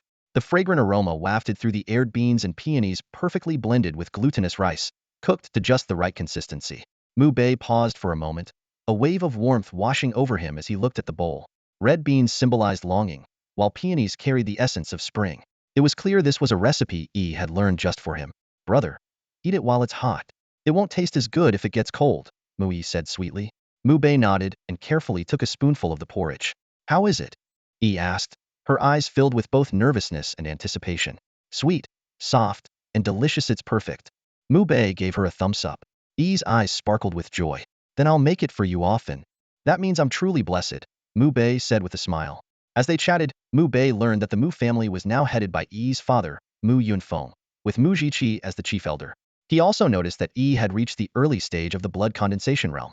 Though her cultivation level wasn't high, her energy was exceptionally refined and powerful, surpassing even many mid-stage blood condensation practitioners. Impressive progress, he praised sincerely. It's all thanks to the Sushian Eye Skin Manual and the herbal bath formula you gave me, brother. Otherwise, I wouldn't have advanced so quickly, Yi said cheerfully. By sunset, Mu Yunfeng and Du Qingyue returned home. They were momentarily stunned to see Mu Bei, but quickly greeted him warmly. It's good to have you back, Mu Yunfeng said with a smile. Have you eaten? Du Qingyue asked gently before turning to Yi. Go tidy up your brother's courtyard. Ever since they learned half a year ago that Mu Bei had protected Yi from a wolf attack during their childhood, their attitude toward him had completely changed from indifference to gratitude. I clean it every day. It's spotless, Yi replied. Even so, give it another once-over. Du Qingyue insisted. Mu Bei was a bit surprised, especially by Du Qingyue's change in demeanor. It was like she was a completely different person. As night fell, Mu Bei declined the offer to stay overnight. After paying his respects at the memorial for his adoptive parents, he left the Mu residence. Though he had reserved a room at Tianfeng Tower, he first rode his horse to the former headquarters of the Crimson Flame Gang. After Mu Bei had taken down several of their leaders, the gang had disbanded, and the place was now occupied by the mercenary group Yi had mentioned. The camp was brightly lit with torches as Mu Bei strode in without hesitation. Who dares trespass on the territory of the Zhulong mercenary group? A night guard wielding a blade yelled, rushing toward him. With a single slap, Mu Bei sent the man flying several meters. Instantly, over a dozen guards at the gate charged toward him. Call your leader, he said calmly. Who do you think you are to demand to see our leader? Kill him, someone shouted angrily. Mu Bei struck the lead guard with a slap, snatching his iron staff in the process. His movements were swift and precise, his staff techniques like a storm sweeping through the group. In moments, the sound of blows echoed through the air, and the dozen guards were all sent sprawling. Go call reinforcements, he ordered, kicking one of the fallen guards. The man stumbled away but quickly returned with a middle-aged man clad in a fur coat. The newcomer exuded an imposing aura of peak blood energy. He strode directly up to Mu Bei, his sharp gaze fixed on him. You want to meet our group? Before he could finish his sentence, Mu Bei raised his leg and delivered a swift, powerful kick, sending the man flying over 3 meters away. He landed heavily on the ground, blood trickling from his nose and mouth, struggling to get up. Call someone else. Keep going, Mu Bei commanded calmly, standing motionless. The mercenaries nearby were struck with terror. One of them hurriedly ran off to summon the deputy leader. The deputy leader appeared, shirtless, his muscles bulging like chiseled stone, and his eyes radiating an icy menace. The overwhelming force of his peak blood energy was suffocating. You dare? The deputy leader managed only 2 words before Mu Bei's foot struck him like lightning, launching him into the air. He landed unconscious, sprawled on the ground. Call someone else, Mu Bei said, his tone still unshaken.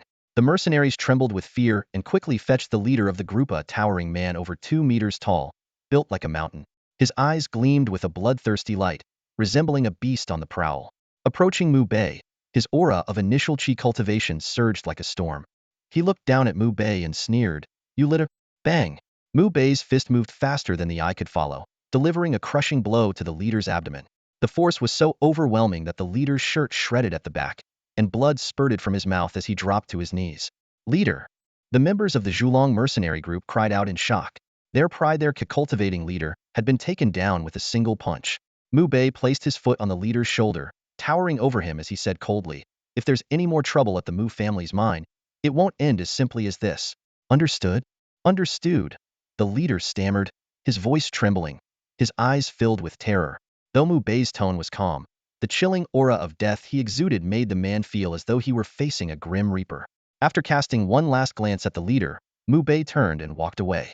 When he returned to the Tianfeng pavilion, Lu Yanqing was already waiting outside with several martial guards. Master Mu, you're finally back. Please come in. Lu Yanqing greeted warmly. Manager Lu, isn't this a bit much? Mu Bei remarked, looking at the well-regarded steward of Tianfeng pavilion and confidant of the northern county city's lord, who had personally awaited him late into the night.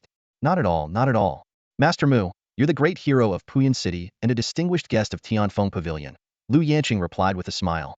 From now on, all your expenses at Tianfeng pavilion will be covered, as per my lord's instructions. Mu Bei smiled and thanked him without any pretense. Lu Yanqing then arranged for him to stay in the most luxurious 300 square meter suite in the Tianfeng pavilion, complete with every amenity imaginable. That night, under the cover of darkness, Mu Bei practiced his unparalleled sword technique and delved into the mysteries of the Tianyi Array manual before washing up and resting. The next morning, a graceful figure suddenly barged into the room. Brother! The Zhulong mercenary group is Mu Yi froze mid-sentence as she caught sight of Mu Bei shirtless. She quickly covered her face with her hands but couldn't resist peeking through her fingers, her wide eyes fixated on him.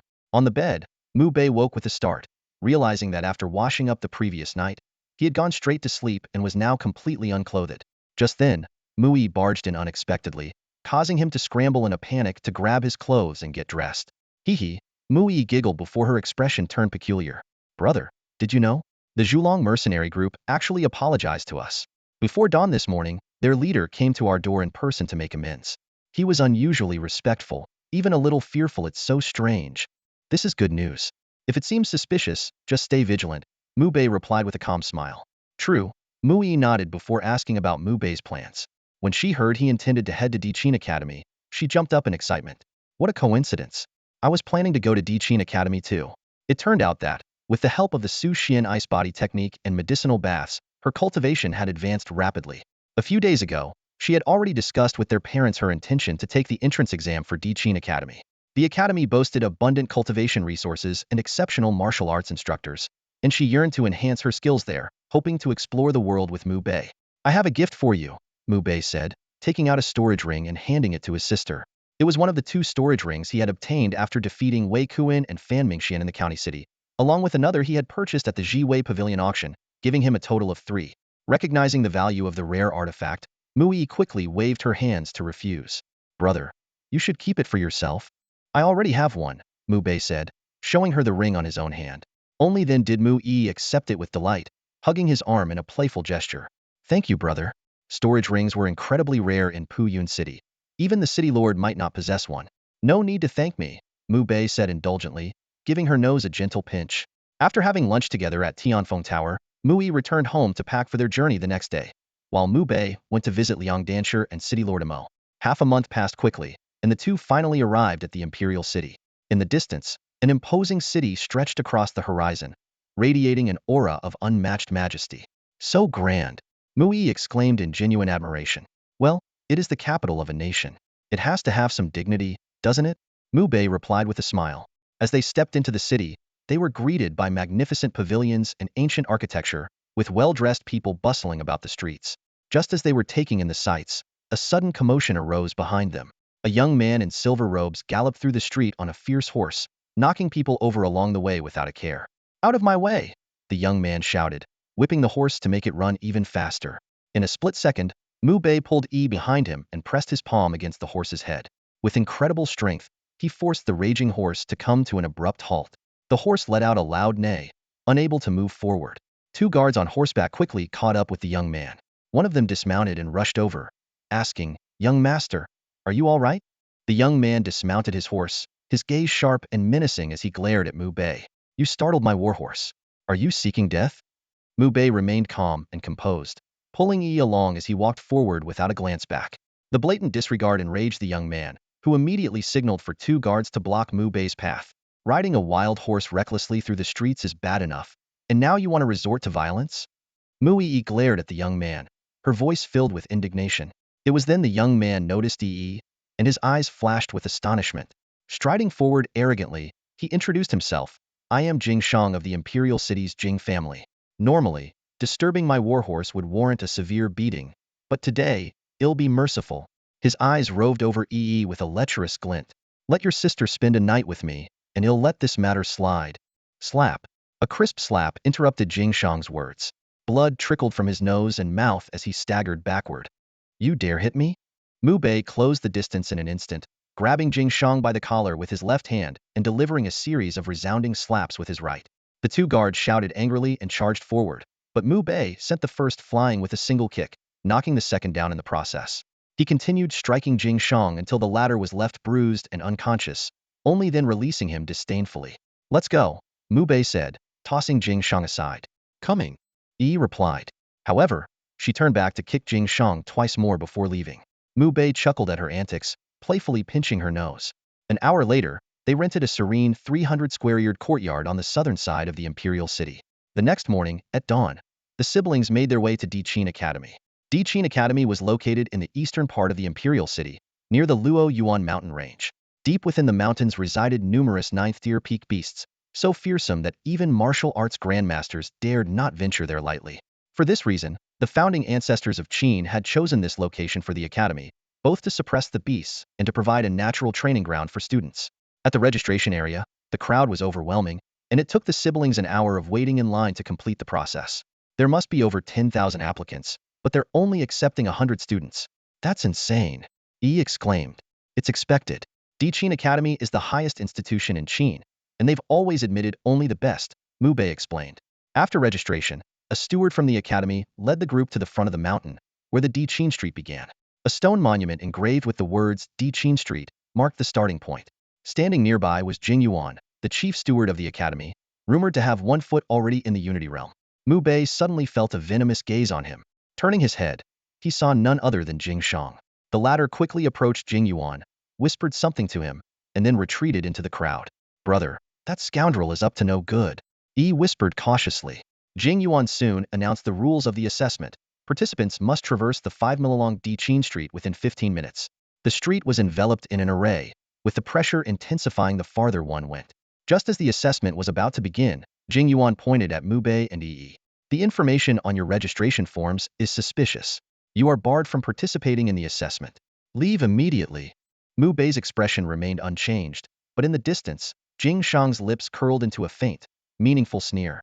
"Mentor, we filled out our application information as required. Could you point out where the issue lies? Mu Bei suppressed her anger, despite knowing the deliberate provocation, and asked calmly. I have neither the need nor the time to explain to you. Leave immediately. Jing Yuan's tone was cold and dismissive. Just as Mu Bei was about to retort, Mu Bei raised his hand to stop her. Minter Jing, Mu Bei stepped forward, his voice steady. I have something that can prove my identity, but it is not appropriate to reveal it in front of everyone.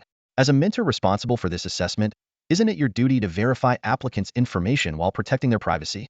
You seem to know quite a bit. Jing Yuan let out a cold chuckle, then turned and walked towards a nearby pavilion. Follow me. Under the watchful eyes of the crowd, since Mu Bei claimed to have evidence to verify his identity, Jing Yuan had no choice but to examine it. Refusing would tarnish the reputation of the Imperial Academy, and he himself would face consequences. Additionally, Mu Bei's suggestion to avoid public scrutiny played right into his hands. His intent to make things difficult for Mu Bei and Mu Yi was primarily to support Jinsang. If he could destroy the evidence in private, the narrative would be entirely under his control. The two entered a pavilion at the start of Diqin Street. Once the door was shut, Jing Yuan stood with his hands behind his back and sneered. Show me. Mu Bei nodded, then suddenly launched a punch straight at Jing Yuan's face. The unexpected attack caught Jing Yuan off guard, and blood instantly gushed from his nose and mouth. You dare! Jing Yuan roared in fury, but before he could react, Mu Bei grabbed him by the throat, pinning him against a wooden pillar. A knee strike to the abdomen followed by a heavy punch to the chest resulted in a sickening crack as bones shattered. Jing Yuan's face twisted in pain as the powerful energy of a peak-level cultivator surged from him. However, Mu Bei's next punch dispersed all his momentum, forcing him to cough up a mouthful of blood. At the same time, a military officer's badge was thrust in front of his eyes. You're a military officer? Jing Yuan's expression shifted dramatically. The Imperial Academy mission is under orders from the military. Dare to obstruct me again? Mu Bei's voice was icy. Jing Yuan trembled. A military officer was already his equal in rank, but with the added weight of a military directive, Mu Bei's authority now overshadowed his. Officer, please forgive me. I was wrong. I will ensure that Jinsang is punished. Jing Yuan hurriedly apologized, cursing Jinsang in his mind for provoking someone he shouldn't have. Mu Bei pocketed his badge and left without another word. Moments later, Jing Yuan emerged from the pavilion, his appearance composed but his demeanor subdued. He bowed slightly in Mu Bei's direction and announced, there was an error earlier. The information for both of you is correct. It was a mistake during the review process. Please accept my apologies. The crowd of over 10,000 examinees found no issue with this explanation, as mistakes in reviews were not uncommon. Jinsang, however, was about to speak up, second uncle. But was silenced by Jing Yuan's icy glare, leaving him too intimidated to continue. Brother, what did you show that old scoundrel? He seemed scared, Mu Yi whispered.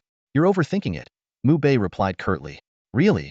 Yes, he affirmed briefly. At that moment, Jing Yuan announced the start of the preliminary assessment. The crowd of examinees began to file into the long street.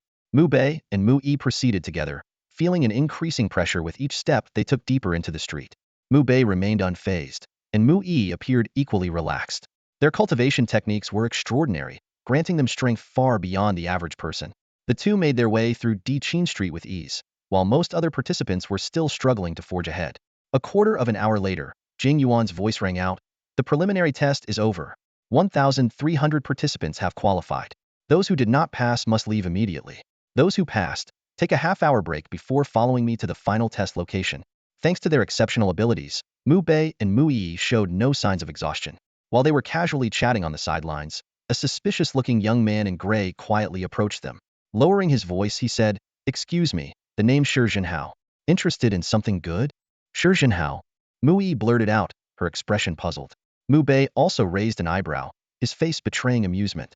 The young man in gray grimaced, clearly understanding what Mu Yi had misheard. He hastily clarified, Shi as in history, Zhan as in authentic, and Hao as in Hao Shi Jinhao. That's quite an unusual name, Mu Bei remarked. Shi Jinhao sighed. I can't help it. I was raised by a dog, and she gave me this name. Maybe it does kind of mean what you're thinking.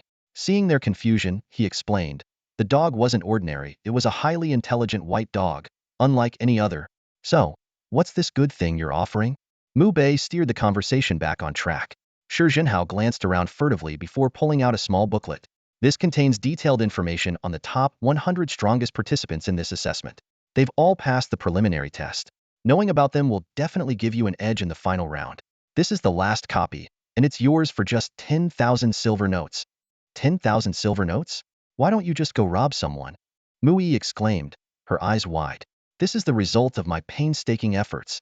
Shi Jinhao paused, then added, but since we seem to get along, how about 100 silver notes? Mu Bei looked surprised. That's not a discount, that's a price collapse. Is this even legit? The discount doesn't matter, what matters is our connection. Shi Jinhao tried to sell it enthusiastically.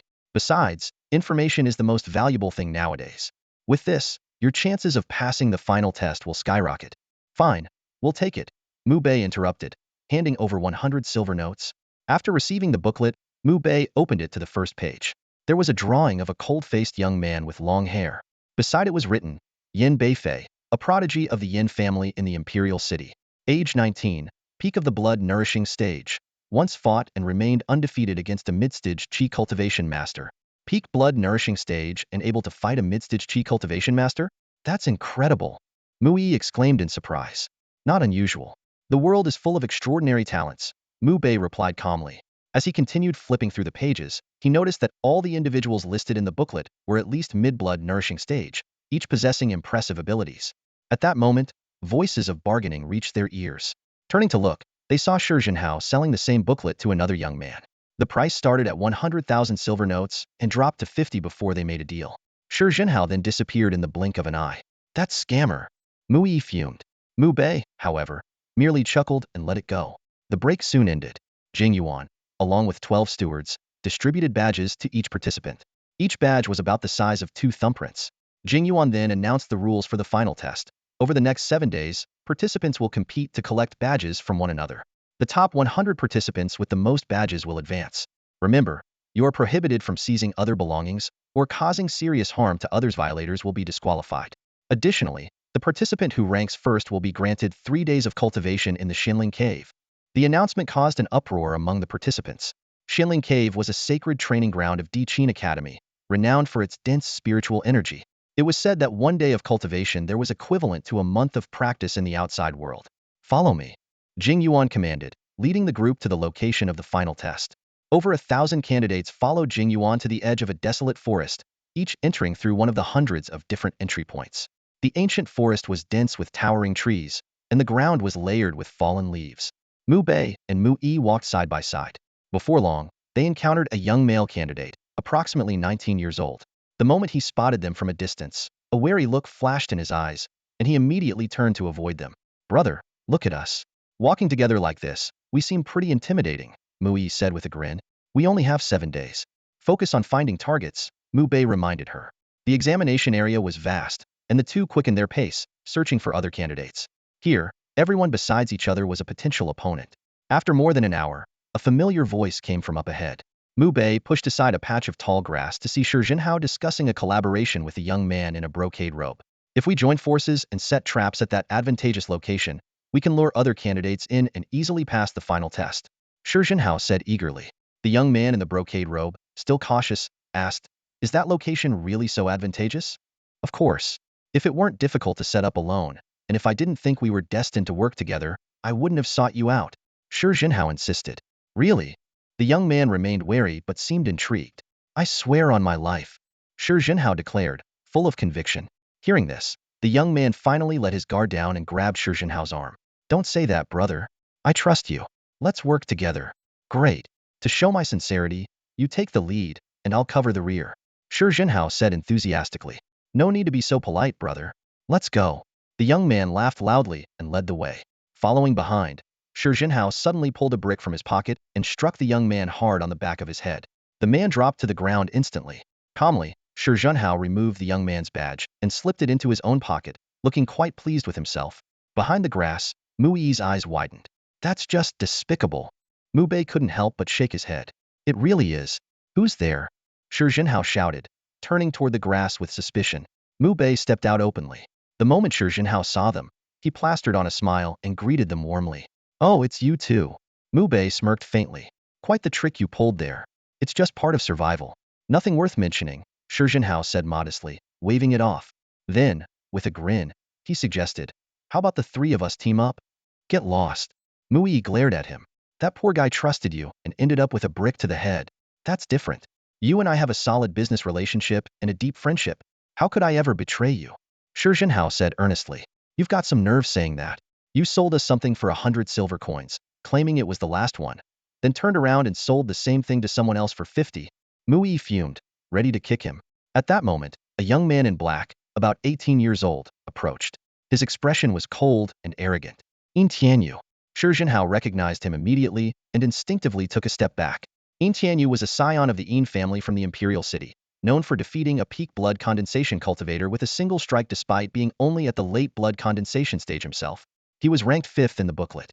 Yin Tianyu spoke coldly. Hand over your badges now, or shall I beat you into submission first? How arrogant! Mu Bei muttered, displeased. Mu Bei remained calm and silent, while Shi Zhenhao took another step back. Yin Tianyu's lips curled into a sinister smile as he suddenly pushed off the ground with his toes, lunging forward like a ferocious panther. His palms swept toward the three of them. Shi Zhenhao immediately turned to flee. Mu Bei quickly pulled Yi behind him, nimbly dodging the attack. With lightning-fast reflexes, he pressed his right hand against Yin Tianyu's face, slamming him forcefully to the ground with a heavy thud. Shi Zhenhao, who had already bolted several meters away, abruptly stopped and turned back, eyes wide with shock. Yin Tianyu let out an enraged roar, struggling desperately but unable to free himself. He could only watch helplessly as Mu Bei retrieved 8 badges from his possession. Once Mu Bei released him, Yin Tianyu leapt to his feet, shouting angrily as he launched another strike. Mu Bei met it with a casual punch, sending Yin Tianyu staggering back. Realizing he was no match, Yin Tianyu steadied himself and shot Mu Bei a venomous glare. Mark my words, I'll remember you. Just you wait. With that, he spun around and stormed off. Mu Bei couldn't be bothered to respond. He handed 4 badges to Yi. Thank you, bro. You're amazing, Yi said, her eyes filled with admiration. Barely worth mentioning, Mu Bei replied with a light chuckle. At that moment, Shi Zhenhao cautiously edged back toward them, his expression unusually serious. Boss, do you happen to need a loyal sidekick? I volunteer myself, he offered earnestly. Get lost. Yi snapped, glaring at him before turning back to Mu Bei. Bro, let's just take his badges too. He's got at least 2 on him. Before she even finished speaking, Shi Zhenhao had already bolted at lightning speed, disappearing so quickly that even Mu Bei was secretly impressed. Over the next 3 days, they faced multiple challenges but emerged victorious each time. Mu Bei guided Yi through real combat scenarios, helping her gain valuable experience. Before long, both of them had collected 15 badges each. It was then that Yin Tianyu reappeared, this time with reinforcements. He had brought 5 formidable fighters, Mu Xiaoyun, Qi Mogan, Owanji, Duan Jinlian, and Gan Zheni, all of whom could easily overpower peak blood refinement realm cultivators. In Xiao, are you sure that after taking him down, the badges will be divided equally, and each of us will also get a mid-grade second-tier spirit stone? Gan Zheni asked. As a descendant of the Yin family from Imperial City, my word is my bond. Yin Tianyu replied with a ruthless glint in his eyes. Gan Zheni then suggested tying Mu Bei up to ensure he missed the assessment deadline. Yin Tianyu laughed in agreement and gave the order to attack. All 6 charged at Mu Bei simultaneously. Stay back, Mu Bei said, stepping forward. With a sweeping kick, he sent Gan Zheni flying, knocking out most of his teeth. Effortlessly dodging Mu Xiaoyun's strike, he slapped him 2 meters away. In mere moments, the remaining 3 were also brought down. Yin Tianyu was left dumbfounded. He turned to flee, but a stone kicked by Mu Bei struck him square in the back, causing him to crash to the ground in a humiliating heap. So you think you can leave this easily? Mu Bei's voice was cold and indifferent. Yin Tianyu forced himself to endure the sharp pain in his back, a flicker of malice flashing in his eyes. What do you want? Not much, Mu Bei replied with a faint smirk. I just think someone's earlier suggestion of tying people up until the final trial ends was quite a good idea. Hearing this, Yin Tianyu's expression darkened. What do you mean? What do you think? Mu Bei's gaze swept over Yin Tianyu's waist, where 20 badges were conspicuously fastened. Sensing trouble, Mu Xiaoyun and the others turned to flee, only to be effortlessly stopped by Mu Bei. In an instant, all 5 of them were subdued, and their badges fell into Mu Bei's possession. Over 200 badges, Mu Yi remarked, staring at the pile with astonishment. They've really collected quite a lot. Mu Bei chuckled and turned to Gan Zheni. Didn't you say something about letting Yin Tianyu give me a good beating? Before Gan Zheni could respond, a heavy slap landed on his face. What followed was a relentless series of slaps, leaving Gan Zheni's face swollen like a pig's head. Mu Bei divided the badges evenly with Mu Yi. Combined with what they had previously collected, each had 130 badges. There's no need for this, Mu Bei said, glancing at his sister. My cultivation is stronger than yours. You should keep them. No way. Mu Yi insisted. Brother, you should go to the Xinling cave to train and become even stronger. That way, you can protect me better. With that, She resolutely pushed 100 badges back into his hands.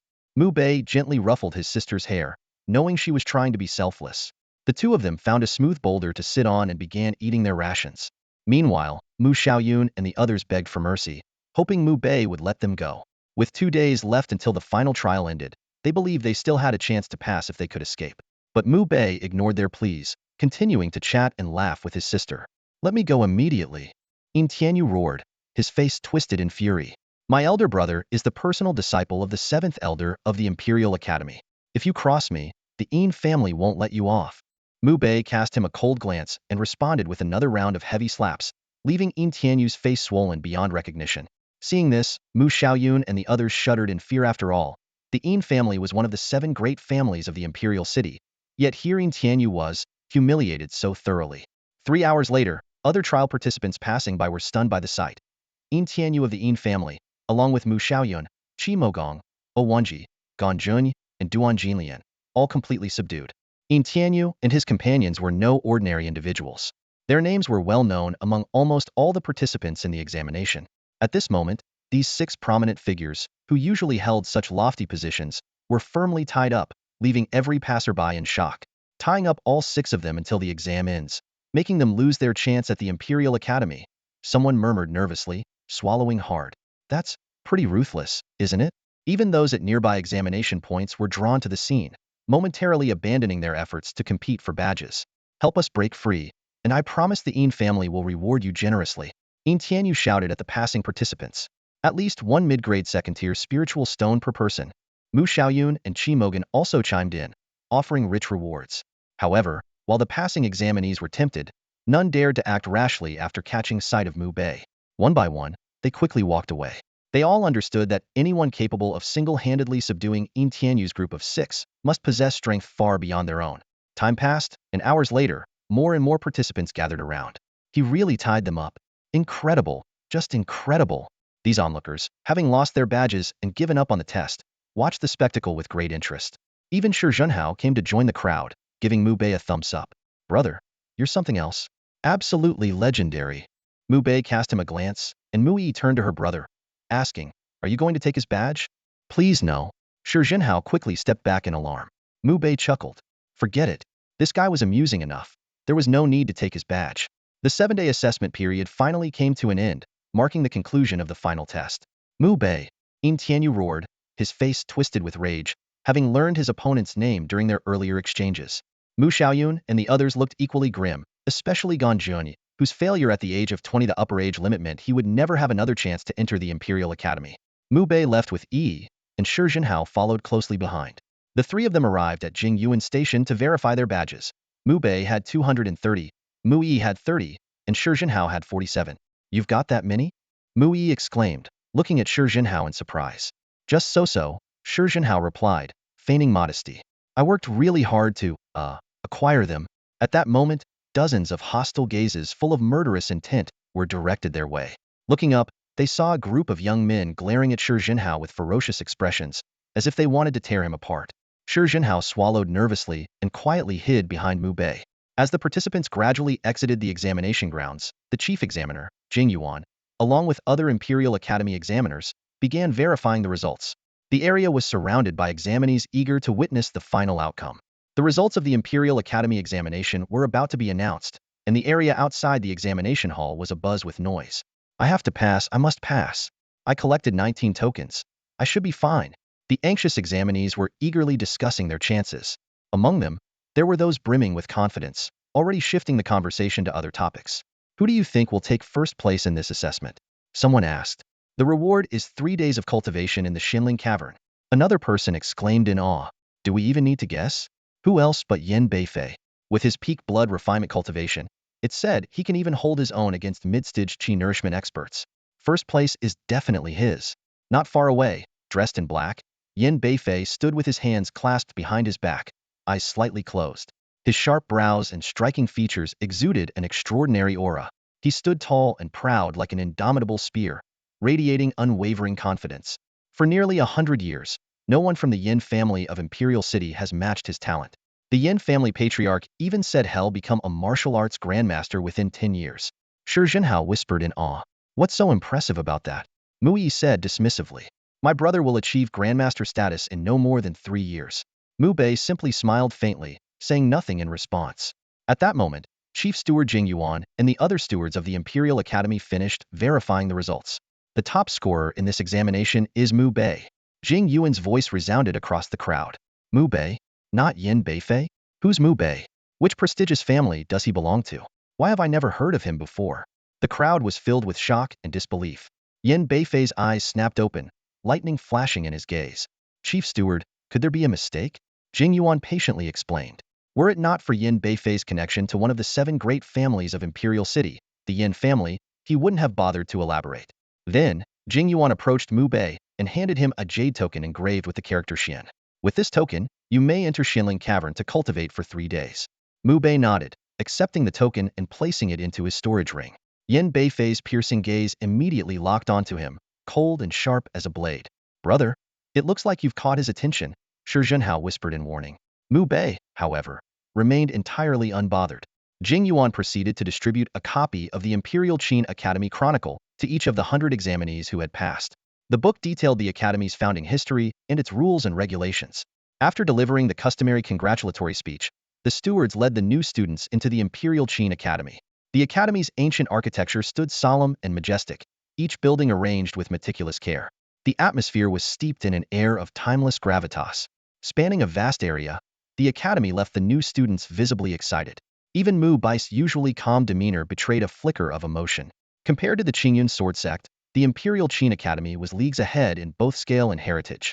After a brief introduction to the Academy's facilities, the stewards assigned classes and dormitories to the new students. However, since Mu Bei had already rented a private residence in the southern part of the city, and given the late hour, he left the academy with Mu Yi by his side.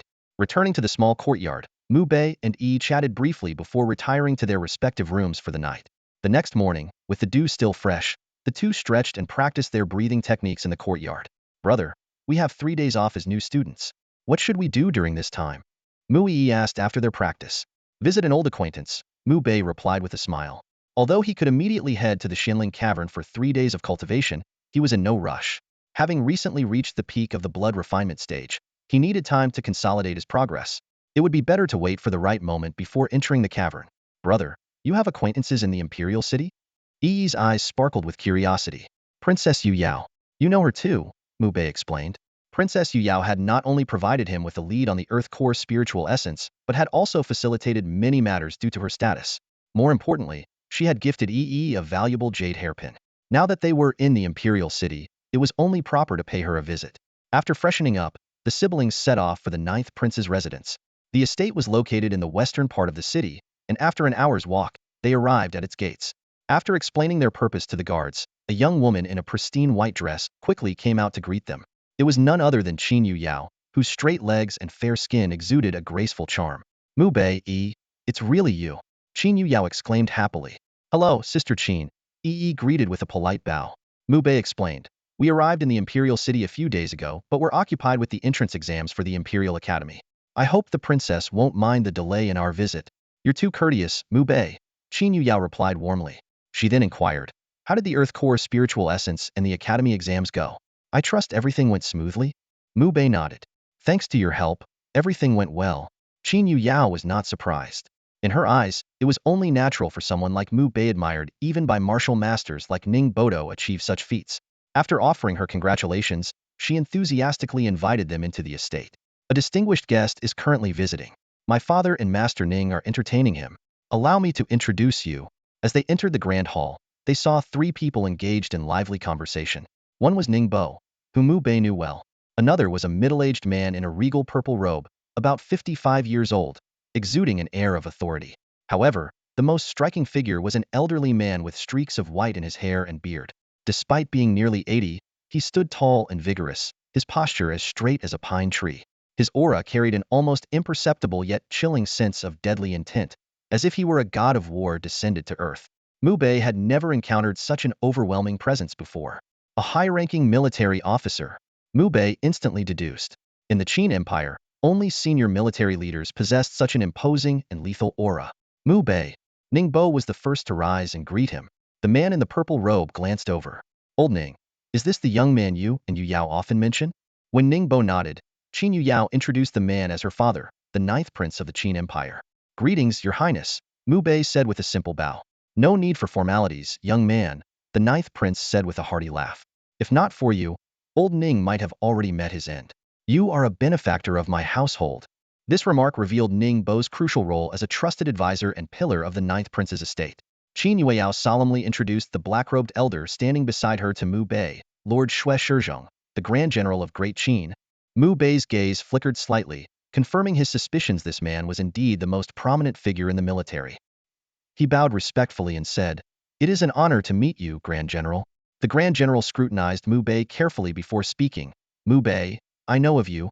These words took Mu Bei by surprise, and even the ninth prince and Lord Ning couldn't hide their astonishment. Chimbo mentioned you to me before. He holds you in very high regard, the Grand General explained. Mu Bei immediately understood. It was Marquis Yong'an, Chen Bo, who had spoken of him to the Grand General.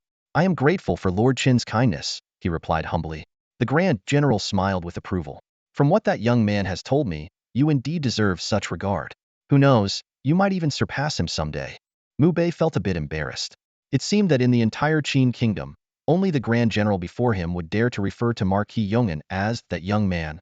You flatter me, Grand General, Mu Bei responded modestly. Standing nearby, Mu Yi's eyes sparkled with amazement. She couldn't help but wonder to herself, what on earth had her brother experienced in the past few months to earn such high praise from the Grand General of Great Qin? The ninth prince warmly invited Mu Bei and his sister to take their seats, instructing the servants to bring out the finest tea. Qin Yueyao began chatting with Yi, while Mu Bei engaged in conversation with the ninth prince, the Grand General, and Lord Ning about various matters. An hour passed in the blink of an eye. Suddenly, the Grand General began coughing violently, spitting out blood mixed with a grayish hue. Has it been over 10 years now, and still unresolved? The ninth prince asked with concern. The Grand General shook his head. An old ailment, nothing serious. Lord Ning sighed softly, clearly familiar with the Grand General's condition. Suddenly, as if struck by an idea, he turned to Mu Bei. Master Mu, your medical skills are extraordinary. Would you be willing to examine the Grand General? There's no need, old Ning, the Grand General interjected, waving his hand dismissively. The demonic energy has invaded my bones. Even fifth-grade alchemists are powerless to cure it. He can only slow its progression. There's no need to trouble him. At that moment, Mu Bei spoke up. This is not an insurmountable problem. If the Grand General trusts me, I would like to give it a try. His words left everyone stunned. The ninth prince looked incredulous. This isn't difficult? He clearly remembered how even several fifth-grade alchemists had been helpless back then. Over the years, the demonic energy's corrosion had only worsened. Mu Bei nodded firmly. It isn't difficult. He turned to the Grand General. Would you be willing to let me attempt it, General? Of course, the Grand General responded without hesitation. Mu Bei stood up and retrieved a box of silver needles from his storage ring. Please remove your upper garments, General, he instructed.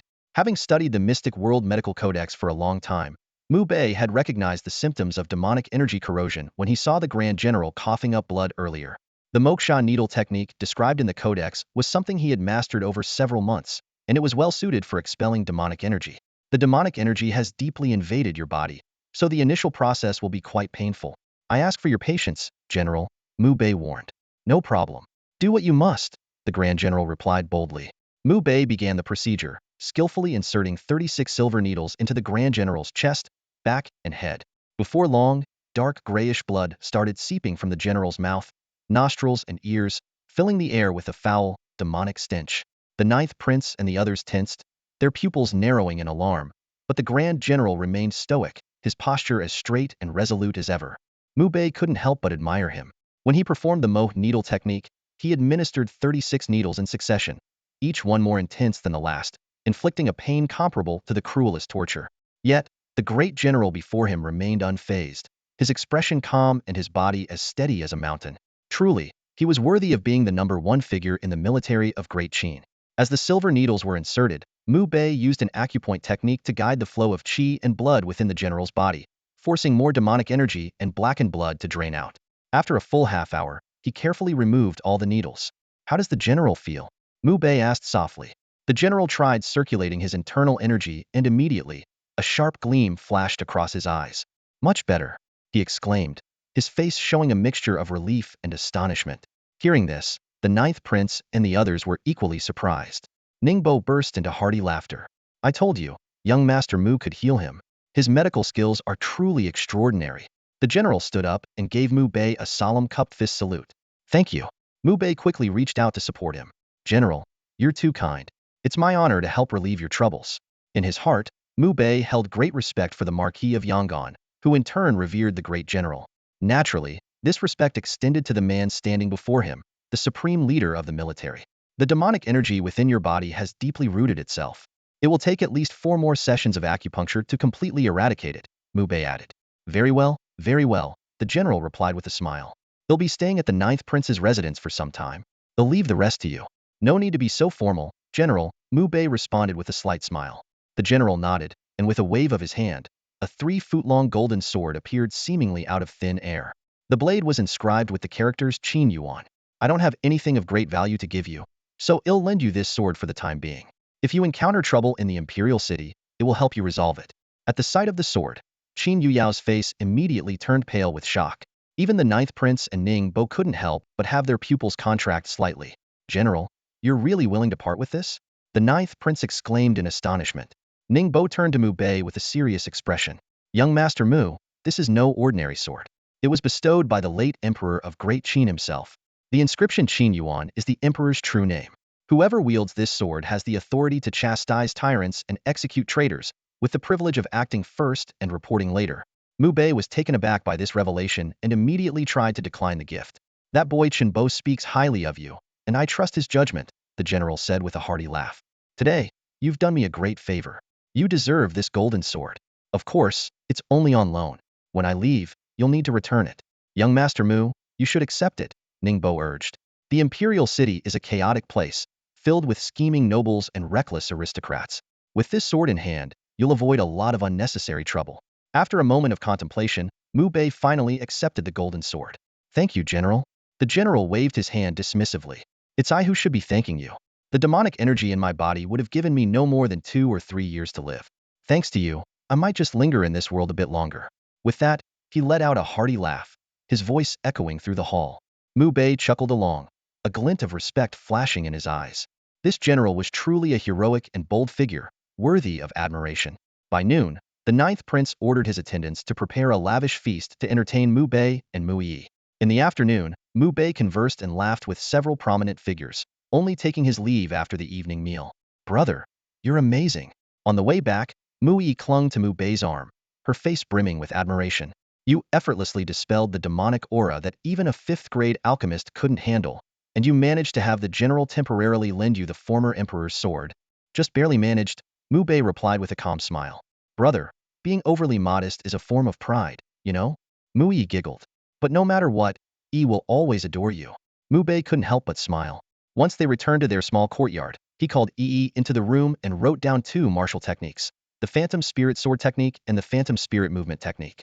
These were 9th-grade superior martial arts that had emerged from the divine sword within him the previous night, perfectly complementing each other and ideal for a woman to cultivate. Thank you, brother. Mu Yi accepted them with delight, memorized them, and then immediately burned the papers. That very evening, she began practicing the 2 techniques in the courtyard, with Mu Bei patiently guiding her. 3 days flew by, and the day for new students to officially enroll arrived. At dawn, the siblings headed together to the Dichin Academy. Brother, see you after class. Mu Yi called out as she ran toward the advanced class of the first academy. Mu Bei smiled and made his way toward the elite class of the same academy. Dichin Academy was divided into the first, second, and third academies, progressing from lower to higher levels. Each academy was further categorized into regular, advanced, and elite classes. Thanks to his top performance in the entrance assessment, Mu Bei was placed in the elite class. In the classroom, Mu Bei chose a seat in the back corner. As students gradually filled the room, the elite class was soon more than half full. Among the dozens of students, a few girls couldn't help but cast frequent, admiring glances his way. Such a bunch of love-struck girls. Well, can you blame them? If you look that good, you'd attract all the attention too. But what's the use of being good-looking? Strength is what matters for a man. Jealous much? Listening to the chatter around him, Mu Bei remained unfazed. Suddenly, he felt a cold gaze on him. Turning his head, he locked eyes with Yan Beifei, whose expression was filled with hostility. After a brief glance, Mu Bei closed his eyes, choosing to rest. Hey brother, what are the odds? A familiar voice broke the silence. Mu Bei opened his eyes to see Shi Jinhao taking the seat next to him. Noticing Mu Bei's surprise, Shi Jinhao explained with a grin, The academy always selects the top 10 scorers for the elite class. You and Yin Beifei took over 400 emblems, and while my 45 can't compare, it was just enough to squeeze into the top 10. Mu Bei said nothing. Out of the 1,300 participants in the final trial, Shenzhenhao's 45 emblems did indeed secure him a spot in the top 10, after accounting for the 400 plus that he and Yin Beifei had claimed. Still, thinking of Yi, a trace of regret lingered in his heart had she not yielded the top spot to him. Yi would have been in the elite class as well. After all, the instructors for the elite class were significantly more skilled than those in the other classes. With the astonishing techniques and profound cultivation experiences inherited from the divine sword, Mu Bei felt confident about his future path of cultivation. These insights, far beyond the comprehension of ordinary people, would allow him to personally guide Yi in the future without relying on the instructors of the Imperial Academy. Brother, I've got a new treasure, Shi Jinhao said mysteriously as he pulled out a delicate booklet from his coat. The cover boldly read, Imperial Academy Beauty Rankings. Lowering his voice, he added, "It took me 3 sleepless days, wandering every corner of the academy, to gather information on the top 20 beauties." Mu Bei glanced at him. "The path of cultivation is long. Don't waste your energy on such trivial matters," he said, casually taking the booklet and flipping it open. On the first page was a sketch of a young woman in a black dress, around 18 years old. Her features were exquisite, her long hair flowing gracefully, and her gaze was cool and distant. "This is Ming Chuan, the pride of the second courtyard. She's already reached the peak of qi nourishment cultivation," Shi Jinhao said with admiration. "A beautiful face paired with a cold demeanor, absolutely stunning." "You like the cold and aloof type?" Mu Bei asked, raising an eyebrow. "Cold and beautiful women are the most satisfying to conquer, don't you think?" Mu Bei shook his head. "I prefer someone sweet and pure, someone caring and endearing." "Wow, brother, who would have thought? You look serious on the outside, but are secretly so sentimental," Shi Jinhao exclaimed in surprise. "How about a spar after class?" Mu Bei said, giving him a meaningful look. Shi Jinhao immediately fell silent. Turning to the second page, Mu Bei froze. The illustration was of a girl in a white dress, around 16 years old. She looked innocent and playful. It was none other than Mu Yi. Yi's beauty is on par with Ming Chuan's, Shi Jinhao explained, but I personally favor the cold and aloof type, so I ranked her second. "Remove her from the list," Mu Bei said firmly. "Why? Without Yi, the value of this beauty ranking would drop by at least half. How about a spar after class?" Mu Bei repeated, his tone unwavering. Under the threat, Shi Jinhao reluctantly removed Mu Yi from the list, looking as though it physically pained him. "That's more like it, good brother," Mu Bei said, patting him on the shoulder as Shi Jinhao forced a smile that looked worse than crying. After spending half an hour going through the booklet and offering a few suggestions, Mu Bei noticed the elite class was now full.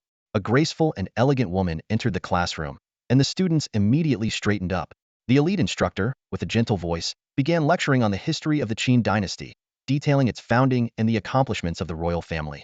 When the morning class ended, Mu Bei reflected, "No wonder graduating from the Imperial Academy is a requirement for advancing to the rank of Marquis in the military. It's not just about strength. It's also about ensuring loyalty to the royal family." The Di Qin Academy is divided into the first, second, and third institutes, but graduating is far from a straightforward process of completing coursework. There are 3 true requirements for graduation: earning a total of 10,000 credits, achieving excellence in the literary assessment, and passing through the Academy's infamous 18 trials. Among these, the literary assessment is particularly rigorous, focusing on testing students' loyalty to the Qin royal family.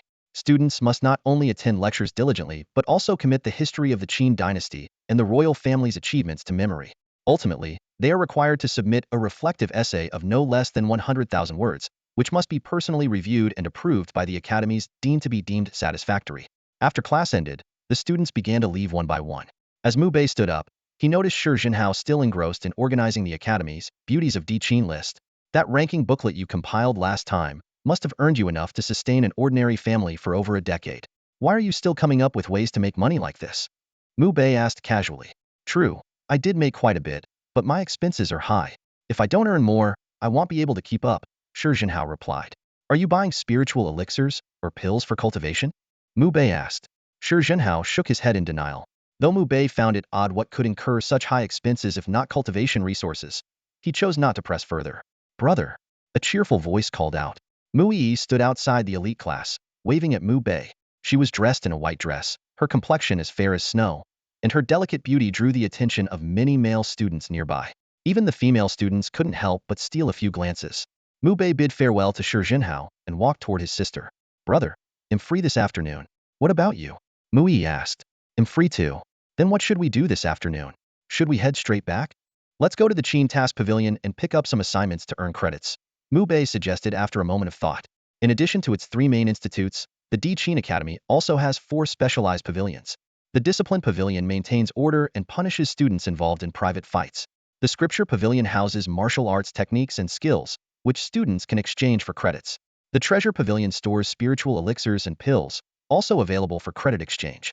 Lastly, the Qin Task Pavilion oversees credit transactions and posts daily assignments for students to complete in exchange for credits. Whatever you say, brother, Mui replied with a cheerful grin. The two soon arrived at the Qin Task Pavilion. A crowd of students had already gathered in front of the task board, eagerly scanning the jade plaques. Each plaque represented a task, with the task details inscribed on its surface. The more challenging the task, the higher the credit reward. Mu Bei's gaze fell on a jade token for a mission to hunt a black-striped scorpion, which offered a reward of 10 academic credits upon completion. As a 4th-tier demonic beast, the black-striped scorpion's strength was comparable to that of a peak blood refinement martial artist. Considering Yi's current cultivation level, this mission seemed perfectly suited for her. Just as he was about to reach out and take the jade token, a figure darted forward and snatched it first. I'll take this mission. Li Gao's voice rang out provocatively. Mu Bei turned to see a man in short robes with narrow eyes, smirking at him with a mocking expression. What? Not happy about it? Li Gao raised his chin arrogantly. Mu Bei ignored him and turned to another jade token for a mission to drive away a ghost python. However, the moment he extended his hand, Li Gao once again snatched the token. This one's mine too. Li Gao taunted with a smug grin. Despite being provoked repeatedly, Mu Bei remained composed and continued searching for another mission. But when Li Gao reached out for a third time to grab the token, Mu Bei's hand moved like lightning, firmly gripping Li Gao's wrist. The sheer strength made Li Gao's wrist crack audibly. Let go, you bastard! Li Gao snarled in pain, his face contorted with rage. Mu Bei's gaze turned icy as he raised his leg and delivered a powerful kick, sending Li Gao flying 3 meters away. He slammed into a stone pillar, blood gushing from his mouth. Before Li Gao could recover, Mu Bei closed the distance and unleashed a fierce whip kick across his face, sending him hurtling again with a pained scream. The surrounding students were stunned. This is against Academy rules. The Imperial Academy strictly forbids private fights, someone exclaimed in alarm. But Mu Bei paid no attention. He followed up with another brutal kick to Li Gao's abdomen, sending him sliding 2 meters until he collided with another stone pillar. Just as Mu Bei prepared to strike again, a sharp voice commanded, "Stop!" 7 youths in matching uniforms approached quickly, led by a stern-looking man with chestnut-colored hair. The Disciplinary Division's enforcement team. A student recognized them, and the crowd parted to make way. Assaulting a fellow student right after joining the Imperial Academy? You've got some nerve, the chestnut-haired man said coldly, glaring at Mu Bei. He provoked my brother first, it's not his fault. Mu Yi hurriedly defended her brother. Who's in the wrong will be determined by the Disciplinary Division, the man replied curtly. Take them both away. 2 enforcers helped the injured Li Gao to his feet, while 2 others approached Mu Bei. Will you walk on your own? Or do we need to drag you? Mu Yi wanted to follow, but Mu Bei stopped her. Wait here for me. I'll be back soon. Despite her insistence, Mu Bei reassured her and followed the enforcers to the Disciplinary Division. Before long, the group arrived at the dimly lit interrogation hall of the Disciplinary Division. The ominous sight of torture instruments cast an eerie atmosphere. Once the heavy doors closed, the chestnut-haired man went straight to Li Gao, concern evident in his voice. Brotherly, how are your injuries? I'll need at least half a month to recover, Li Gao replied venomously, glaring at Mu Bei. That bastard didn't hold back. You'll feel better soon enough, brotherly, the chestnut-haired man said with a meaningful smile. 6 law enforcement members surrounded Mu Bei, their faces displaying mocking smiles that hinted at the impending danger. Li Gao nodded slightly, his tone dripping with malice. Senior brother Yin Ye's intentions are simple: make sure this kid disappears from the world. The brown-haired man's pupils contracted briefly before he quickly masked his reaction. He nodded and said, Senior brother Yin Yi is not only the chief disciple of the 7th elder, but also the future leader of the Yin family. I must give him this respect. Mu Bei had already suspected that there was more to Li Gao's provocation back at the Qin study hall. Now, seeing the scene unfold, the truth became clear. During the entrance examination, he had taught Yin Tianyu a harsh lesson, causing his opponent to fail the test. This was evidently Yin Tianyu calling on his elder brother Yin Yi to exact revenge. Plotting to murder an academy student, you certainly have guts, Mu Bei said calmly, his gaze fixed on the group. The brown-haired man glared coldly at Mu Bei. You've only yourself to blame for offending someone you shouldn't have. This is your own doing.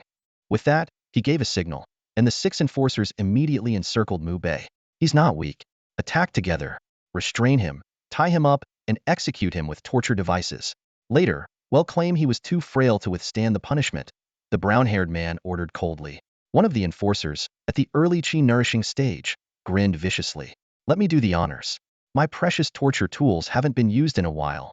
Before the words fully left his mouth, he lunged at Mu Bei, his fist cutting through the air with force. Mu Bei remained composed, summoning the golden sword gifted by the great general. With a single slash, blood splattered, and the man's arm was severed. A scream of agony erupted. Without giving the others a chance to react, Mu Bei advanced swiftly. The golden sword swept out, and the man's head flew from his shoulders, rolling several meters away. The other 5 enforcers froze in their tracks, their faces pale with shock. Both the brown-haired man and Li Gao were visibly shaken. The former roared, "How dare you kill someone in the discipline hall?" Mu Bei gave no response.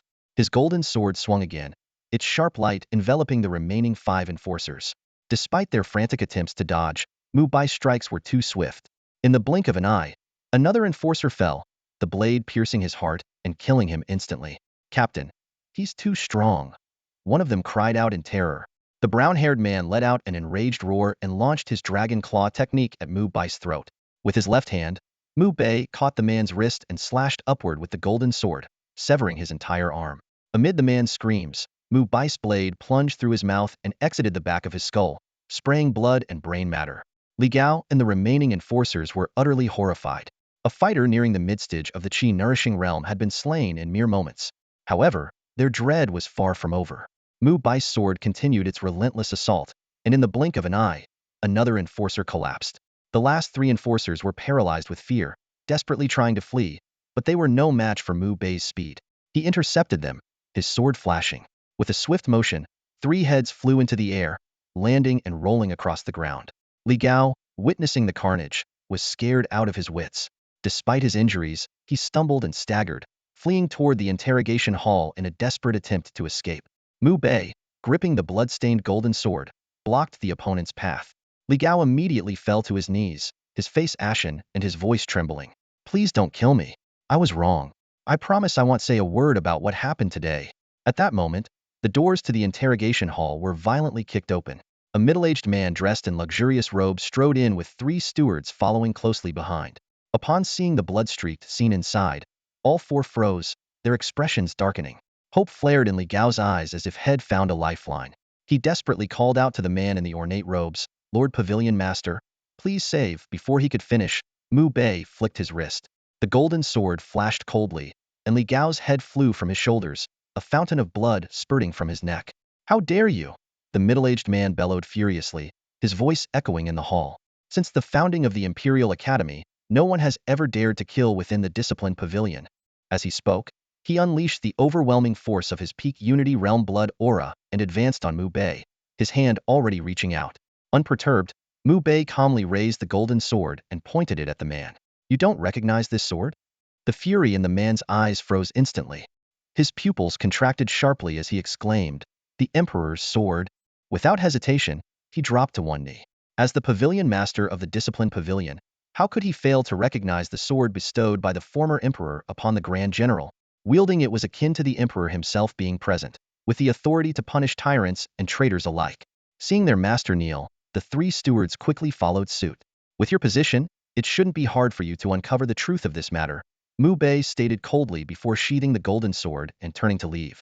Back in the Qin Academy sector, from a distance, he spotted Yi pacing anxiously, her gaze frequently darting toward the discipline pavilion.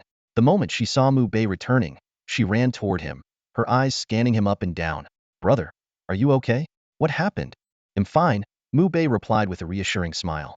Only then did Yi exhale deeply, her tense body finally relaxing. Mu Bei affectionately ruffled her hair before the 2 of them went on to select a new, suitable mission together and headed toward the Luo Yuan Mountains. The Luo Yuan mountain range was thick with demonic energy, ancient towering trees standing one after another, and the ground covered with layers of fallen leaves. In this perilous area, Mu Bei and Yi moved forward cautiously, soon arriving at a dense thicket. In the distance, dozens of one-horned lions were gathered, their sharp fangs exposed, and their eyes gleaming with ferocity. These Tier 4 demonic beasts were precisely the targets of their mission. Given the proximity to the Imperial Academy, any demonic beasts entering this area had to be expelled or eliminated. Whenever such creatures were discovered, the academy would issue tasks for its students to handle. You take the lead this time, Mu Bei said. Considering Yi's need to improve her abilities, he decided to guide and assist her from the side, using this opportunity to provide her with real combat experience. The Phantom Sword technique and Phantom Movement technique you've been practicing focus on agility and fluidity. It's all about the essence of grace. Don't overly pursue sharpness or speed, Mu Bei patiently instructed. Yi nodded obediently, gripping her delicate sword as she approached the group of one-horned lions. Under Mu Bei's guidance, Yi's progress was remarkable. In just a few hours, she was able to handle 6 one-horned lions simultaneously. Meanwhile, in a study within the Yin family's estate in the Imperial City. Brother, has that pest been dealt with? Yin Tianyu asked anxiously. Dressed in purple, with sharp brows and a striking demeanor, Yin Yi shook his head. Although Li Gao and his group were killed by him, the Discipline Hall has yet to take any action against him. That's impossible. A wave of fury surged across Yin Tianyu's face. This Mu Bei is no simple character. For now, we should hold off, Yin Yi said in a low voice. Hold off. Brother. He humiliated me in public. I want him dead now. Yin Tianyu snarled, his expression twisted with rage. Yin Ye's eyes gleamed coldly, like blades. I'm not saying we want kill him, but we need to investigate thoroughly before making a move. Brother, our Yin family is one of the 7 great families of the Imperial City. Even the elders of the academy show us respect. What's there to investigate? Just find an opportunity and take him out. Better to err on the side of caution. A sharp glint flashed in Yin Ye's gaze. Rest assured, we'll avenge you and uphold the Yin family's honor. He will not escape death. As night fell, starlight filtered through the branches, casting a dim glow in the forest. Mu Bei lit a fire, resting alongside Yi. Brother, you're amazing, Yi exclaimed, clutching Mu Bei's arm with excitement. With just a few pointers, my phantom sword and movement techniques have improved so much.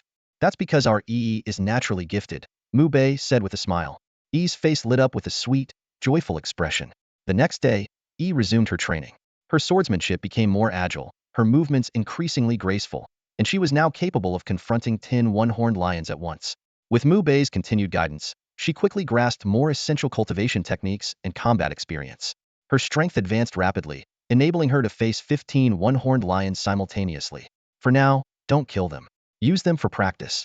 Once you can handle 20 at once, then you can finish them off, Mu Bei instructed. Got it. Yi, dressed in a white gown, responded with determination, her pure face filled with focus. Mu Bei smiled at the endearing sight, then sat cross-legged, beginning to meditate and refine his cultivation with the unparalleled Sword of Eternity technique. Martial arts represent the first major realm on the path of cultivation, serving as its cornerstone. Each step must be taken with utmost solidity. On this day, Mu Bei felt the peak of his blood refinement cultivation within him, its power as steady as the stars in the heavens. He contemplated whether he should head to the Xinling cave, but quickly dismissed the idea. While the cave brimmed with spiritual energy and offered the rare opportunity to cultivate uninterrupted for 3 days, he decided to wait until he reached the pinnacle of the blood refinement stage. Only then would he use the cave's dense energy to break through to the qi-nourishing realm in one leap. Pausing his cultivation technique, Mu Bei looked ahead. Mu Yi moved gracefully like a nimble spirit, weaving effortlessly among 22 one-horned lions. Not bad, Mu Bei nodded approvingly. Seeing that the training had achieved its desired effect, he signaled for Yi to act. Swiftly, she dispatched all the one-horned lions in the area. The 2 of them then returned to the Imperial Academy to submit their mission, each earning 5 academic credits. Sticking her tongue out, Mu Yi complained. Graduating requires at least 10,000 credits. This is way too hard. Mu Bei chuckled and waved her to follow him home. The Imperial Academy only held lessons 5 days a month, leaving most of the students time for independent cultivation and training. The next few days were theirs to plan freely.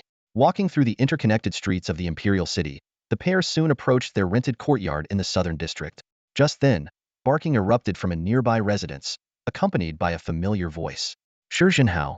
Mu Yi asked curiously. Mu Bei nodded in confirmation. Sounds like him. Pushing open the courtyard gate, they were stunned by the sight before them. The yard was packed with dogs of all sizes. At the center, a young man surrounded by the dogs was feeding them. It was indeed Shizhenhao. It's you too. Shizhenhao exclaimed in delight upon seeing them. Why on earth are you keeping so many dogs? Mu Bei finally understood the real reason behind Zhenhao's earlier complaints about his expenses. The yard housed at least 1,000 dogs, and the cost of feeding them must have been astronomical. Shizhenhao sighed and explained, it's not like I wanted to. These little fellows are all abandoned strays. They're often cold and starving. Without a place to stay, they wouldn't survive. His words took Mu Bei and Mu Yi by surprise. Mui teased him. Who would have thought a scheming guy like you could be so compassionate? Well, I was raised by dogs, so I feel a special bond with them. Just want to do my part, Shi Jinhao replied with a grin. Mu Bei nodded in understanding. The rent for this courtyard must be at least 50,000 silver coins a month. Balancing cultivation and feeding them must be tough. The rent's not an issue, it's free, Shi Jinhao said. But these little ones do eat a lot, and that's been a bit of a headache. Free? Mu Bei raised an eyebrow. The landlord's already generous enough to tolerate so many dogs, and now you're saying he doesn't even charge rent? The landlord's a great person, truly, Shi Jinhao said earnestly. Mu Bei shot him a skeptical look. Spit it out. Shi Jinhao chuckled awkwardly. Well, I happened to record some, delightful conversations he had with a courtesan during one of his trips to the brothel using a voice transmission shell. Then I very kindly reminded him that this sort of behavior wasn't right, and that his wife would be furious if she found out. He offered to let me stay here for free after that.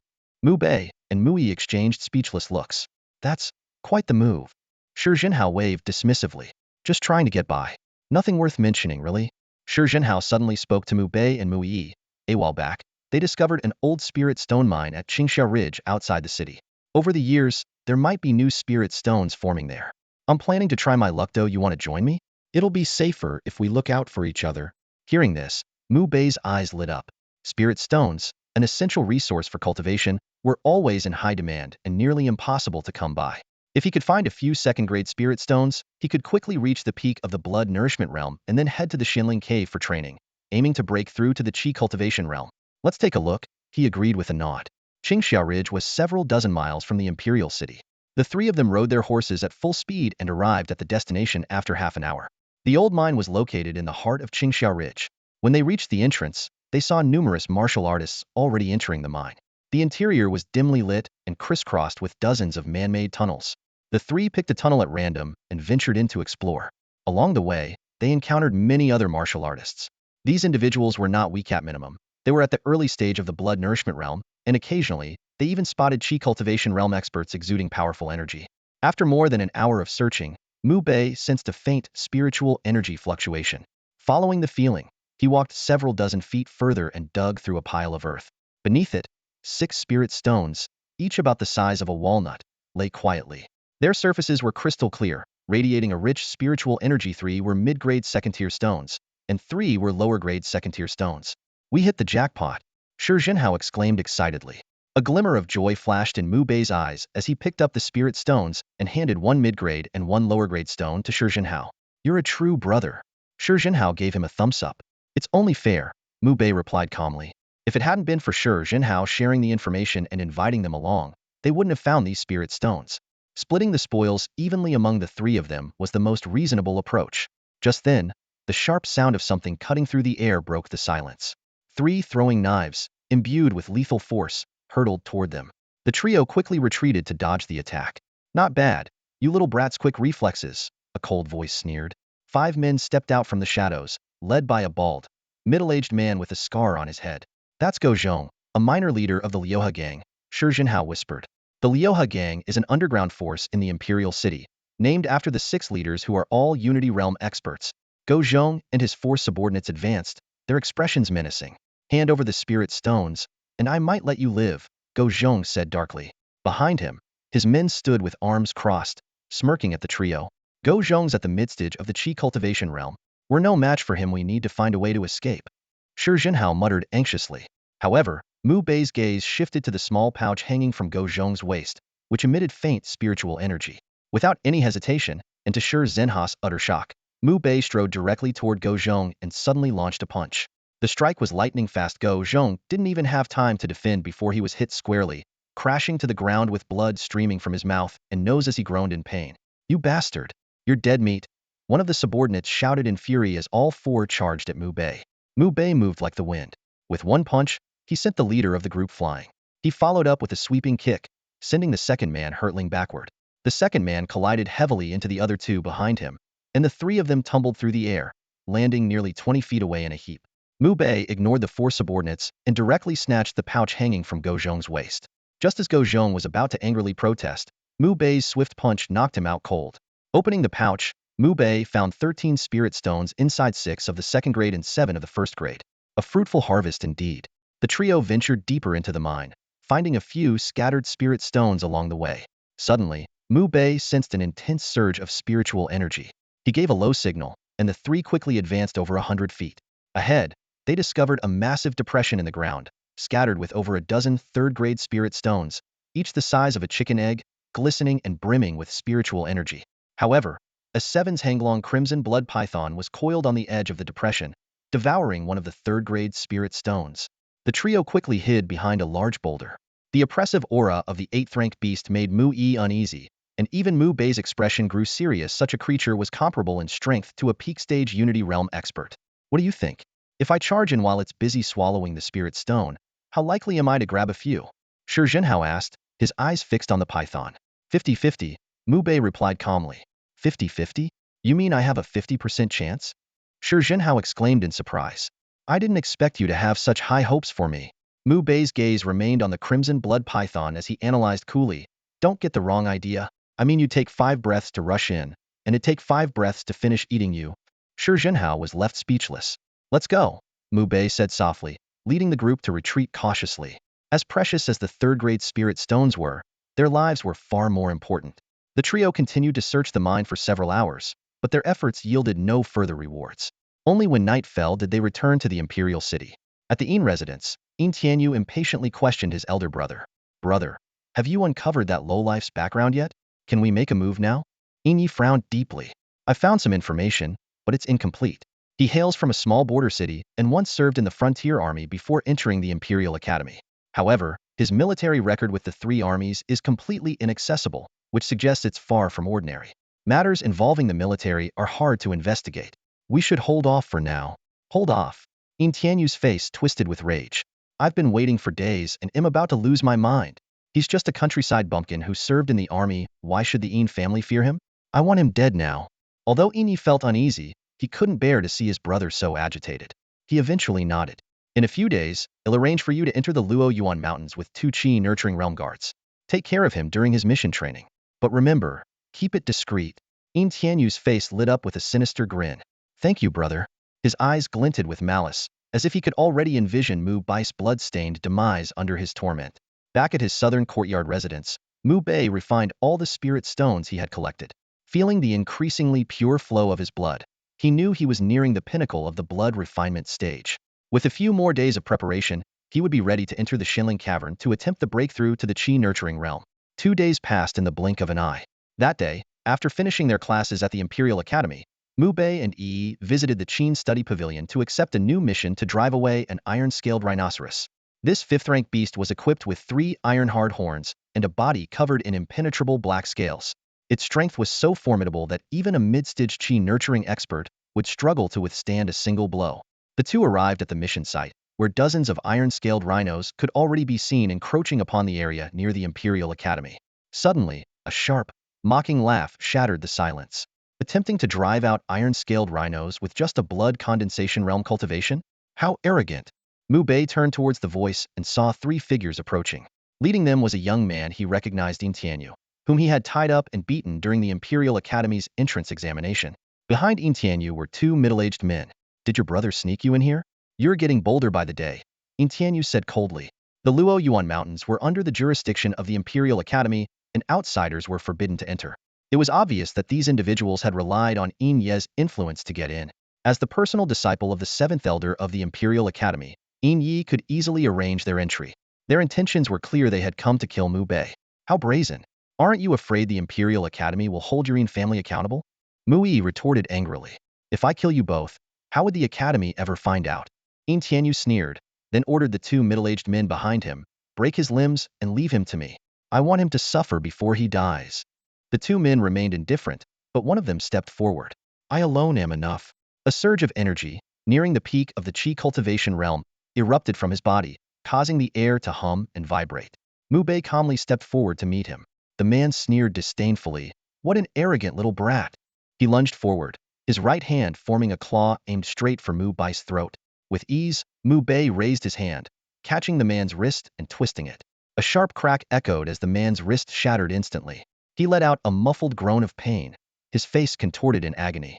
Before he could react further, Mu Bei summoned the Taowu sword and slashed down in one fluid motion. Blood sprayed as the man's arm was severed, flying through the air. The middle-aged man screamed, stumbling backward. Mu Bei pressed forward, and with a flash of his sword, the man's head was severed cleanly from his body. Impossible! Yin Tianyu and the other middle-aged man were both stunned.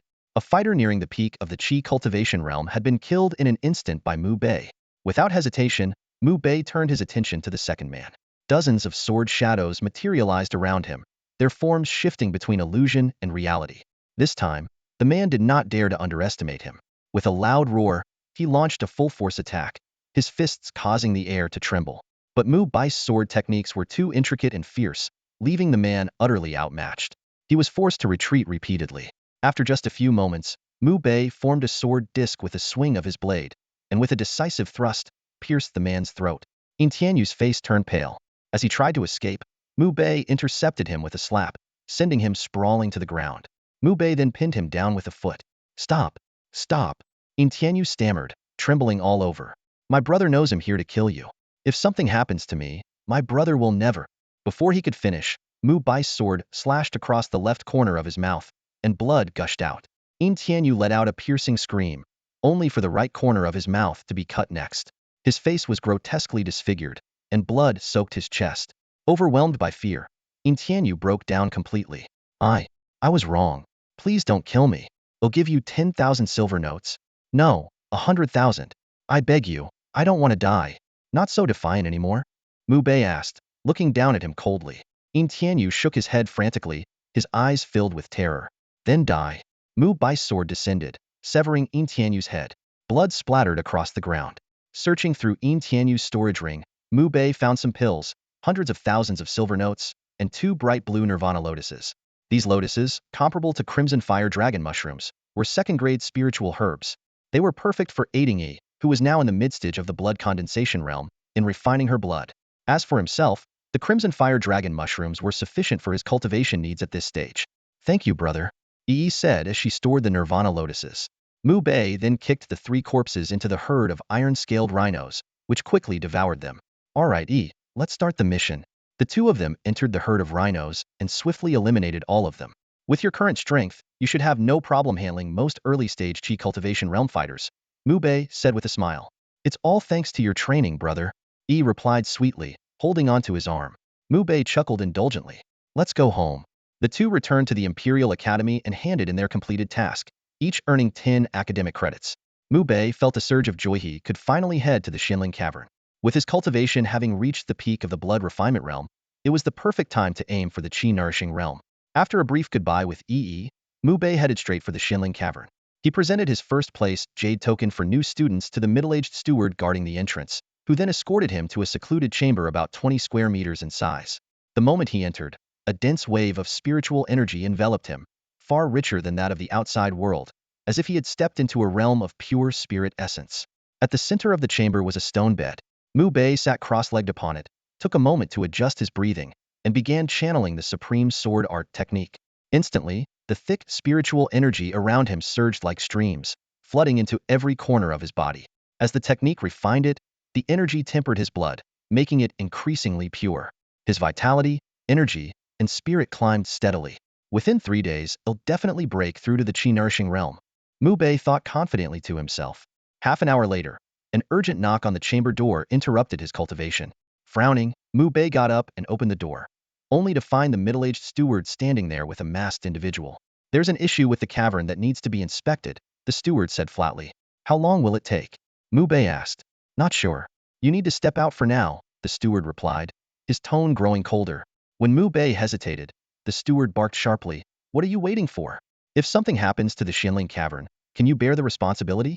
Mu Bei cast a wary glance at the 2, but reluctantly stepped out of the chamber. The door was promptly locked from the inside. Another half-hour passed. Is it done yet? Mu Bei called out. What's the rush? The Xinling Cavern is highly intricate. It's not something that can be checked so quickly, came the steward's icy reply from behind the door. An hour went by, making it a total of 1.5 hours. Wait. This time, only a curt and cold response came from inside. Unable to contain his frustration any longer, Mu Bei kicked the door open. The scene before him ignited his fury. The masked individual was sitting cross-legged on the stone bed, cultivating. How dare you kick the door open? The steward shouted in anger. You used the excuse of an inspection to steal my cultivation time, and you still have the audacity to accuse me of being reckless? Mu Bei retorted coldly. The steward tried to argue. Don't spout nonsense. We just finished the inspection, and he's merely testing the conditions. Mu Bei didn't waste any more words. He launched a punch directly at the steward.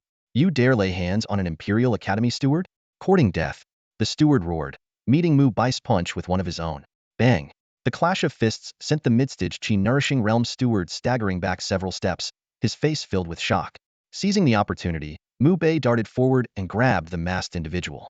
The man attempted to counter with a punch, but Mu Bei caught his fist firmly, twisting it with a sharp crack. The sound of bones breaking echoed as the masked individual groaned in pain. Mu Bei tore off the man's mask, revealing none other than Yin Beifei, who had ranked second in the new student examination. This is what you call a completed inspection and testing? Since when could students conduct inspections? Mu Bei's icy gaze bore into the steward, his eyes brimming with chilling intent. It was clear without much thought that the middle-aged man had connections to the Yin family. Using the pretense of an inspection, he had brought Yin Beifei here to cunningly seize Mu Bei's cultivation time in the Xinling cave. The middle-aged man cast a dark glance at Mu Bei before barking at Yin Beifei. Let's go. Before the words fully left his mouth, the two turned to leave. Mu Bei's eyes turned cold as he swiftly blocked their path, delivering a lightning-fast sweeping kick. The middle-aged man hastily raised his fists in defense, but was unable to withstand the overwhelming force of the kick. He was sent flying like a rag doll, crashing heavily against the stone wall of the spiritual cave. Second uncle, Yin Beifei exclaimed in shock, a glint of malice flashing in his eyes. He immediately launched a fierce palm strike at Mu Bei. The wind from the strike roared with such force that even a cultivator in the early stage of chi nourishment would pale in comparison, causing the air to hum with its intensity. Mu Bei firmly caught his palm and retaliated with a heavy kick to his abdomen. Yin Beifei spat blood, a mix of shock and anger in his gaze, unable to believe he was no match for his opponent. Roaring in fury, he attempted a sweeping kick, only for Mu Bei to counter with a precise strike to his right leg. The sickening sound of bone cracking echoed as Yin Beifei let out a pained scream. Mu Bei maintained his grip on Yin Beifei's hand, delivering a series of brutal kicks that left him coughing up blood repeatedly. Finally, Yin Beifei collapsed to one knee. At this moment, the middle-aged steward had already risen to his feet, his face twisted with rage as he lunged at Mu Bei. With one swift motion, Mu Bei sent Yin Beifei flying with a kick while dodging the steward's vicious punch. Using a dragon claw technique, he clamped down on the man's throat and drove his knee forcefully into his chest. The sound of bones shattering filled the air as the steward coughed up blood, screaming in agony. Mu Bei showed no mercy, landing several more kicks that left the man wailing in pain. The commotion quickly drew the attention of the enforcement team, led by a blue-robed middle-aged man who had witnessed Mu Bei's earlier actions in the discipline hall. Upon seeing the scene and recognizing Mu Bei, the man involuntarily shuddered. It's him again, he muttered under his breath. Steward who? He's acting lawlessly, assaulting academy stewards. Please intervene, the middle-aged man guarding the Xinling cave shouted, attempting to report first. Before he could finish, Mu Bei's kick landed squarely on his face, knocking out all his teeth. Summon your chief, Mu Bei ordered the blue-robed man. Not daring to refuse, the man thought to himself, this guy wields the former emperor's sword. Forget the chief. Even the dean would come if he demanded it.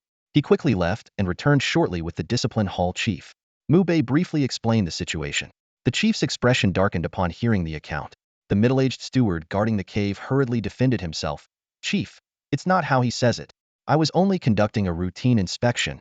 Silence. The chief interrupted sternly. Mu Bei wields the former emperor's sword. He has no reason to lie about such trivial matters, and students have no authority to inspect the Xinling cave. Turning to the steward, the chief continued coldly, you are stripped of your steward position and will remain under observation at the academy. Then, addressing Yin Beifei, he declared, as for you, you are barred from accessing any academy resources for the next year. Though the Yin family held considerable influence, the Empire Qin Academy was far mightier, leaving the chief unbothered by any potential repercussions. Does this resolution satisfy you? He asked Mu Bei.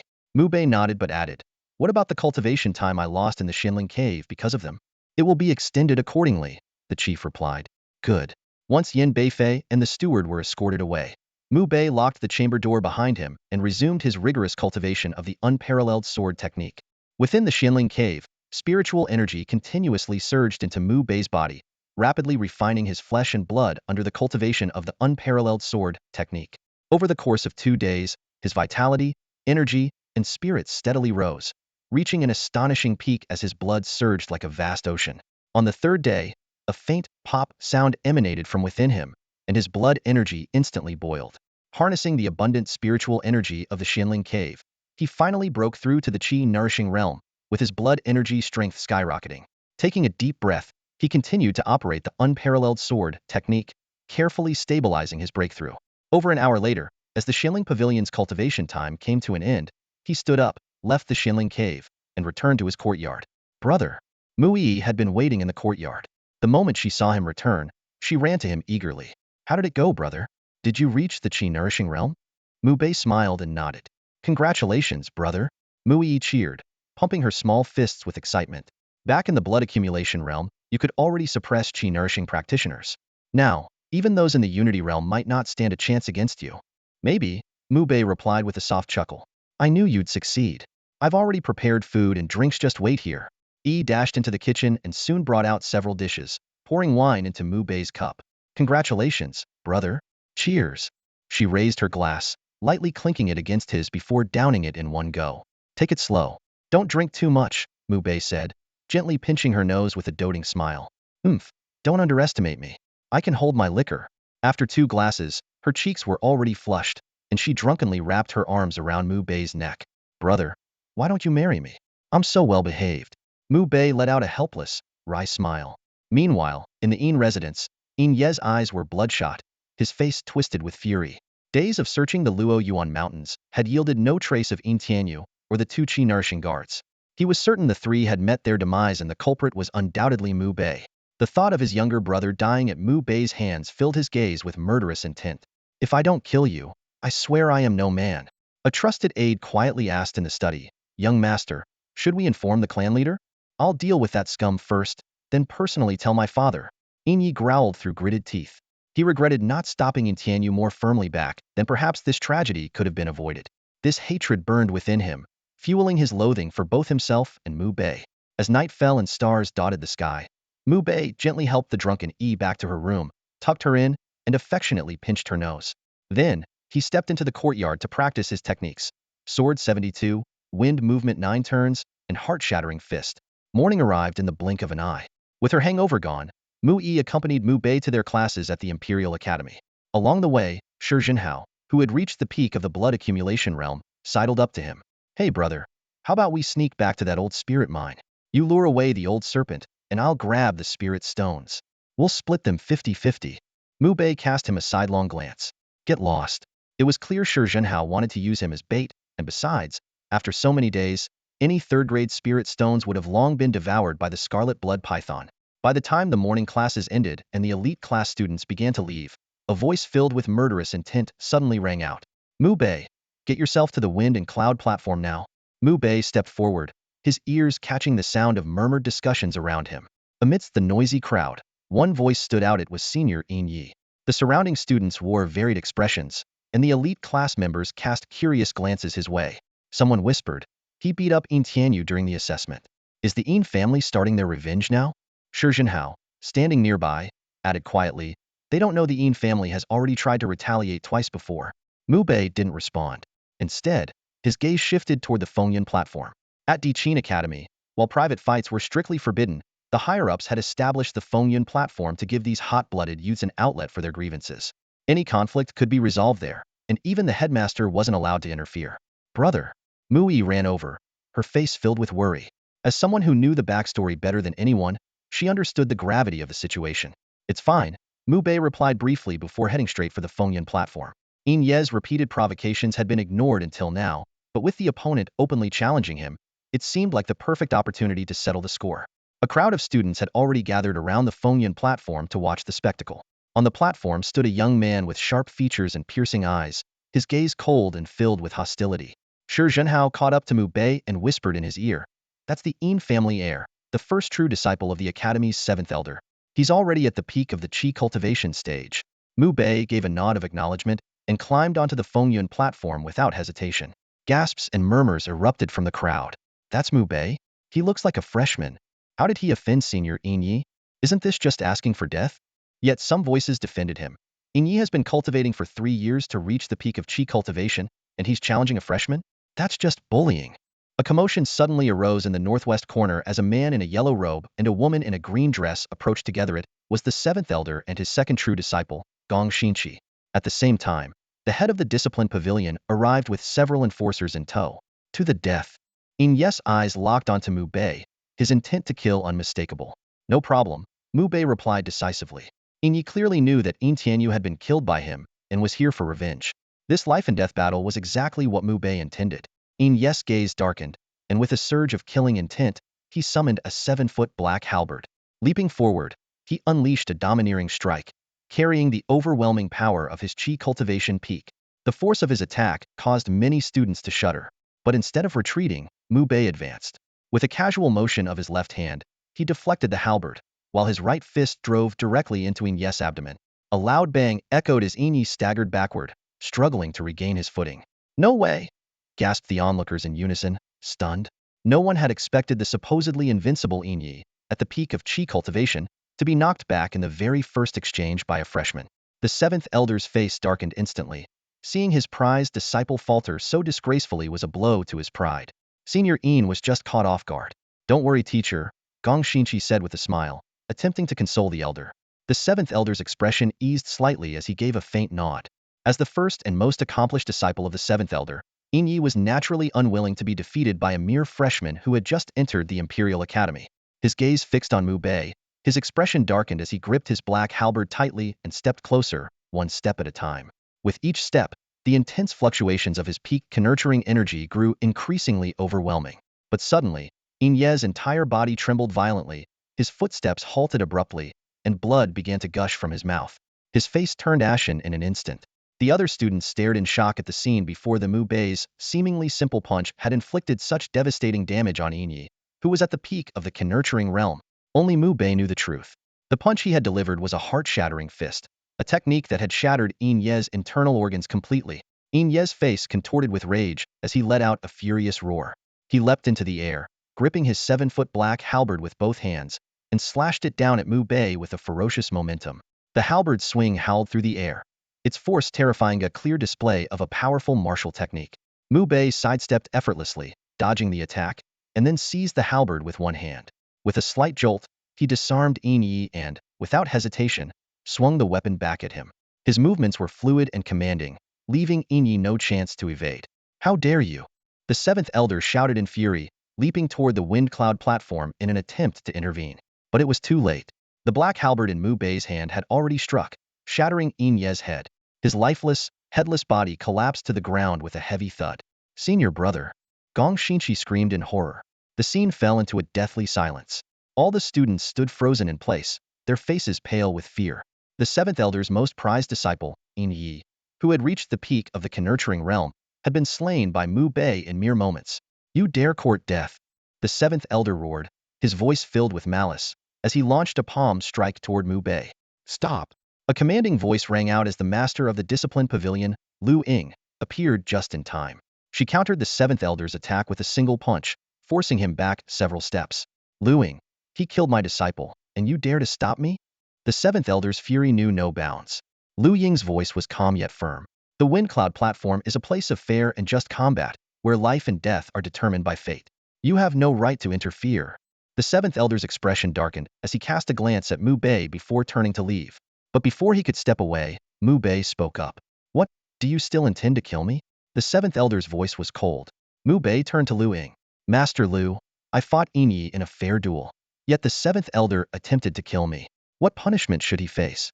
The students were stunned. Not only had Mu Bei killed the seventh elder's favored disciple, but now he was demanding that the discipline pavilion punish the seventh elder himself. "Punish me?" The seventh elder's laugh was filled with rage. "Who do you think you are?" Mu Bei ignored his mockery and awaited Lu Ying's response. After a brief moment of contemplation, Lu Ying declared to the seventh elder, Han Changlai, "For attacking a student without cause, you will forfeit 5 years of your stipend.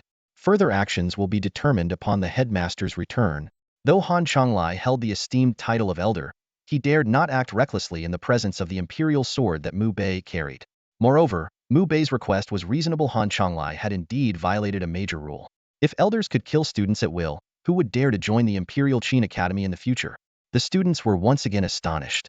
The master of the discipline pavilion had actually accepted Mu Bei's proposal and imposed a penalty on the seventh elder. "Lu Ying, I have dedicated my life to the academy, and yet today you side with a mere freshman against me?" Han Changlai spat, his voice icy. The law applies equally to all, whether emperor or commoner. What makes you an exception? Lu Ying's tone was unyielding. Han Changlia's face twisted with anger. Fine, fine, fine. He repeated the word thrice before storming off. Lu Ying nodded briefly at Mu Bei before leaving as well. As Mu Bei descended from the platform, the other students instinctively parted to make way for him. To have defeated Yi, a peak nurturing cultivator, in just 2 moves, this freshman was truly extraordinary. Big brother, you're amazing, Mu Yi exclaimed as she rushed to his side. You're invincible, boss. Shi Zhenhao added, his eyes wide with awe. Mu Bei responded with only a faint smile. At that moment, Gong Xinqi's venomous voice cut through the air. You slay your senior and defy your elders. Such malice will doom your path in martial arts. Mu Bei shot her a cold glance, but before he could reply, Mu Yi retorted, who let this mad dog off its leash? If it bites someone, what then? Who are you calling a mad dog? Gong Xinqi erupted in fury. Oh no, the mad dog is angry. Mu Yi feigned alarm. Brother, let's go quickly before we catch something from her bite. Mu Bei couldn't help but chuckle, giving Yi a thumbs up. The two ignored Gong Xinqi's impotent rage and left the academy. As they walked along the bustling streets, they overheard snippets of conversation from passers-by. Did you hear? Ziwei Pavilion is auctioning off 3 stalks of Fuling Yuan Shan this afternoon. That's right. Several prominent families in the imperial city have sent representatives. Everyone's eager to get their hands on those Fuling Yuan Shan. And that's not all, there are other rare treasures up for auction too. Mu Bei stopped in his tracks, his eyes glinting.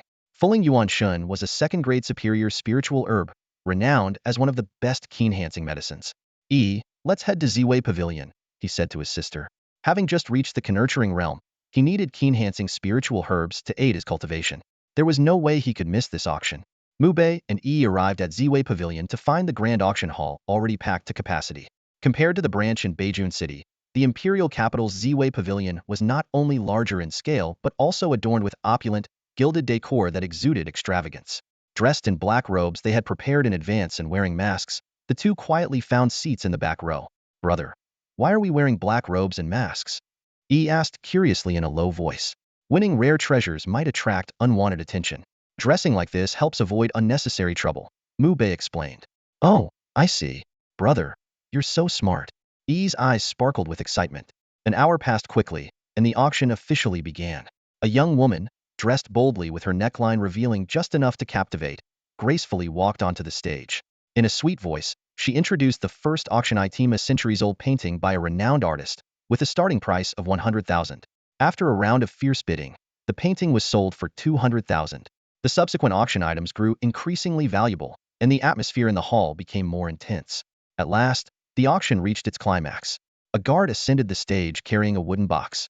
The woman opened the lid to reveal 3 neatly arranged, fragrant medicinal ginseng roots resting on a red cloth. All eyes in the room instantly locked onto the treasure, greed glimmering in their gazes. Fuling Yuan Shan. Mu Bei's eyes lit up as he recognized the rare medicinal herbs. These 3 Yuan Shan will be auctioned as a set, starting at 1 million, the woman announced. The bidding erupted, quickly climbing to 1.5 million. 10 million, Mu Bei said calmly. The entire hall fell silent, everyone turning in astonishment toward the masked figure who had made the bid. Even the woman on stage, accustomed to high-stakes auctions, froze momentarily. The offer far exceeded Ziwei Pavilion's estimated maximum of 3 million. Brother, isn't that way too much? Do we even have that kind of money? He asked anxiously in a hushed tone. Don't worry. Money isn't an issue, Mu Bei replied with a faint smile. He was well aware that his Ziwei bank card held a balance of 200 million, and thanks to the ongoing profits from the formula for the spirit-gathering pill, that number continued to grow. Your generosity is impressive, my friend, but hiding behind a maskese there's something you're afraid of showing. A cold voice interjected from the front row. The speaker was an elderly man in a blue robe, his tone laced with mockery. The crowd immediately recognized him as the Grand Elder of the Li family, and a wave of unease swept through the room. The Li family, one of the 7 great families of the imperial capital, had been seeking spirit medicines to enhance vitality, and the Grand Elder had come intending to secure these Yuan Shun at all costs. Yet, he hadn't anticipated being outbid by such a mysterious and extravagant competitor. Even for a family as powerful as the Li clan, paying 10 million for 3 Fuling Yuan Shun was an astronomical price. Definitely, the cost-performance ratio is way too low. Murmurs of discontent spread through the crowd. Mu Bei swept a cold gaze toward the elder of the Li family. He knew all too well that this old fox was notoriously devious, adept at resorting to underhanded tactics when he couldn't win outright. As if sensing Mu Bei's scrutiny, The elder's eyes turned icy, and a wave of murderous intent suddenly filled the auction hall. Amid the tense atmosphere, a stern and detached voice rang out from the second floor of the auction house. Elderly, are you planning to cause trouble in my Ziwei pavilion? The oppressive authority in the voice sent chills through everyone present. The elder of the Li family visibly trembled, his expression shifting dramatically. He quickly cupped his hands toward the second floor in a gesture of respect. I wouldn't dare. Although the Li family was powerful, they were no match for Ziwei Pavilion, an entity even the imperial family treated with caution. See that it doesn't happen again, the cold voice warned once more. The elder of the Li family let out a quiet sigh of relief, but still shot a dark, resentful glare at Mu Bei before reluctantly sitting back down. Mu Bei ignored the elder's hostility, his thoughts drifting as he glanced up at the second floor. 1 million. Does anyone wish to bid higher? The woman on the auction platform asked sweetly, her voice carrying through the hall. The room fell silent as the crowd collectively shook their heads. 1 million was an astronomical price, far beyond what most of them could afford. 1 million once, 1 million twice, 1 million 3 times. Sold. The woman declared decisively. The 3 ginseng roots go to Mu Bei. Wow, that's insane. That's not just rich, that's absurdly rich. I hate people with money. More like envy and jealousy, right? Shut up. The crowd erupted into a mix of astonished and envious chatter. Unfazed by the commotion, Mu Bei took Yi by the hand and left the auction hall. A female attendant led them to a lavishly decorated suite. Please wait here for a moment. Our pavilion's manager will personally deliver the ginseng of Fu Ling shortly. The attendant informed them with a polite bow before exiting the room. In the privacy of the suite, Mu Bei and Mu Yi removed their black cloaks and masks, no longer needing to maintain their disguises.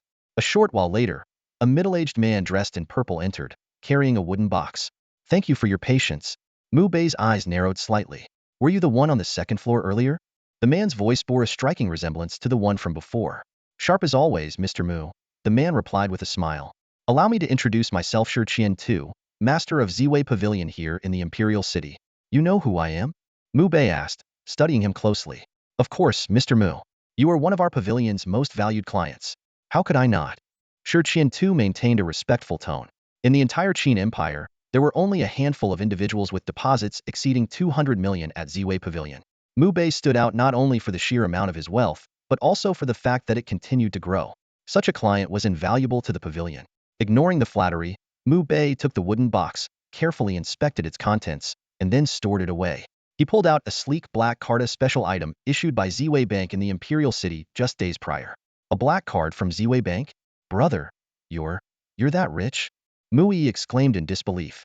She knew that obtaining a black card required a minimum deposit of 100 million silver notes. Only now did she fully grasp what Shi Qian Tu meant by valued client. It's nothing, Mu Bei replied with a faint smile. Shi Qian Tu deftly deducted 1 million from the black card and completed the transaction. The handling fees are waived for Mr. Mu, he added with a courteous smile. Should you ever need assistance in the future, feel free to contact me. As long as it's within my power, I will do my utmost to accommodate you. Mu Bei gave a polite nod. Much appreciated, Master Shi. Mu Bei and Shi Qian Tu exchanged a few pleasantries before Mu Bei returned to the secluded courtyard with Yi. As night quietly fell, the two shared a simple dinner together. Afterward, Mu Bei returned to his room, taking out a rare piece of Fuling Yuanshan root to prepare for cultivation.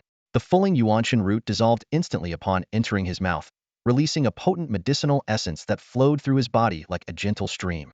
Sitting cross-legged with his eyes half closed, Mu Bei began channeling the energy using the unparalleled One Sword Supreme cultivation technique. He guided the medicinal power to refine the scattered energy within his body. In all living things, energy serves as the essence of life, but the innate energy is often riddled with impurities. The key to cultivating in the nurturing stage lies in purifying this energy, making it increasingly refined and powerful. An hour passed in the blink of an eye. Under the guidance of the One Sword Supreme technique, the medicinal power of the Fuling Yuanshan root was fully absorbed. Mu Bei sensed the changes within him, realizing that the purity of his internal energy had nearly doubled. Excellent, he thought with satisfaction. This was worth the 10 million silver. The Fuling Yuanshan root truly lives up to its reputation as a top-tier elixir for enhancing qi. After a quick wash, he stepped into the courtyard and began practicing his martial technique Sword 72, Wind Stride 9 turns, and Heart-Shattering Fist. Cultivation and martial skills were equally vital, both demanding relentless practice. Meanwhile, a furious roar shattered the silence of the night within the Yin Manor. Clan leader Yin Yongsheng, his face twisted in rage and eyes blazing, had just learned that both his eldest and youngest sons had been killed by Mu Bei. Enraged, he bellowed, "Find that bastard's whereabouts immediately. Investigate now." Several armed guards responded to his command and swiftly left the main hall. Mu Bei continued his training in the courtyard until the early hours of the morning. At dawn, he rose early and noticed breakfast neatly arranged on the stone table. Through the gap in Yi's door, he saw the young girl deeply engrossed in her own cultivation, her expression unusually focused. Watching this thoughtful girl, who always prepared breakfast for him before attending to her own training, a wave of warmth filled his heart. After finishing his meal, he remembered that he was scheduled to visit the ninth prince's residence today to perform the second acupuncture treatment for the Grand General. Initially planning to bring Yi along, he decided against disturbing her when he saw how immersed she was in her training. Instead, he left a note, quietly closed the courtyard gate, and departed alone. Mu Bei arrived at the ninth prince's residence to find the Grand General already waiting in the main hall, accompanied by the ninth prince, Ningbo, and Princess Yueyao. "Apologies for being late," Mu Bei said with a slight bow, his tone full of sincerity. The Grand General waved kindly, smiling. "It's we who were too early." Ever since receiving Mu Bei's acupuncture treatment, his condition had significantly improved. The constant torment of demonic energy that he had endured daily was now greatly alleviated. Qin Yueyao glanced at the empty space behind Mu Bei and asked softly, "Why didn't Yi come with you?" "She's training right now, and I didn't want to disturb her," Mu Bei replied with a gentle smile. He then took out his silver needles and began the second round of acupuncture for the Grand General. The process lasted for half an hour, during which the hall remained silent. Gradually, a healthy flush returned to the Grand General's face. "Your medical skills are truly extraordinary," the ninth prince exclaimed in genuine admiration. "Even fifth-grade alchemists were powerless against this ailment, yet you've managed to resolve most of it with just 2 treatments." The Grand General, now dressed and feeling the robust flow of energy within him, expressed his heartfelt gratitude to Mu Bei. Mu Bei humbly accepted the thanks, his thoughts briefly drifting to the late emperor's sword the Grand General had lent him. That sword had been a tremendous help to him in recent times. The ninth prince ordered tea to be served, and the 5 of them sat together, engaging in light-hearted conversation punctuated by occasional laughter. "That young man Shinbo was appointed as the southern border general 3 days ago," the Grand General mentioned, his eyes gleaming with approval as he spoke of the Marquis of Yangon, whom he held in high regard. Mu Bei was momentarily surprised but quickly broke into a genuine smile. "Lord Chun is truly deserving of the title. The position of Southern Border General has been vacant for years. Lord Chen's appointment is indeed a choice welcomed by all," the ninth prince remarked with a smile. Ningbo nodded in agreement, commending the Marquis for his years of achievements at the frontier. As midday approached, Mu Bei politely declined the invitation to stay for lunch, thinking that Yi might already be at the courtyard preparing a meal for him. "Young Master Mu is always thinking of Yi. It's truly enviable," Qin Yueyao remarked with a hint of admiration.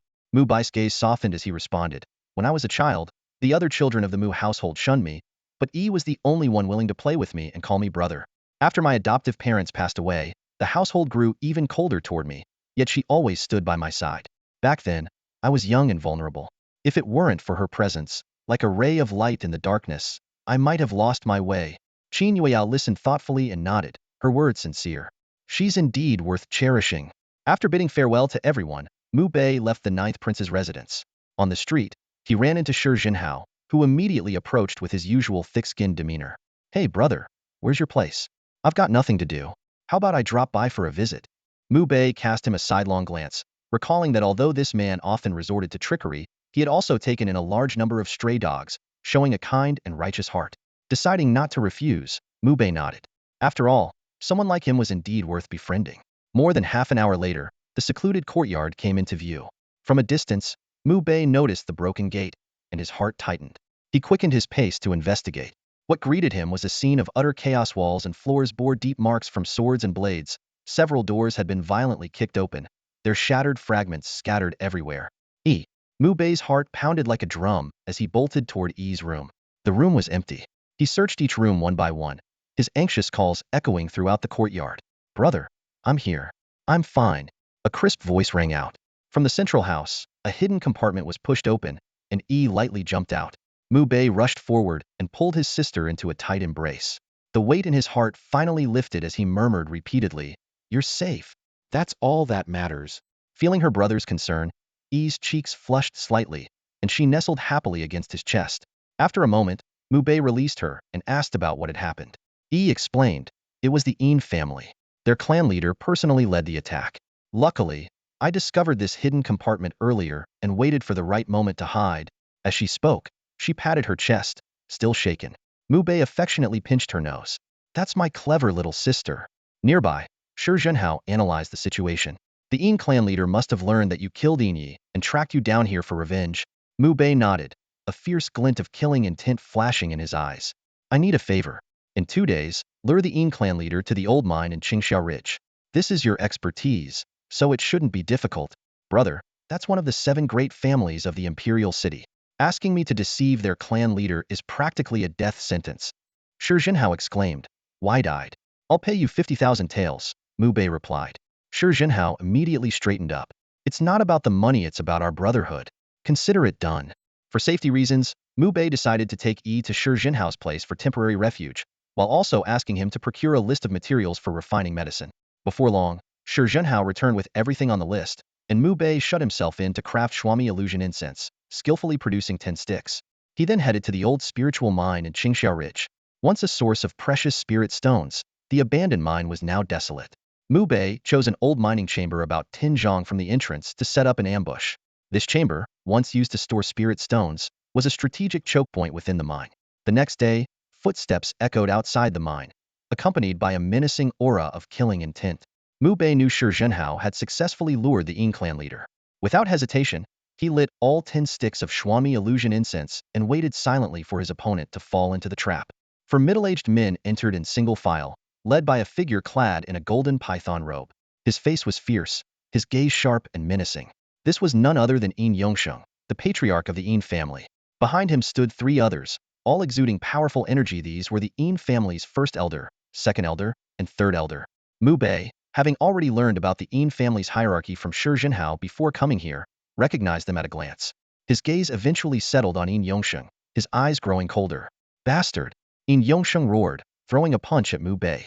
The force of his energy at the clear, profound realm surged outward, the gust from his fist shaking the very air. Mu Bei stepped back calmly, his expression unchanging. You killed 2 of the Yin family's most outstanding talents. Today, I'll make you wish you were dead. The first elder bellowed, his energy at the peak of the unity realm boiling as he attacked. But in the next moment, his body trembled violently, and he fell to his knees, unable to stand. Simultaneously, the second and third elders' faces turned pale as they staggered backward before collapsing to the ground. You tricked us! The second elder shouted in a mixture of shock and rage, instantly realizing they had fallen into a trap. Yin Yongsheng's eyes turned bloodshot as he glared at Mu Bei with even more ferocity, launching another punch. However, the effects of the bewildering fragrance had already taken hold, significantly weakening his strength to a level comparable to that of a qi-nourishing realm cultivator. Mu Bei's icy gaze didn't waver. He easily dodged the attack and delivered a sweeping kick to Yin Yongsheng's face. With a loud bang, Yin Yongsheng was sent flying, crashing heavily into the mine wall. Blood seeped from the corner of his mouth as he struggled but failed to get back up. The potency of 10 sticks of bewildering fragrance was enough to incapacitate even a martial grandmaster. The fact that he had lasted this long was already remarkable. Summoning his Taodai sword, Mu Bei approached step by step. Yin Yongsheng's face twisted in pain and fury, and just as he opened his mouth to speak, Mu Bei swung his sword, severing the patriarch's arm. Blood sprayed as a weak cry of agony escaped him. Without hesitation, Mu Bei followed up with a second strike, and Yin Yongsheng's head fell to the ground, cutting his scream short. Big brother! The 3 elders cried out in unison, their expressions shifting drastically. Mu Bei turned to them, and with a swift motion of his sword, decapitated the first elder. The second elder, trembling with fear, stammered, "Stop!" The Yin Fa, but before he could finish, Mu Bei's sword silenced him with a clean strike to the throat. The third elder barely had time to react before he, too, fell to Mu Bei's blade, his blood staining the ground. Bringing 3 elders along was unexpected, but the absence of the 4th and 5th elders is a bit disappointing. Mu Bei murmured to himself. Still, this settles the grudge in my heart. And with 4 high-ranking members dead, the Yin family's strength will plummet. Their real concern now will be the other 6 families, who will surely see this as an opportunity to swallow them whole. He collected the storage rings from the 4 bodies and, upon inspection, found over 80 high-grade second-tier spirit stones, along with pills, weapons, and several million silver notisa substantial haul. Just then, footsteps echoed from outside the mine. Mu Yi and Shi Zhenhao arrived, their pupils contracting sharply at the sight of the 4 corpses. Before they could speak, the lingering effects of the bewildering fragrance caused them to collapse. Mu Bei quickly administered the antidote. Brother, you're amazing, Mu Yi exclaimed in awe. Even though it was a setup, Taking down a martial grandmaster unscathed makes you a real monster. Shi Jinhao gulped. Mu Bei smiled faintly, saying, "Why did you two follow me here? Your sister insisted on coming. She was worried about you." Shi Jinhao replied with a shrug. Mu Bei ruffled Yi's hair affectionately before turning to Shi Jinhao. "So, tell me, how did you lure Yin Yongxing and his men here?" "Simple. I spent 20 taels hiring 2 beggars, dressed them up, and had them pass by the Yin family's senior members as they left their residence. They talked loudly about an old spirit mine in Qingxiao Ridge producing 4th-tier spirit stones, and mentioned that the top freshman from the Imperial Academy had gone there," Shi Jinhao explained casually. "Professional work." Mu Bei gave him a thumbs up. 4th-tier spirit stones could tempt even high-level cultivators, and the mention of the Academy's top freshman who was none other than Mu Bei himself was bait the Yin family couldn't resist. Piece of cake. Shi Jinhao grinned smugly. Mu Bei took out silver notes worth 150,000 taels. 800,000 is yours, and the other 50,000 is for you to look after those stray dogs. You're a real brother, so generous. Shi Jinhao said happily, accepting the money. Leaving the old mine, Mu Bei and his 2 companions started their journey back and soon returned to the imperial city. Mu Bei immediately instructed Shi Jinhao to spread the news that Yin Yongxing and the other 3 were dead. This shocking revelation swept through the city like a storm, causing an uproar. Yin Yongxing and the 3 elders are really dead? Impossible. The head of the Yin family is a martial arts grandmaster. Speculations and discussions filled the streets and alleys. The Yin family was thrown into chaos. The 4th and 5th elders personally went to Qingxiao Ridge's old spirit mine to investigate. Inside the mine, they discovered 4 lifeless bodies. The elders' faces turned grim. The 4th elder spoke in a low voice that Mu Bei is no ordinary figure. He must have a hidden method to kill a grandmaster, or perhaps had the help of a powerful ally.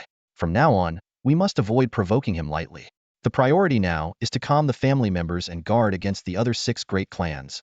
The 5th elder nodded repeatedly in agreement. Meanwhile, Mu Bei was busy cleaning and tidying up the courtyard of the house he rented. The attack by Yin Yongxing and his group had left the place in disarray.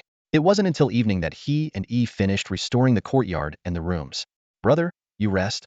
I'll cook dinner," Yi said with a cheerful smile as she ran into the kitchen. Before long, the delicious aroma of food filled the air, and the dishes were served on the table. "As expected of my sister, your cooking skills are getting better and better," Mu Bei praised sincerely. After dinner, Mu Bei guided Yi in her cultivation before they each retired to their rooms. Taking out a few spirit stones, Mu Bei began practicing the absolute sword technique to refine his energy. Although he had used poison to kill a martial arts grandmaster that day, his own strength was still far from that level. The poison was effective, but improving his own combat power was the ultimate solution. The next morning, after enjoying the breakfast prepared by Yi, Mu Bei started carving runes around the courtyard. "Brother, what are you doing?" Yi asked curiously. "Setting up a formation," Mu Bei explained. The Yin family's ambush had made him more vigilant, so he decided to set up a locking barrier formation, which could significantly weaken the strength of enemies caught within. "You know formation techniques too?" Yi asked, her eyes wide with surprise. In Daqin, many were skilled in medicine, but few were proficient in formation techniques. "I know a little," Mu Bei replied with a smile. Over time, he had been studying formation principles and had gathered plenty of materials in his spatial ring for such purposes. 3 hours later, the locking barrier formation was complete. He buried beast cores at critical points to provide energy and crafted 2 formation flags, giving one to Yi and carefully teaching her how to activate the formation. Once this formation is activated, it can suppress a martial arts grandmaster to the level of a chi-nourishing practitioner, Mu Bei explained. "That powerful?" Yi exclaimed in amazement.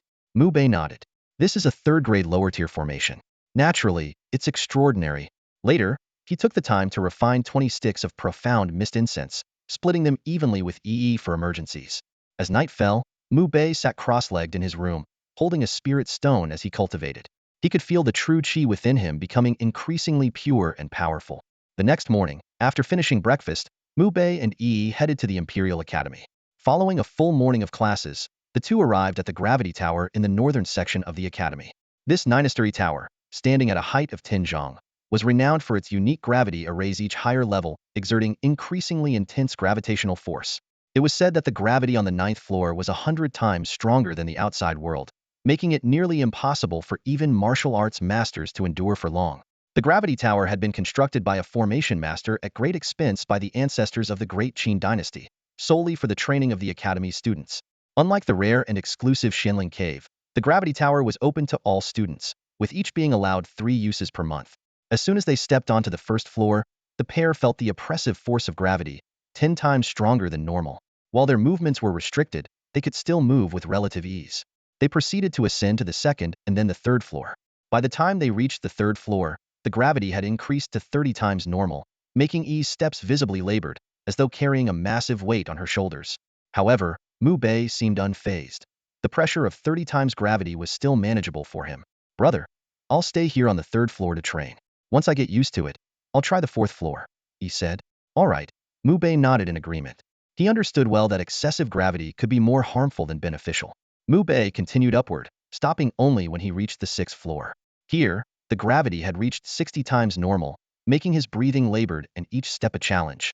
He began training in the techniques of Sword 72, Wind Step 9 turns, and Crushing Heart Fist, using the immense gravitational force to temper his chi and blood while improving his mastery of martial skills. After 3 intense hours of training, drenched in sweat, he finally stopped. Descending back to the third floor, he rejoined Yi, and the two returned to their courtyard residence. After washing up and changing, Yi went into the kitchen to prepare dinner. Watching her busy herself, always so thoughtful and caring, Mu Bei felt a surge of warmth in his heart, though he also worried he might become too dependent on her. As night fell, the sky glittered with stars. After dinner, the two chatted briefly before each resumed their cultivation. Half a month passed in the blink of an eye. One day, Mu Bei finished refining all the spirit stones he had obtained from Yin Yongsheng and his group. While his cultivation had advanced significantly, he still hadn't reached the mid-stage of qi nourishment. This realization struck him since beginning his practice of the peerless sword technique. The energy required for breakthroughs far exceeded that of ordinary practitioners, and the gap only seemed to widen. Though this meant he would need increasingly more resources in the future, he quickly accepted it. After all, great power always demanded greater sacrifices. That evening, the two were cultivating in the courtyard. Yi, practicing her phantom spirit sword technique and movement skills, teased, "Brother, don't we seem like a married couple living our daily lives?" Mu Bei chuckled at her remark, but before he could respond, a middle-aged man in red, blood trickling from the corner of his mouth, suddenly leaped into the courtyard. His eyes were sharp and menacing, his aura chilling. "If anyone comes asking, say you haven't seen me. If you dare say otherwise, death," he growled before hiding behind a large rock in the courtyard. No sooner had he spoken than two figures arrived: an elderly hunchback, wielding a skull-capped staff, and a brawny man with a venomous snake coiled around his arm.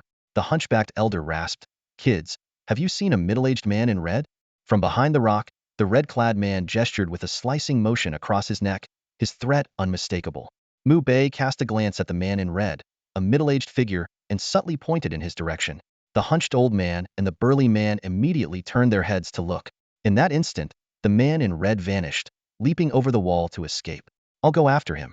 You handle things here," the old man said coldly, leaving these words behind as he pursued the fleeing figure. The burly man's expression darkened as he advanced toward Mu Bei and Mu Yi, an oppressive aura of murderous intent emanating from his formidable Tong-Tong-level cultivation. The small red snake coiled around his wrist seemed to sense its master's killing intent, its emerald green eyes gleaming with malice as it hissed menacingly. "A martial arts grandmaster." Yi's pupils contracted in alarm. "Brother, he's trying to kill us to silence us." "That much is obvious," Mu Bei replied calmly, already holding a formation flag that controlled the lockdown formation. With a gentle wave of his hand, a peculiar airflow surged through the courtyard. The burly man paused mid-step, a look of surprise flashing across his face, could distinctly feel an invisible force suppressing his blood energy. "A formation?" he muttered, sneering as he suddenly lunged forward, his fist hurtling toward Mu Bei. Mu Bei pushed off the ground with the tip of his foot, leaping like an arrow released from a bow. In one swift motion, he summoned the Tao sword and executed a lightning-fast sky-split slash. The burly man's expression shifted drastically as he sensed the terrifying power of the strike, but it was too late to counter. Splat! Blood sprayed through the air as his arm was severed cleanly. "Arg!" The burly man howled in pain, stumbling backward. The small red snake on his wrist sprang into action, its venomous fangs aiming straight for Mu Bei's throat. Mu Bei executed his Wind Step 9 turns technique to evade, simultaneously slicing the airborne snake into two with a swift stroke of his sword. "You'll pay for this," the burly man roared, his face twisted in rage. With his remaining hand, he formed a claw-like gesture and launched a vicious attack at Mu Bei. The move was sharp and ruthless, clearly a high-level martial technique of at least 7th grade. Despite the lockdown formation suppressing his strength to the Yangqi level, the technique still unleashed a force comparable to the early He stage. Unfazed, Mu Bei wielded the Tao sword with precision, weaving dozens of sword shadows into an intricate web that collided with the incoming attack. In a flash of sword light, The man's hand was pierced through, and the subsequent shockwave from the blade shattered it into pieces. Another agonized scream erupted as terror filled the man's eyes. He turned to flee, but Mu Bei gave chase, leaping forward and driving the Taowu sword straight into his heart. Blood spilled from the man's mouth as his eyes widened in disbelief, unable to fathom that he had met his end at the hands of a young man. "Brother, you're amazing," Yi exclaimed as she approached, her voice full of admiration. "It was mostly the lockdown formation suppressing his power," Mu Bei replied, sheathing his sword. He searched the man's corpse but found only a few bottles of poison and several thousand silver notes. Shaking his head, he remarked, "A martial arts grandmaster, and this is all he had? How pitiful." After disposing of the body, Mu Bei's gaze drifted to the large boulder where the man in red had hidden earlier. Behind it, he noticed a rolled-up piece of animal hide lying quietly. Picking it up, he unrolled it, only to discover that it was completely blank. The piece of animal hide appeared to have undergone special treatment, its surface smooth and delicate, exuding an unusual aura. He examined it closely and speculated, could it be those two were chasing him because of this hide? Mu Bei nodded in agreement. Highly likely. The two studied it for half an hour but still couldn't unravel its secrets. "Let's wait," Mu Bei said in a low voice. "The hunched old man and the middle-aged man in red will come either one or both. The burly man is dead, so the old man is bound to return. If the man in red is still alive, he'll definitely come for this hide scroll. They must know how to unlock its mysteries." Sure enough, 2 hours later, the hunched old man returned. His face was dark, and his piercing gaze fell on Mu Bei. "Where are they?" "The man in red lost track of them, and the burly man hasn't returned. So I came back," he said, staring at Mu Bei and Yi, who were unharmed. His already deeply furrowed brows tightened further. It was clear that he had sent the burly man to kill them, but unexpectedly, his subordinate had disappeared instead. "You guess," Mu Bei replied coldly. The old man squinted his murky eyes and rasped, "Young one, you're not being very honest." As he spoke, he shook the skull-topped staff in his hand, releasing over a dozen black-shelled insects. Their crimson eyes glowed with a nauseating stench. Mu Bei remained calm, gripping his Taodai sword. At the same time, Yi unfurled her formation flags, activating the locking gate formation. An invisible force instantly enveloped the courtyard, and the hunched old man felt his blood and energy suppressed. His pupils contracted. "There's a formation here?" Before he could react, Mu Bei darted forward like lightning, surrounded by dozens of sword shadows. A series of cracking sounds rang out as the black-shelled insects were all sliced apart. Then, with a single upward slash, the Taotai sword severed the old man's arm holding the staff. The old man let out a scream, staggering backward, only to be swept off his feet by Mu Bai's whip-like kick.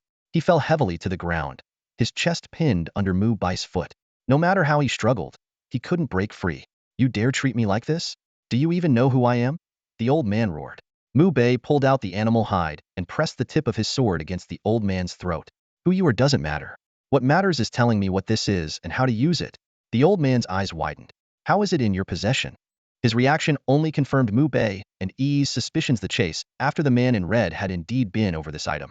To ensure safety, Mu Bei also lit a stick of mystic enchantment incense, completely suppressing the martial master's abilities. "Hand it over to me quietly, and he'll pretend none of this happened. Otherwise, you're as good as dead," the old man snarled. "You have no idea how powerful the forces behind me are. You can't afford to provoke them." Mu Bei ignored his threats and used the soul-devouring hand technique to extract information. The old man's limbs twisted, his face flushed with blood spots, and his bones emitted horrifying cracking sounds. The excruciating pain made him scream in agony. "Answer my question, or endure this torment for 3 days and nights until your body contorts into a ball of flesh and you die," Mu Bei said coldly. Surprisingly, the old man gritted his teeth and resisted. You'll get nothing from me." His resilience caught Mu Bei slightly off guard. A figure suddenly leaped into the courtyard. It was a middle-aged man clad in red. His eyes gleamed with cruelty as he glared at Mu Bei, and just as he began to utter the words, "You wretch, how dare you," his gaze fell upon the elder's mangled, pitiful form. His pupils constricted sharply, and the rest of his words died in his throat. Without hesitation, the man in red spun around, attempting to flee. Terror gripped his heart. The hunched elder was a bona fide martial arts grandmaster, possessing mid-stage mastery of the Tongtu realm, yet he had met such a gruesome end at the hands of this young man. Something was amiss. She had clearly underestimated this teenager. Mu Bei, despite his youthful appearance, was no ordinary individual. But before the man in red could take more than 2 steps, his body faltered and he collapsed to the ground. His strength drained away in an instant. What have you done to me? He stammered, staring at Mu Bei with fear in his eyes. Mu Bei approached him at a deliberate pace, then kicked the man in red over to where the elder's lifeless body lay. Holding up an ancient scroll made of beast hide, he demanded, "What is this? How does it work? If you don't tell me, you'll end up just like him." With the suppression of the locking formation and the effects of the bewildering fragrance, the two men were completely incapacitated. The man in red trembled with rage and fear. His suspicions were confirmed. The treasure had indeed fallen into this boy's hands, but in his current state, how could he possibly reclaim it? At that moment, a blood-curdling scream erupted from the elder. His body twisted grotesquely, his limbs contorted unnaturally, and most of his skin split open, leaving him drenched in blood. Nearby, Yi shuddered in terror at the horrifying sight. "Talk, or you'll experience the same," Mu Bei said coldly. 3 days and nights of this torment, until your body twists into a ball of flesh and you die." The man in red quaked uncontrollably. "If I tell you, will you spare me?" "I will," Mu Bei replied with a nod. Hearing this, the elder was enraged. In a hoarse voice, he shouted at the man in red, "Qi Shun, don't you dare! Our blood sect may be riddled with internal strife, but we cannot let outsiders take advantage of us. This treasure was left by the ancestors of our sect. It is the key to our revival. Under no circumstances should you reveal it to him." Mu Bei's gaze turned icy as he looked at the elder. Without hesitation, he raised his sword and brought it down, severing the elder's head in a single stroke. The ruthless decisiveness of this act caused the man in red to tremble once more. This teenager's merciless methods sent chills down his spine. "Speak," Mu Bei urged. "You promise if I tell you, you won't kill me?" The man in red asked cautiously. After receiving Mu Bei's confirmation once again, the man in red finally revealed the truth. The three of them were disciples of the Blood Sect. Once the most infamous demonic sect in Zhangzhou, the Blood Sect had committed countless atrocities. Over a decade ago, several great Orthodox sects joined forces to exterminate it. The Blood Sect's leader managed to escape with the sect's secret treasure, but he succumbed to his grievous injuries shortly after hiding the treasure. Before his death, he left behind the beast hide scroll, which recorded the treasure's location. Although the Blood Sect was destroyed, many of its remnants had escaped. Over the years, they relentlessly searched for the beast hide scroll, often clashing with one another over it. To prevent the treasure from falling into the hands of outsiders, the scroll's contents could only be revealed using a special Blood Sect elixir. "Unlock it," Mu Bei commanded, tossing the beast hide scroll in front of the man in red. The man in red dared not disobey. He immediately began preparing the elixir on the spot, carefully applying it to the scroll. Soon, the faint outline of a map emerged on the surface of the beast hide. Qingxiao Ridge. Mu Bei's gaze sharpened as he realized that the treasure marked on the map was hidden within Qingxiao Ridge. The middle-aged man in red quickly memorized the map's details, then looked up at Mu Bei with a trembling voice. "I've told you everything I know. Can you let me go now?" Mu Bei gave a faint nod, and with a flash of cold light from the sword in his hand, the man's head fell to the ground. His wide-open eyes still carried a trace of unwillingness. After carefully searching the bodies of the hunched elder and the man in red, Mu Bei found nothing of note. He swiftly disposed of the corpses and, once everything was in order, signaled for Yi to join him in heading toward Qingxiao Ridge. "The Blood Sect's treasure is no trifling matter. We must follow the map without delay," Mu Bei said, his steps steady and determined. The Blood Sect was once established in the northern region of Zhangzhou. For their sect leader to flee all the way to Qin Kingdom, it's quite the distance. Yi nodded in agreement. "It is quite far. Zhangzhou is vast, divided into 4 regions: east, west, south, and north. Qin Kingdom is just a small territory on the southern edge. For the sect leader to escape from the north to here, the journey must have been arduous." "Perhaps they thought the farther they fled, the safer they'd be," Mu Bei replied, continuing to navigate using the map. Before long, they arrived at the northern side of Qingxiao Ridge. The area was dense with trees, and Mu Bei lit a torch, soon locating a twisted cypress tree. "This is the spot." He retrieved 2 iron shovels from his storage ring and began digging with Yi. After digging about 10 feet down, they uncovered a stone door lying horizontally. Prying the door open, the two leapt inside. They found themselves in a stone corridor, roughly 10 feet wide and tall. After walking about 100 feet, they came upon a square stone chamber. The room, about 10 square meters in size, had a dust-covered stone box placed at its center. Mu Bei brushed away the thick layer of dust and opened the box, revealing a uniquely crafted cauldron inside. The cauldron stood about 7 inches tall, with 3 legs and 2 handles. Its lid had 7 small openings, and its dark surface was etched with mysterious and intricate patterns. "Brother, there's writing underneath," Yi pointed out, gesturing to the bottom of the stone box. Mu Bei leaned in for a closer look and saw 8 bold, ancient characters, Heaven and Earth Cauldron, transmute and transform.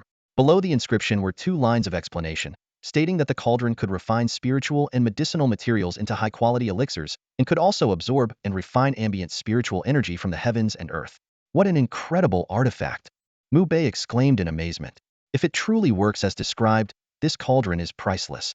But if it can absorb spiritual energy and refine it into elixirs, why hasn't it produced any elixirs after being here for so many years? Yi asked, puzzled. It must be the stone box. It likely sealed the cauldron off from spiritual energy, Mu Bei speculated as he carefully stored the heaven and earth cauldron away. Inside the stone box, they also found several manuals. Upon skimming through them, Mu Bei discovered they contained the blood sect's inherited techniques and core secrets.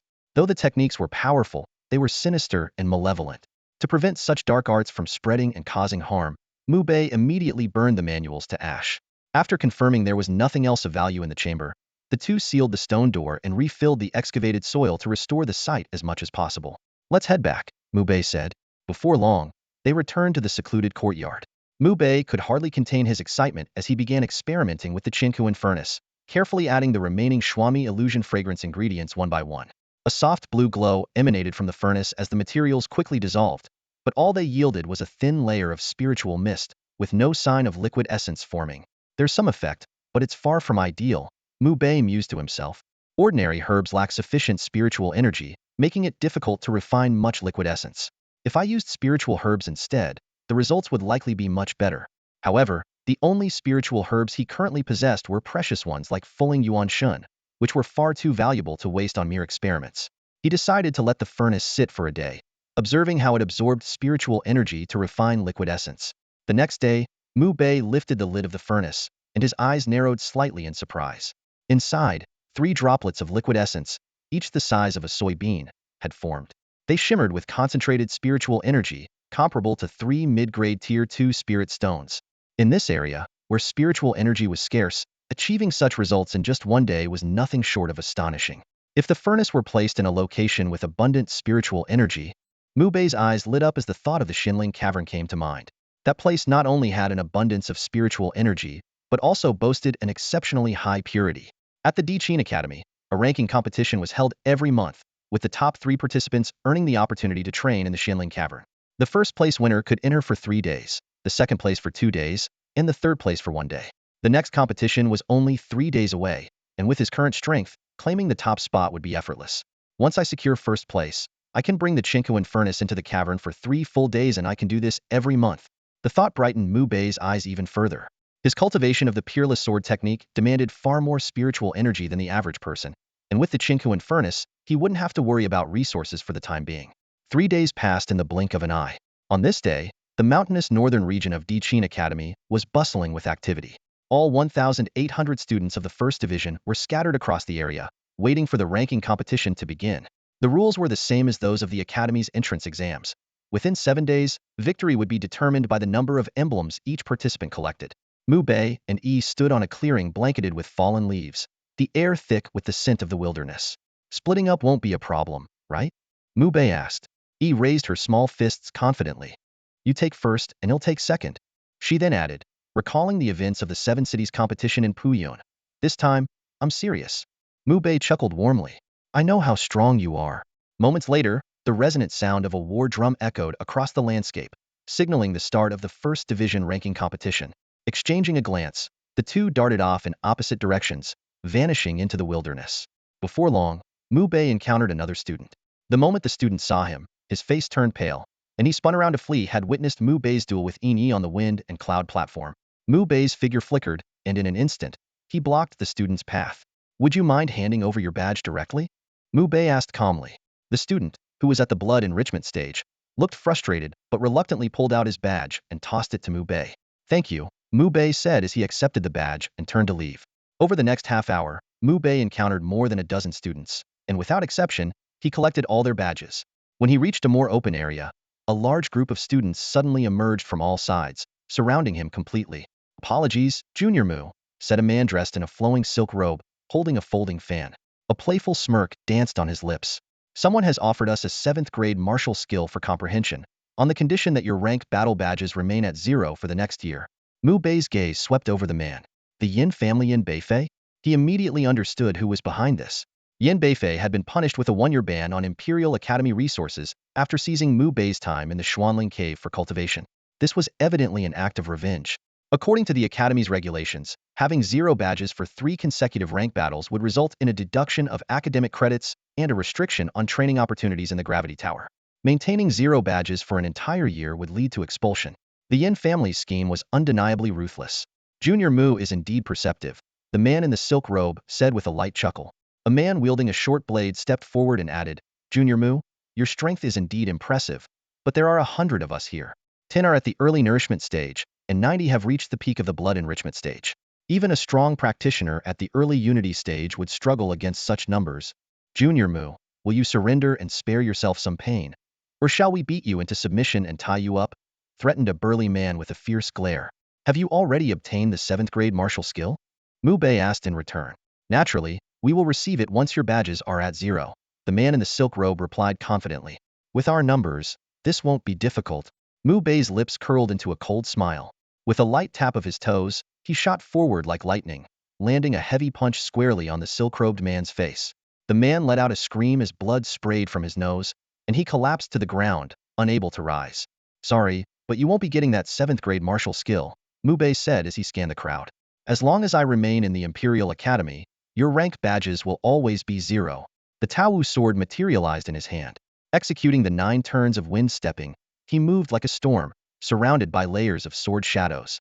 He charged into the group like a deity of the blade, his movements swift as the wind and his strikes fierce as lightning. Don't be afraid. Attack together. The short-bladed man and the burly man shouted, rallying the group. He's just one person if we work together. Well, win? The short-bladed man drew his weapon, while the burly man threw a powerful punch. Their energy surged as they attacked Mu Bei from different directions. Meanwhile, dozens of others unsheathed their weapons and joined the assault, their blades and swords weaving a deadly web of light and steel. Facing the charge of 99 attackers, Mu Bei remained calm and unshaken. The Taowu sword danced nimbly in his hand, weaving dozens of cold, gleaming arcs into an impenetrable web of steel. Wherever the blade struck, weapons shattered instantly. In one swift motion, Mu Bei delivered a crushing punch to the chest of a man wielding a short blade, sending him flying backward as blood sprayed from his lips. Give it everything you've got, roared a burly man, his fists surging forward with a wave of blood energy that made the air tremble. Inspired, the rest of the group unleashed their full strength, their fighting spirit boiling over. Yet Mu Bei's expression did not falter. With the Taowu sword moving effortlessly in his grasp, its 1,000-fold tempered edge sliced cleanly through any weapon that dared to collide with it, as if cutting through tofu. His sword is too sharp. Is that a 1,000 refinement grade treasure sword? The crowd gasped in shock, until one early-stage Qi cultivation student quickly shouted, Don't confront him, Hedon. Use formation techniques to suppress him. At his command, the attackers swiftly regrouped, forming teams of 3 or 5 to execute 3 talents formation and 5 directions formation. As the battle formations took shape, their collective aura surged, and their attacks became more coordinated and relentless. However, Mu Bei had long mastered the intricacies of the Heavenly One formation manual, and the flaws in these basic formations were glaring to him. With a flick of the Taowu sword, he dismantled a 3 talents formation, then swept all 3 opponents away with a powerful roundhouse kick. His movements were fluid and unstoppable wherever he passed. Shattered weapons and groaning figures littered the ground. In one decisive strike, he pierced the arm of the burly man, then followed with a backhanded slap that sent him flying several meters. Someone shouted, Don't let your guard down. But it was already too late. Mu Bei moved like a sword deity through the encirclementary swing of his blade broke weapons. Every punch felled an opponent. His strength had been gravely underestimated. With a solid foundation in swordsmanship that surpassed the early stages of the Unity realm, combined with the profound techniques of Sword 72 and Wind Step's 9 turns, the outcome of this battle had been sealed from the start. In mere moments, the air was filled with cries of pain, and all 100 attackers lay defeated. Mu Bei calmly took out a rope, tying them up one by one and collecting all their badges. Brother Mu, please show mercy. I swear I won't obstruct you in future ranking battles, pleaded a man in ornate robes. Mu Bei's response was 2 sharp slaps across the man's face. Do you not understand your situation? Won't obstruct me? With your pathetic skills, he sneered, glancing coldly at the defeated crowd. Remember, this every ranking battle from now on will be me utterly crushing you. The man in ornate robes trembled, while the faces of the remaining 99 were filled with dread. Some even showed outright fear. The promise of a 7th grade martial technique from Yin Beifei was now nothing but a shattered dream. Worse still, They realized that every future ranking battle would be a nightmare, destined to leave them with 0 badges under Mu Bei's dominance. If a student scores 0 for 3 consecutive months, they will face a penalty of losing academic credits. If they fail to achieve any results for an entire year, the Imperial Academy will forcibly dismiss them. For these students, gaining admission to the Empire's top academy, the Qin Academy, was an arduous journey, often a matter of life and death. Graduating successfully would guarantee them offers from major factions across the Qin Empire, paving the way for a bright future. However, being dismissed would shatter all these aspirations. Mu Shuedi, I was wrong. Someone knelt on the ground, trembling as they begged for mercy. I was blinded by greed, despicable and shameless. Please, have mercy. Seeing this, others also began pleading, especially the 10 cultivators at the early Qi nourishing stage, including the man with the short blade and the muscular man. They were filled with deep regret at this moment. Originally possessing decent strength, they had the potential to rank in the top 10 of the competition, securing substantial resources from the academy and ensuring their graduation. But if Mu Bei blocked their path, all of this would vanish. Mu Bei ignored their desperate pleas and turned to leave. He knew full well that no one would help untie these people after all. In this environment, everyone was a competitor. Helping a strong opponent was tantamount to digging one's own grave. Over the next few days, Mu Bei moved through the mountains, defeating every student he encountered with overwhelming power and claiming their badges. 7 days passed in the blink of an eye, and the resounding sound of drums echoed through the forest, signaling the end of the ranking competition. The students gradually emerged from the competition grounds as the stewards began verifying the number of badges. The presiding elders soon announced the top 3 and awarded each of them a jade token. These tokens allowed their holders to train in the Academy's Xinling Cave for 3, 2, and 1 days, respectively. Following this, rewards for the 4th to 10th places were announced, ranging from spirit stones to academic credits, all of considerable value. The 1st and 2nd places were taken by 2 freshmen. Murmurs arose among the crowd. It's one thing for Mu Bei to claim 1st place after all. He defeated Yin Yao, but for that seemingly delicate Mu Yi to take 2nd place? Mu Bei looked at his younger sister with pride in his eyes. Mu Yi grinned and said, "If I couldn't get 2nd place, wouldn't that be letting down all the guidance you've given me recently?" In truth, Mu Bei wasn't surprised by Yi's achievement. She had been practicing the formidable Xinbing muscle technique. Her cultivation had reached the mid-blood nourishing stage, and she had mastered the 9th grade martial arts techniques, Phantom Spirit Swordplay, and Phantom Spirit Movement Technique. Ordinary early Qi nourishing stage warriors were indeed no match for her. Suddenly, a chilling glare pierced through the air. Mu Bei turned to see Yin Beifei outside the crowd, staring at him with venomous hatred. Striding forward, Mu Bei said in a deep voice, "Yin Beifei, a duel on Wind Cloud platform." The surrounding students froze in surprise, unable to understand why Mu Bei had suddenly issued this challenge. Yin Beifei gritted his teeth, glaring at Mu Bei. He knew he was no match for him, and stepping onto the Wind Cloud platform would be tantamount to courting humiliation. He retorted coldly, "Don't get cocky." Mu Bei abruptly raised his right fist, stopping it above his shoulder. Instinctively, Yin Beifei took a step back, crossing his arms over his chest in defense. Witnessing this, the surrounding students exchanged puzzled looks.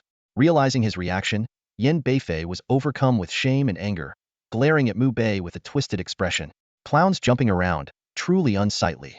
Mu Bei cast a cold, disdainful glance before turning and striding away. Yi quickly caught up, walking alongside him. The two chatted and laughed as they headed toward the courtyard. "Brother, what exactly did that guy do wrong?" Yi couldn't help but ask as they walked. Mu Bei briefly explained the situation to her. "How shameless!" Yi exclaimed angrily, stamping her foot. Mu Bei sighed lightly. There are plenty of people like that, especially among the children of the powerful and privileged. Spoiled from a young age, they believe everyone should bow to their will. If someone doesn't comply, they retaliate and suppress them. Taking Tianyu and Yi, for example, theory exactly like that. Yi nodded in agreement, her small face filled with indignation. These people are awful, always bullying others. If you weren't so strong, brother, we would have been completely crushed by them. That's why, Mu Bei said with a faint smile, we must constantly improve ourselves. As long as we're strong enough, no one can bully us. Yi nodded solemnly in agreement. By the time they returned to the courtyard, it was already noon.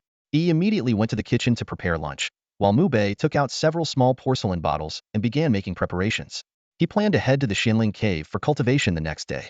Over the course of 3 days, the Chinkuan furnace would produce a significant amount of spiritual liquid, and he intended to use these bottles to store it. The day flew by. Early the next morning, Mu Bei arrived at the Xinling Cave within the Imperial Academy.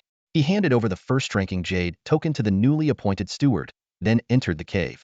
After carefully locking the door, He took out the Chinkuan furnace. "Let's see what you can do," he murmured softly before sitting cross-legged and beginning his cultivation. The abundant spiritual energy within the Xinling cave flowed continuously into his body. Through the refining process of the one sword to transcend the world technique, this energy tempered the qi coursing through his body. Time passed in the blink of an eye, and a day went by. That day, Mu Bei paused his cultivation and removed the furnace lid. A dense wave of spiritual energy surged forth. Inside the furnace, a small batch of spiritual liquid had formed.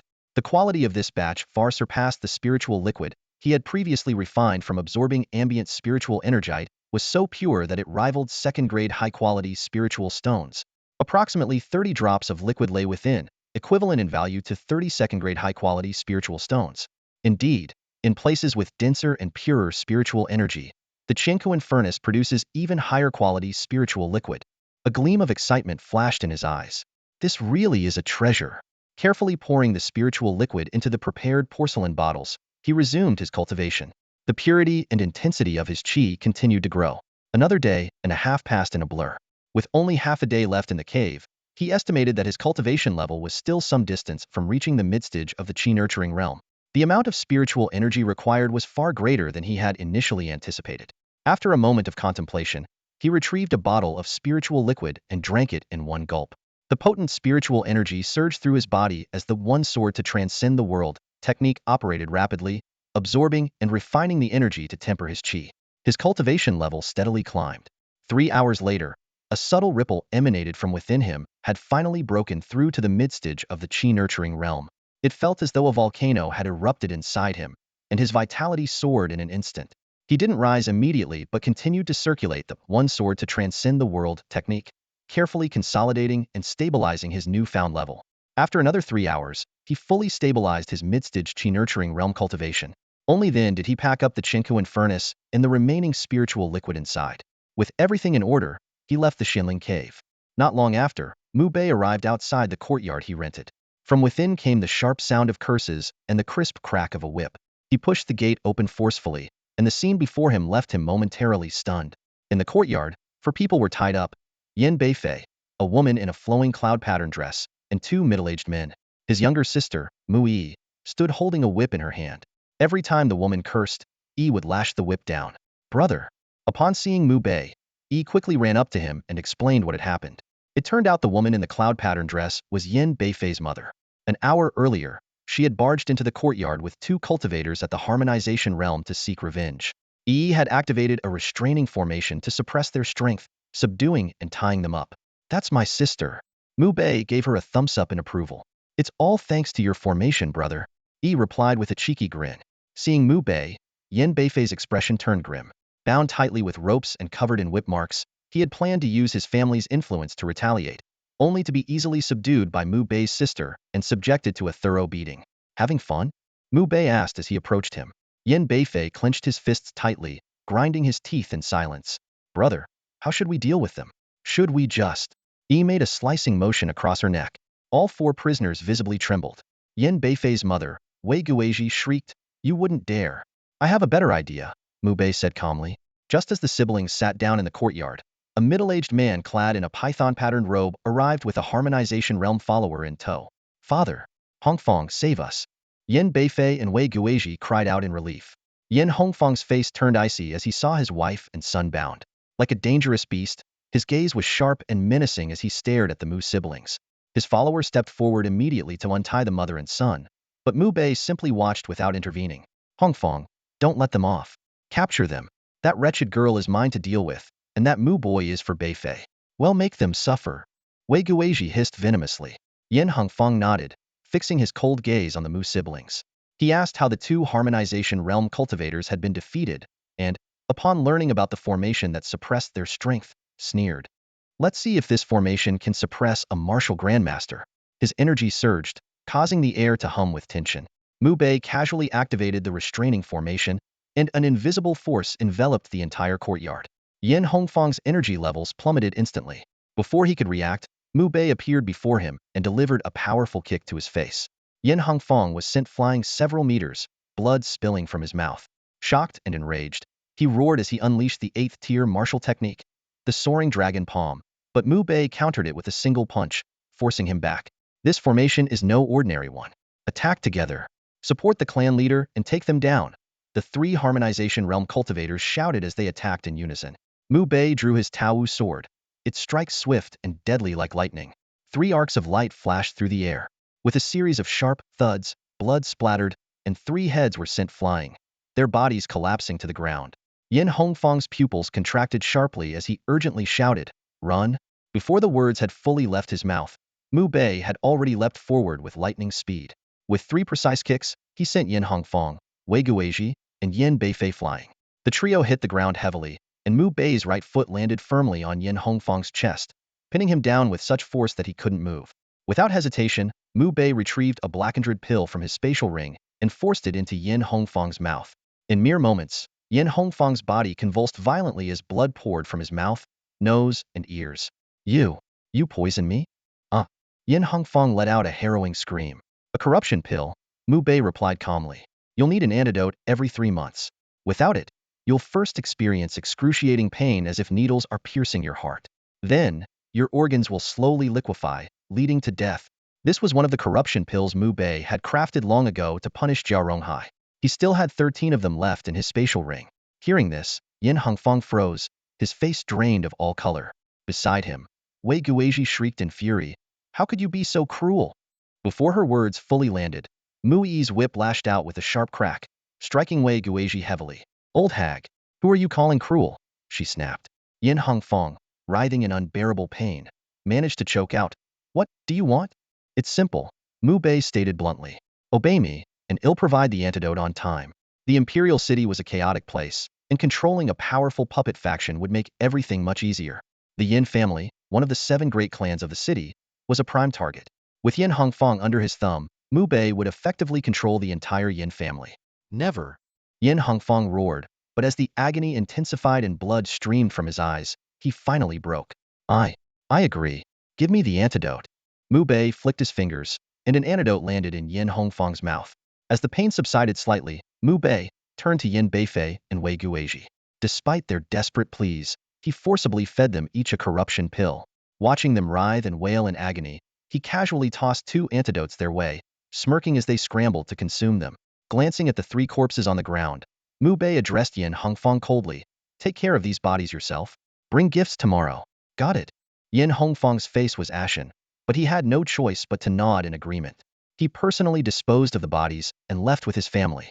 The next morning, he returned with an exquisite goldenwood box containing 50 high-grade second-tier spirit stones, 3 energy-enhancing herbs, and 3 million silver notes. Leave, Mu Bei said with satisfaction. Return every 3 months for the antidote. If I need anything else, I'll let you know.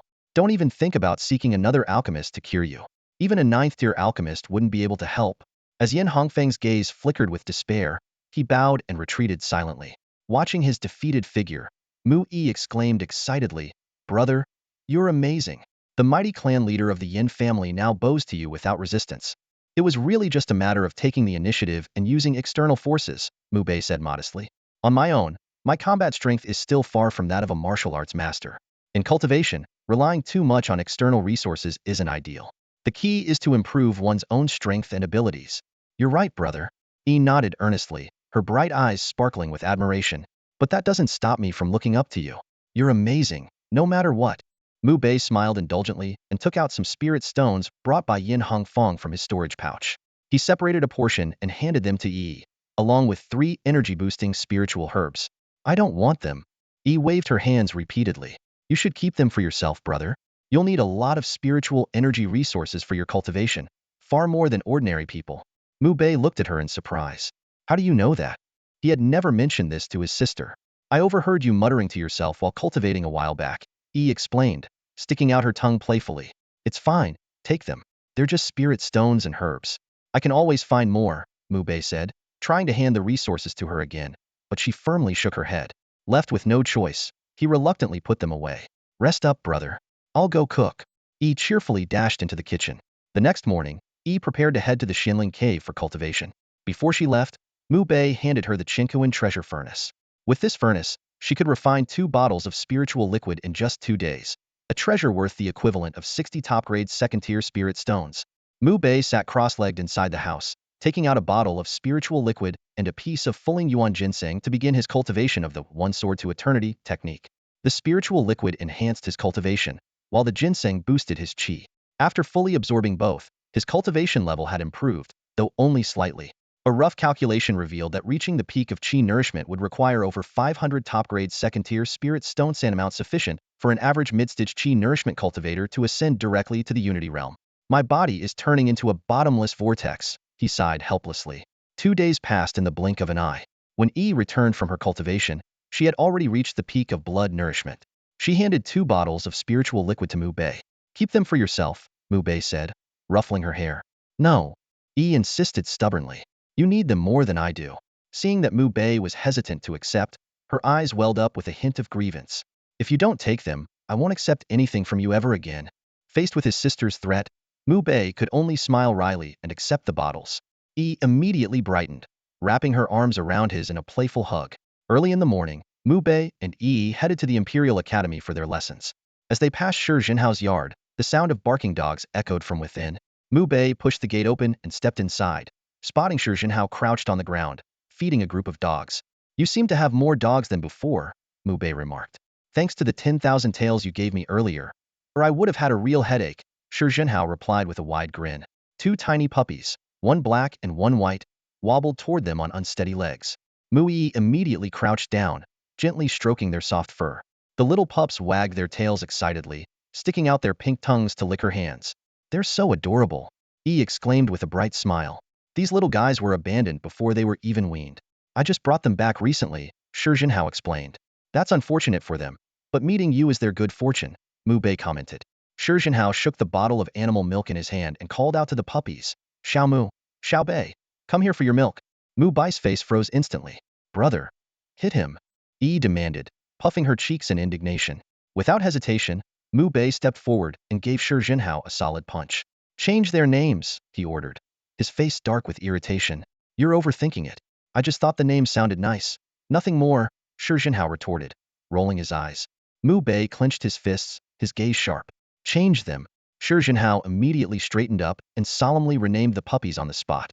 After a pause, he added, by the way, the Luo Yuan mountain range has been restless lately. Word is, a beast tide is about to break out. I've heard, Mu Bei replied with a nod.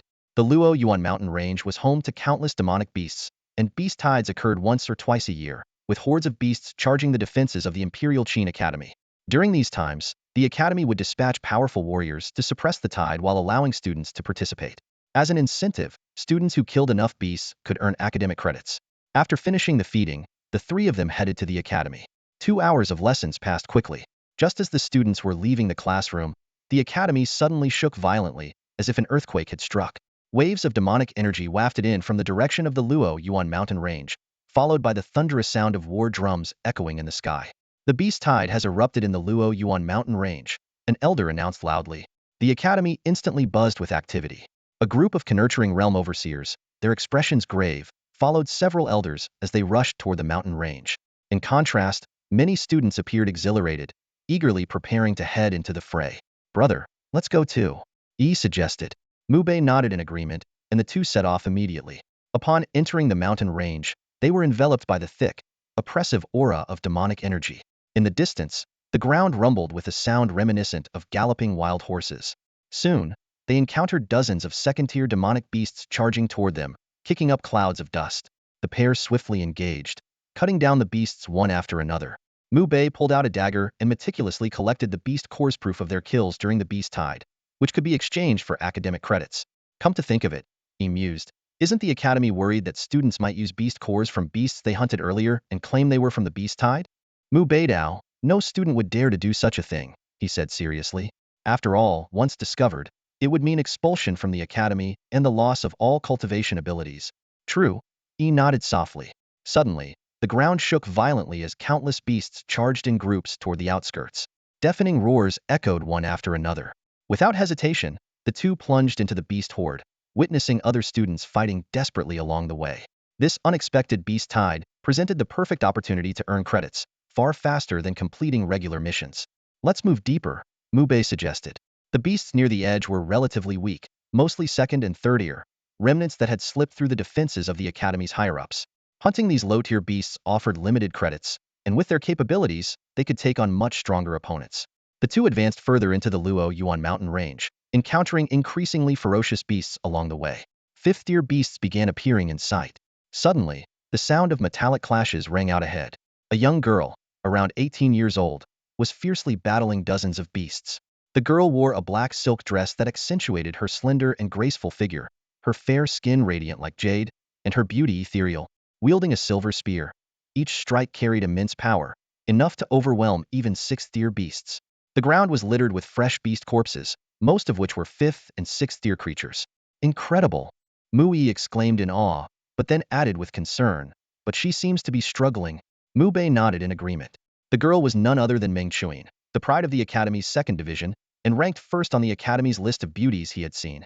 While her strength was remarkable, the prolonged battle against so many beasts had drained her energy. Over 50 beasts still surrounded her, more than 70% of which were 5th and 6th tier. She could hardly hold on any longer. Brother, should we help her? Mu Yi asked. You stay here, Mu Bei replied with a nod. As fellow Academy students, he couldn't stand by and let Meng Chuin face danger alone. With his sword in hand, Mu Bei dashed into the beast horde like lightning. A single swing of his blade felled a 6th tier beast instantly, blood splattering everywhere. Meng Chuyan's eyes flickered slightly, but did not disrupt her combat rhythm. The 7-foot silver spear in her hands, gleaming with a metallic sheen, was clearly a high-grade weapon. Every swing of the spear emitted a piercing whistle, exuding sheer dominance. A 6th tier beast lunged at her, only to have its spine shattered by her spear. The sound of breaking bones was audible as the beast collapsed to the ground, blood oozing from its orifices. While fighting, Mu Bei silently assessed her. She was at the peak of the nourishing chi stage, but far exceeded the strength of an ordinary harmonization stage cultivator. The scent of blood drove the remaining beasts into an even greater frenzy. Meng Chuin swept her spear in a wide arc, but was forced back by a 6th tier beast's powerful strike. At that moment, another 6th tier beast lunged at her, its sharp horn aimed directly at her unguarded back. In the nick of time, Mu Bei appeared beside her, wrapping an arm around her waist to steady her while slashing backward with his sword. With a sickening sound, the head of the 6th tier beast was severed, blood gushing like a fountain. Amid the relentless assault, Mu Bei first led Meng Chuin out of the encirclement and into a safe area. Then, he returned to the battlefield alone. The sound of his sword echoed across the sky for the first time. Dozens of blurred sword shadows surrounded him as he moved through the beast horde like a deity of the blade. Every strike of his sword drew blood. The sword gleamed, and blood rained down. The corpses of more than 50 beasts lay on the ground, each slain with a single, precise strike. You're amazing, big brother. Mu Yi's eyes sparkled with admiration. These beasts were mostly 5th and 6th tier, the kind that even mid-level Harmony Realm cultivators would hesitate to face. Yet Mu Bei had dispatched them all in an instant. Meng Chuin stepped forward gracefully, her bright eyes shimmering with an unusual light. As a token of gratitude, I'd like to spar with you, she said softly, her voice as gentle and melodic as the song of a spring bird. That's a rather unique way to say thank you, isn't it? Mu Bei raised an eyebrow, a hint of amusement crossing his face. For cultivators, the best way to express sincerity is through sparring, Meng Chuin replied earnestly. In ancient times, close bonds between comrades were often forged through duels, a way to mutually explore the path of cultivation. 7 days from now, shall we meet in the purple locust forest outside the imperial city for a match? Mu Bei glanced at the somewhat naive woman before him and shook his head in resignation. At that moment, a voice interrupted the atmosphere between them. Junior Sister Ming. 3 students approached from the distance, led by a young man in golden robes, likely around 23 years old. His sharp brows and starry eyes exuded elegance in both appearance and demeanor. The golden-robed man quickly walked to Meng Chuyan's side. Noticing the field of beast corpses, he asked with concern, Junior Sister Ming, are you hurt? This fellow student here helped me out of danger, Meng Chuyan said, gesturing toward Mu Bei. As long as you're safe, that's all that matters. The golden-robed man gave her a warm smile before turning to Mu Bei. Thank you, junior brother, for your timely assistance. Leaning slightly closer, he whispered in a low, menacing tone. Don't think this small favor gives you the right to approach junior Sister Ming. If you try, I won't hesitate to destroy you. Straightening up, the golden-robed man's tone turned cheerful again. If you ever need help in the future, feel free to come find me, junior brother. Mu Bei responded with a calm smile, and then shifted his gaze to Meng Chuyan. As for the earlier agreement, I accept. See you there. Meng Chuyan's eyes lit up with joy. See you there, Mu Bei nodded. His peripheral vision caught the stiff expression on the golden-robed man's face as he turned away, taking Yi with him and leaving the scene. The Luo Yuan mountain range was shrouded in a thick miasma of demonic energy, with hordes of ferocious beasts surging outward amidst swirling clouds of dust. Mu Bei and Mu Yi ventured deep into the heart of the mountains, cutting down the beasts in their path and collecting the beast cores as their spoils. Brother, what did that person say to you earlier? You seem a bit upset, Mu Yi asked, noticing the change in her brother's demeanor. Mu Bei briefly explained the situation. After hearing it, Mu Yi's delicate face showed a hint of anger. If someone likes another, they should pursue them openly. What kind of despicable behavior is that? A sly glint flashed in her eyes as she added, Brother, you didn't really want to spar with her, did you? You agreed just to provoke that scoundrel, right? Mu Bei smiled and nodded. That guy must be restless right now, overthinking your date with senior sister Ming, Mu Yi said, giving him a thumbs up. This move striking the heart without a blade eye's brilliant. Just average, Mu Bei replied with a hearty laugh.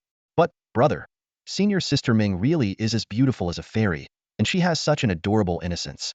You should consider pursuing her. Mu Yi teased with a grin. Fairy? What fairy? Mu Bei said seriously. In the entire world, only my little sister is worthy of being called a fairy. Ugh, stop teasing me.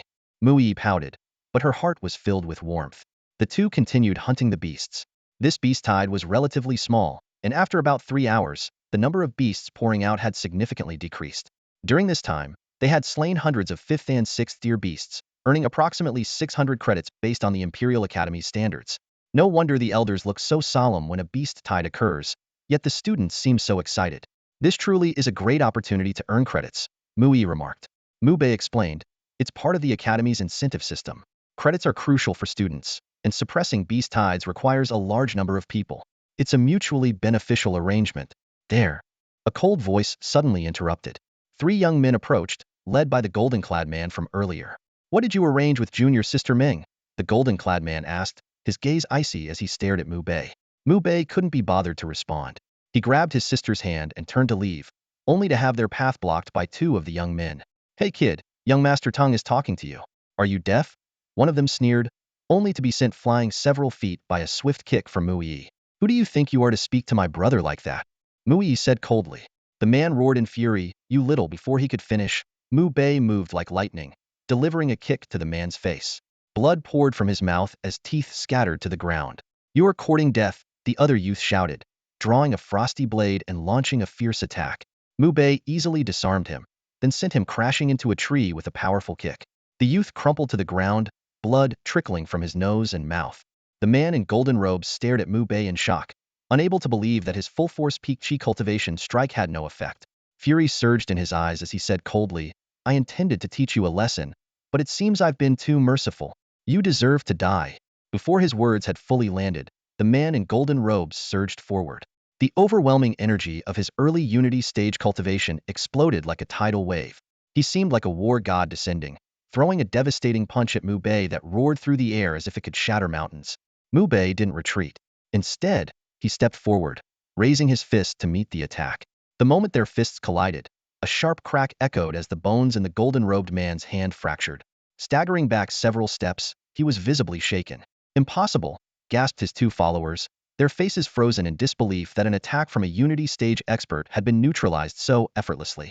The golden-robed man's face twisted with rage, his killing intent surging.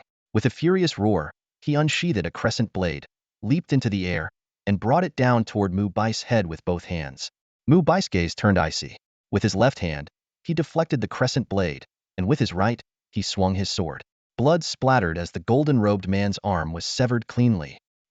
A piercing scream erupted as the golden-robed man fell heavily to the ground. Terror consumed him, and just as he opened his mouth to plead, Stop! I am the son of the Norther. Before he could finish, Mu Bei's sword slashed downward, and the man's head flew off at an angle. You're finished, stammered a young man in a scholar's robe, pointing at Mu Bei with a trembling finger. Young master of the Tang clan is the son of the northern general. Killing him means your entire family will be executed. Without a word, Mu Bei flung his blade, which pierced straight through the scholar's chest. The last young man, paralyzed with fear, turned to flee but collided head-on with a massive, tall 5th-tier ghost jaw bear. In an instant, half his body was torn apart. Let's go back, Mu Bei said calmly to Yi. The beast tide had nearly subsided. There was no need to continue the hunt. As for the bodies of Tang Zong and his men, they would soon become the ghost jaw bear's feast. Back at the Imperial Academy, the two submitted their beast cores, earning 320 academic credits each. We still need 10,000 credits to graduate. It's such a long way to go, Yi sighed. We've only just started our studies. What we've earned so far is already impressive, Mu Bei reassured her. Returning to their rented courtyard, Yi headed straight to the kitchen. Before long, she emerged with a table full of delicious dishes. After the meal, Mu Bei attempted to help with the dishes, but Yi stopped him. Not a chance. With me here, how could I let you do such chores? You're the one cooking, washing dishes, cleaning, and doing the laundry. If this continues, you're going to spoil me, Mu Bei said with a helpless smile.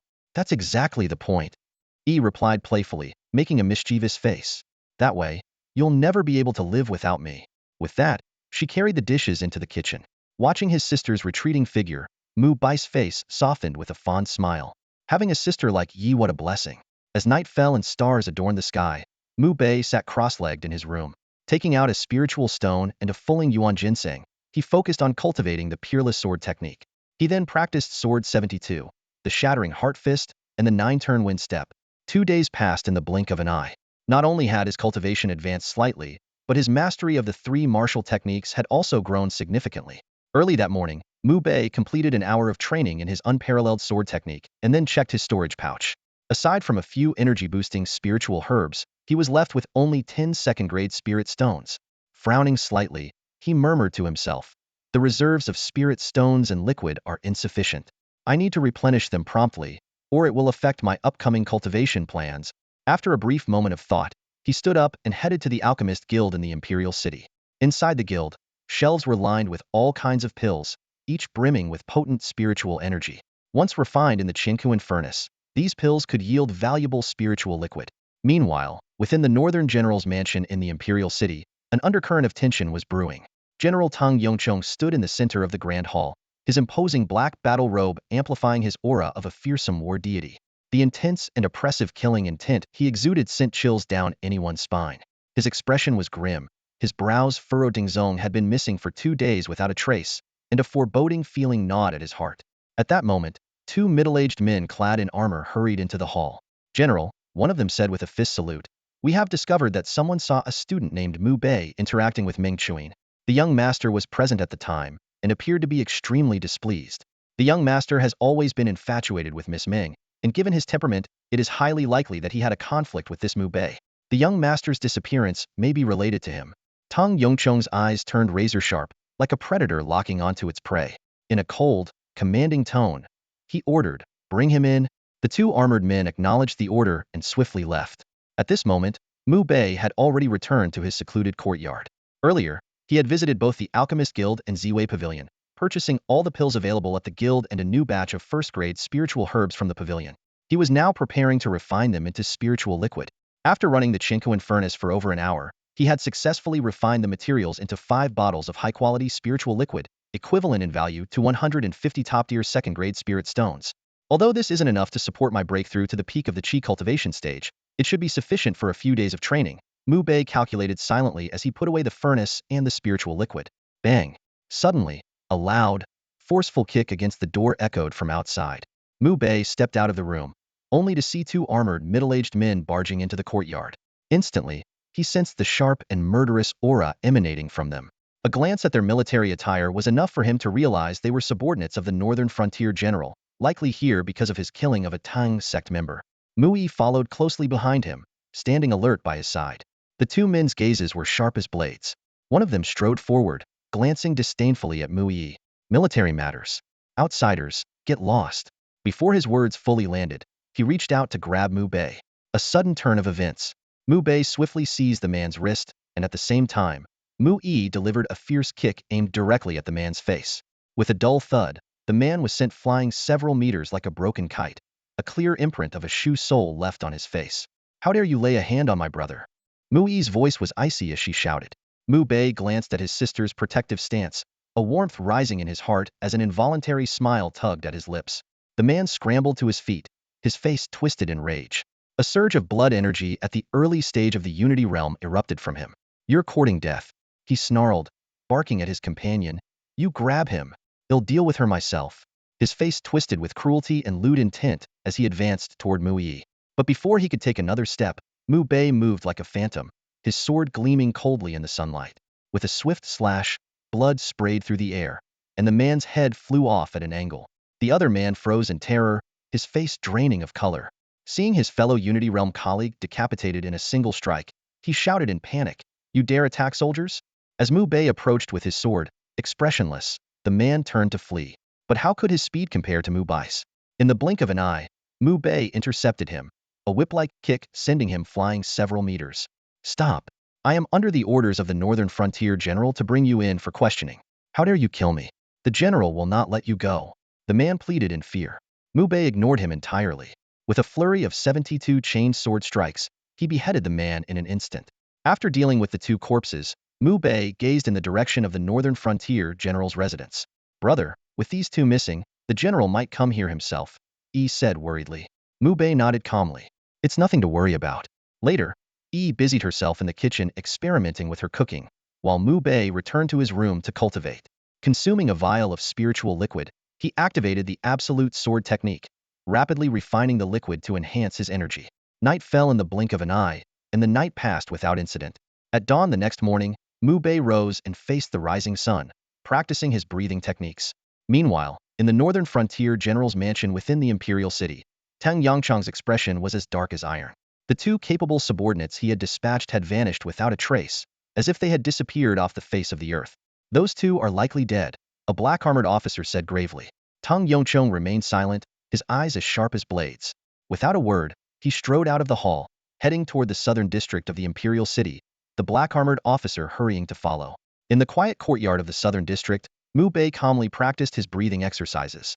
The absolute sword technique operated on its own, and with every breath, it felt as if a divine sword resonated within his body. An hour later, he ended his practice, feeling invigorated and refreshed. "Brother, wipe your face." He handed him a towel. Mu Bei gave her a doting smile, touched by her thoughtfulness. Just then, a loud crash shattered the tranquility. The courtyard gate was violently kicked open as two middle-aged men strode in. A figure stepped into the courtyard. It was none other than General Tang Yongchong, the commander of the North, clad in a jet-black martial outfit. His entire demeanor exuded a chilling aura of death, with eyes as sharp as blades. In a cold, commanding voice, he demanded, "Where is my son, Tingzong?" Mu Bei immediately recognized the man's identity.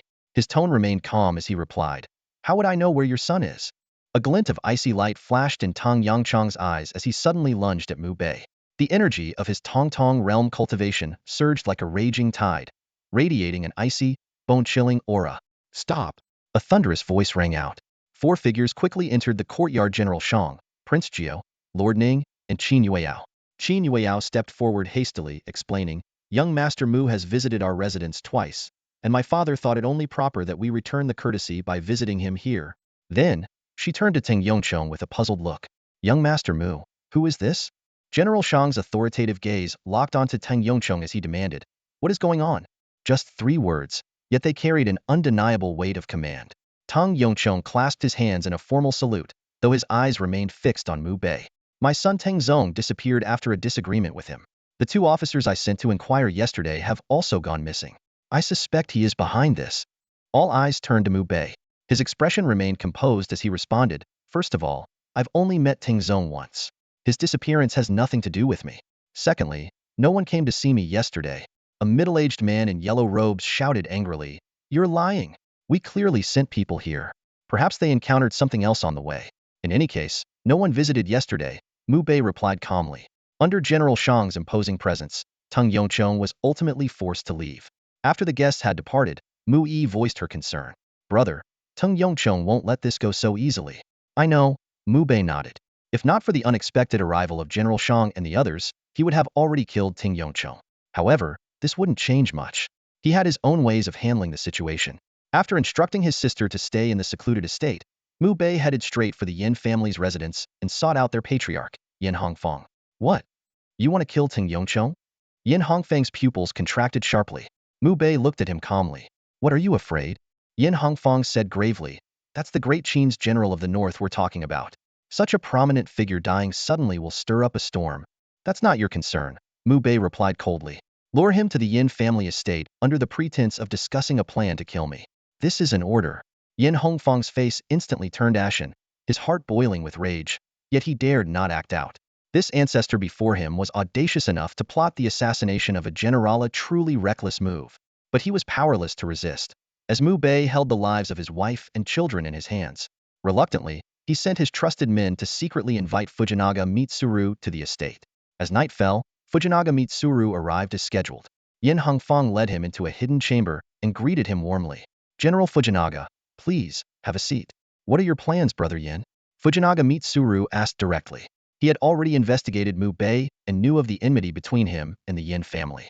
Collaborating to deal with Mu Bei aligned perfectly with his interests.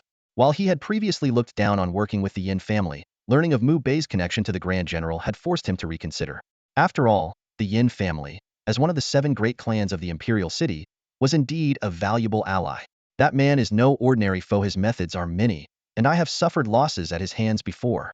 To deal with him, we must. Before Yin Hongfang could finish his sentence, he suddenly launched a surprise attack, delivering a powerful palm strike to Fujinaga Mitsuru's chest. Caught completely off guard, Fujinaga Mitsuru was sent flying, his ribs shattering under the force. Yin Hongfang, you! Fujinaga Mitsuru spat out blood, his face twisted in pain and fury.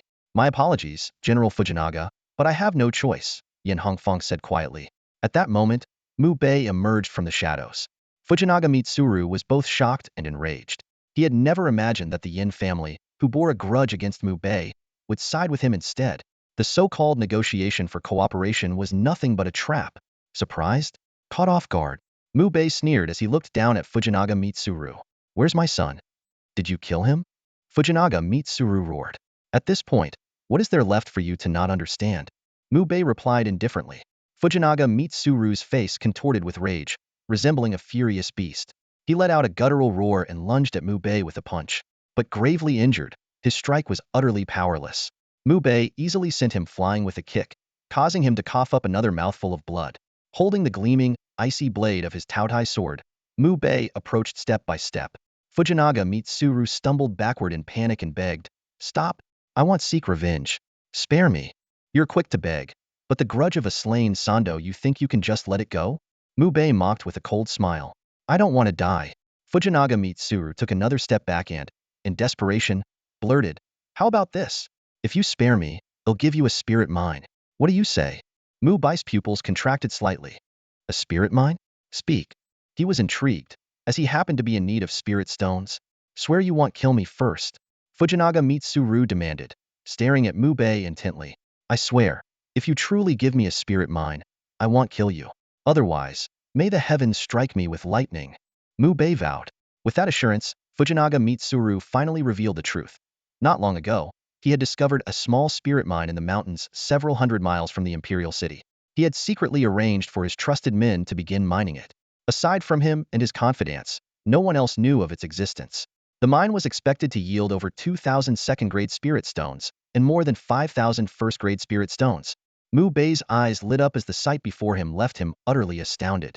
Piles of spirit stones stood like towering mountains, their value rivaling the combined wealth of the 7 prominent clans of the imperial city. Even Yin Hongfang, who had seen his fair share of treasures, couldn't help but be moved by the sheer abundance. Thank you, Mu Bei said, glancing at Tang Yongchong before subtly signaling Yin Hongfang. Tang Yongchong immediately sensed the danger, his face turning pale. You swore you wouldn't kill me. Tang Yongchong stammered, his voice trembling. I never said I wouldn't let someone else do it, Mu Bei replied calmly. The death of my son is a debt that must be repaid. Keeping you alive would only be a lingering threat. Yin Hongfang began to approach slowly. Apologies, General Tang, but I have no choice in this matter, he said with a hint of regret. Tang Yongchong backed away frantically, his eyes burning with hatred. Mu Bei, I curse you. May you die a miserable death. If curses worked, why bother cultivating? Mu Bei responded coldly. Before his words had fully settled, Yin Hongfang struck with lightning speed, delivering a fatal blow to Tang Yongchong's forehead, killing him instantly. Mu Bei removed the storage ring from Tang Yongchong's right hand. Channeling his thoughts into the ring, he discovered over 100 second-grade spirit stones, more than 200 first-grade spirit stones, as well as various precious pills and weapons. However, in one corner of the ring, something horrifying caught his attention, causing his expression to darken. A transparent container holding several blood-soaked infant hearts. Beside it lay an ancient, withered manual with the words, Blood Scripture, inscribed on the cover. Flipping through the manual, Mu Bei found records of a vile technique that involved consuming infant hearts to enhance one's vitality and blood energy.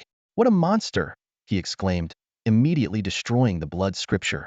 Over the years, Tang Yongchong had been practicing this cruel method of cultivation, claiming the lives of countless innocent infants. Handing the container with the infant hearts to Yen Hongfang, Mu Bei ordered, "Dispose of these along with Tang Yongchong's corpse." He then added, "Take your men to that spirit mine. I don't need to spell out what to do. Just remember, don't try anything foolish, you know what the consequences will be. Follow my instructions, and once the mining is complete, the Yin family will get their share." "Understood," Yin Hongfang replied solemnly. Without another word, Mu Bei turned and left the Yin estate. Before long, Mu Bei returned to the southern courtyard. In the yard, Mu Yi was anxiously waiting. Seeing him come back, she immediately rushed over. "Brother, how did it go?" she asked urgently, clearly aware of the purpose of his trip. "It's taken care of," Mu Bei replied with a smile. Under the starry night sky, the siblings chatted leisurely in the courtyard until midnight, before retiring to their rooms. Mu Bei took out a vial of spiritual liquid and consumed it, then paired it with Fu Ling and Yuan Shan to aid his cultivation. After an hour, he paused, sensing a slight improvement in his abilities. Still far from the peak of qi nourishment, he murmured to himself, then washed up briefly before going to rest. In the days that followed, he maintained a disciplined routine, dedicating his days to honing martial techniques and studying formations and alchemy, while devoting his nights to practicing the unparalleled sword technique. A few days later, Mu Yi suddenly reminded him, "Brother, it's time to leave." "Leave for where?" Mu Bei asked, momentarily confused. Mu Yi rolled her eyes. "Did you forget? You have a date with a beauty today." Only then did Mu Bei recall his arrangement to spar with Meng Chuyin in the purple locust forest outside the city. What had originally been a spuro-femmate decision to provoke the Tang sect had completely slipped his mind. "Let's go. Since I promised, it would be rude not to show up." Locking up the courtyard, the two quickly made their way to the purple locust forest, located about a dozen miles outside the imperial city. The forest was filled with clusters of purple locust trees, true to its name. Meng Chuyin was already waiting there. She wore a black silk dress, her slender figure exuding elegance, her snowy skin radiant, and her demeanor icy and aloof. However, Mu Bei knew well that this seemingly proud girl was actually a bit awkward in nature. "Sorry to keep you waiting," Mu Bei said. "It's fine," Meng Chuyin replied, but as soon as she spoke, her aura shifted dramatically. The energy of someone at the great perfection of qi nourishment surged forth like a volcanic eruption. Mu Yi covered her mouth, chuckling as she quickly stepped aside. "In such a hurry, are we?" "Let's begin," Mu Bei said. "Ready for the challenge?" Meng Chuyin moved like lightning, closing the distance in an instant. Her slender right hand struck forward with 2 fingers, the seemingly gentle motion slicing through the air with a sharp hum. Mu Bei raised his fist to meet her attack, and the two immediately engaged in a fierce exchange. The sound of impacts echoed continuously. Meng Chuyin's jade-like hands, delicate yet powerful, delivered strikes with a fluidity akin to flowing water, her technique as sharp as a sword cutting through the air. Mu Bei's punches were robust and forceful.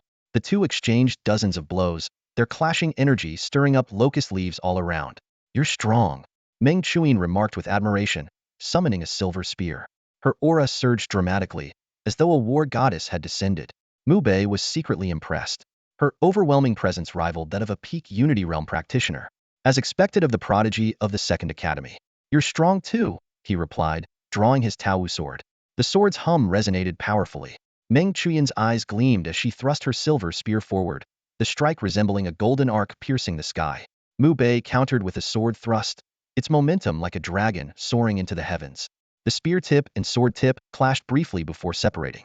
Meng Chuyin followed up with a downward slash of her spear, unleashing 9 overlapping spear shadows, their force domineering and unyielding. Mu Bei swept his sword horizontally to intercept, dozens of sword shadows swirling around him with razor-sharp intent. Clang, clang, clang. The collision of sword and spear resounded repeatedly, the metallic clangs ringing out incessantly. The purple locust leaves drifted down, disintegrating into dust the moment they touched the battleground. Within the fray, Mu Bei's swordsmanship was intricate and fierce, while Meng Chuyin's silver spear struck with overwhelming power and dominance. The two clashed back and forth, their duel stretching on for half an hour before they finally paused, their skills evenly matched. "I've given it my all," Meng Chuyin stated. "So have I," Mu Bei replied. Meng Chuyin stared deeply at him. "You haven't." "I truly have," Mu Bei responded with a serious expression. Meng Chuyin said no more, her gaze lingering on him in silence. "Little junior sister." A voice shattered the quiet. Emerging from the edge of the purple locust grove was a pair, a man and a woman. Leading them was a woman in elegant palace robes, her features graceful and her skin radiant like polished jade.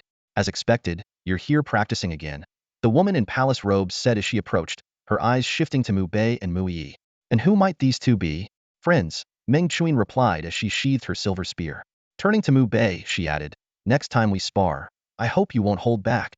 With that, she turned and walked away. The woman in palace robes gave Mu Bei a brief glance before hastily following. The man in the silver robe, however, lingered, his gaze first landing on Mu Yi with a flicker of admiration before shifting to Mu Bei. Lowering his voice, he warned, stay away from junior sister Ming. Without waiting for a response, the young man, likely in his 20s, turned and departed. Mu Bei watched the silver-robed man's retreating figure and sighed helplessly. First it was Teng Zong from the Imperial Academy, and now this silver-robed guy. Truly, beauty invites trouble. He's asking for a beating. Mu Yi pouted.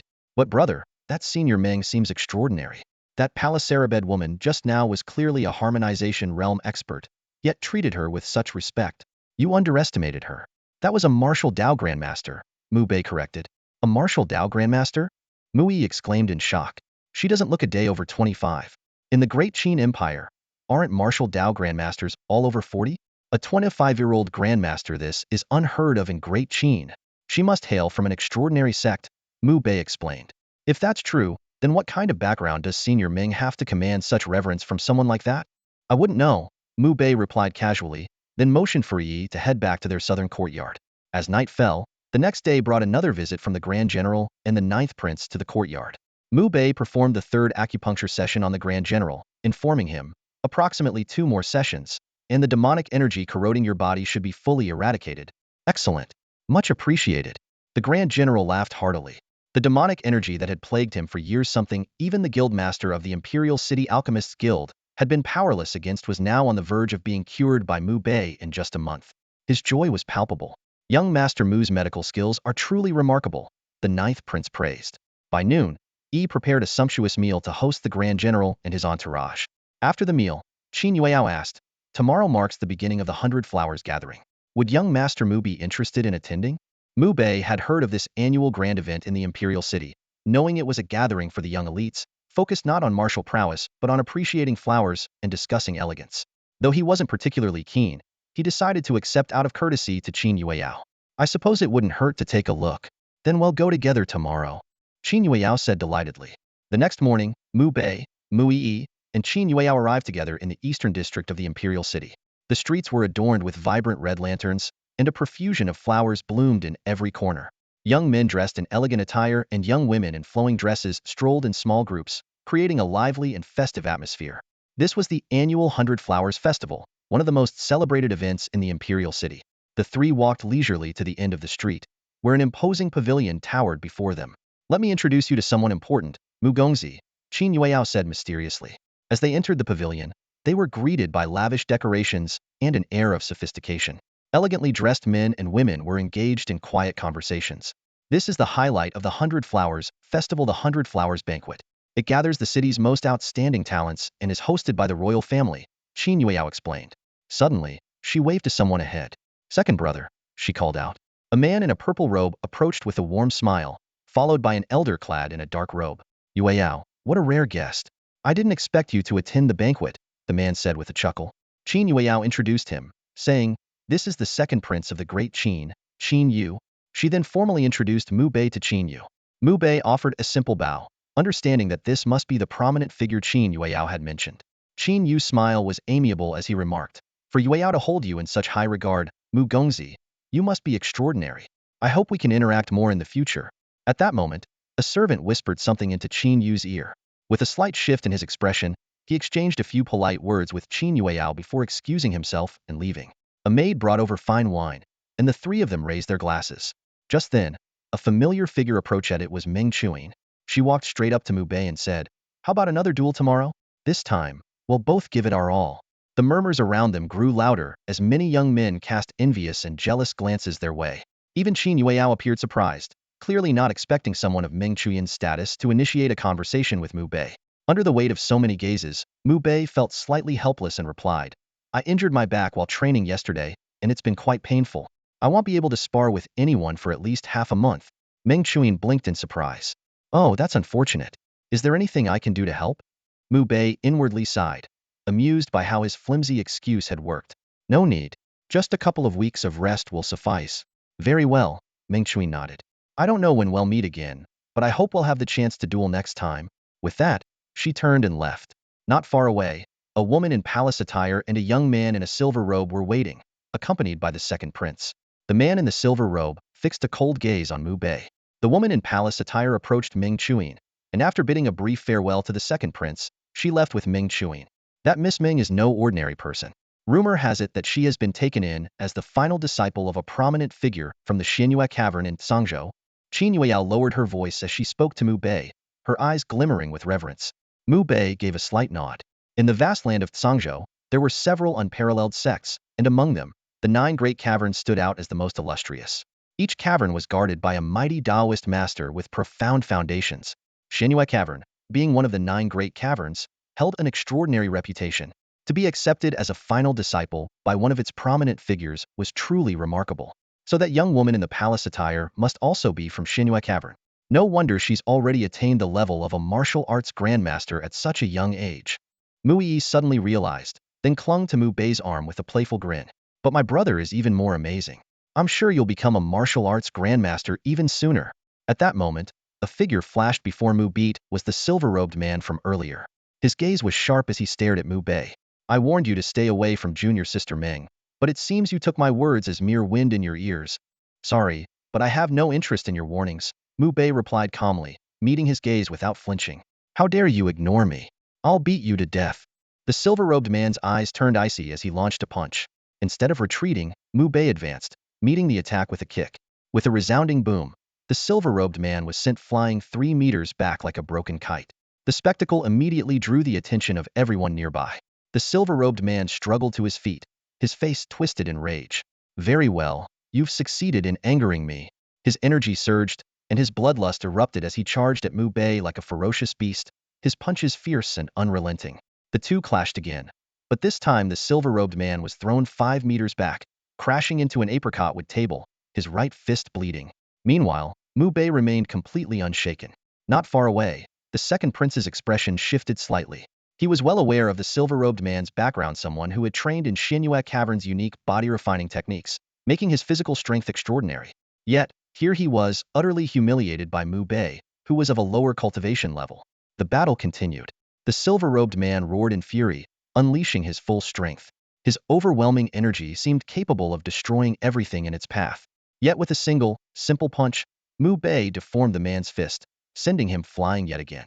Gasps filled the air. The silver-robed man's strength was said to rival that of a peak 8th-tier beast, yet he was effortlessly subdued by Mu Bei.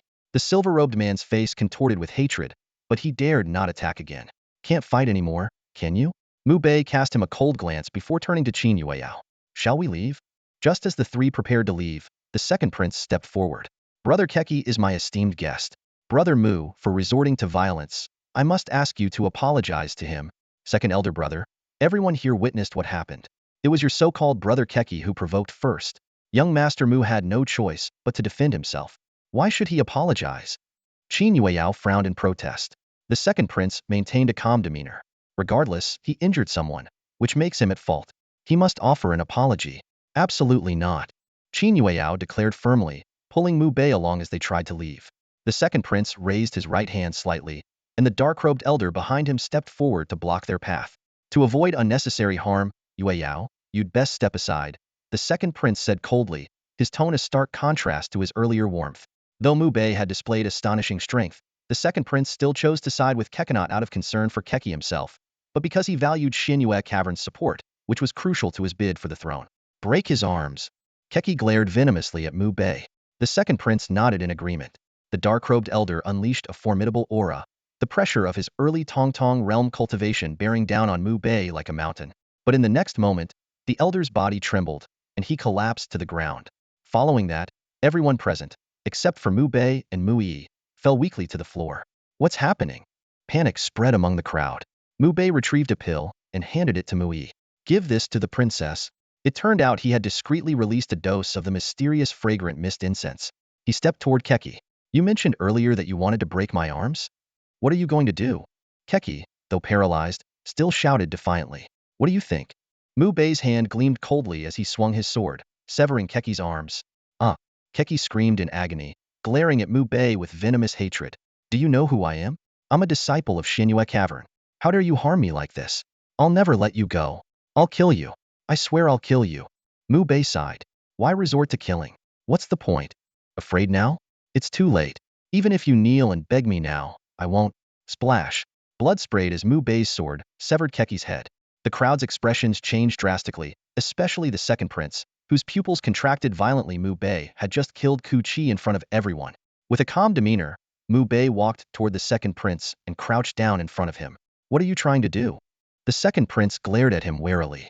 I suppose you won't let today's events spread, so?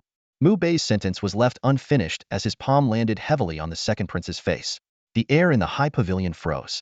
Everyone, including Qin Yueyao, stared wide-eyed at the scene. The second prince, a figure of such high status, had been slapped in public. The second prince was stunned. With his noble standing, he had never experienced such humiliation. You probably believe that, as the second prince of Qin, I wouldn't dare touch you, Mu Bei said calmly. Unfortunately, you're mistaken. As soon as the words left his mouth, another crisp slap echoed. The second prince glared at Mu Bei, his eyes burning with fury. Your gaze is quite intimidating. Mu Bei chuckled lightly before delivering a third slap, leaving distinct finger marks on the second prince's face. Mu Bei! The second prince roared, his face twisted with rage. Yes? Mu Bei responded, immediately following with a fourth slap that caused blood to seep from the corner of the second prince's mouth. The second prince gritted his teeth, but dared not speak further. Saying anything more would only deepen his humiliation. Mu Bei cast him a brief glance, then turned to Kali Yi and Qin Yueyao, signaling them to leave the high pavilion. My apologies, young Master Mu, Qin Yueyao said with a face full of regret. I introduced you to the second prince in hopes of aiding your future, but I never expected this outcome. There's no need to apologize, princess, Mu Bei replied kindly. Your intentions were good. Relieved by his response, Qin Yueyao added, however, the second prince won't let this matter rest. I will discuss it with my father and find a way to resolve it. There's no need for that. When a storm is brewing, it can't be stopped, Mu Bei said with a smile. He was fully aware that publicly slapping a prince of Qin 4 times was an unforgivable offense. Even if the 9th prince or the Grand General intervened on his behalf, retaliation was inevitable. Mu Bei had foreseen this when he acted, but he still chose to strike. He refused to be oppressive. If someone wronged him, he would retaliate. Otherwise, he'd feel stifled, which could hinder his martial progress. But Qin Yueyao hesitated, wanting to say more. Don't worry, I can handle it, Mu Bei said with an air of ease. Seeing his confidence, Qin Yueyao refrained from pressing further. Indeed, with your abilities, young Master Mu, this might truly be nothing. She sighed. I must say, your physical strength is remarkable. That Ku Chi, despite practicing a mysterious body-strengthening technique, was no match for you even with his superior cultivation level. It's nothing, Mu Bei replied with a faint smile. Although the 9-colored sword contained body-strengthening techniques, he had never chosen to practice them. Since mastering the one sword to absolute supremacy technique, he had no need for additional methods. This technique was both a supreme cultivation method and an unparalleled body refinement art. Each time he practiced it, his entire body flesh, blood, and bones was relentlessly tempered as though forged into an indestructible divine weapon. Though his current cultivation was only at the mid-stage of Qi nourishment, his physical body was already nearing the level of a martial Dao grandmaster. The three of them left the street where the 100 Flowers Pavilion was located. Mu Bei and Yi returned to their small courtyard. Brother, the second prince will likely retaliate soon, Mu Yi said with a tone of concern. Mu Bei merely nodded indifferently, showing no regard for the threat. As night fell, stars adorned the sky, and he followed his usual routine.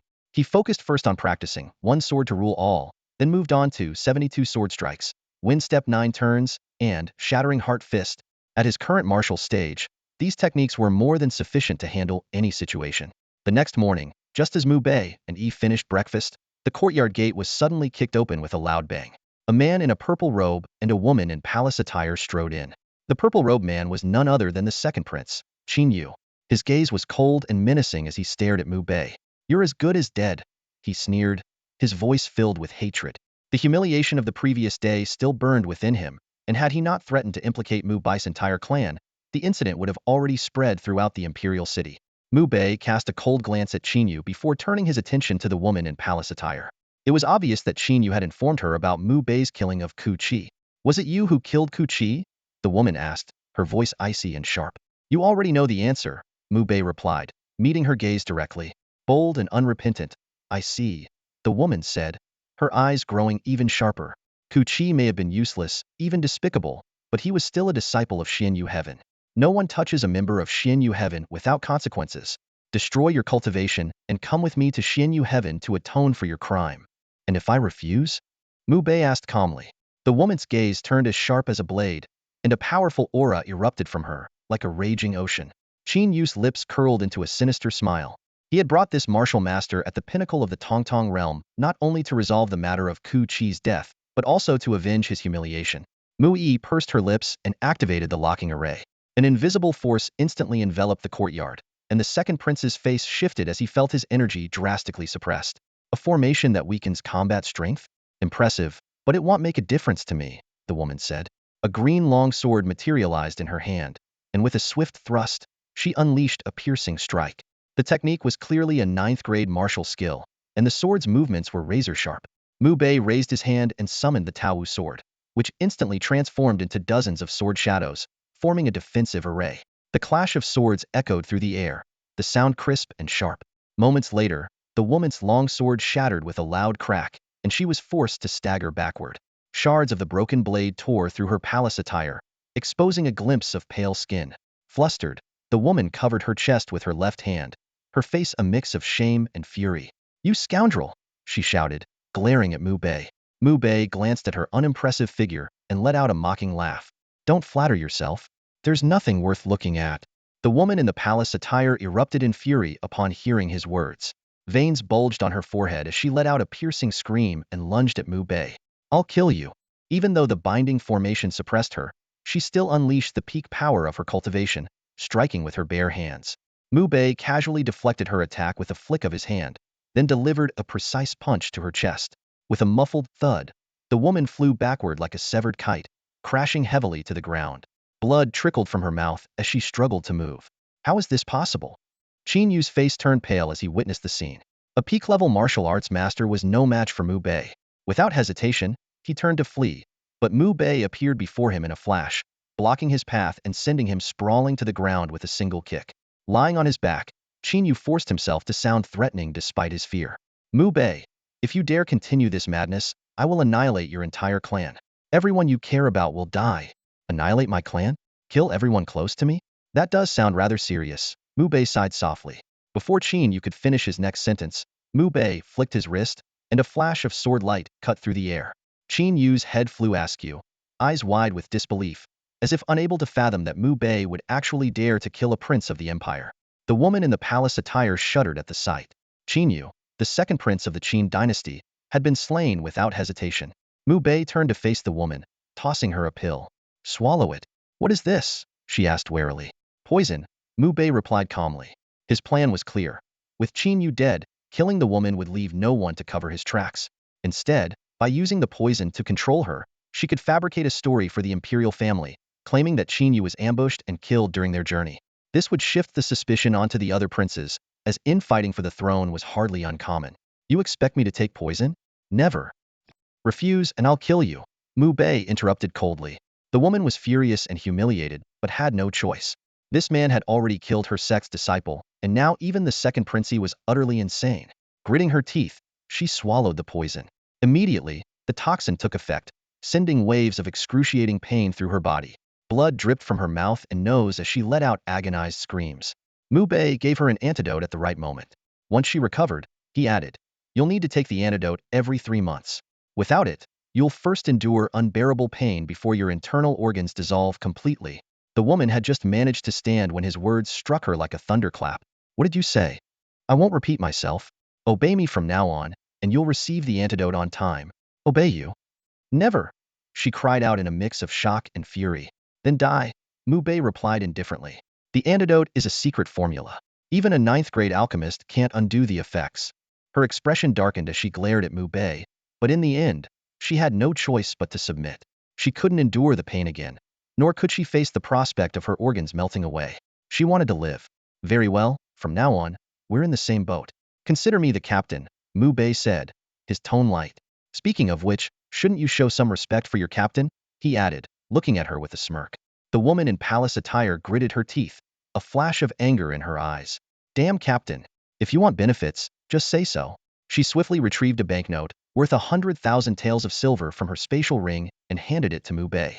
You don't seem to show much respect to the captain, young lady, Mu Bei remarked, his tone carrying a subtle hint of amusement as he looked at her knowingly. The woman's expression grew even darker. Catching the meaning behind Mu Bei's gaze, she realized that unless she offered something more valuable, her request was unlikely to be fulfilled. After a brief hesitation, she produced an exquisite wooden box. As Mu Bei opened the box, an intense wave of spiritual energy surged out. Inside, 10 spirit stones the size of black chicken eggs were neatly arranged, each one glistening with a translucent sheen and radiant luster. His eyes flickered slightly. 10 grade 3 spirit stones. Though they were of the lower tier within grade 3, their value was astonishing. A single lower tier grade 3 spirit stone contained spiritual energy equivalent to 20 upper tier grade 2 stones, and its purity was unmatched. Do you have more of these? Give me a few more, and I'll give you a prescription, Mu Bei said, a faint smile playing on his lips. It might even help enhance certain assets of yours. The woman in palace attire turned crimson, letting out a sharp cry before bolting out of the courtyard. Nearby, Mu Yi lowered her head discreetly, glancing down at her own full and shapely figure, and secretly breathed a sigh of relief. Moments later, the woman returned, her cheeks flushed as though scorched by fire. Her voice was barely audible, like the buzz of a mosquito. Could you give me the prescription first? I promise I'll bring you the grade 3 spirit stones as soon as I have them. No deal. It's a trade stones for the prescription, Mu Bei replied decisively. The woman, mortified to the point of steaming, let out another sharp cry and turned to flee again. Wait, take Qin Yu's body with you, Mu Bei called after her, removing the spatial ring from Qin Yu's hand. He instructed her to pin Qin Yu's death on another prince.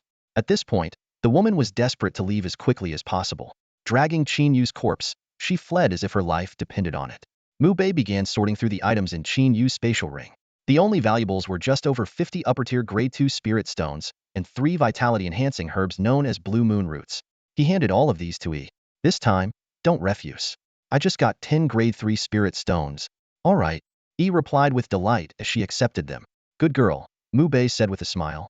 As night fell, Mu Bei took out 2 grade 3 spirit stones to cultivate. Intense waves of spiritual energy surged into his body, far surpassing the quality of upper-tier grade 2 stones. He activated one sword to eternity to swiftly refine the spiritual energy and temper his body. He also brought out a piece of Fuling Jinsang to assist in his cultivation. Looking at the remaining half of the Fuling Jinsang, he thought to himself, the deeper my cultivation, the greater my need for spiritual herbs. I originally thought 3 pieces of Fuling Jinsang would be sufficient for the nourishing Qi realm, but it's clearly not enough. Still, with the 3 vitality-enhancing herbs provided by Yin Hongfang, I have nothing to worry about for now. 3 days passed in the blink of an eye. On this day, Yin Hongfang arrived with 10 massive wooden crates. Using decisive and ruthless methods, he had taken over Tang Yongchong's spirit mine and eliminated all of Tang Yongchong's loyalists. Over the past few days, the Yin family had worked tirelessly, mining the spirit mine to exhaustion. The total haul included over 500 upper-tier grade 2 spirit stones, more than 800 mid-tier grade 2 stones, and over 1,100 lower-tier grade 2 stones. 6,000 spirit stones in total, categorized as top-tier, mid-tier, and low-tier. Yin Hongfang's voice trembled slightly as he spoke, betraying the excitement he struggled to conceal. This martial arts master and head of the Yin family couldn't hide the emotion in his throat. Mu Bei opened the 10 massive chests one by one, and the radiant glow of the spirit stones reflected in his eyes. Standing beside him, Mu Yi couldn't help but gasp in astonishment at the sheer quantity. Such wealth far exceeded anything she had ever encountered. Not bad, Mu Bei remarked, turning to Yin Hongfang. All the low-tier spirit stones are yours. Really? Yin Hongfang's eyes widened in disbelief. This was no small fortune. 3,000 low-tier spirit stones. While they might not hold much value for Mu Bei, for the Yin family, they were monumental. These stones could significantly accelerate the cultivation of the younger generation, giving them a head start over the other 6 major families. If converted to silver notes, their worth would amount to tens of millions. Take them, Mu Bei said calmly. Though he had already used the poison corruption pill to control Yin Hongfang's life and death, he understood the importance of incentivizing loyalty. Besides, such low-tier spirit stones were of little use to him at this stage. Yin Hongfang expressed his gratitude repeatedly, deeply moved by Mu Bei's generosity despite the absolute control he held. By the way, over the past few days, the The court has officially declared Fujiwara Ijiro deceased. Though it caused a stir, the impact hasn't extended to us. Mu Bei nodded in acknowledgement.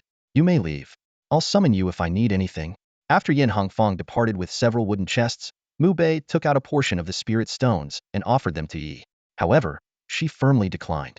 Brother, you've already given me 50 top-tier second-grade spirit stones and 3 essence-enhancing elixirs. That's more than enough for a long time. Keep these for yourself, you need them more than I do. As night fell and stars scattered across the sky, Mu Bei immersed himself in cultivation within the courtyard. For days later, he finally broke through to the peak of the qi-nourishing stage. He could distinctly feel his blood and energy surging within, his cultivation making significant progress, and his aura becoming even purer. Taking a deep breath, he continued practicing the one sword to eternity technique, using the essence-enhancing elixirs to stabilize his realm. It wasn't until midnight that he paused his training, his qi-nourishing stage fully consolidated. He then took stock of his remaining resources. Over 300 top-tier second-grade spirit stones, more than 800 mid-tier second-grade spirit stones, over 1,000 low-tier second-grade spirit stones, and 3,000 first-grade spirit stones. However, he realized these would likely fall short of supporting his cultivation to the unity realm. The one sword to eternity technique consumed an extraordinary amount of resources, with the requirements increasing as he progressed. He estimated he would need at least 3 times his current reserves to reach the unity realm. Even so, he wasn't in a rush. For now, his stockpile would suffice for a considerable period of cultivation. The night passed in the blink of an eye. The next day, Mu Bei and Yi arrived at the Imperial Academy. After completing their morning lectures, they accepted a task to guard a training site in the Luo Yuan mountain range. The academy was developing a new martial training ground in the mountains, employing civilian workers for excavation and construction, and needed personnel to protect the site from potential monster attacks. When they reached the task location, 5 other trainees were already present. Among them, 2 familiar faces stood out: Shi Jinhao and Gong Xinqi, the personal disciple of the academy's 7th elder. Mu Bei, what a coincidence. Shi Jinhao greeted enthusiastically as he walked over. Mu Bei's expression darkened, annoyance welling up inside him. Mu Bei? What kind of ridiculous nickname is that? He was already pondering how to teach this guy a lesson. Before he could act, Gong Xinqi spoke coldly. Your heart is filled with malice and murderous intent. You will never succeed in martial arts and will meet a tragic end. Mu Bei merely cast her a brief glance. Before he could respond, Yi immediately retorted. This dog owner has no manners. Every time they take their dog out, they don't even bother with a leash, and they're not paying attention either. Gong Xinqi's face twisted with rage. Watch your mouth. Am I wrong? Yi countered. Do your parents not know you're a dog? Of course they don't. Gong Xinqi blurted out, then quickly realized her mistake and scrambled to correct herself. Of course they do. But as soon as the words left her mouth, she realized she had fallen into Yi's verbal trap. Furious and humiliated, she clenched her fists tightly and glared at Yi, not daring to say another word. With Mu Bei standing nearby, she didn't dare act rashly either. Impressive. Absolutely brilliant. Shi Jinhao was left speechless, giving Yi a big thumbs up. Even Mu Bei couldn't help but silently applaud his sister's quick wit. The task site was surrounded by tall fences, with dozens of civilian workers laboring diligently within. Occasionally, clouds of dust flew into the air. Although this area was only about 10 miles from the academy's outskirts and monster sightings were rare, Shi Jinhao still reminded everyone, we need to stay vigilant. You never know, if we're unlucky, a whole horde of monsters might show up. As soon as the words left his mouth, the ground began to tremble. A massive cloud of dust rose in the distance, and dozens of ferocious-looking monsters charged toward them. Oh well, that's just bad luck, Shi Jinhao muttered, frozen in place. Mu Bei shot him a glance before stepping forward decisively. The others quickly followed suit. Although the monsters weren't particularly strong, letting them get close would endanger the civilian workers. Just as they managed to subdue the majority of the monsters, a deafening roar echoed from the distance. A dozen or so monsters exuding an overwhelming aura charged toward them with terrifying momentum. 7th-tier monsters, one trainee exclaimed in shock. How is it possible for monsters of this level to appear in this area? Out of nowhere, over a dozen 7th-tier demonic beasts appeared, their eyes glowing with either a blood red or eerie green hue, radiating an aura of bloodlust and ferocity. Their surging demonic energy stirred up a violent whirlwind, closing in on the group in an instant. Stay alert, Mu Bei warned in time. Just as everyone prepared to join forces to fend off the beasts, Gong Xinqi abruptly turned and fled.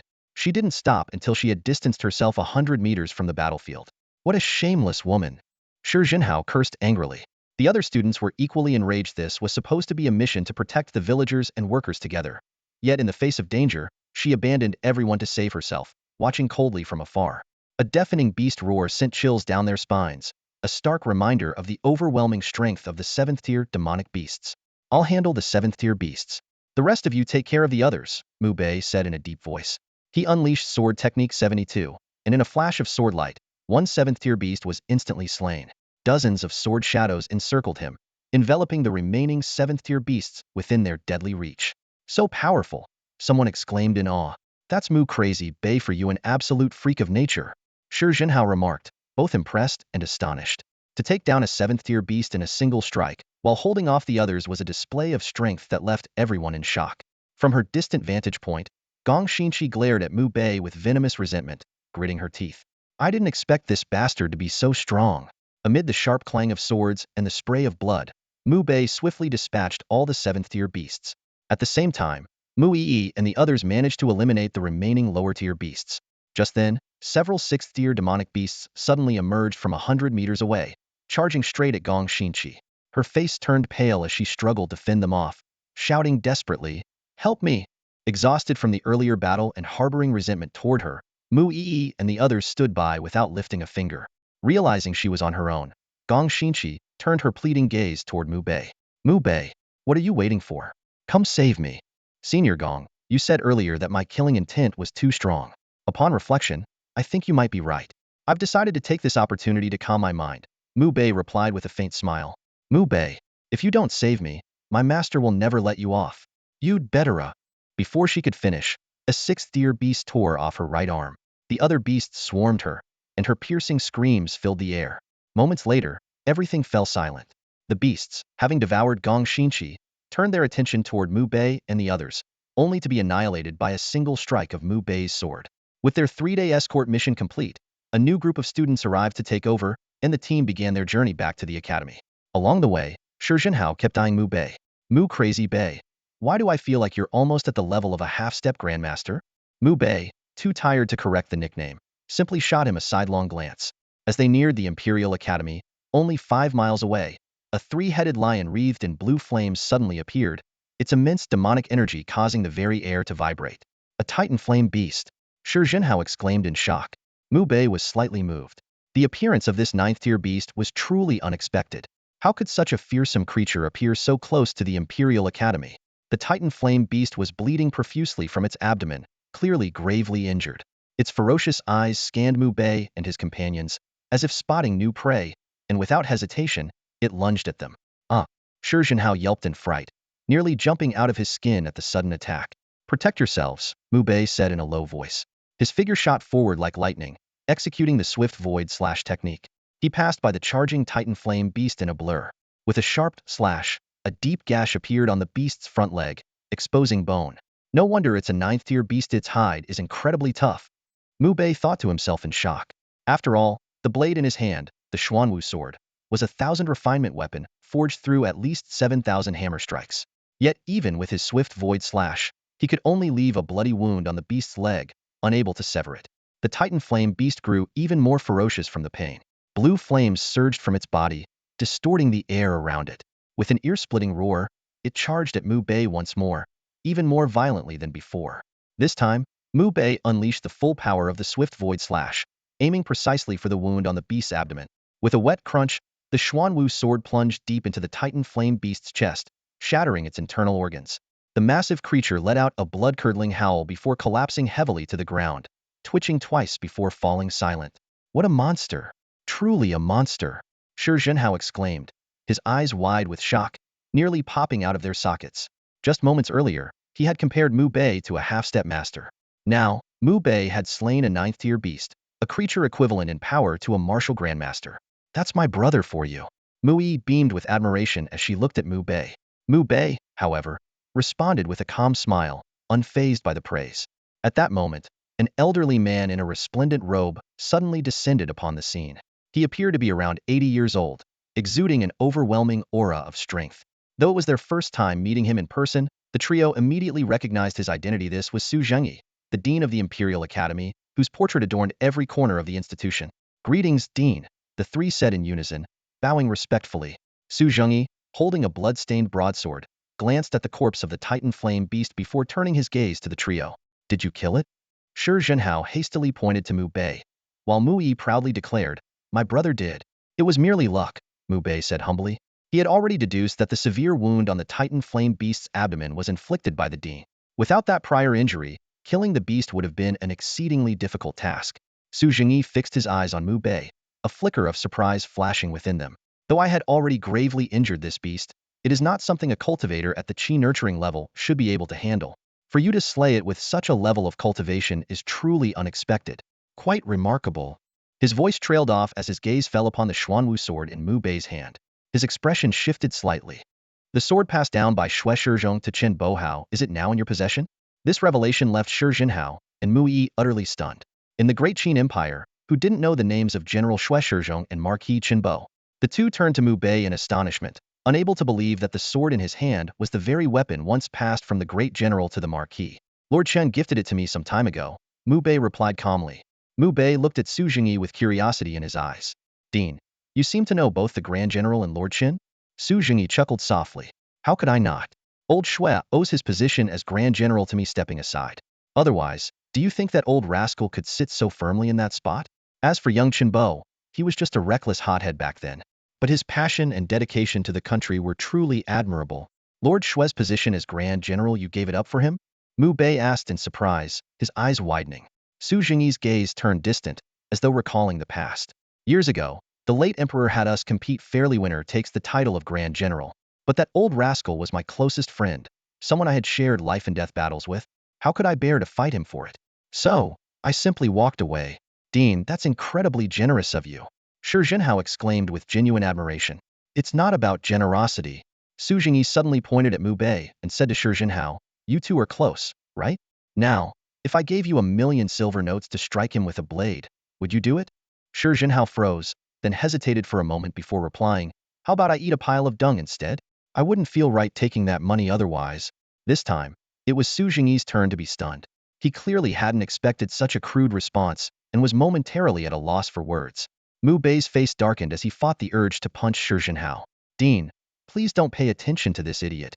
Su Zhengyi cleared his throat, his expression turning serious.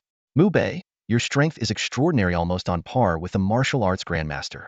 I've encountered some trouble deep in the area, and there's no time to summon help from the Imperial Academy. Would you be willing to assist me? He added, but I must warn you, we'll be facing numerous ninth-tier beasts. It's extremely dangerous. You can refuse. I'll go, Mu Bei replied without hesitation. The man before him wasn't just the dean of the Imperial Academy, but also the Grand General's close friend and a senior to Yangon Ho. This was a favor he couldn't decline. Before he could say more, Mu Yi and Shi Zhenhao both spoke up simultaneously. We'll go too. The dean just said there are many ninth-tier beasts. It's very dangerous. Mu Bei reminded them. Then all the more reason I can't let my brother face it alone, Mu Yi said firmly. Even if I can't do much, I can still help in small ways. Shi Zhenhao chimed in. We can at least cheer you on. Mu Bei smiled helplessly. He knew the two of them were worried about him, so he stopped insisting. If we encounter danger, you must retreat immediately. Mu Yi didn't reply, but Shi Zhenhao patted his chest and said, don't worry. If things get dangerous, we'll be the first to run and won't look back. Mu Bei shot him a sideways glance, but deep down, he knew that when push came to shove, Shi Zhenhao would never abandon him, even at the risk of his own life. It wasn't arrogance, it was a feeling rooted in experience. Some people talk a big game but vanish in times of crisis, while others, who seem carefree and unreliable, step up when it matters. Shi Zhenhao was undoubtedly the latter. All right, let's move, Su Jingyi said, leading the way deeper into the area. As they walked, Mu Bei asked, Dean, what exactly do you need me to do? Destroy the flowers, Su Zhengyi replied succinctly, then elaborated. I've spent years stationed in the Luo Yuan mountain range and discovered that the source of beast tides is a field of withered vine flowers deep within. They bloom once or twice a year, and their pollen spreads with the wind, causing beasts to flee in disgust and triggering chaos. The flower field is about to bloom fully, and we must burn it down before that happens. Otherwise, a massive beast tide will erupt. The smaller tide we saw recently was caused by just a small section of these flowers blooming. Mu Bei nodded in understanding. Withered vine flowers were infamous for their foul stench, which most beasts found intolerable. They were often used as a repellent. If an entire field of these flowers bloomed, their pollen would spread for miles, forcing beasts to scatter and potentially triggering a large-scale beast tide. There are ninth-tier beasts on the outskirts of the flower field that aren't affected by the pollen. They'll draw them away, and you'll be responsible for setting the field on fire, Su Jingyi explained. Understood, Mu Bei replied. Dean, after you draw the beasts away, I can help with the fire, Mu Yi volunteered. Shi Zhenhao nodded enthusiastically in agreement. Su Jingyi shook his head. I can only lure away the visible ninth-tier beasts. There may be other powerful creatures hidden deeper in the flower field that are unaffected by the pollen. If one suddenly appears while you're setting the fire, you wouldn't even have time to react. If there's something you can help with later, I'll let you know. Mu Yi and Shi Zhenhao finally grasped the gravity of the situation. Your priority is to stay safe, Mu Bei reminded them. Following Su Jingyi's lead, the group of four quickly ventured deep into the heart of the mountain range. Before them, an expansive sea of withered vine flowers stretched across an area of nearly 2,000 meters. Mu Bei gasped sharply. Such a vast field of withered vine flowers, once fully bloomed, could undoubtedly alarm every beast in the Luo Yuan Mountains. At the edge of the flower field, over a dozen ninth-tier beasts stood menacingly, their eyes gleaming with hostility. Some were wreathed in blazing flames, while others had blood-red pupils radiating a bloodthirsty ferocity, sending chills down anyone's spine. I'll distract them. You set the flower field on fire. Su Jingyi handed Mu Bei a handful of firestones, each the size of a quail egg. Just crush them, and they'll ignite. Mu Bei nodded in agreement. Su Jingyi strode boldly toward the group of ninth-tier beasts, shouting provocations. As expected, ferocious roars erupted as the beasts charged at him in unison. Be careful, Mu Bei reminded Mu Yi and Shi Zhenhao before activating his Wind-Step 9 turns technique, plunging directly into the vine flower field, which stood over a meter tall. Weaving through the dense maze of vines, he crushed a firestone and hurled it. The flames it produced were far more intense than ordinary fire, instantly igniting a section of the field, with the fire spreading rapidly. Like lightning, he darted through the flower sea, throwing 7 more firestones one after another. Just as he was about to toss the 9th stone, a massive snakehead suddenly emerged from the flowers to his left, its gaping maw aiming directly at him. Watch out! Mu Yi and Shi Zhenhao shouted in unison. Mu Bei's scalp tingled, but his reflexes were sharp. He leapt back, narrowly avoiding the lethal strike, and hurled the firestone at the giant serpent. Flames erupted, and the serpent let out a painful screech. Its emerald green eyes burned with bloodthirsty rage as it lunged at Mu Bei. Choosing not to engage Hedon, Mu Bei fled while tossing firestones along his path. Suddenly, a pitch-black stinger pierced through the vines. Aiming straight for him, it was a half-meter-tall venomous scorpion, camouflaged within the flowers and nearly undetectable when still. A chill ran down Mu Bei's spine as he leapt to evade the attack, continuing to ignite fires as he ran. Flames roared to life, and loud noises erupted from the flower field as 7 more ninth-tier beasts revealed themselves. In an instant, 9 ninth-tier beasts, though not massive in size, radiated terrifying demonic energy and began chasing after him.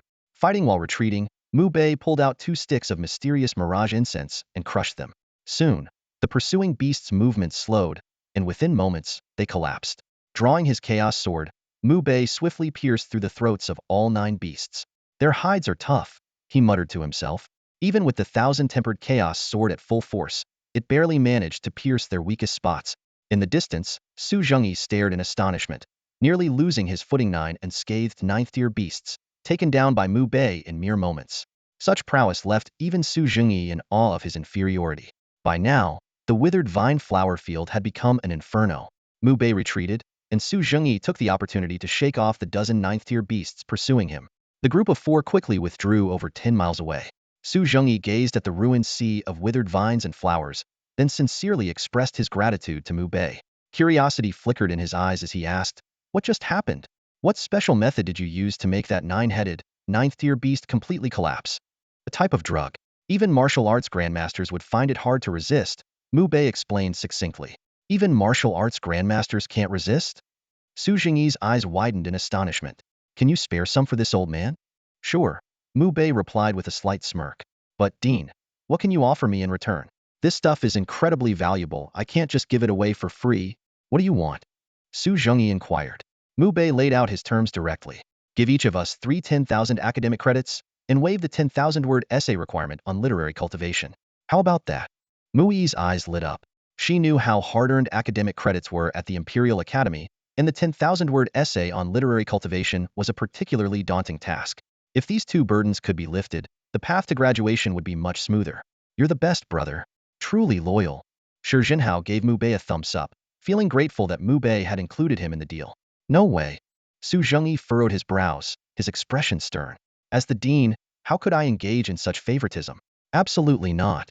Hearing this, Mu Bei turned and started to walk away without hesitation. Wait. Don't be so hasty, we can negotiate. Su Zhengyi hurriedly stopped him. After some bargaining, they finally reached an agreement.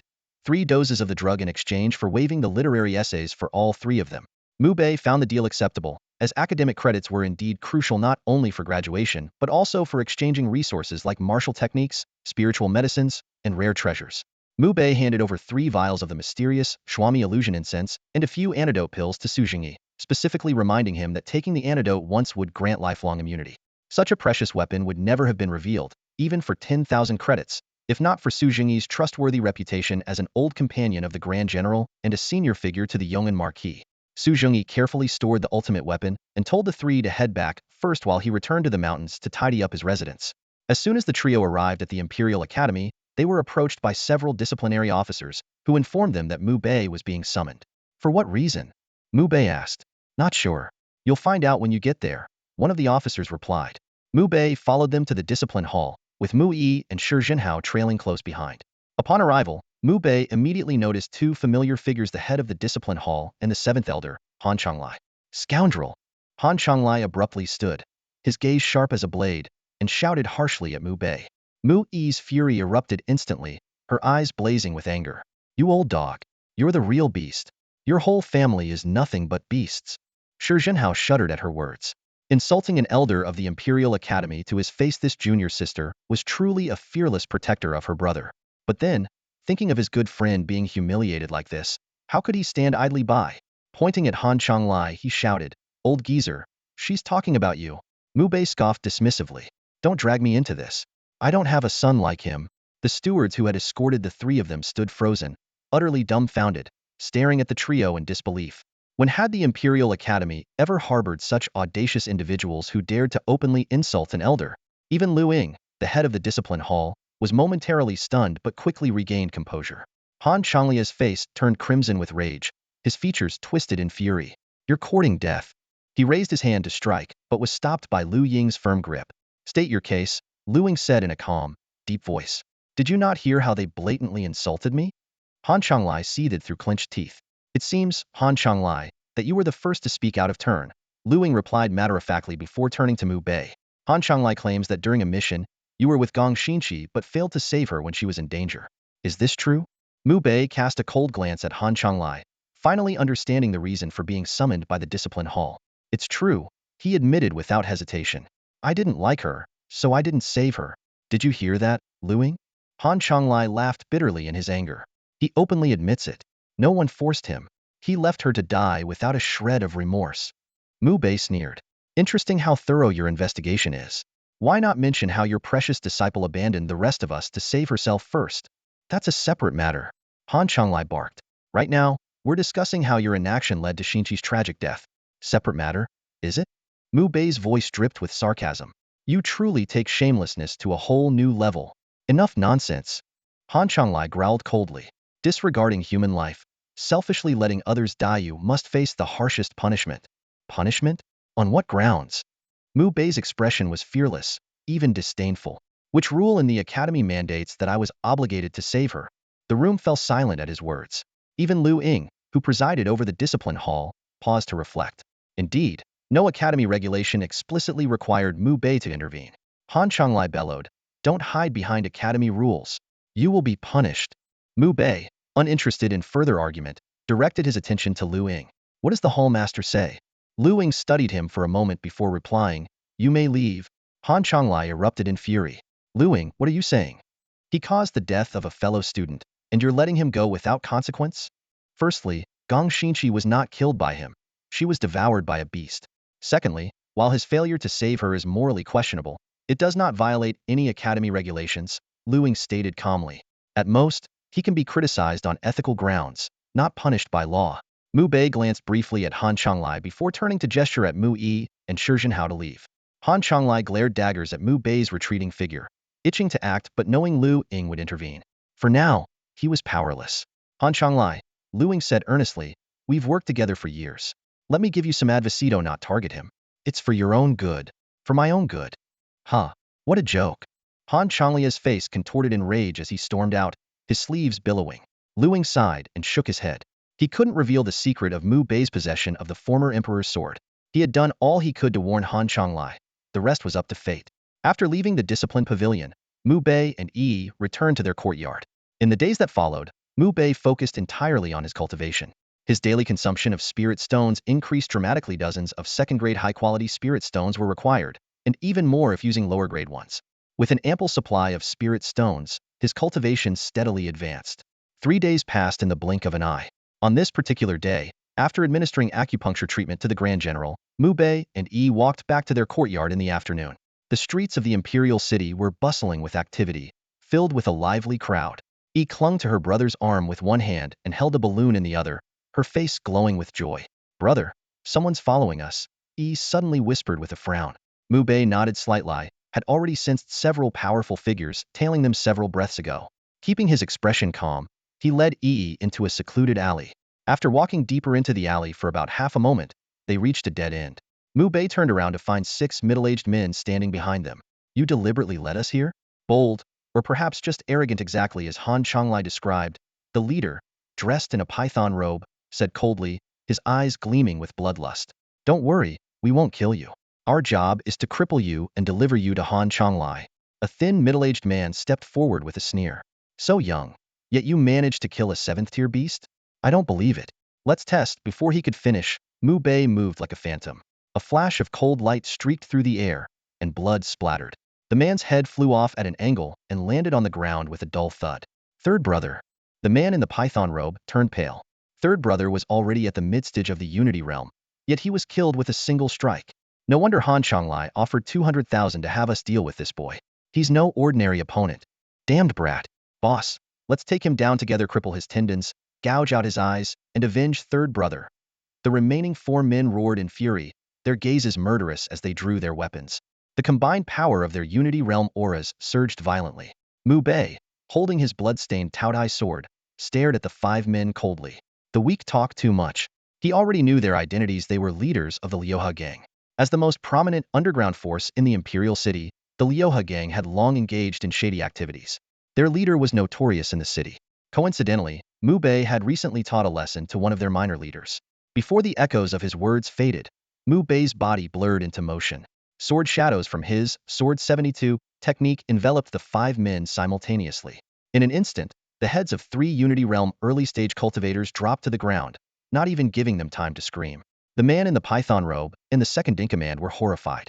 In just one exchange, 3 of their comrades had been slain. If not for their slightly superior strength and quick reflexes, they would have met the same fate. How could a boy, no older than 18, be this terrifying? Their bodies trembled uncontrollably as the fierceness drained from their eyes. Without hesitation, they turned to flee. Mu Bei stepped forward, intercepting them in a flash. The Taotai sword swept across horizontally, and with a sickening sound, the second-in-command's head was severed, blood spraying in all directions. "Please, please don't kill me." The middle-aged man in a python-patterned robe fell to his knees, trembling all over as he repeatedly kowtowed to Mu Bei. Mu Bei's strength was far beyond his imagination. Despite only being at the Qi cultivation stage, he had effortlessly slain a powerful Unity Realm cultivator. "Take me to Han Changlia's residence," Mu Bei said coldly. "You want to?" The man in the python robe hesitated, but before he could finish, Mu Bei's sword flashed, and his left arm fell to the ground. "Less talking. Lead the way." I will take you there." The middle-aged man clutched his severed arm, scrambling to his feet and stumbling ahead to guide the way.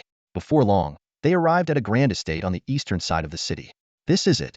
I've brought you here. Now, can you spare?" His words were cut short as Mu Bei's sword flashed again. The man's head flew off and rolled far across the ground. Mu Bei kicked open the courtyard gate. Inside, Han Changlai was leisurely sipping tea. Hearing the commotion, he stood abruptly. His pupils constricted when he saw the blood-stained sword in Mu Bei's hand. "You killed those 6 men? I imagine you've been missing Yin Yi and Gong Xinqi. Allow me to reunite you with them," Mu Bei said, advancing step by step. Han Changlia's face twisted with rage. "You little wretch. You dare come courting death after killing a few worthless members of the Liuhe gang? I haven't acted against you personally only because of my status. To me, you're nothing but an ant." As his energy surged, his body grew taller, radiating heat like a blazing furnace. He had reached the peak of the Unity Realm. "Today, I'll show you the price of provoking me," Han Changlai roared. Mu Bei's expression remained calm, but his figure suddenly moved like a streak of lightning. His sword shot forth like a dragon's tongue. Void slash. Han Changlia's face changed drastically as he sensed the terrifying power of the attack. He tried to retreat, but it was too late. His right arm was severed, and he stumbled back several steps. Before he could recover, Mu Bei was already upon him, delivering a powerful kick that sent him sprawling to the ground. What were you saying about me just now? Mu Bei asked indifferently, pressing his foot down on Han Changlia's chest. I'm an elder of the Imperial Academy. If you kill me, the Academy will never let you go. Han Changlai shouted in a mix of fury and shock, unable to believe that he, a peak Unity Realm cultivator, had been defeated so swiftly. Mu Bei looked down at him with a faint smirk. Do you know why Luing always stands by my side? He summoned the Imperial Sword, tapping Han Changlia's face lightly with its blade. Because he knows I have this. Recognize it? The Imperial Sword? Han Changlia's pupils contracted in terror. How could it be in your possession? Fear finally overtook him as he pleaded. Mu Bei, I was wrong. Please spare me. Now you're afraid? Now you regret it? Mu Bei sneered. Just as I hoped. With a swift stroke of his sword, Han Changlia's head was severed, and blood pooled across the ground. Glancing briefly at Han Changlia's lifeless body, Mu Bei turned and left with Yi by his side. Soon, Mu Bei and Yi returned to the southern courtyard. Time flew by, and several days passed in the blink of an eye. On this particular day, the sound of sword techniques filled the courtyard. Mu Bei was fully immersed in practicing Sword 72, Wind Shift 9 turns, and Heart Shatter Fist. His clothes were drenched in sweat, and he only stopped after 2 hours of intense training. Brother, take a break. I'll go prepare some food, Mu Yi said with a bright smile, skipping toward the kitchen. Before long, the aroma of delicious dishes wafted through the air. A table full of beautifully presented and appetizing meals was soon laid out, each dish rivaling the work of a master chef, tempting anyone who laid eyes on it. As expected of my sister, Mu Bei praised sincerely. At that moment, an elderly man pushed open the door and entered. Seeing the feast before him, his face lit up with joy. Well, this is perfect timing. I came just as I was getting hungry. Dean Su? Mu Bei exclaimed in surprise, standing up immediately. The visitor was none other than Su Zhengyi, the dean of the Imperial Academy. The old dean wasted no time making himself comfortable, inhaling the aroma deeply. Ah, this smells amazing. Such cooking skills could rival a top chef. Mu Yi quickly set a place for him with a bowl and chopsticks. Dean, is there something important you wish to discuss? Mu Bei asked. Let's eat first and talk later, Su Zhengyi replied, his words muffled as he devoured the food. Once the entire table of dishes was cleared, Su Zhengyi let out a satisfied burp. Mu Yi promptly tidied up the table and brought over a pot of refreshing Qingluo tea, pouring a cup for both men. You're certainly blessed, young man, Su Zhengyi remarked to Mu Bei, glancing at Mu Yi. Mu Bei responded with a polite smile, waiting for the dean to reveal the purpose of his visit. Han Changlai is dead, Su Zhengyi said bluntly, fixing his gaze on Mu Bei. Oh, Han Changlai was an elder of the Imperial Academy. Who would dare to kill him? Mu Bei feigned surprise. Drop the act. Do you think I became dean by being clueless? Su Zhengyi shot him a sidelong glance. Mu Bei cleared his throat awkwardly and briefly recounted the events. That makes sense. Am not an unreasonable man, Su Zhengyi nodded in approval. Dean, you're truly wise. Mu Bei gave him a thumbs up. I'll admit, that's true, Su Zhengyi replied with a satisfied grin. All right, let's get down to business, Su Zhengyi said, producing a silver token engraved with the character Zhuan permit. You're aware that the Qin Kingdom borders the Chu Kingdom, with the Qi, Xia, Zhou, and Wei kingdoms nearby, collectively known as the Six Kingdoms. A few days ago, a suspected cave dwelling of a Xian Dao cultivator was discovered in the Sanglu mountain range at the intersection of these kingdoms. Currently, the 9 great celestial sects of Zhangzhou have taken control of the area and issued entry permits to the Six Kingdoms, allowing a select few to explore it. Mu Bei was taken aback. In the cultivation world, the 5 major paths were Martial Dao, Yuan Dao, Xian Dao, Soul Dao, and Immortal Dao. Xian Dao cultivators occupied the 3rd realm, their power sufficient to dominate all of Zhangzhou. A cave dwelling of such a formidable cultivator in the Sanglu mountain range was an extraordinary find. If the 9 great celestial sects have already taken control, why issue entry permits? Mu Bei asked, puzzled. If they didn't, the cultivators from the 6 kingdoms would swarm the area. Even though the 9 great celestial sects are powerful, they can't fend off everyone, nor can they afford to slaughter indiscriminately, as that would provoke widespread outrage. Issuing entry permits resolves this issue perfectly and establishes a tacit understanding with the 6 kingdoms. When the strong join forces to set rules, who dares defy them? Additionally, to ensure fairness, only the younger generation from both the 9 great celestial sects and the 6 kingdoms are allowed to enter the cave dwelling. Fairness? That's a joke. Su Jingyi said with a hint of disdain in his tone. If an extraordinary treasure appears, those old geezers from the great sects will definitely intervene. Mu Bei listened intently, his focus unwavering. Suddenly, Su Jingyi pulled out an admission token from within his robes, catching Mu Bei's attention. His eyes lit up. Dean, this admission token? Cut the nonsense. Why else would I be here if not to give it to you?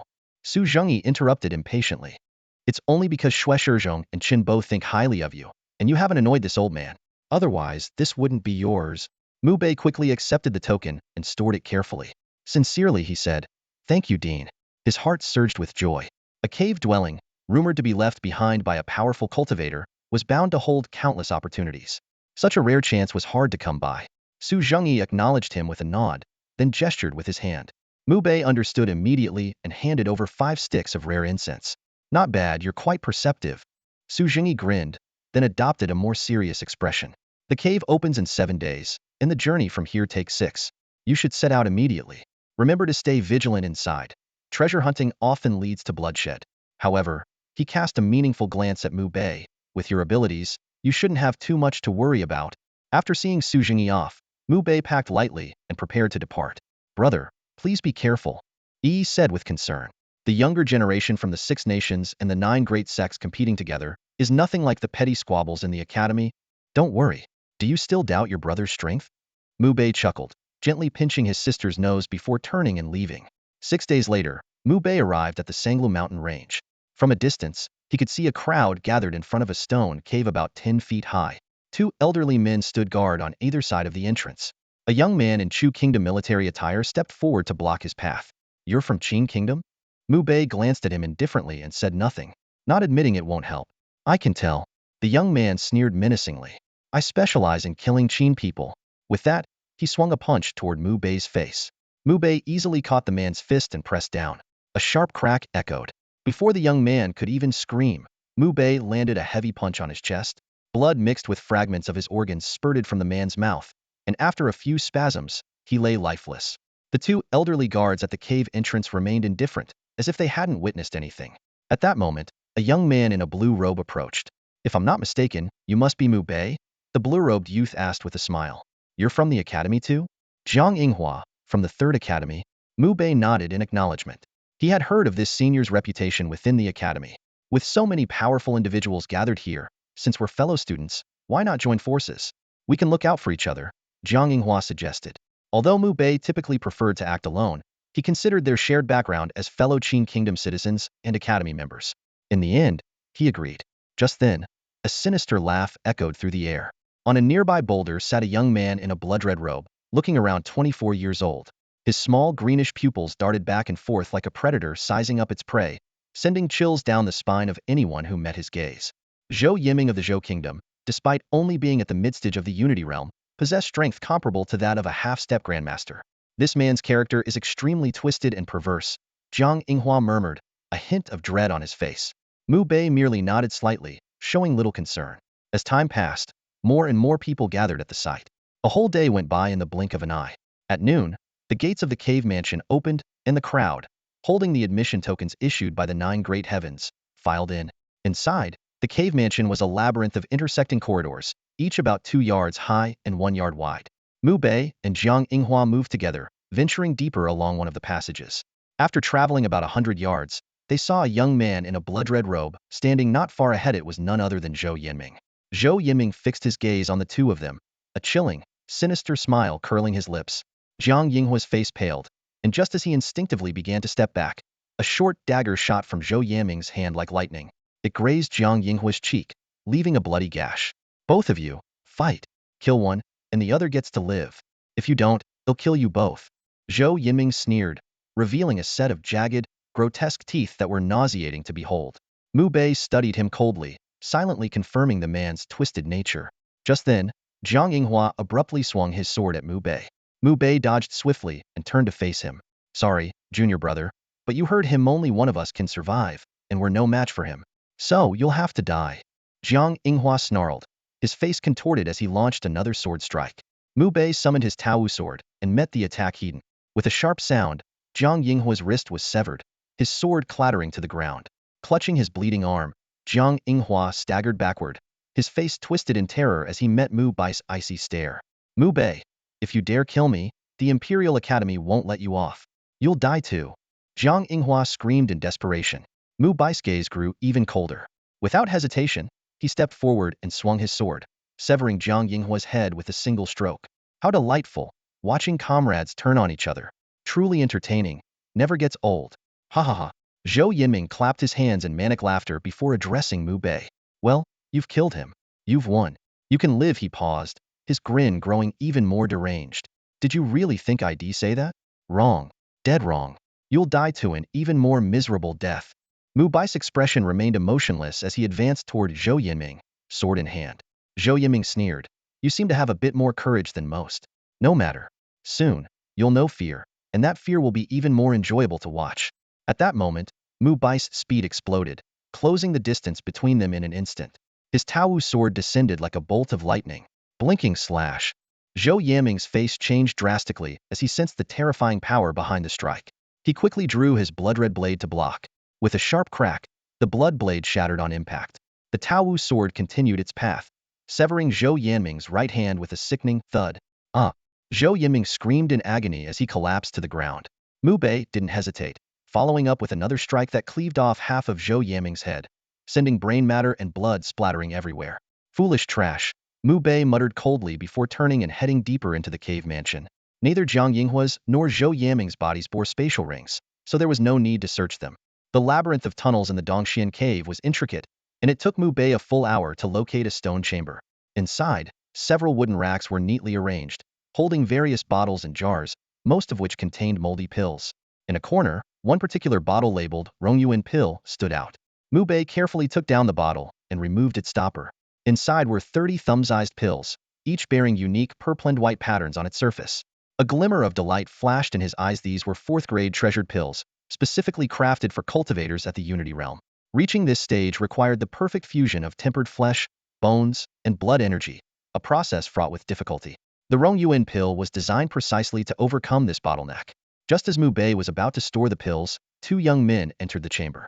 They bore a striking resemblance to each other, one dressed in purple, the other in gold, and both regarded Mu Bei with arrogant disdain. Hand it over. One of them barked sharply. Mu Bei cast them a fleeting glance before turning to leave. The young man in purple immediately attacked, launching a fierce punch aimed directly at Mu Bai's face. But before the blow could land, Mu Bei struck with his Chaowu sword, its tip pressing unerringly against the attacker's forehead, drawing a bead of blood. Put down your sword, the young man in gold demanded harshly. We are princes of the Wei Kingdom. His words were met with another thrust of Mu Bai's sword. The blade pierced half an inch into the purple-robed youth's forehead, causing blood to spurt out. If you dare kill him, I will slaughter your entire family, the golden-robed youth snarled, his face twisted in fury. Before his threat could fully leave his lips, Mu Bei drove his sword forward with sudden force, the Chaowu sword piercing through the purple-clad man's skull. Amid the golden-robed youth's enraged roar, Mu Bei executed a swift void slash, severing his head in a single stroke. After searching their belongings, Mu Bei found a trove in their storage rings, including over 100 second-grade superior spirit stones, several rare spiritual herbs, finely crafted weapons, and millions in silver notes. Continuing deeper into the cave, he passed several corpses, victims of earlier conflicts. Gradually, the maze of tunnels converged into a single main passage. After another half-hour of walking, Mu Bei reached its end, where a massive stone gate, over 10 feet tall, loomed before him. A crowd had already gathered there, each person eyeing the others warily, while some were attempting to force the gate open. Thud, thud, thud. The relentless pounding finally paid off as the stone gate rumbled open. The crowd surged forward, entering one after another. After stepping through the stone gate, Mu Bei found himself in an expansive chamber, spanning hundreds of square meters. At the very center lay a skeleton, its age indeterminable, long since turned to dry bone. However, what truly drew his attention was the orb of light hovering beside it. About the size of a fist, it floated 5 feet above the ground, radiating a dazzling brilliance. At that moment, 3 elderly figures suddenly appeared. Elders, a disciple of Dongtian sect exclaimed in shock. The sight left the youths from the 6 nations equally astounded. These 3 were none other than the esteemed elders of the Dongtian sect. The 3 elders fixated their gaze on the glowing orb. Although they were merely assigned as overseers for this trial within the cave, the unexpected discovery of such a divine artifact had clearly captivated them. Mu Bei's expression shifted abruptly. The divine sword within him began to tremble violently, as if urging him to claim the orb. The three elders acted simultaneously, launching attacks at one another in a bid to seize it. Blades of energy tore through the air, their sheer force splitting it apart. The intensity of their strikes revealed the unmistakable power of Yuan Dao cultivators, unleashing their internal energy outward. The elder in the purple robe reached the orb first, pressing his palm toward it. Yet before he could celebrate, an invisible force hurled him back dozens of feet. Witnessing this, the other two elders halted their steps, their eyes fixed intently on the orb. The ancient texts were right, the elder in the yellow robe murmured in awe. The Tao source is the core of the great Tao, impossible for ordinary beings to subdue. The elder in the black robe glanced at the skeleton on the ground. This must have been the original master of the cave. It seems he tried to claim the Tao source for himself, but ultimately failed. Though the purple-robed elder staggered back to his feet, the severity of his injuries kept him from making another attempt. Seeing even the Yuan Dao elders hesitate, the others dared not act rashly. After all, if a Yuan Dao cultivator could be gravely injured by merely touching the Dao source, a reckless move from them would undoubtedly mean death. Suddenly, a figure dashed forward. It was Mu Bei. Moving with remarkable speed, he reached the orb in an instant and, as if handling a mundane object, grasped it in his hand before turning to flee. The scene left everyone stunned. A mere qi-nourishing cultivator had managed to claim the Dao source, something even Yuan Dao experts couldn't touch. After him, someone shouted, and the crowd surged in pursuit. Mu Bei had already gained significant distance, yet as the Dao source merged into his body like flowing water, it was instantly absorbed by the nine-colored divine sword within him. The bizarre phenomenon startled him, but he had no time to dwell on it. Among his pursuers were the three Yuan Dao elders, and at their speed, they would catch up in mere moments. "Young man, come here." A woman's voice suddenly echoed in his mind. Before he could react, the space beside him rippled like water, pulling him in. In the next instant, Mu Bei found himself standing in an endless desert. Not far away, a colossal sword, 9 feet in length, hovered in midair. Its surface was etched with intricate ancient patterns, exuding an aura as if it had existed since the dawn of time. Apart from its size, the sword was identical to the 9-colored divine sword within him. "How does it feel?" The same woman's voice spoke again. A figure in white appeared out of thin air, seated gracefully on the hilt of the massive sword, her serene smile exuding an air of mystery. Her beauty was so breathtaking that words seemed insufficient to describe her. Mu Bei quickly composed himself, his vigilance rising as he asked, "Who are you?" "Your introduction is a bit curt, but I'll overlook it," the woman in white replied with a faint smile. "Since this is our first meeting, let's do this. I'll answer 3 of your questions, except for who am I, ask away. What is this desert? A space within the sword. And this giant sword? It's the materialized projection of the sword within you, born from this space. What is the sword inside me? The primal sword. What else? Mu Bei began, but the woman in white interrupted with a playful smile. "Your 3 questions are up, Mu Bei." Looking at the woman in white, Mu Bei cautiously spoke. "May I ask a few more questions?" The woman in white gently shook her head, her slender fingers gliding over the sword's surface. "Let's get to the point. Do you know what the item you just obtained is?" "Those 3 old men said it's the Tao source," Mu Bei replied, frowning slightly. "But what exactly is the Tao source? From the fragments of my memory that have flowed into you, you've learned much, yet it seems you haven't touched upon the essence of the Tao," the woman in white said, standing under the moonlight, her long hair fluttering softly in the breeze. "The Tao source refers to the origin of the great Tao, the core of the Tao itself. Your next task is to gather the other Tao sources." Mu Bei's heart trembled. So, the ancient scriptures, profound techniques, and cultivation principles he had acquired earlier were merely fragments of this mysterious woman's memories. He couldn't help but study the breathtakingly beautiful woman in white before him, speculating about her origins. What are these other Tao sources? Mu Bei pressed further. By now, his wariness had faded, as his instincts told him this woman bore no malice. "There are 3,000 great Taos, and what you just obtained is merely the Tao source of fire," the woman explained, gracefully seating herself on the edge of the sword's hilt, tapping it lightly with her slender fingers. "There are thousands more, and you must find them one by one." "Why?" The woman pointed to the sword within Mu Bei's body, her voice cool and detached. "Because it is incomplete. Only by gathering all the Tao sources can it reach perfection." "This primordial divine sword is incomplete?" Mu Bei exclaimed in shock. "What happens if I can't collect all the Tao sources?" "You'll miss out on possessing a weapon powerful enough to destroy worlds," the woman replied calmly. "I will do everything in my power," Mu Bei said resolutely, his expression firm. "Good. You are teachable," the woman in white said with a faint smile. Just as Mu Bei was about to ask how to search for the Tao sources, a sudden surge of heat erupted within him, as if a blazing fire had ignited in his abdomen. The woman explained, each time you obtain a Tao source, the primordial sword will absorb it and provide feedback in the form of source energy. The degree of feedback depends on your current cultivation level. Refining this source energy will strengthen your body, blood, and soul. Without hesitation, Mu Bei sat cross-legged, activating his one sword to rule all technique to refine the fiery source energy within him. Instantly, his inner energy roared like thunder, as if countless swords were ringing in unison. The woman in white watched him silently, her eyes occasionally glimmering faintly. An entire hour passed before the heat within Mu Bei gradually subsided. When he ceased his cultivation, he was pleasantly surprised to find that while his realm hadn't advanced, the strength of his body and blood had increased several-fold. His overall power was now comparable to that of a seasoned martial master. Suddenly, the woman in white appeared before him once more, moving lightly as she circled him. Daring to cultivate one sword to rule all, you've got guts, boy.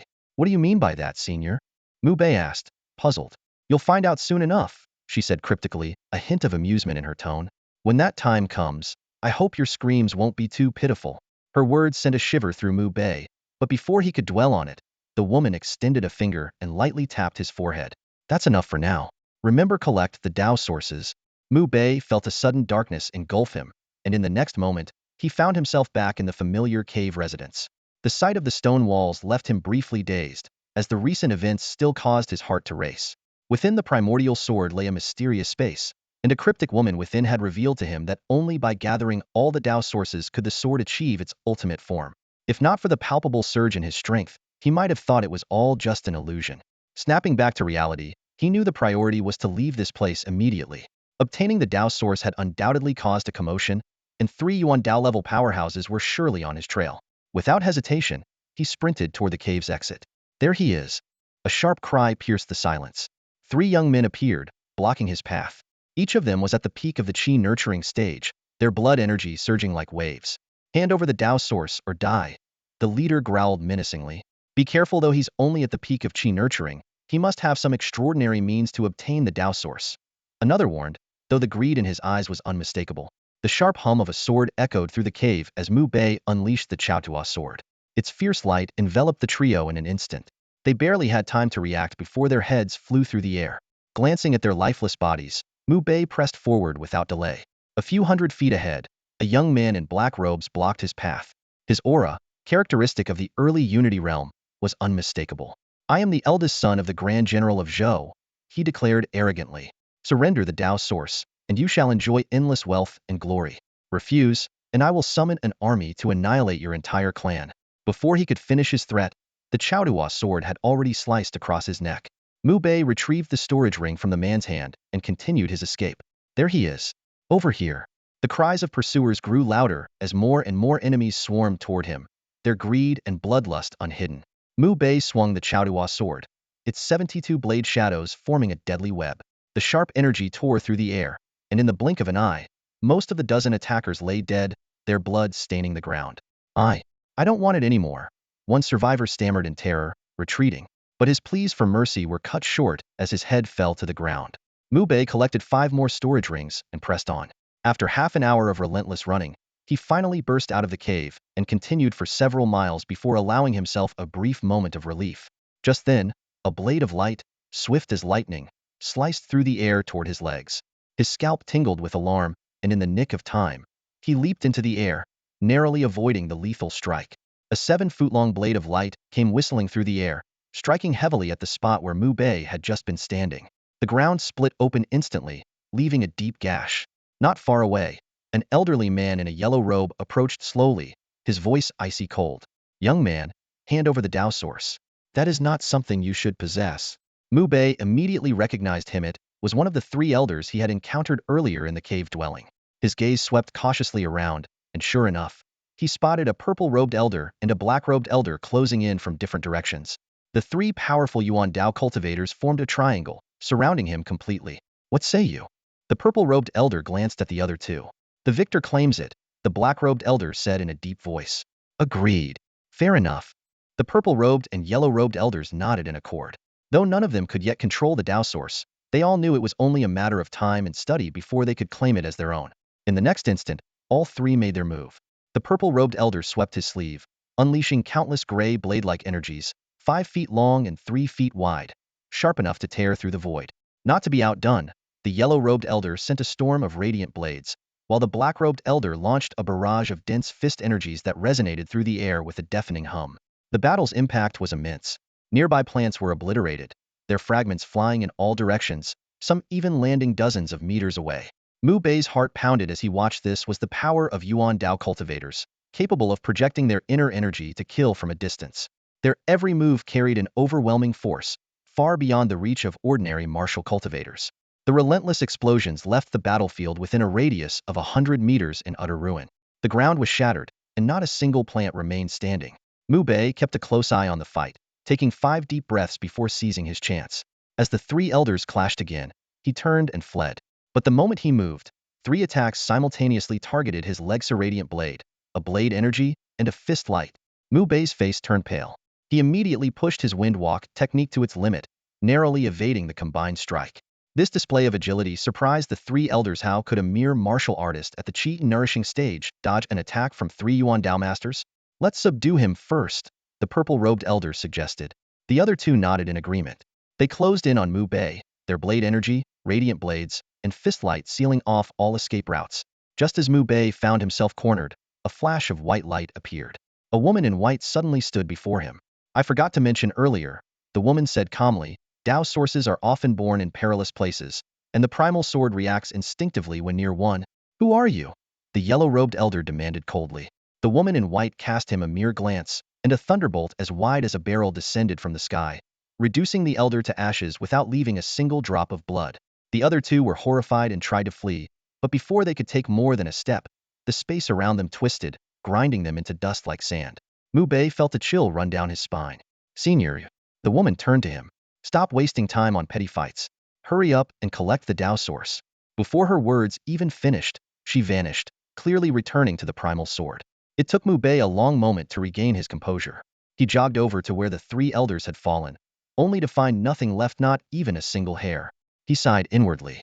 The storage rings of 3 Yuan Dao masters must have contained countless treasures, but they had been obliterated along with their owners. Never mind. Surviving this is already a blessing, he consoled himself.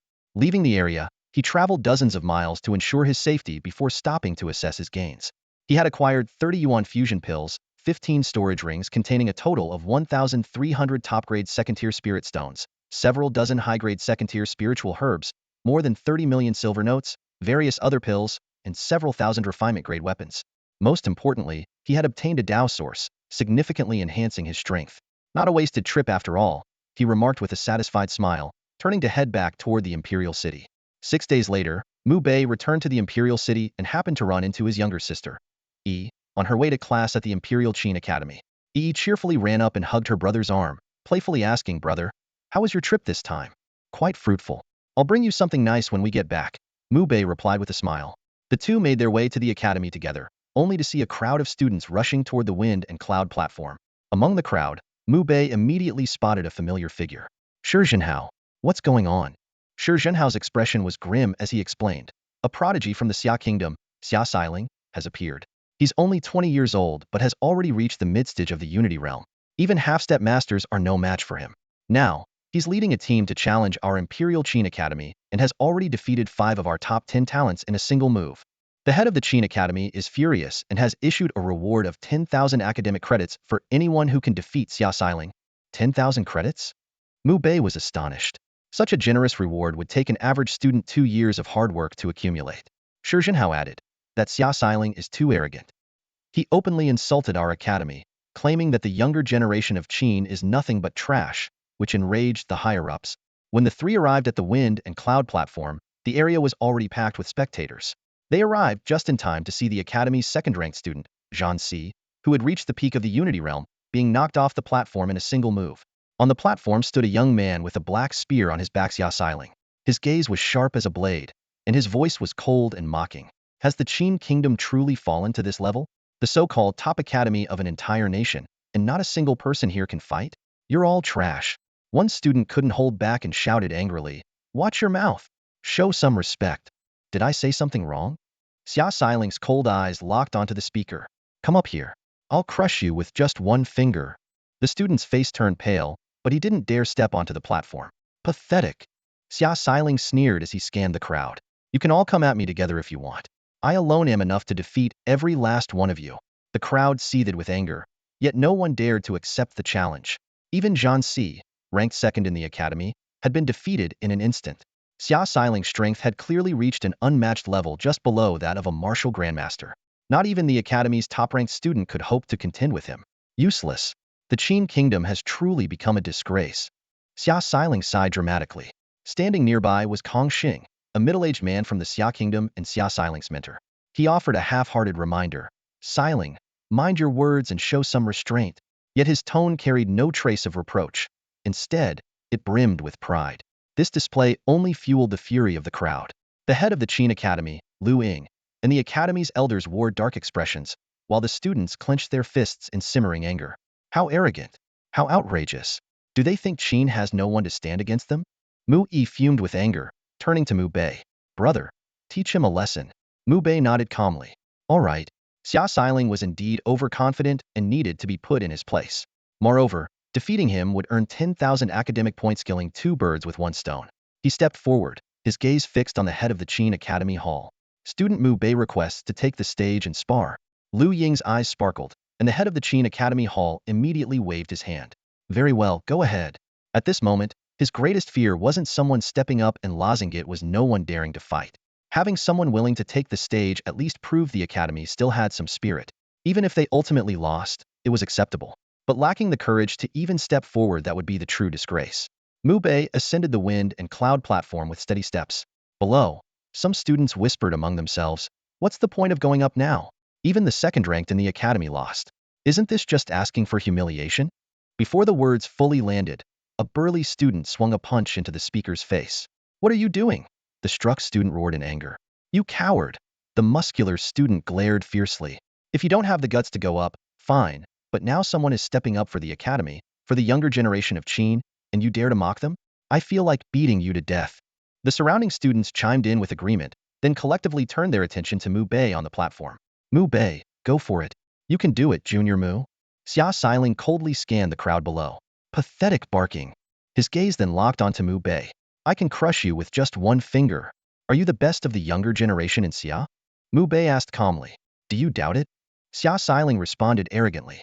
Mu Bei chuckled lightly, walking toward him unhurriedly. 5 breaths later, he stood before Xia Xiling and casually swung a slap. Xia Xiling countered with a finger strike as sharp as a blade.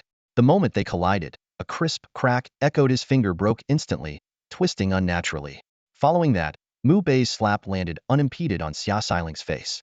A resounding smack echoed, leaving 5 distinct finger marks on his cheek. The entire venue fell silent. The once arrogant Xia Xiling, who had swept through the academy's strongest, was sent sprawling with just one move.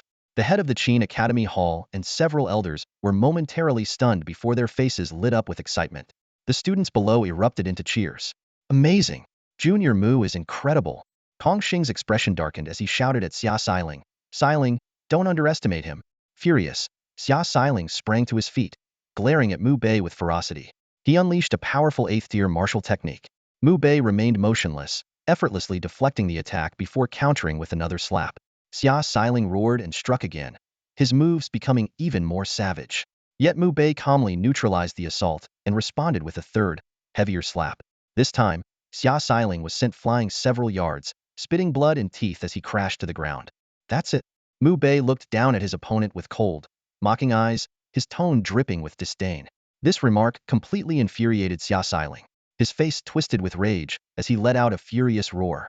In an instant, he drew the long spear from his back and lunged at Mu Bei like a dragon emerging from the sea, his strikes fierce and domineering. However, Mu Bei casually caught the spear shaft with one hand. With a slight shake, he disarmed Xia Xiling effortlessly. Then, without hesitation, he wielded the spear like a staff and struck Xia Xiling squarely across the face. A dull thud echoed as Xia Xiling collapsed to the ground, a few teeth flying out in the process. That's it, Mu Bei repeated, once again looking down at his now disheveled opponent. As he observed Xia Xiling's increasingly twisted expression, he casually threw the spear. It whizzed past Xia Xiling's cheek, leaving a bleeding gash before embedding itself deeply into the arena floor with a sharp thunk. We have countless talents in the Qin nation, Mu Bei declared, his gaze steady and unyielding as he addressed Xia Xiling. Not all of them are in the Imperial Academy. To be honest, my strength doesn't even rank among the top 100 of Qin's younger generation. Yet you, the so-called number one of Xia Nation's youth, dared to call Qin's younger generation trash. Looking at the situation now, what do you have to say? Should I conclude that Xia Nation's youth aren't even as good as the trash you despise? Outrageous! Kong Xing bellowed, his face red with anger. You insolent brat! How dare you insult Xia Nation like this? He turned to the Qin Academy's headmaster and others, demanding, is this the kind of student your Imperial Academy educates? Rude, disrespectful, and utterly disgraceful. The headmaster of the Qin Academy nodded solemnly, pretending to be serious as he addressed Mu Bei. Mu Bei, our Qin nation is known as a land of propriety and etiquette. How could you speak so disrespectfully to our allies from Xia Nation? This behavior is truly unacceptable. His words were cut short as he suddenly burst into laughter. Apologies, I couldn't hold it in. The crowd of students gathered around the arena erupted into laughter. Kong Xing's face darkened, his expression grim as he glared at the headmaster. Meanwhile, a glint of malice flashed in Xia Xiling's eyes. A dagger appeared in his hand, and he lunged at Mu Bei in a surprise attack. But Mu Bei was faster. With a swift and powerful kick, he struck Xia Xiling squarely in the chest. A sharp crack resounded as Xia Xiling's ribs shattered. He flew off the arena like a ragdoll, coughing up blood before losing consciousness. Xiling! Kong Xing rushed forward, assessing Xia Xiling's severe injuries with a grim expression.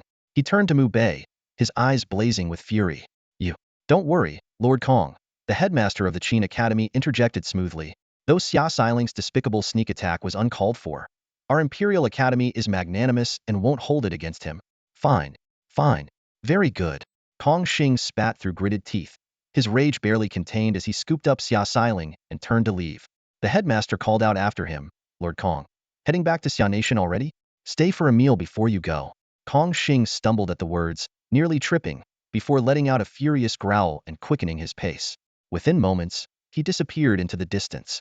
Once Kong Xing was out of sight, the headmaster spat on the ground in contempt. Then, with surprising energy, he rushed over to Mu Bei and wrapped him in a tight embrace. My boy, my dear boy, you're an absolute treasure, he exclaimed, laughing heartily. Mu Bei shivered at the display and quickly pushed him away. Headmaster, please, compose yourself. Compose myself? Forget it. The headmaster's spit flew as he ranted. You don't know how much I had to hold back just now. That little punk, his grandmother's, a stream of colorful, expletive-filled complaints followed, his indignation pouring out unchecked. Mu Bei was left speechless, his face splattered with spit. At that moment, important figures from the Imperial Academy, including Lu Ying and the head of the Sutra Pavilion, stepped forward. Their eyes gleamed with excitement as they showered Mu Bei with praise.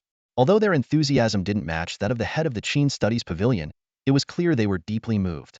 The Imperial Academy has produced a true prodigy, the head of the Qin Studies Pavilion exclaimed, slapping Mu Bei on the shoulder. I'll award you 10,000 academic credits. From now on, you can attend classes whenever you like or not at all if you prefer. If not for Mu Bei saving the day, not only would the Academy have suffered a devastating humiliation, but the dignity of the Qin Kingdom itself would have been trampled. Big brother, you're amazing.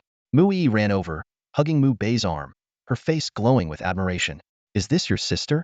The head of the Qin Studies Pavilion looked Mu Yi over and, with a bold wave of his hand, declared, I'll make the call. This young lady gets 5,000 academic credits. Headmaster, is that allowed? Mu Bei asked. If I say it's allowed, it's allowed. The head of the Qin Studies Pavilion glared. If anyone has a problem with it, they'll deal with them myself. Mu Bei smiled and bowed in thanks, and Yi quickly followed suit. Just then, Shi Zhenhao stepped forward, pointing to himself as he addressed the headmaster. Headmaster, I've been through life and death with him for decades. How about? The headmaster gave him a strange look. You don't look a day over 18. That's not the point. Shi Zhenhao thumped his chest. What matters is that we're close like brothers. Fair enough. The headmaster burst into laughter. All right, you get 5,000 academic credits too. Shi Zhenhao gave him a big thumbs up. Thank you, headmaster. You're both handsome and Wizzy, a true role model for us all. Ha ha ha, I like this flattery. The headmaster laughed heartily, his earlier frustrations entirely dispelled by Mu Bei's outstanding performance. Around them, the students cheered, shouting, Mu Xuedi is invincible. Mu Xuedi is unstoppable. Some of the female students gazed at Mu Bei with starry eyes, and a few bold ones even shouted out offers to bear his children. Mu Bei responded awkwardly, exchanged a few more words with the headmaster and the others, then took Yi back to their courtyard in the southern district. Once they returned, Mu Bei handed E3 Yuan fusion pills. Save these for when you reach the Unity Realm. They'll stabilize your cultivation. These are more than enough for an ordinary Unity Realm practitioner. I don't want them. E quickly refused. You should keep them for yourself, big brother. I'm still far from reaching the Unity Realm. Take them. I have plenty more where these came from. Really? Really? When have I ever lied to you? Mu Bei smiled, playfully pinching her nose. He also handed her a 1,000 refinement sword, perfectly suited for her use. Time passed, and the full moon hung high in the sky, casting its silver glow. In the days that followed, Mu Bei focused entirely on his cultivation within the courtyard. 7 days later, when he had only about 100 top-grade second-tier spirit stones left, a faint pop resounded from within his body. At last, his cultivation broke through to the initial stage of the Unity Realm. The technique, one sword to transcend the world, continued to operate as Mu Bei carefully placed a Rongyuan pill in his mouth. Utilizing the pill's power, he refined his internal energy and solidified his cultivation. 2 hours later, he slowly opened his eyes, his mastery of the early stage of the Unity Realm now as unshakable as a rock. Standing up, he stretched his body, the sound of cracking joints echoing like thunderclaps. A sharp glint flashed in his eyes as he silently assessed his strength now. Even a peak martial Dao grandmaster would struggle to rival him. He then moved to the courtyard to practice his martial techniques. Sword 72, Windstride 9 revolutions, and Heartbreaker Fist. The cycle through these 3 supreme skills repeatedly. After 3 days of intense training, Sword 72 had reached the 8th stage of perfection, while Windstride 9 revolutions and Heartbreaker Fist were nearing mastery, though further progress was temporarily out of reach. On this day, he accompanied EE to the 9th Prince's residence to perform the final acupuncture treatment for the Grand General. As the silver needles pierced the body, the lingering demonic energy within the Grand General was completely purged, and his vitality fully restored. A surge of powerful, vigorous blood energy erupted from the Grand General, causing the air to hum and even drawing the attention of Ningbo, a fellow martial Dao grandmaster. Congratulations on your recovery, Grand General, Mu Bei remarked with a smile. The 9th Prince and others offered their congratulations as well. The Grand General laughed heartily and expressed his sincere gratitude to Mu Bei. The 9th Prince promptly ordered a banquet to celebrate the Grand General's recovery and to honor Mu Bei's contributions. During the banquet, the discussion turned to the state of the border. The 9th Prince sighed. The border is in complete chaos. Mu Bei's eyes flickered slightly at these words. It turned out that the Chu Kingdom, backed by a powerful sect from a hidden realm, had been launching frequent attacks on the border, boldly proclaiming their intent to conquer Great Qin within 2 years. The Grand General slammed the table in fury, his gaze sharp as lightning. A bunch of petty scoundrels they'll be eradicated sooner or later. It was late in the evening when Mu Bei finally took his leave. The following morning, he arrived at the Imperial Qin Academy, ready to face the final graduation challenge, the Academy's 18 trials. Although the head of the Qin Study Pavilion believed Mu Bei's strength made the challenge unnecessary, rules were rules. The 18 trials grew progressively more difficult, featuring dozens of stewards executing combined formation techniques, as well as elders personally overseeing the tests. Yet, for Mu Bei, it was like walking on flat ground. He passed effortlessly. The elders watching could only marvel, exclaiming, "Incredible! Even an ordinary martial Dao grandmaster would struggle against him. Truly a prodigy." Finally, the head of the Qin Study Pavilion announced, "Your academic achievements have been rated as excellent by the principal. You've earned the required 10,000 credits, and you've successfully cleared the 18 trials. You may now graduate." As he spoke, an unusual gleam shone in the pavilion head's eyes. In just 2 months, Mu Bei was ready to graduate, a remarkable achievement unprecedented in the history of the Imperial Academy and even the entire Qin Kingdom. Not even the founding ancestor of Qin could likely compare. With a faint smile, Mu Bei nodded and took his leave, returning to his private residence. As night fell, he called Yi to his side, his expression serious. "Yi, I'm planning to head to the border for a while. The frontier is currently in turmoil, and now that I've graduated, I'm preparing to join the fight." As he spoke, he took out a captain's token. "Half a year ago, when I left, it was actually to enlist at the border city. Perhaps it was the desire to fight alongside the Marquis of Yangon. Or maybe it was simply a sense of duty as a citizen of Qin. Either way, he felt it was something he had to do." Yi accepted the token, her eyes sparkling with excitement. "Just as I suspected. Ever since meeting the general and Su Zhengyi, and learning about the Marquis of Yangon and the Tao sword, she had pieced things together." Hugging Mu Bei's arm tightly, her eyes shone with admiration. "That's my brother for you. Becoming a captain at just 17, who else in the world could compare?" "Almost 18, Mu Bei corrected with a smile. "But not yet," Yi playfully retorted. Mu Bei tucked away the military token and handed Yi the remaining stash of over 100 second-grade high-quality spirit stones. While these stones were of little use to him now, they were invaluable to Yi. Then, he retrieved a silver bracelet adorned with a few small bells, something he had carefully chosen earlier that day. "This is for you," he said, fastening it around her wrist himself. Yi shook her wrist, and a crisp jingling sound echoed. She blinked her bright eyes and asked, "A bell for every step?" Mu Bei smiled and nodded. Yi happily nestled into his arms. "Thank you, brother. Be careful at the border. They'll be waiting for you to come back as a hero." "All right," Mu Bei replied, gently ruffling her hair with affection. 3 days later, with Yi seeing him off, Mu Bei boarded the ship he had booked in advance, leaving the imperial city and setting out for the borderlands. 5 days later, the ship arrived at the border. "Young Master Mu, the border is rife with chaos and war these days. Please be cautious in all matters." The captain of the ship spoke respectfully to Mu Bei. As a top-tier client of Ziwei Pavilion, Mu Bei naturally received special treatment. "This is precisely why I came," Mu Bei responded with a calm smile. The captain was momentarily stunned, but quickly understood the deeper meaning, bowing respectfully in return. As soon as Mu Bei stepped off the ship, distant shouts and jeers reached his ears. Approaching the outskirts of the border city, he was greeted by the sight of ruined city walls, riddled with massive cracks. Below the walls stood thousands of Chu soldiers, their formation imposing and menacing. "Hey, cowards of Qin, come out and fight. They'll even give you one hand tied behind my back. Ha ha ha, those useless Qin people are spineless. They wouldn't dare fight us." The Chu soldiers mocked with abandon. Though seething with rage, the Qin soldiers atop the city walls held their ground, refraining from acting rashly. At the forefront of the Chu army, a young man in golden armor rode forward on horseback. He appeared to be around 22, his expression filled with arrogance as he gazed up at the city walls. "I heard there's a so-called skilled fighter at the Qin border, someone named Mu Bei, right? Tell him to crawl out here. If he can take one move from me, he'll spare his pathetic life." "A mere Mu Bei from Qin? He's not even worthy of facing you, Third Highness." "Your Highness, you've just returned from the Crimson River Celestial Cave. You should be resting, not lowering yourself to deal with these Qin weaklings. Didn't I hear that your senior brother has also come along? Why not keep him company instead?" The Chu soldiers in the front rows flattered him eagerly.